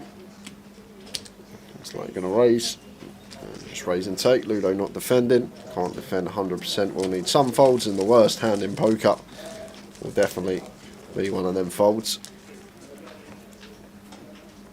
But nearly there, guys. I say nearly there. Like, if this stays pretty even in stacks, it could take a call up or the clock to run down and the blinds increase drastically for this to finish. 75 bigs is the average stack.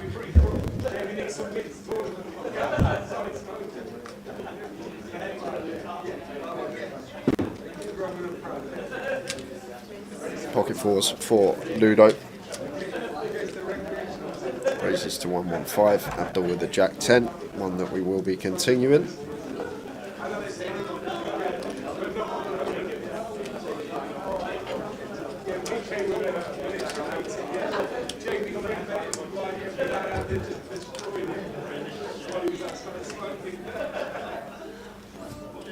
Oh, look at this. This is going to be rough for Abdul. Top pair versus bottom set. Heads up. This is a cold deck. Is there any way it doesn't go by the end? It depends how Abdul proceeds. If he just plays check call, check call, check call, we're not going to be able to get all the chips in by the river as Ludo. So potential to get crippled. 3 of diamonds turn. But shouldn't be over Tower. There's no way that Ludo can choose sizes that's going to get this in by the river unless we go like 150% on the turn, which would put 1.6 million in the middle and go 150% just over for the 2.6 million of Abdul. So there's no way we can get this in because we're not going to go that large with such a strong hold in. Goes for 285 into 400. So 70%, just north of. And Abdul just going to have to put on his check call shoes. And on most rivers, Tower, there's some rivers we can still fold, maybe a 6, a deuce, an ace, but the club would save him, you reckon? Not a club. Whoa, whoa, whoa, whoa! Oh my word, this could be it. This could be it. Now, it depends on Ludo's size that he opts for here. And if Ludo goes small, are we going to raise? If Ludo goes small, we raise. If Ludo goes like big here, Tower. If Ludo goes for like 150%, we just call. So not that Ludo will know, but the small sizing is actually going to work out best here. If he goes big, I don't think we're going to see Abdul raise once he goes such a polar size. And if he goes small, I think we're going to get a lot more. But obviously Ludo doesn't know this. We can see the whole cards. He's got to look at his range on a whole, what Abdul's going to rock up with here on the river. Well, that's chunky. Yeah, so this isn't going to be it. He's going over pot, so Abdul just has to call here with the jack. Yeah, it looks like 150%, as we said. 1.5 mil. So 150% on the end. And it's actually going to work out well for Abdul, because if Ludo goes small, I think Abdul always raises and potentially loses more than 1.5 million. Now we're just going to call, and Ludo shows the pocket fours. What a sick caller heads up Tower that is. That is rough. I still think I'd have been, well, it might even have been a shove. But not against 150%, because like Ludo's not choosing that size with any of his value hands that are worse than a jack. Like say if Ludo's got like a 9s, a 10s, any pocket pair in between the 5s and the jacks, or even over the jacks, he's not going to go for 150%, because Abdul's range still consists of jack X.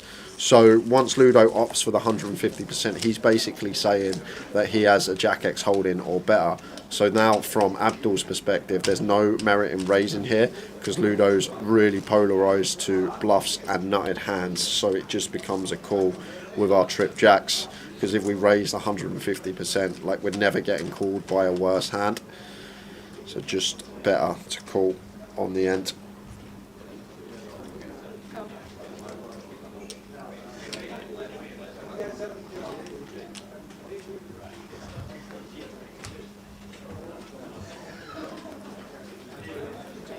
Well. That was a big hit, and that could have been the change in chips that gives Ludo his first GUKPT title. You got to remember, poker 335. This is heads up. This is where ranges are going to be at their widest. Like Ludo's opened, yes, but he's not got the opening range for a full ring under the gun. He's got an opening range for a heads up. So he'll have the 6-7 off in there, which is going to be a nice double barrel. He'll have some 6-8. He'll have some smaller flush draws. It's not like, because he's the opener, he's going to have all these like linear range of high cards. He's going to have like probably 80-90% of hands here that he's going to be continuing with on the button in a heads up situation. So it's not like we can't really find bluffs, because he's now going to have all 16 of 6-7. He'll have 6-3 suited, which is an up and down as well. And Ludo is good enough to find bluffs for that size as well. How are we doing, Paul Fletcher? Yeah, Fletch. In case I don't get a chance, another excellent effort, gents. Takeaways will be squeezy mayo, non-Tunnocks mystery, a random coin moment, and a power struggle for a big telly. Cheers, Paul. Good on you, Paul. Always a pleasure.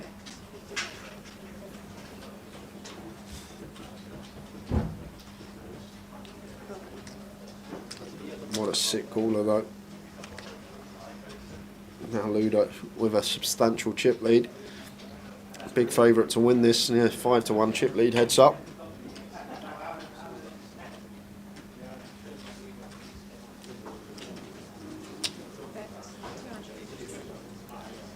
So Ludo turning top pair. And Abdul's still going to have to call here with his up and down and over card to the board. Wow, he just lets it go. Just lets the king free go. Heads up. Now, over 5-1 chip lead for Ludo. If Abdul can somehow turn this around, it would probably be one of the best GUKPT wins that I have ever seen, having the shortest stack on the bubble with 5 big blinds, and then having a 5-1 chip deficit against one of the UK heroes on the British poker scene, one of the biggest names out there when it comes to UK poker, Ludo Guilek, been around for years. So if somehow this could get turned around by Abdul, I think this would be one of the best wins I've seen on stream since doing this job. Was he ever at risk on the bubble, or was he just like hanging on? I'm not sure, Tal. All I know is that when we come back after break, he had 25k. He was bottom of that list. Yeah. And he was 35 of 35. All in. Snap fold.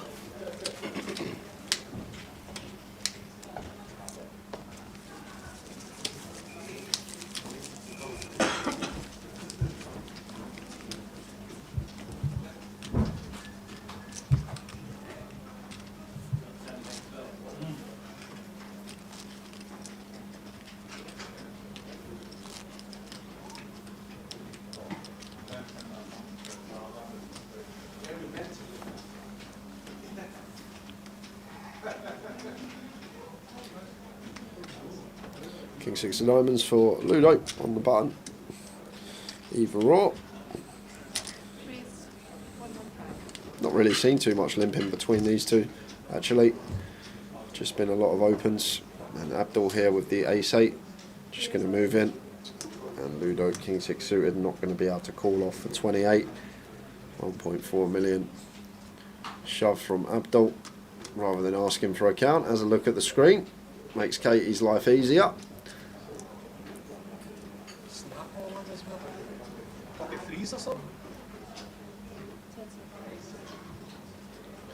Well, he's going to use a time bank.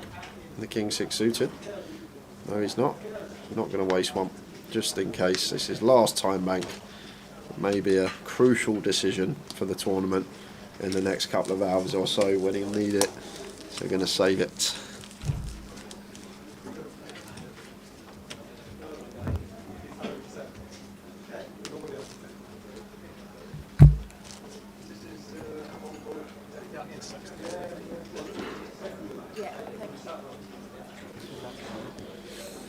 I think Grosvenor Sport are going to be happy as well, because I think there would have been a lot of bets on Ludo this morning if the book was open. I think there would have been a lot of people piling money on Ludo. Probably the most notable name we had left in the field coming back for day 3 of the 13 players. And don't forget Grosvenor Poker running the Vegas packages. All the satellites on today. Jamie's game, Katie's game on as well.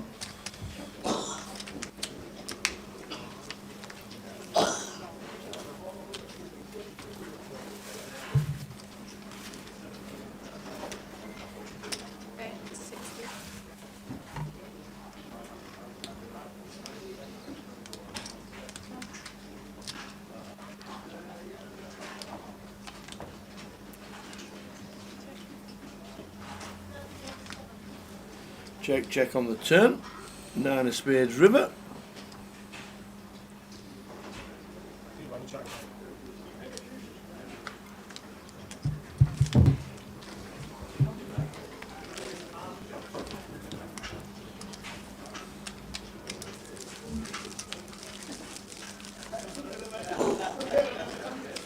Free rolls closed, Simon. You missed it by a good hour. It was 6 o'clock that started. Late reg was till 7. But if you do want a free roll, our next stop, this is where we're at, Luton. That is where we're going to be, 24th of May till the 4th of June.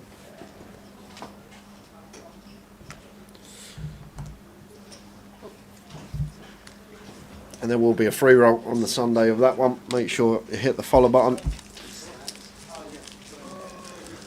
on Twitch and YouTube /GUKPT.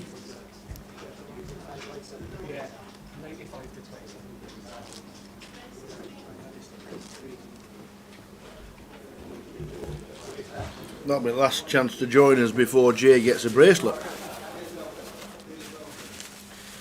We hope. Imagine me live streaming it to World. Yeah.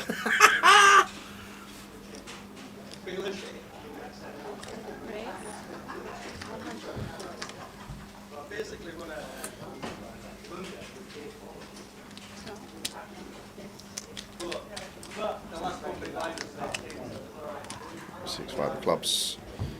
Delicious flop. Flop in a pair and a flush draw to go with it for Abdul. Ludo does have the will draw. Abdul goes for the big bet here. Moves for 200 into 280. So just north of 2/3.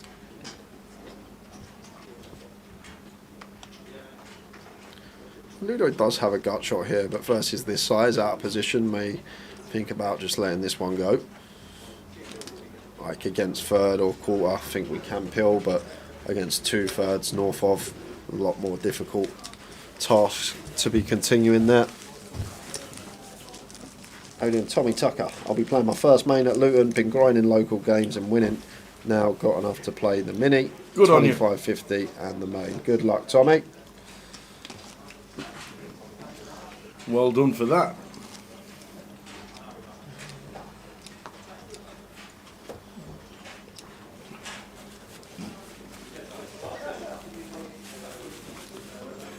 Will the password be the same? Probably. Knowing the online guys.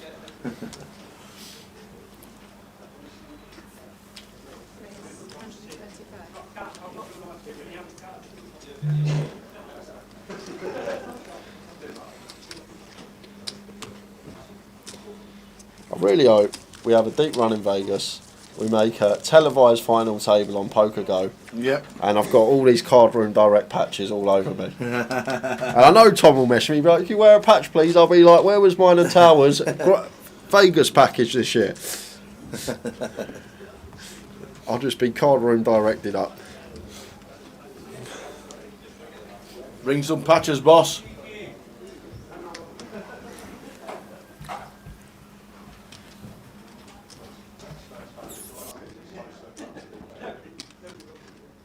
Race 130. Would be nice, Tower. Would be nice. It's a dream.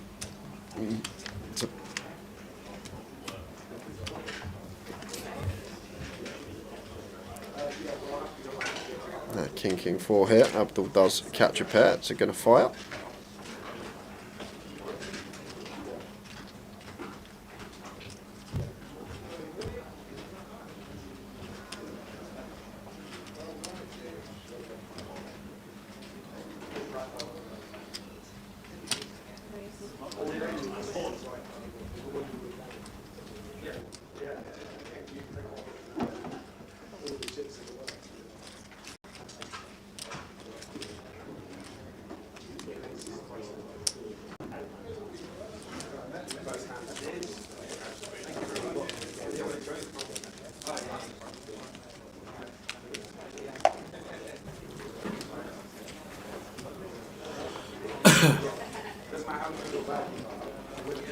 Yeah, Mickey's in the series.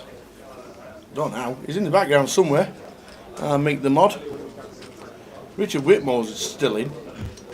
He's played 3 seniors since he's been old enough, and he's cashing them all.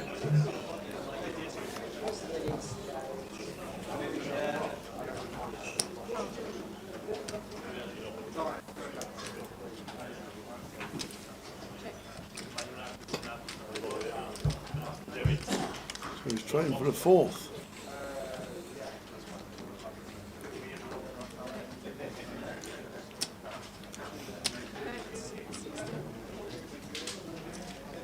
You're not long, Louis. One hand can change it all. It certainly can. It certainly can.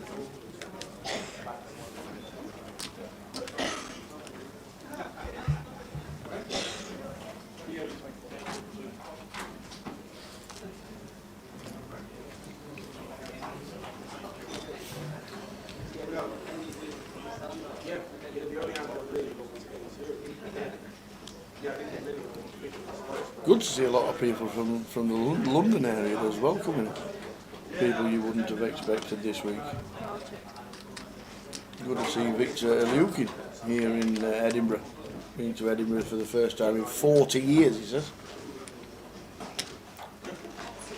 Victor will be in Luton at the end of the month.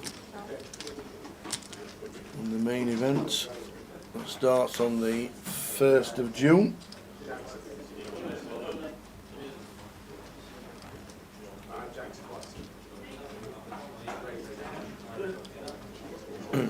Man of straw. Wrong stream. Should have been multitasking and watching both.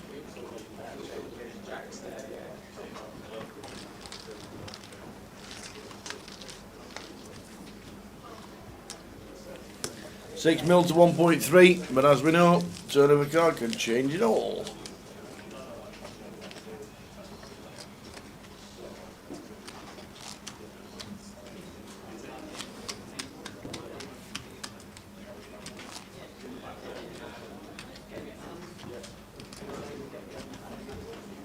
Any bad beats? Not really.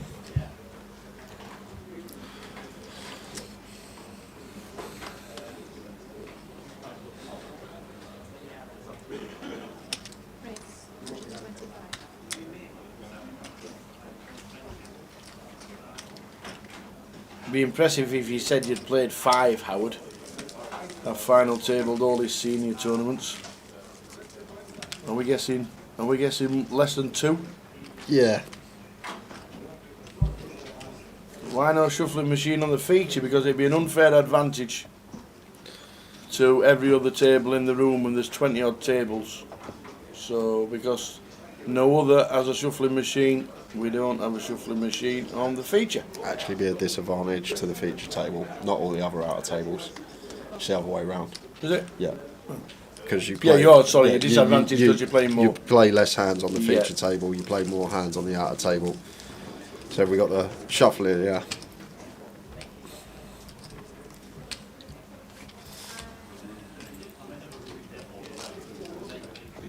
It's actually good to be on the feature table when you're near the money. Like when you're 10-15 spots off the money, the best place to be is the feature table, because in theory you should be playing less hands per hour.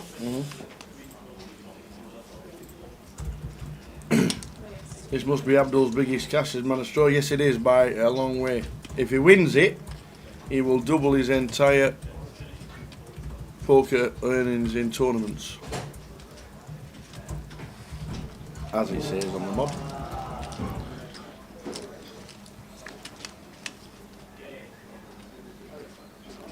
Ten jack flop.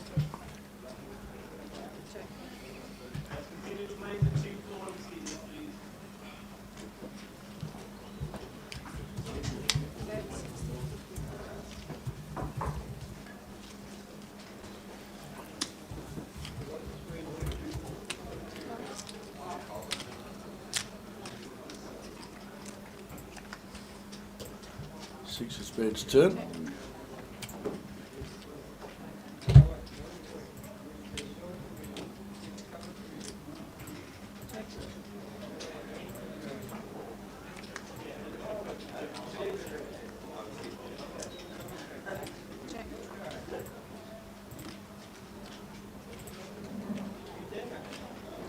Well, he can obviously grind. Liam says pretty sure Abdul won a tournament after having half an ante with 12 players left.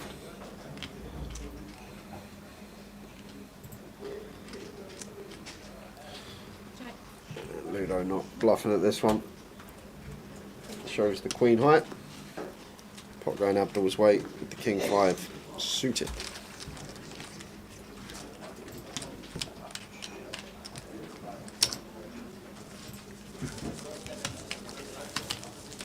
Ninth of April 2023, Edinburgh, Maybury. First for £800. Yeah, definitely get posted. They at the definitely Maybury. get posted because the last 6 out of 8 on the ending mob are here in Edinburgh. So either Abdul does it himself or the casino do them. And that's what I've been reading. Definitely on that. They are definitely on there. 2 weeks ago, he won it for 800.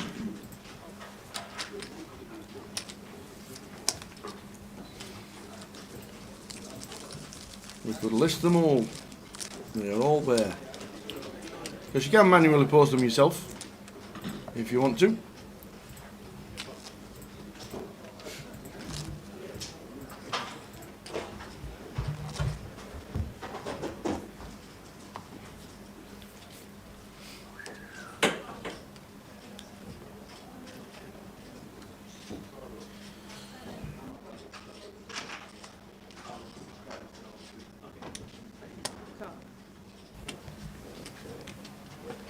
Yeah.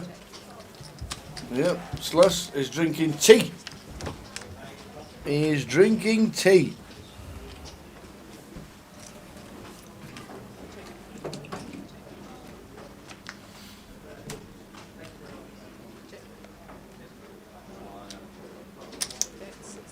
Do you know any other former dealers who have gone on to be successful? Plenty. There are quite a few actually.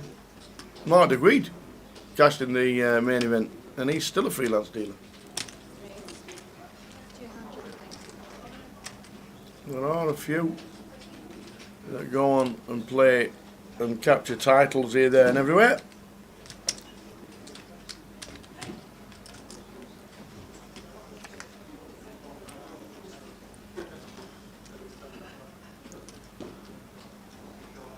Yeah, if you want to post on the Ender Mob, you can do it yourself manually. And like I said, his last 6 caches here at the Maybury have all been posted on social and on the Ender Mob.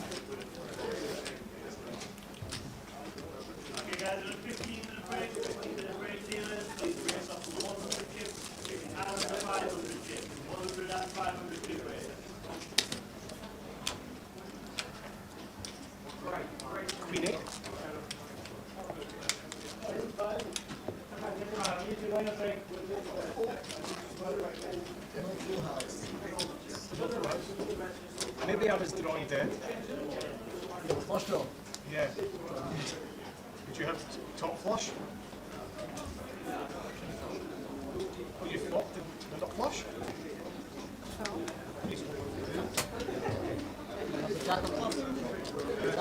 No, I had 9, 10 of the 10 of clubs, so I had open-ended and flush draw.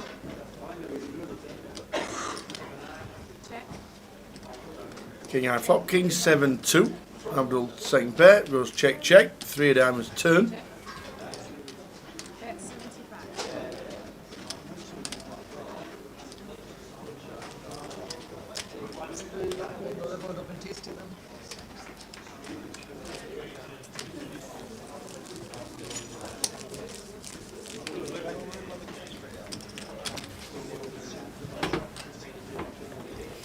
He's got a lot of sports, as Abdul plays a lot here in Edinburgh, and he has a lot of support, which is great to see. Always good to see local guys on the FT.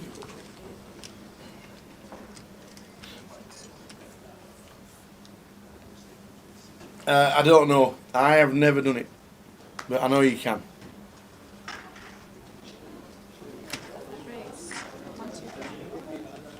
How do you get king's heads up? Well, then against King 10 a decent hand. Yeah, the king 10's cool. Middle pair, so Ludo definitely going to be extracting value from Abdul here.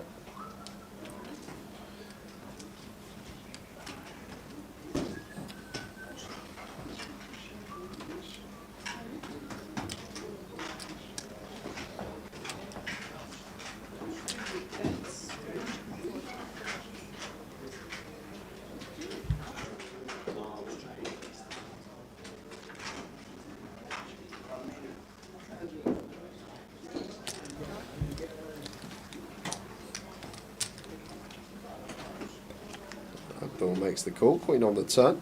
2 pair. It's a good card for Abdul, makes it less likely we are up against a queen X holding. Ludo, interesting one for us here. Whether a check and go for value on river, because Abdul can still have some queens, or whether we want to start charging some draws.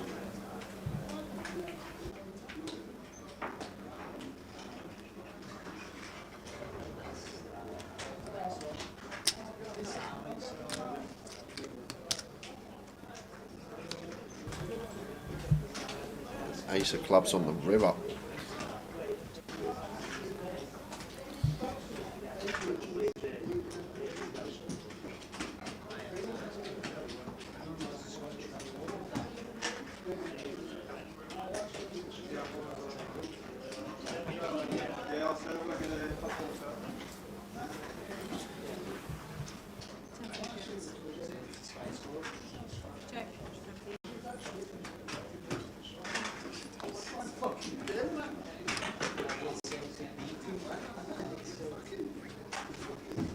So Kings for Ludo with the ace on the river.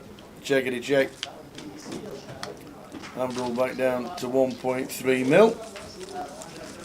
Ludo on 6 on the left hand side. Do we get a spin? 55,840 for second place. 79,590 and the trophy. A new champion is going to be crowned. It's one of those river cards where, like, you can obviously have a queen as well, right? But it's one of those river cards where, I don't know, man, how many bluffs they have. King 7 for Abdul. Completes on the button. Ludo with the ace 9 in the big blind. Probably going to put some extra juice on this. Big hand heads up, the ace 9.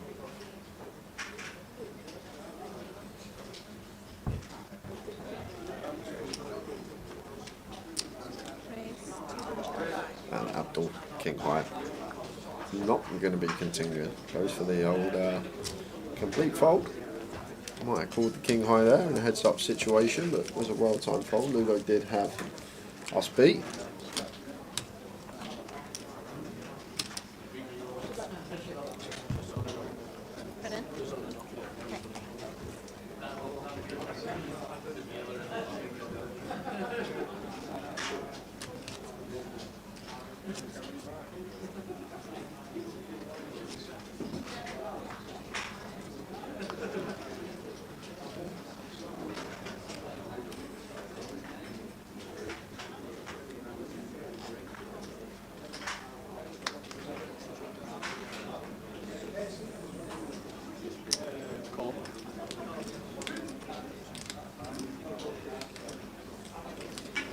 And Ludo completing. Oh, these are two huge hands. Heads up, tower. They are indeed. Ace queen for Abdul, king 10 suited for Ludo.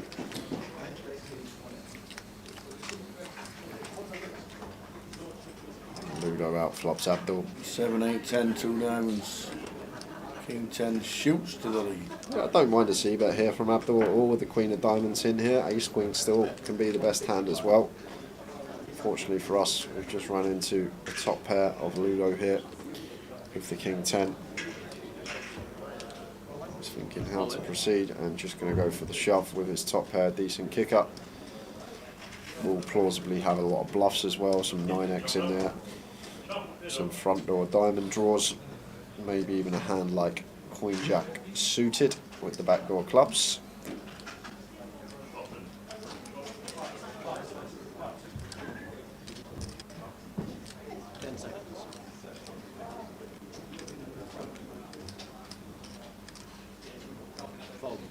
Abdul does let it go. Ludo up to 6.5 million.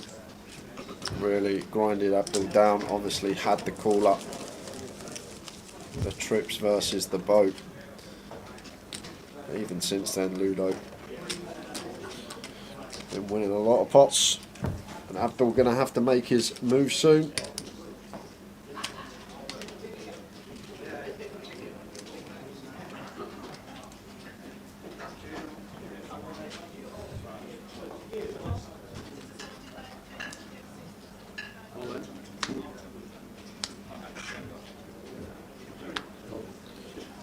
Shoving the king 10, gets it through.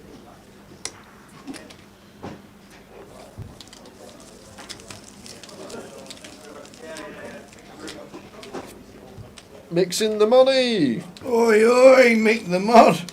Good lad, son. Good lad.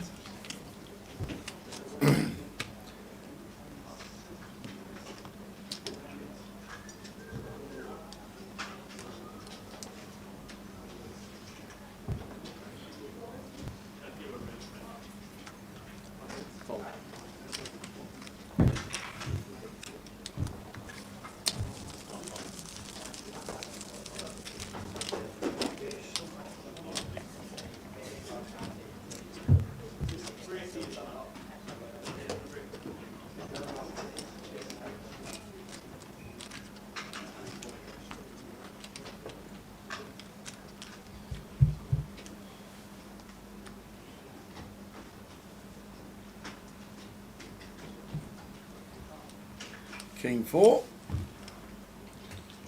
For Abdul. At 920,000 with the blinds at 60, so 15 bigs. And blind's going to be going up after this hand to the 40k, 80k level. Abdul shoving, gets it through.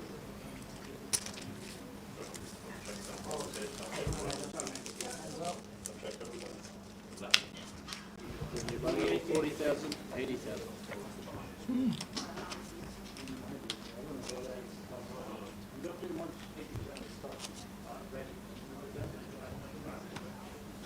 So well done to everybody in the seniors who've cashed. Well done, Mick the Mod. And everybody else. If you're watching the live stream on the outer tables, give us a shout in the seniors. Whoop, whoop, we're in the money. Cool.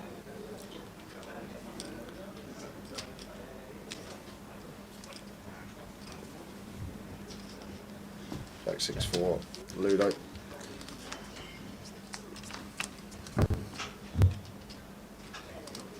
King 9-9. Check. 2 diamonds. 80,000.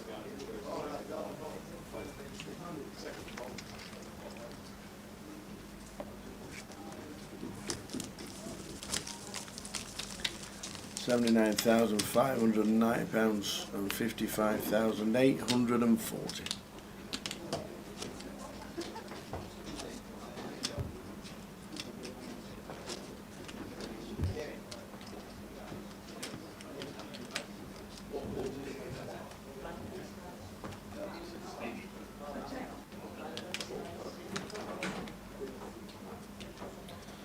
Queen 5 off here for Abdul on the button. Just chooses to let it go. Ludo gets the walk with the 8-3 suited.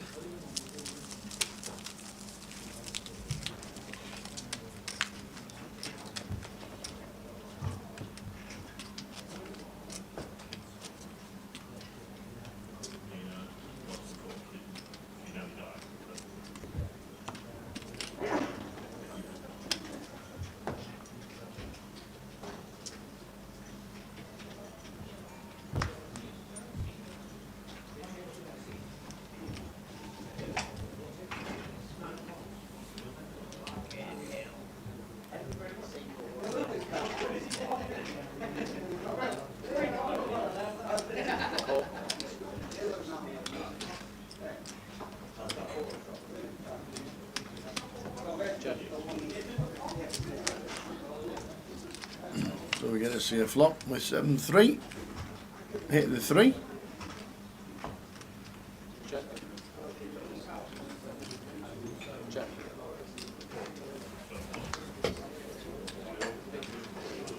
Deuce on the turn, deuce of spades. And then a jack. This will probably go check, check again. Abdul takes it with his 3.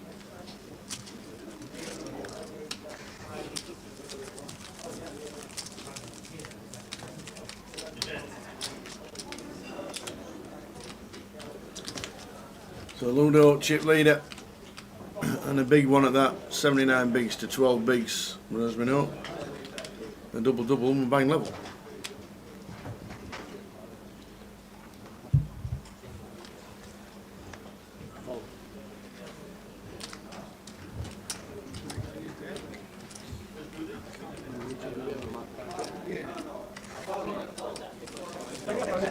It's a spades, that's the problem. If you look at it, feel like you can feel a bit of plastic on it or something. You see it, you can see it with the eye as well. Just with certain things, you can actually see it as well, depending on what angle it's at. Can you see it a tiny bit? And it's ace of spades, obviously. Thank you.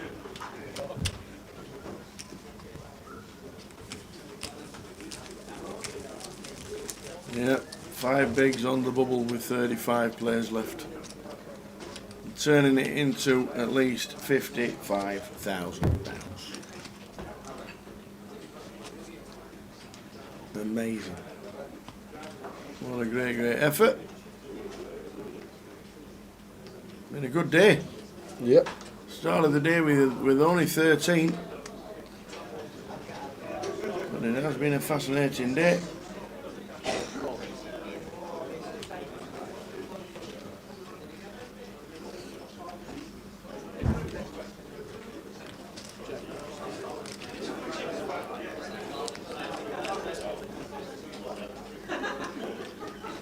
Ace Jack 3 flop. 80,000. No bets and wins. Well, indeed, Greg. It's very close to being over, but we never know. Abdul could spin it up. You never know. They're literally vultures, these dealers. Vultures. Oh, the wait. Oh, I see. They're literally waiting for me. They've had 87 people ask for the seat before, but it's saved for me. You actually know what you're doing? No. I know the rules. I know the rules of the game. It's like giving me £1 and playing 5p, 10p, and then just saying, just get on with it. I'll be £1 down in 10 minutes. Just get dealt deuces. That's basically what you got to do. Okay. Mackham's rules ends up in the free roll. Good luck for the £110 closer ticket. Thanks to Grosvenor for giving us the free roll £250 worth of tokens. Well done. Ludo here going to be raising this up all in tower with the King Queen facing a limp. Should be an easy shove.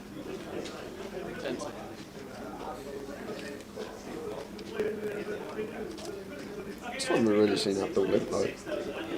So he is going to use his last time bank chip here with the King Queen, but 10 big blinds. Maybe he's thinking that Abdul hasn't been limping much, so maybe a bit wary of this limp on the button, thinking about checking, but surely we just have to send King Queen over a limp for 10 bigs.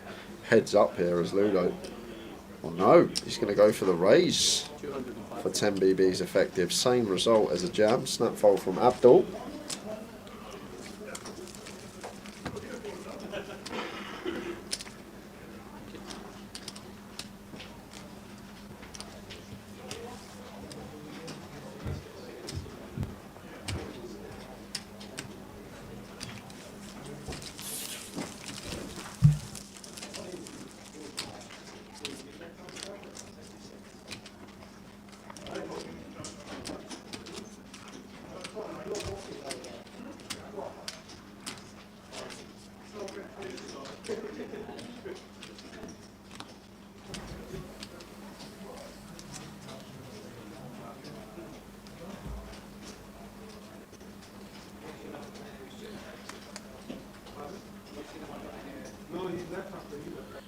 Ludo with the 7-4. Cool. Abdul in with the 10-9 suited. Going to get that one through.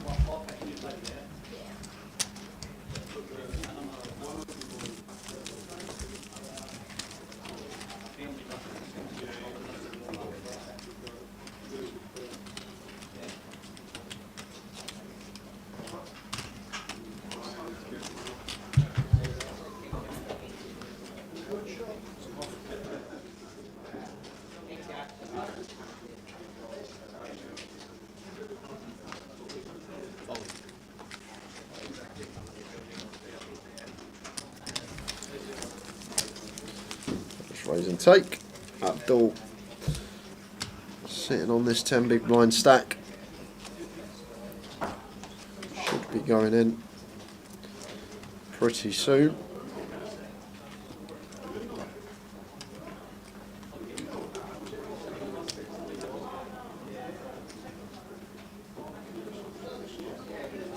A7-4 Ludo on the button. Just going to be a shove, I expect. See anything else, be surprised. Facing 10 BBs effective. Oh, he's going to go for the raise. The 10 big blind stacks here. Maybe just trying to keep the variance low, Ludo. Maybe he feels like he's got a real big edge here in a heads-up situation, that he's opting to go for some min raises off a 10 effective.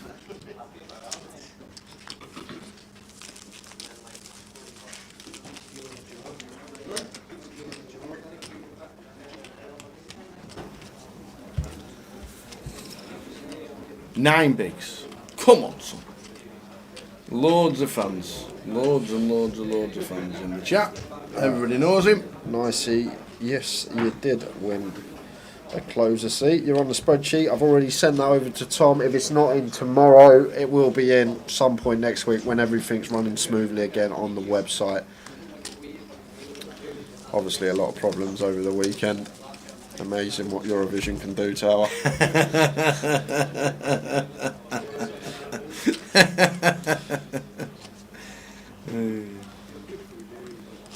But you're on the list, Nicey, so you will get that ticket. Well done, in your Nicey, account fantastic. eventually. I've got all the names here. Barry Cobb won a Goliath seat, Ken Sun closer seat, Nicey AJL closer seat, Gionge 44 £30 token, 38750 Honda closer seat, and Ronald Paxton a Goliath seat as well. So that's all the winners for these giveaways that we've been doing the last few days. Yes, and Mackham's all binked it. Boom, boom, boom, baby.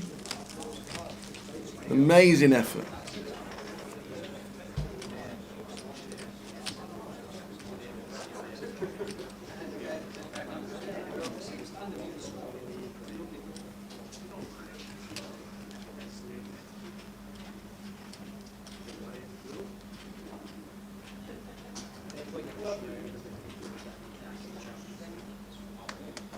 Ian says, played some cash with Abdul this week, very funny guy. We had some great banter, well done, pal. And the buy-in for this one was £1,000. And here we go. This could be it, guys. Indeedy, indeedy, indeedy. Queen 4 against King 7. Now then. Abdul shoving and easy call for Ludo sub. 8 bigs with the King 7 suited to the flop. How are we going to have a champion? 4, 5, 6 is good. Yes, but Ludo with lots of outs here. Any 3, 7, 8. King! Oh, that's it! There it is! Oh, Ludo! So just fading queens and 4s. Oh! Survives! He's got the queen! Lady on the river! Oh, wow! So Abdul doubles It never up. moved! It not moved a muscle! Back to 15 bigs. It not moved a muscle! Wow. Bit more to work with now. Let's Tower do it again! Finds it on the river. Oh, man. I can just imagine all the dealers back at the Marriott watching the stream. They see the king on the turn. They all jump up and cheer. They know I'm finished. And then the queen comes on the river. Look at that. And they let out a massive oh. I can just imagine all the dealers. They were shouting king on the river. Yeah. King! Oh, and it goes on. Just another 3 hours for Jay to before he plays some, what's it called? Big 2. Big 2. We'll be there at midnight. Or as Greg says, big 2. Is that like Rundeby? Rundeby to play some big 2.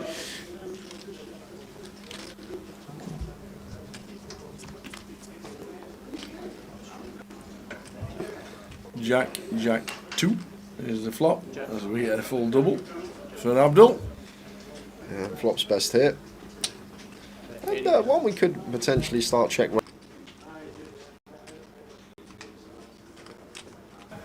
It's a nice one to get protection just from 2 random overcards. And Abdul does go for the check raise here. Definitely get behind it. Think this is fine. Ludo just with the king 9 here is going to find the float. Does have position here. Probably not expecting Abdul to start raising some jack X. So probably thinks he's weighted towards a deuce and some bluffs, and we can just ping off top pair on the turn.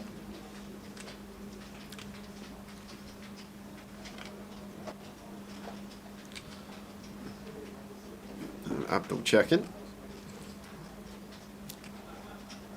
And Ludo gonna try and get some value from his top pair. And I'm still going to call here as Abdul. Like, Ludo is a good player. He's going to be floating very wide with position versus our size on the flop. We go 2.5x. Like, he's going to float some king, queen, like king, queen, queen 10, 10-9 suited, 8-9 suited. Like, all this stuff with 3 to a straight, 3 to a flush are definitely going to be in the range of Ludo. Is that a deuce? Oh, no. It could be. Oh, wow, it is a deuce. And it could be another double coming for Abdul. Ludo checks behind though with the king 9. Just recognises very difficult to get call from worse. Not really any king X in Abdul's range once he goes for the check raise on the flop. So recognising that, very weighted towards Dusex, checking behind there, Ludo, very nice check, and doesn't lose a penny on the river. Thought it could get expensive potentially, and finds a very good check behind and loses the min.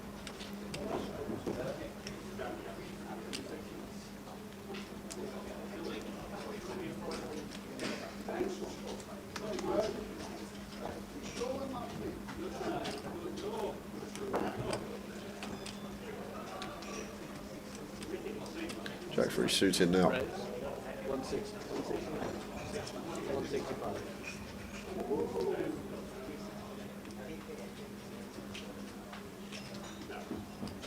Cheers, Ban. We will let Dave know live. Stack sizes on graphics going to be slightly out because there was a mistype on Abdul's check raise last flop. Thank you, I didn't even spot that. Ludo shoving the ace-6 here over the open, gets it through. Only 100k error, okay, so just more than the big blind. Shouldn't affect it too much.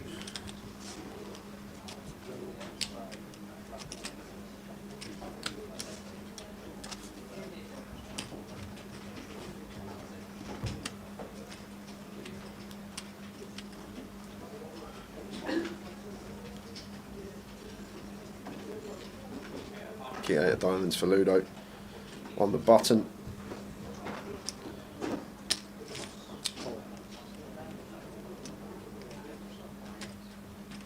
And Abdul here, love the shove with the ace-5 suited for 18. Like this from him, and Ludo with the king 8 suited. I think this is fairly close, but I think it's going to be a fold. He's going to ask for a count. Hopefully we'll get the graphic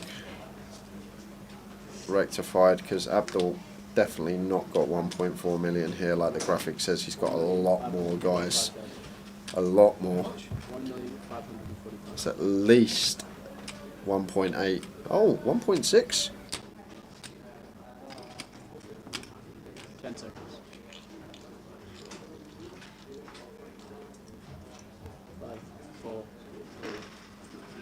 Oh yeah, my bad, guys. I'm reading the 25k's as the 5k's as 25k's. In the side event, the cup, the yellows were 25k's, and I was just over there on my break, so they're actually 5k chips. So would slightly out Abdul's stack size by about 150k, but that's all back to normal now. 1.7 million, 5.6 million chips should be good.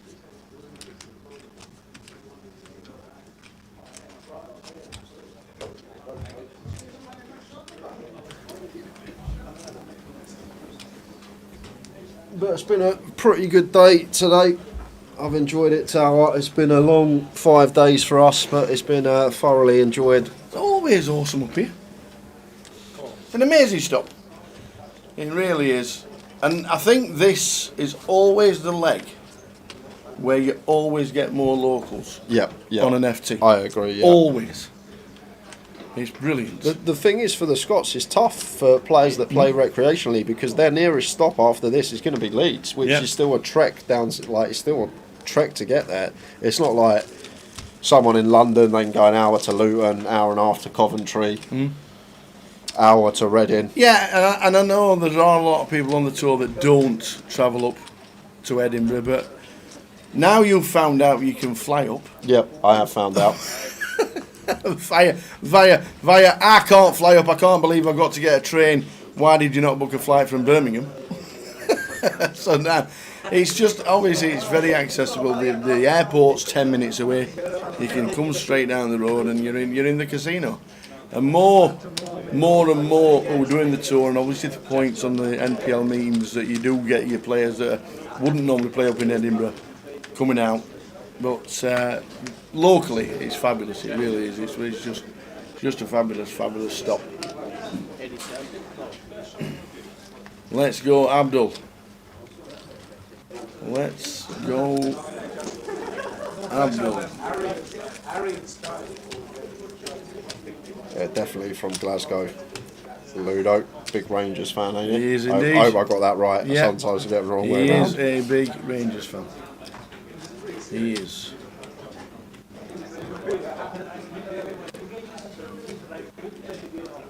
Span says Edinburgh's his favourite stop for socials. It's super. It's super. We just missed you delivering the pizza, Span. Mr. Backstop. Exactly. Every time in Coventry, Span walked to the bar, he got a pizza in his hand. He was like the pizza guy. That valet is a spit, especially from behind or a side profile, maybe not front on. But there's a valet in Coventry that is a Span walking double. He is an absolute double. And wears red, and one of the last days Span was wearing red.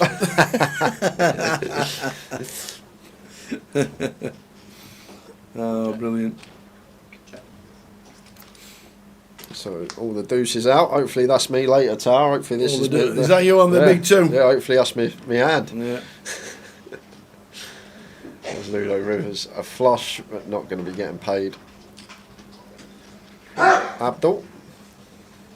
I still expect to see a value bet once it's checked all the way down to the river. Can definitely get called by some ace highs, even king highs in a heads up situation when ranges are supposed to be very wide. 245,000.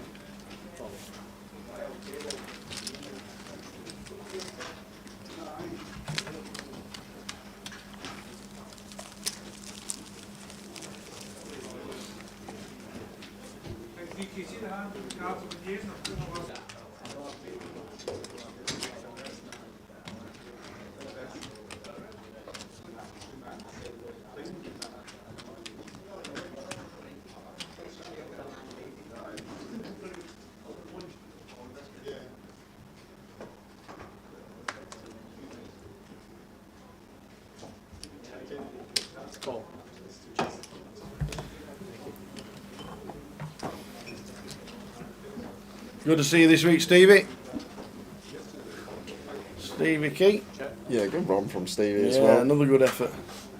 Plays well. 80,000. Proper does play well. Cool.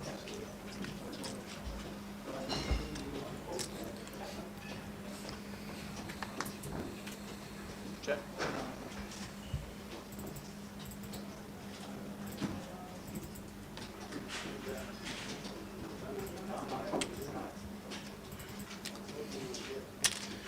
We're going to double barrel here on this King of Diamonds turn. Really chipping away. Abdul gets him to fold the best hand again.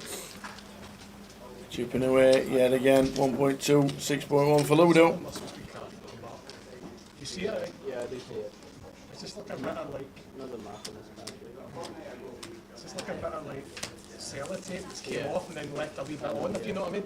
Yeah. Need a new deck? Yes, please. Does that make any sense? I mean, you put a sellotape and you take a bit of sellotape off and it leaves a tiny bit behind. Sort of. Yeah, like the sticker. So the trophy's out. We have Ludo and Abdul Muki, who is going to lift the trophy. We know Ludo's got a big swing and a big lead at this moment in time. It's just like, obviously, I got some limit space, so I know if he's got it, I can see it. Yeah. I don't know how many of them are like that, but yeah. The ace of space was vital. Yeah. Because it's ace of spades.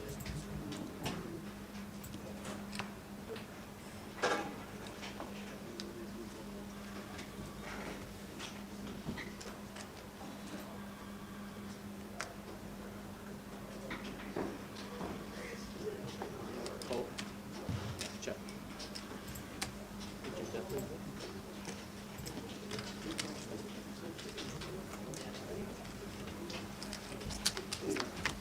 Ludo with 6 mil, 1.1 million to Abdul, 5, 6, 7 flop, 2 hearts.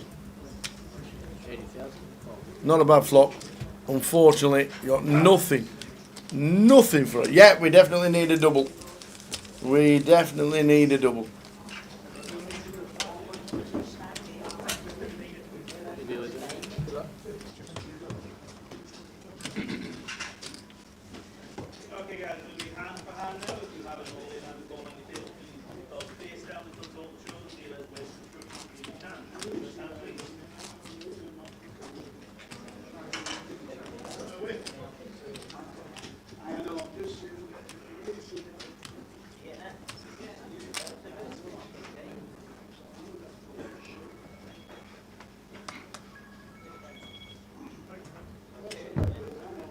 So Ludo, all the blue chips. Abdul needs a double. Blinds 40-80, they will go to 50-100,000 soon. 79,590 £, for the win. 55,840 for second place. Span says Bradford City won 1-0. Oh, he's a Bradford fan, isn't he, old Span? Good on you.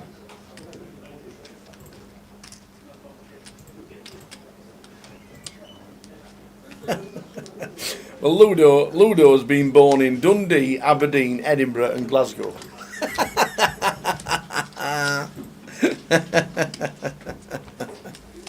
Brilliant.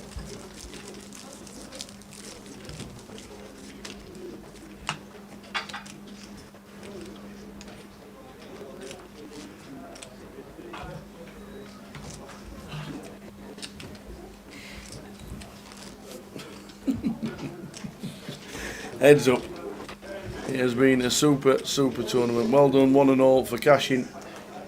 Well done to everybody for making the day 3. And then in the money, and as we've been saying, Abdul Muki was 5 big blinds on 5 big blinds he had on the bubble and survived. Any idea when Michael Joyce finished in the cup? He was on the final table. Jamie Nixon won it and Cal Morial came second. So, and at this moment in time I've not got the iPad, so we'll try and find out where they did finish. It'll be with us in a couple of minutes. But we'll let you know exactly where they finished.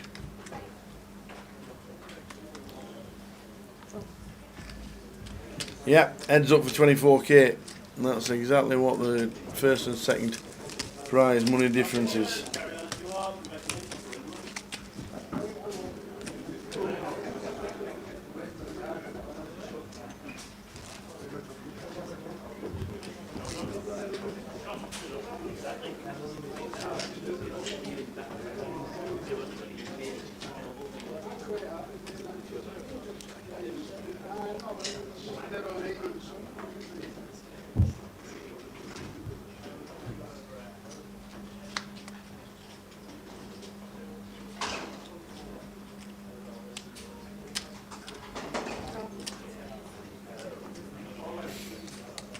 $10-3 for Ludo with 6 mil. Gonna see a flop. 10-7 not raising from Abdul. No need to raise. 9-7-9. It's a 2 pair for Abdul. Check call on its way.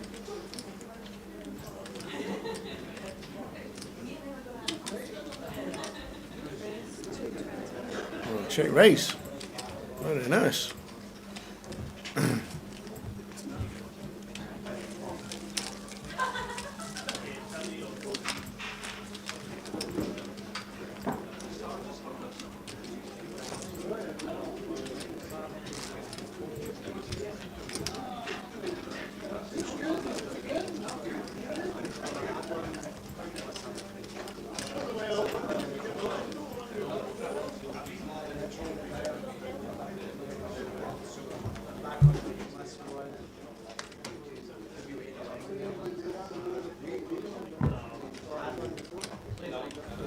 Keynes fan says, glad there was no deal, prefer it when Tonys just play out. They do, they play out, and it is good to see that the guys have not done any deals.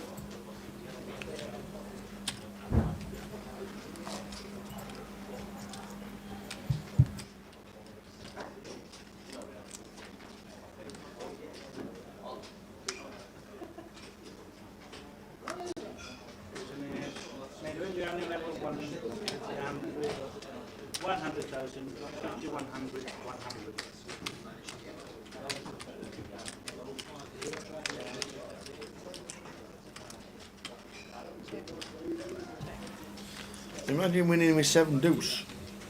Yeah, nice winner's picture, wouldn't it? The old 7 deuce out. I think people have just pulled the old 7 deuce out before and gone, this will be winning hand. Checked all the way down. Ludo has none of it. 2 pair on the flop.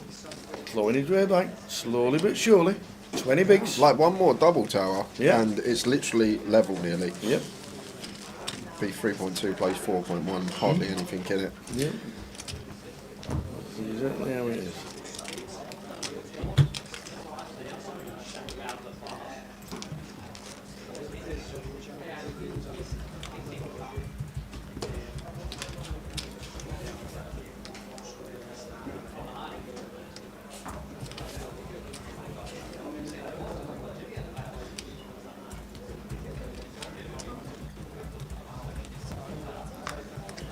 Ludo getting a walk. Walk in the park. A walk in the park.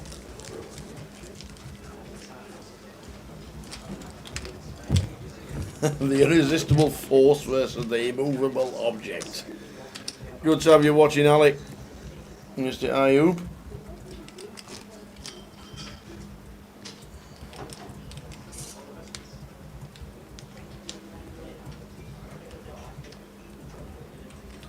Yeah, we do hear that he does play long stints at the poker table.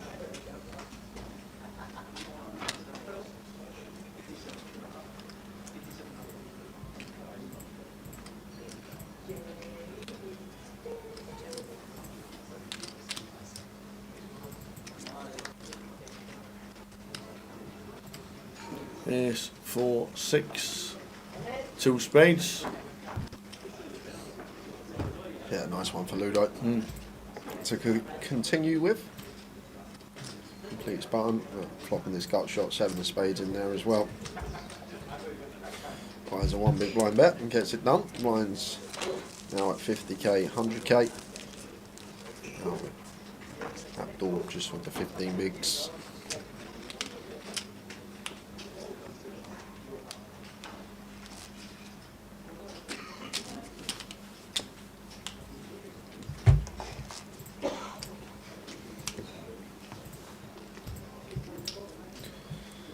If you can make a gadget to improve live poker, J/Tower, what would it be? Instead of when you have one of them massive pots and all the chips go in the middle, just a nice little stacker for me where I could scoop the chips into it and it would just stack all the chips for me. Save me about 5 minutes. That would be a nice little handy gadget, wouldn't it? You know when you win a massive pot? Yeah. No. But I know, but I know what you mean. And all the chips, like you just got chips everywhere, all in different colours, all in front of you, and they take about like 5 minutes to stack. The dealer deals you your next hand, and you can't peel your hand because you've got all these chips in front of you. We've all been there. So, how much easier it would be if you had like a little ramp that was like level. Just push them in like yeah, roulette. like that was like level with the felt, and you scoop your chips up, and they go in like a little hole, and it goes. And when I win a massive pot. Ace Queen for Ludo. Ace Queen. Goes to the Queen complete. 6. So we complete.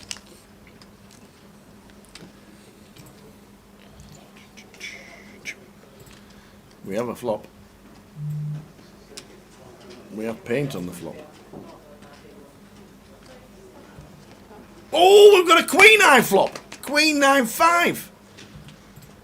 9 on the turn. How does Abdul get away from this? I don't think we do, Tower. How? Need like some sort of King River potentially for Abdul to get away. As Ludo here, I think we're just meant to go bet, try and get all the chips in either river. Yes, 9x is out there, but still can get value from some 5x, and of course Queen X like Abdul is holding. I like bluffs here, Tower. Ludo can have some 7-8, 6-8, 6-7, Jack 10, King Jack, King 10, 10-8, 10-7. There's a lot of bluffs in here potentially for Ludo. This is, I just can't see any. If we get a 6, obviously, no. 6 doesn't matter. I don't see how we can. It comes down to size. Ludo, I'm guessing, is going to shove rather than going pot and leaving Abdul with 200k. Probably just going to go for the like 130% river shove here. Try and get the maximum. This is it, isn't versus a queen. This has to be it. I'm glad Katie was moving a finger then, because I thought it had froze. Yes, it does. Put Abdul all in. And this is what I'm saying, Tower. A lot bricks out here. Mm. The Jack 10, the King Jack, the King 10, 7-8, 6-8, 6-7, 10, 10-8, Jack 8 as well. All these sort of gut shots, up and downs, all bricking out on this river. And maybe Abdul not thinking that Ludo would go for 3 streets with a queen once the 9 pairs as well. That may be in his head. And 9x is going to be a pretty nice check on the flop potentially. So maybe in Abdul's head here. Going to have to call this off just because all those combos and those missed straight possibilities we just went through, we do beat. And then Ludo probably repping a strong queen plus. Does Abdul think that when we can plausibly have a 9 here, Ludo's going to go for value for all of it with a queen? A lot of questions. The last time bank, he has 30 seconds to make a decision for his tournament life. If he makes it, it's over. If he folds, we play on. Absolutely. Can anybody see a fold? That's the question. Anybody? Heads up is hard, Tower. It's very difficult to find this with this fold heads up situation. We flop top pair. The board runs out pretty clean. And the thing is, like 9x is a struggle as well. He's got 2 seconds. He's made the call. 1 second to go. 1 second and it changes his life. 1 second on the clock. Tower needs to go and get the interviews done. That is it from us, guys. Ludo has won a GUKPT. Ludo taking home £79,000 and change. Great effort for Abdul, though, over £50,000 for him. That's going to be his biggest live cash, and we are going to head straight over to Tower with the trophy presentation and the interviews. Well, we had to wait for him, but it's worth waiting for. One of the finest players in the world. He's chatting to everybody. It's worth the wait. Abdul decided that he didn't want to chat, so we had to wait for him, but we had to wait for a good reason. Where is he? Here he is. He's just chatting. We had to wait. We had to wait for a real reason on why Ludo is making me stand here all on my own. Because for the first time today, you can bring that with you. I'm good. Are you sure? For the first time today, you've got a pint in your hand. I know. I was gasping for a cigarette. A cigarette, first of all. Second of all, a pint. Many congratulations. Thank you, cheers. Your first GUKPT a couple of years ago. Heads up. Madge got me. Yeah, Madge got Thoroughly deserved to win. We love the story about the garage and stuff like that, but it's totally changed this week. Definitely, aye. I'm over the moon. Yeah, I'm saying it's good to eventually get one. Yeah. A lot of locals on the final as well, which was great for Edinburgh. Fantastic event as always. How are you feeling? Oh, over the moon. Looking forward to that pint. That's for sure. But I'm saying, like, the final tables are always class. And it doesn't matter if it was me to win it. Obviously, I'm over the moon to win it. Yeah. But there's so many top class players that have deserved it, and they're always there. You know what I mean? Yeah, absolutely. Your first title, you've won many all over the world. GUKPT, home leg. Good? Oh, yeah. Well, got second, 2 years ago? So it's good to come first. Yeah, fantastic. We loved watching you. Got a little bit steady during some of the final. It was a bit of a slog to get to the final as well, but you've got every chip, and that's what you need. That's the main thing. I ran well, obviously. Like, I was unlucky. Well, Michael was unlucky against me to run into my kings. Yeah. I ran well in the certain spots to get all the chips, and that's what happens. You know what I mean? Yeah, well, it was great watching you and Abdul, but we're going to get the trophy presentation. Where is Mr.? Here he is, Frankie. Here he comes. Ladies and gentlemen, for the first time, GUKPT winner in Edinburgh, Mr. Ludo Gaelic.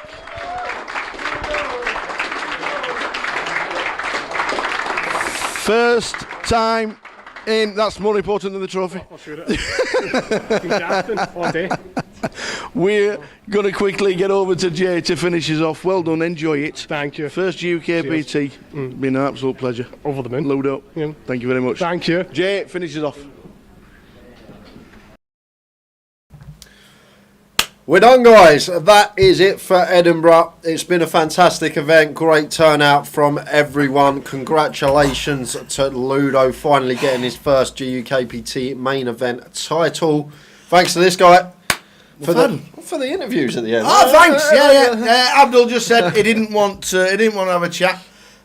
He said, "Do you mind?" I said, "No, absolutely not at all. You don't have to. People look forward to it. Some people don't want to do it." And he just shied away into the corner with his friends, and that was it. He just said, "Do I have to do it?" And we said, "Not at all." So, but Ludo, as always, off for a cig, off for a pint, buys everybody a pint at the bar. 15 minutes later, he's still walking in with a beer. But no, super event as always. Well done, Edinburgh, yet again. It's been a class turnout. Did you play any this week? I'll just say. Are you leaving with no dollars? Is that what you did? The pocket's empty. It does come up a bit earlier, like always, to play some of the sides, and you've looked after him, and so have the dealers. But it's been I've helped the economy in Scotland this week. That's the best way to look at it. I've put lots of money into the. That's what it's all about. Yeah, there we go. That's exactly what it's all about, and he's walking away with an empty wallet. Well done to all the winners this week. Don't tell the dealers that, otherwise I'll be playing on IOUs later. Well done to all the winners. They've been posted all week on social. There's just the seniors to finish in the background. That'll be up within an hour, I'm sure, because that is just about nearly finished. But thanks to everybody.